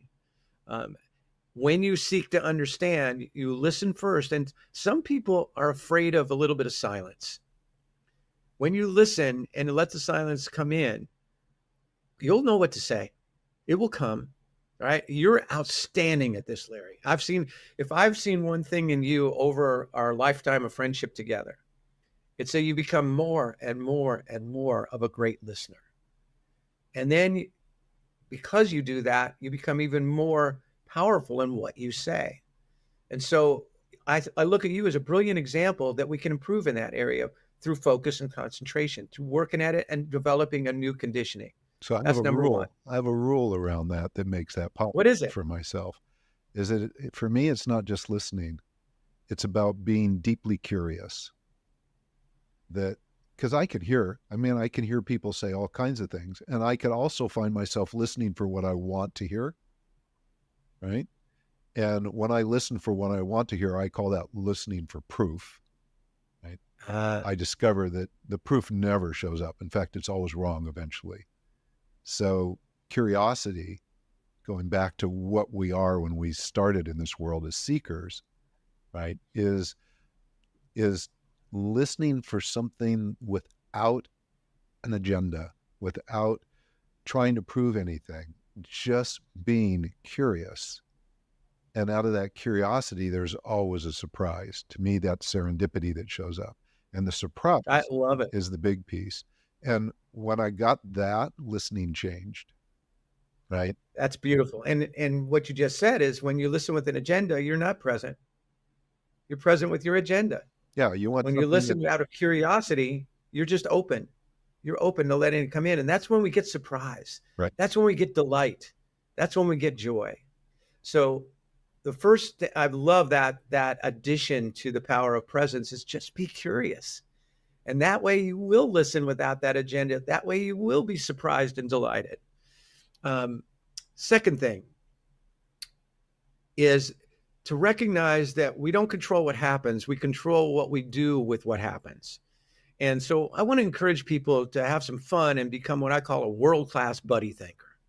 A world. All right. That's a really fun way. Buddy thinker? Buddy thinker. Okay. Thinker. Thanker. Not spanker. Thinker. Not spanker. World-class. You can throw that in if you want. No, but world-class buddy thinker. And what that really gets down to is that first part of be easy to impress and hard to offend. And at the core of being a positive Pygmalion, at building people, is to really understand the power of gratitude, recognition, acknowledgement, appreciation, and kindness. And I will give everybody a very fun way to start to go to work, to elevate the level at which you deliver recognition, acknowledgement, appreciation authentically. And whether you happen to love sports or hate sports, from here on out, you're going to love ESPN, the television network ESPN, to become a world-class buddy thinker. So let's start with this. Who are the people in our lives who we tend to forget to thank the most? For most people, I've asked it 1,000 times. It's the people we're closest to. It's our closest family. It's the people we rely on the most. Why? What happens? Well, we take them for granted. It's kind of like, I told you in 14, I love you. What do you want, mush? All right. But does that work? I believe with every ounce of my heart, and there's probably a few guys going, I hope so. I believe with every ounce of my heart and soul, that does not work. In fact, the most important words I've ever written get at the core of building relationship, of being a world-class buddy thinker. They say this, they say the love we fail to share is the only pain we live with. And if we don't get this one right, the love we fail to share may become the only pain we leave with. And that's too late. And what I'm talking about is elevating that level of being a world-class buddy thinker. So ESPN, the E says, thank people with effort and energy. You ever notice sometimes we thank people who are not even there anymore? Hey, thanks a lot. Appreciate it. Got to go. And it doesn't mean anything.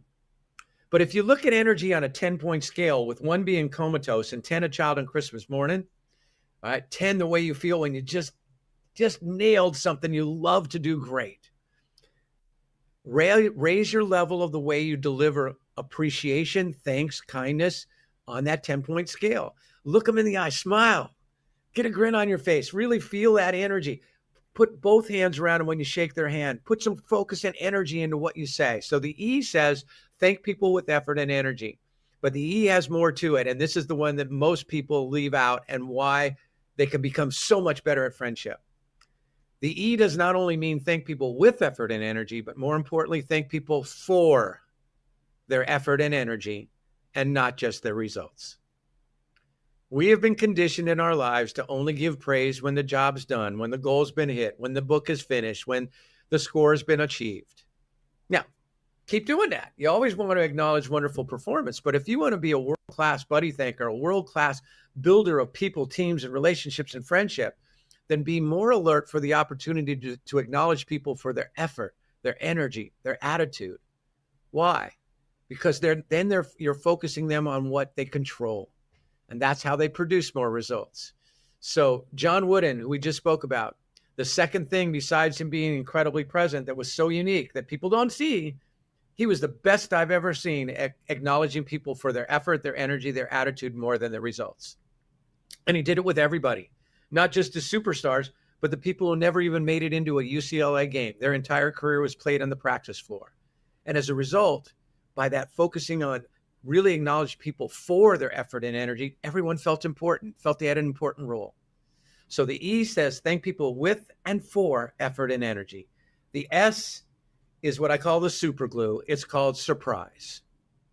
Surprise really sticks to people in a positive way when it's a positive surprise. So next week, we'll just make up a name. Tammy shows up in her office, on her home office on Friday, and there's a handwritten card from Larry. Now, the first thing that Tammy does is go, oh my gosh, it's handwritten. You get it. So it's a surprise. Anything handwritten, what do you think? Wow, personal. They took some time, or I guess his computer's down again. Okay, but basically they're pretty excited because surprised, it's a handwritten card. The next thing that Tammy does, she goes in her mind and goes, oh my gosh, it's not my birthday. It's not my anniversary. It's just Friday. So because of a little bit of surprise, handwritten card rather than an email or a text or whatever. All right. And a happy heck of it. No birthday, no anniversary, no surprise, just a moment. What happens? What happens is Tammy is 100 times more interested in opening up the card to find out what's inside than all those birthday cards or all those emails that have piled up. So she opens it up and it says, "Dear Tammy, I just want you to know the incredible difference you make in this world.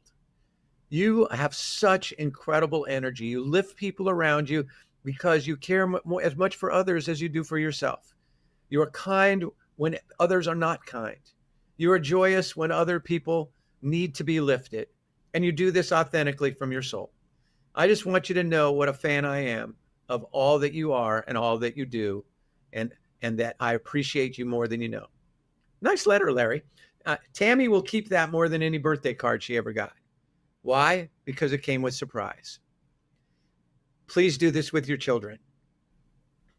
All the years that my daughters were growing up, I would write them letters 3-4 times a year, surprise letters. I'd type them on my computer because that's how I write. I put them in an envelope. I'd stamp them. I'd mail them, even if I knew I was going to be home when they came. And the reason I did it was because I wanted to walk my talk, to be that father friend. All right. And because why do we take people for granted? Well, it's because of our communication in the heat of the moment. It's like, instead of really stepping back and really acknowledging one another, usually it's stuff like, "Why don't you clean that room? Fungus is growing in there. Would you please get ready earlier because we're always late and then you're crappy." All right. Instead, on those days, I would step back. I would open my eyes as a world-class yield sign finder. I would be a world-class buddy thinker. And I'd write about when they were kind for no reason. I'd write about when they were generous and thoughtful and humble. I'd write about when they were brave and courageous. And you know, Larry, the real reason I did it, because it felt good.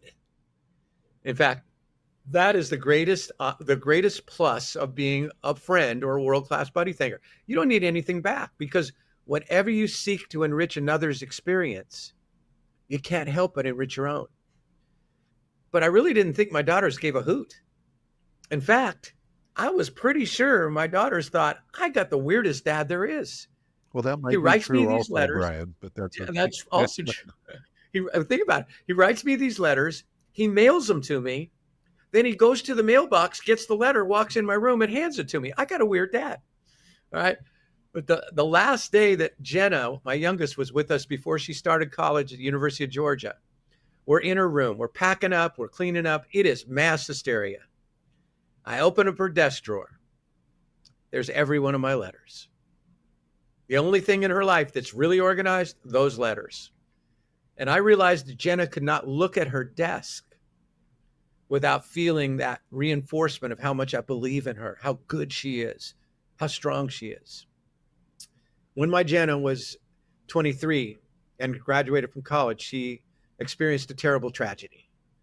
And the man that was coming out to California, where she was working in the movies, the next week to ask her to marry him, who she was madly in love with, was found dead from a drug overdose. And it tore my beautiful daughter's heart to shreds. And it was a dark time. And I wanted to fix it, Larry. I'm her daddy. But it wasn't mine to fix. Well, if Jenna was with us on this show right now, we'd have to adjust the lighting, because she shines brighter than she's ever shined.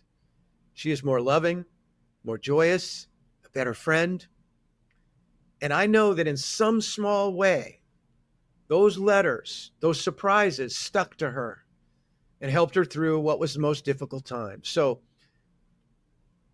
surprise doesn't have to be a big deal. It can be a Post-it note on a door or on a desk.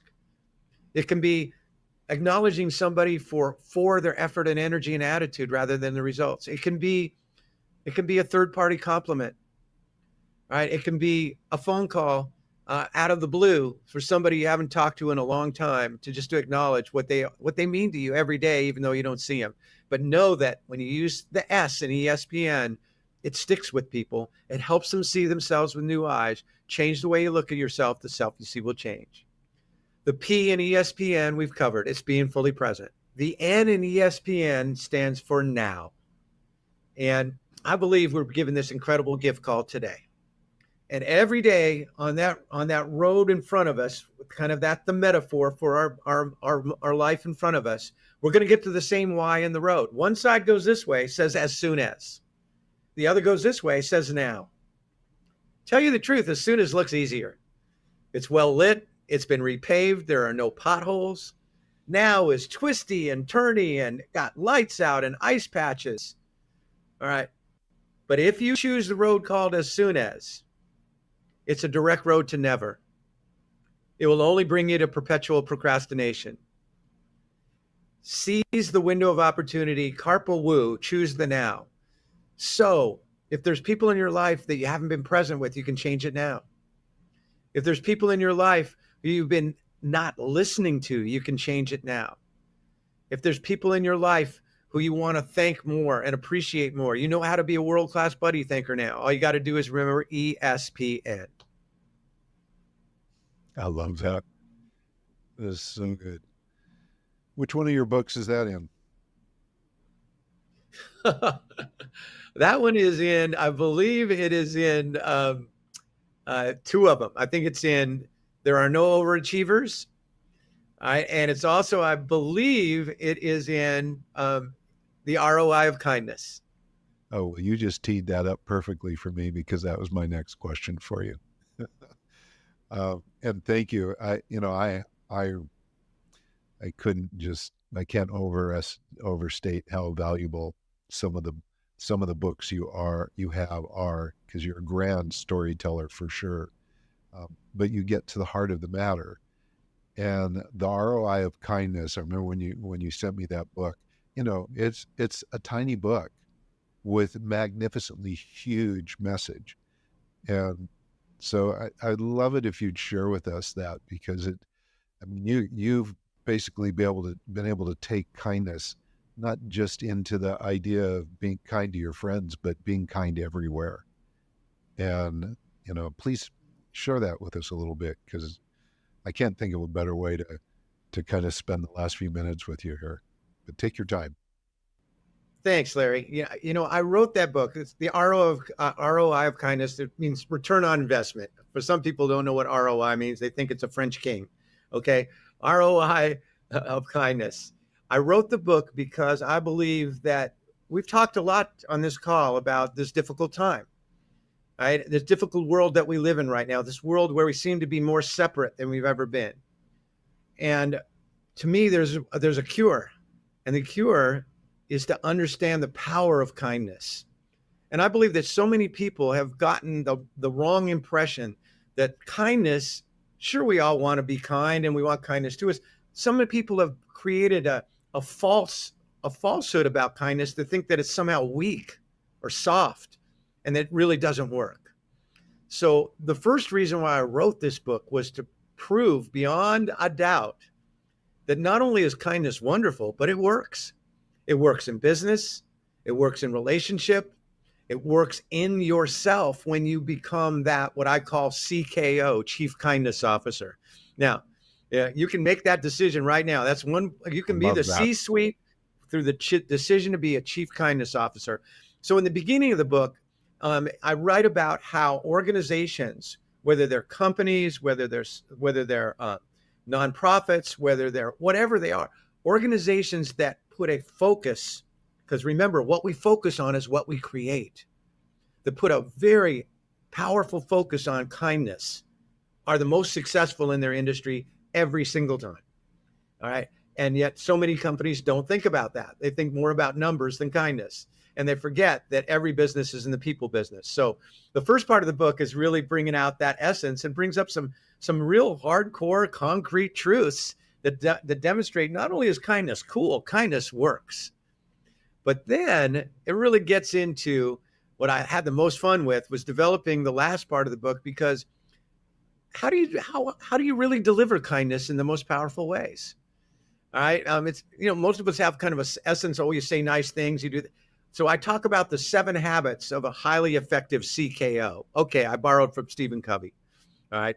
And the 7 habits are really many of the things we've talked about today. One of them is to be a world-class buddy thinker, understand the power of gratitude. One of them is to be fully present. We don't think of kindness in terms of presence, but there is no kindness without presence. One is one that we haven't talked about, which I think is one of the most powerful ways that you can become a truly wonderful friend. And that is by being what I call a blame buster.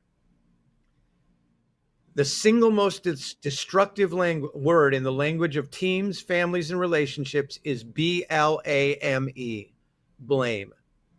Blame kills teams and it kills friendships. All right. And there's a very simple reason why. And that is, if you think about blame in the context of time, is blame about the past, the present, or the future? It's always about the past. So whenever you find yourself in blame, you call it a negative judgment, whatever you want to call it, I call it blame. Where are you? You're in the past and you can do nothing about the past. So a blame buster becomes a friend because they don't pretend we don't mess up. We mess up. We all mess up. But a blame buster rapidly turns that mistake or that poor choice that we made, that we probably didn't make out of aggression or out of a bad reason, it just didn't turn out right. They bring it to the present, say, what did we do? What can we learn? How can we get better because of what we've learned? That's a blame buster. And when you bring that into a relationship, think about it, Larry, every relationship that you know of that has gone south, I promise you there's been blame in there. And when you let go of that blame, you bring that relation to the present. So they're interconnected. So one of the 7 habits to be a true blame buster. I love an old quote from another old coach named Paul Bear Bryant, who was the Alabama football coach. Those of you who don't care about football, just remember Forrest Gump. It was a takeoff on Forrest Gump. And Bear Bryant said this. He said, I'm just an old country plowhand. But he said, if you want to get a team's heart to beat as one, he said, when things go great, they did it. Things go pretty good, we did it. Things go bad, I did it. I'm going to change me. If things are to change, I must change. That doesn't mean you blame yourself. It means I'm going to learn. And that ties into another of those 7 habits of highly effective kindness, CKOs. And that's called humility. I believe that when friends bring a humble spirit to friendships, that friendship is going to last. It's really the secret to lasting. Now, again, and if I was in my home, I'm in a hotel room, what sits in front of me on every call I make is a little rock that says humility on it. Because to me, humility, so many people have gotten the wrong idea about humility. They think that, again, like kindness, that being humble is somehow soft or weak. Not true. Right? They think you can't be confident and be humble. You could be very confident and very humble, because being humble doesn't mean you think less of yourself. It means you think of yourself less. But the reason why humility is so crucial to relationship, to life, to really being all you can be, is only those who are humble are lifelong learners. Because only those who are humble are always believing they can improve, they can get better. They have what you mentioned before, Larry. They have that beautiful curiosity. What can I learn? How can I be better? How can I be a better friend? Right? Only those who are humble give credit and take responsibility.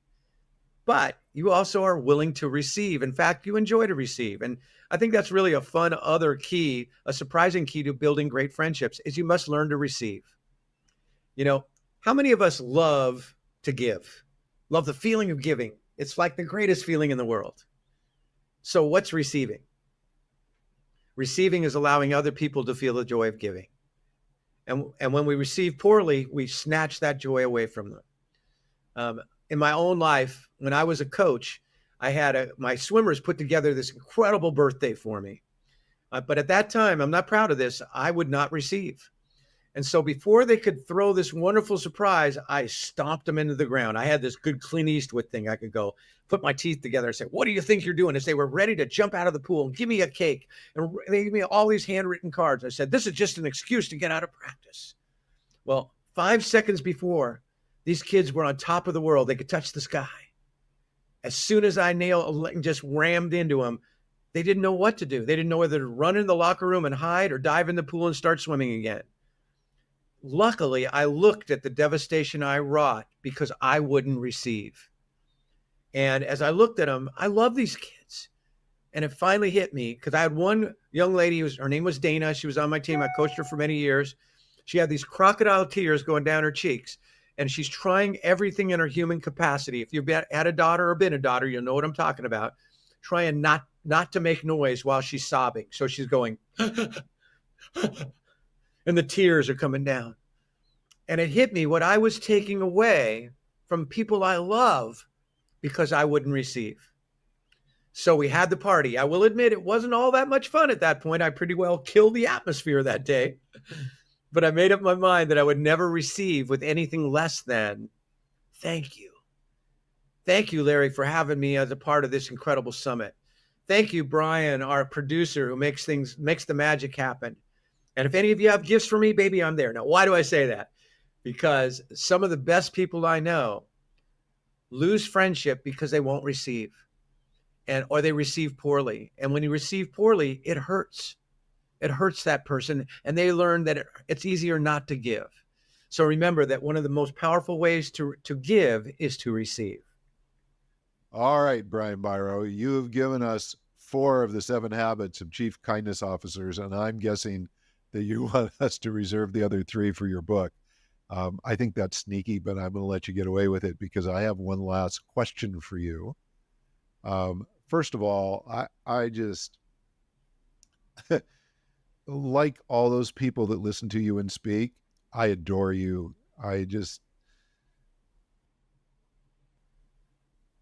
Coming back to gratitude. It's a big piece. And I'll share this with you. Thank you. The piece that you described, I remember years ago when you talked about how you responded to that cake, that came out, and how you just went, you didn't give them a chance to really, experience your joy in the receiving of the gift. And ever since that day, I have been able to hear compliments like I never heard before. Like I didn't even know I got them before. I didn't ever leave any space for them. That's so wonderful. In its own way, it changed everything. So I thank you, Larry. That. So you are so well.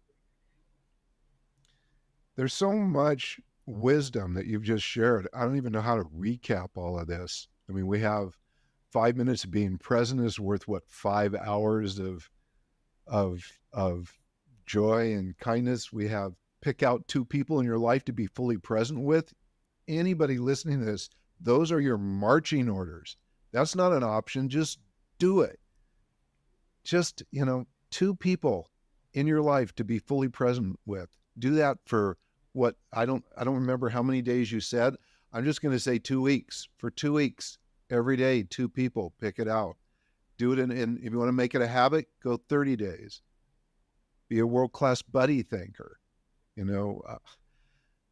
The ESPN, please, come on now. E is for what? Effort and energy, and it's for them, not just with them. The surprise, we can't overrate surprise. Surprise and serendipity is what keeps us connected at the deepest level with everyone in our lives. And being present. It's the super glue that connects. It totally is. So, Brian, I have one last question for you. And I actually am borrowing this from my good friend Amy Joy from her radio show. And at the end of it, ever since I heard it, I went, I'm just doing that with everybody I interview. But I had to give her credit. You are now standing on the mountaintop of the tallest mountain in the world. And what you have to say next is going to be heard by everybody. Everybody. There's no ears that will not hear it, even if they're sleeping. What would you say to them? The love you fail to share is the only pain you live with. Live pain-free. Yay. Brian Biro, thank you so much for contributing to this summit. Absolutely beautiful. Thank you. Thank you. Thank you.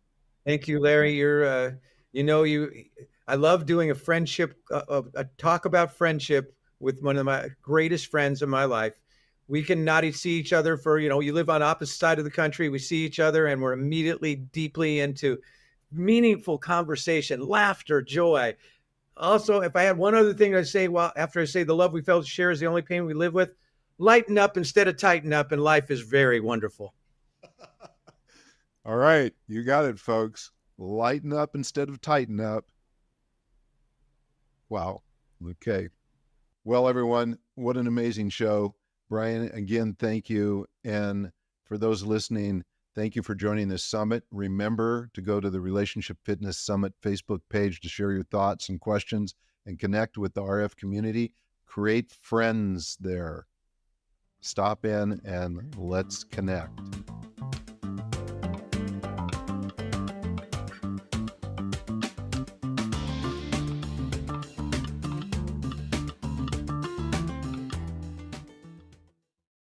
Did that session just give you language for something you've been carrying or maybe feeling for a long time but didn't have the words for it? It's not an incredible feeling, and that matters.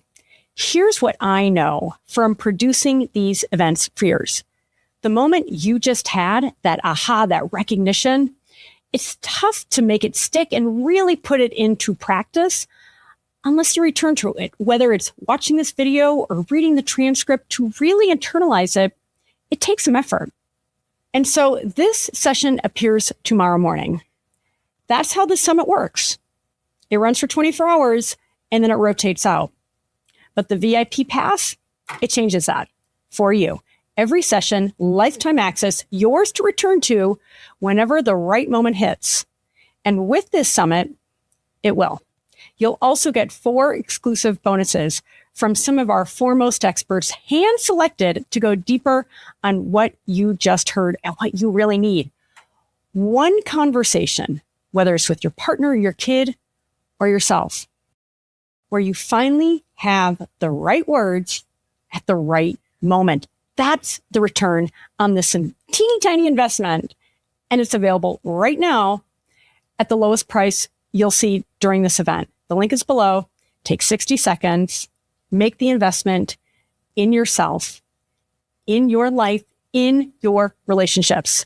Get the transcripts, get the audio, get the video, get it all so that you can internalize it and make the big impact on your life. Most people who find their way to this summit have already done the work.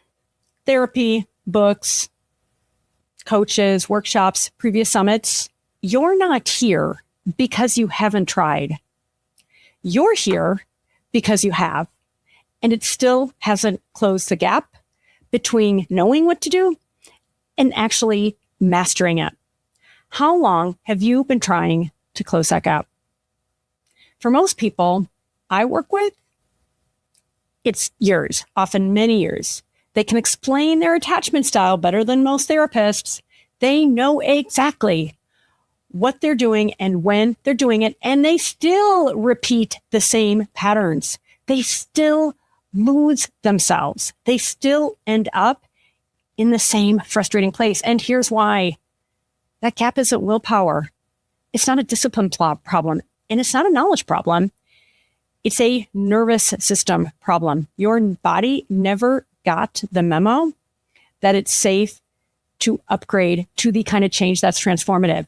Add that up, not just the money, though that's been real too, but the years. The relationships that never quite deepened or felt the way you wanted them to. The energy it takes to manage the same behaviors over and over and over while the life you actually want stays just out of reach. That's what staying stuck has already cost you. And it compounds. Every conversation you heard this week described what love and empowerment can look and feel like. Our speakers, they were real. The insights were real and powerful. And you're leaving, I hope, with so much more clarity and excitement than when you got here. But here's what this summit and every approach you've tried before it couldn't give to you, the actual capacity to receive what they were describing, because that doesn't live in our understanding. It lives in our bodies. And your body has been running a different program the entire time. That's why everything else fell short. Every approach worked from the neck up. Mindset, strategy, reframes, talk therapy. Your mind got it, but your body never got the memo because your heart set, your actual baseline energetic state, was never part of the equation. Heart set is your core emotional and energetic state, how you feel and what you radiate from the inside out. It truly is your vibe. And it can't be performed, but it can be tuned. And that is everything. It's how safe and relaxed you feel in your body and how connected you are to your truth. It's not your mood. It's your baseline.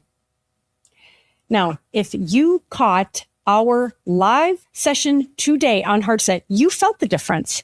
Something moved in your body, not just your head. That was 20, 25 minutes. Heartset Live is 6 weeks of that powerful transformation. 5 live sessions plus a set of group integration calls where I guide you through rewiring your nervous system and your belief system until safety in your body and trust in yourself aren't things you understand. They're things you start to live. You won't come out of this with more to think about. You'll feel differently in your body. You're going to get it.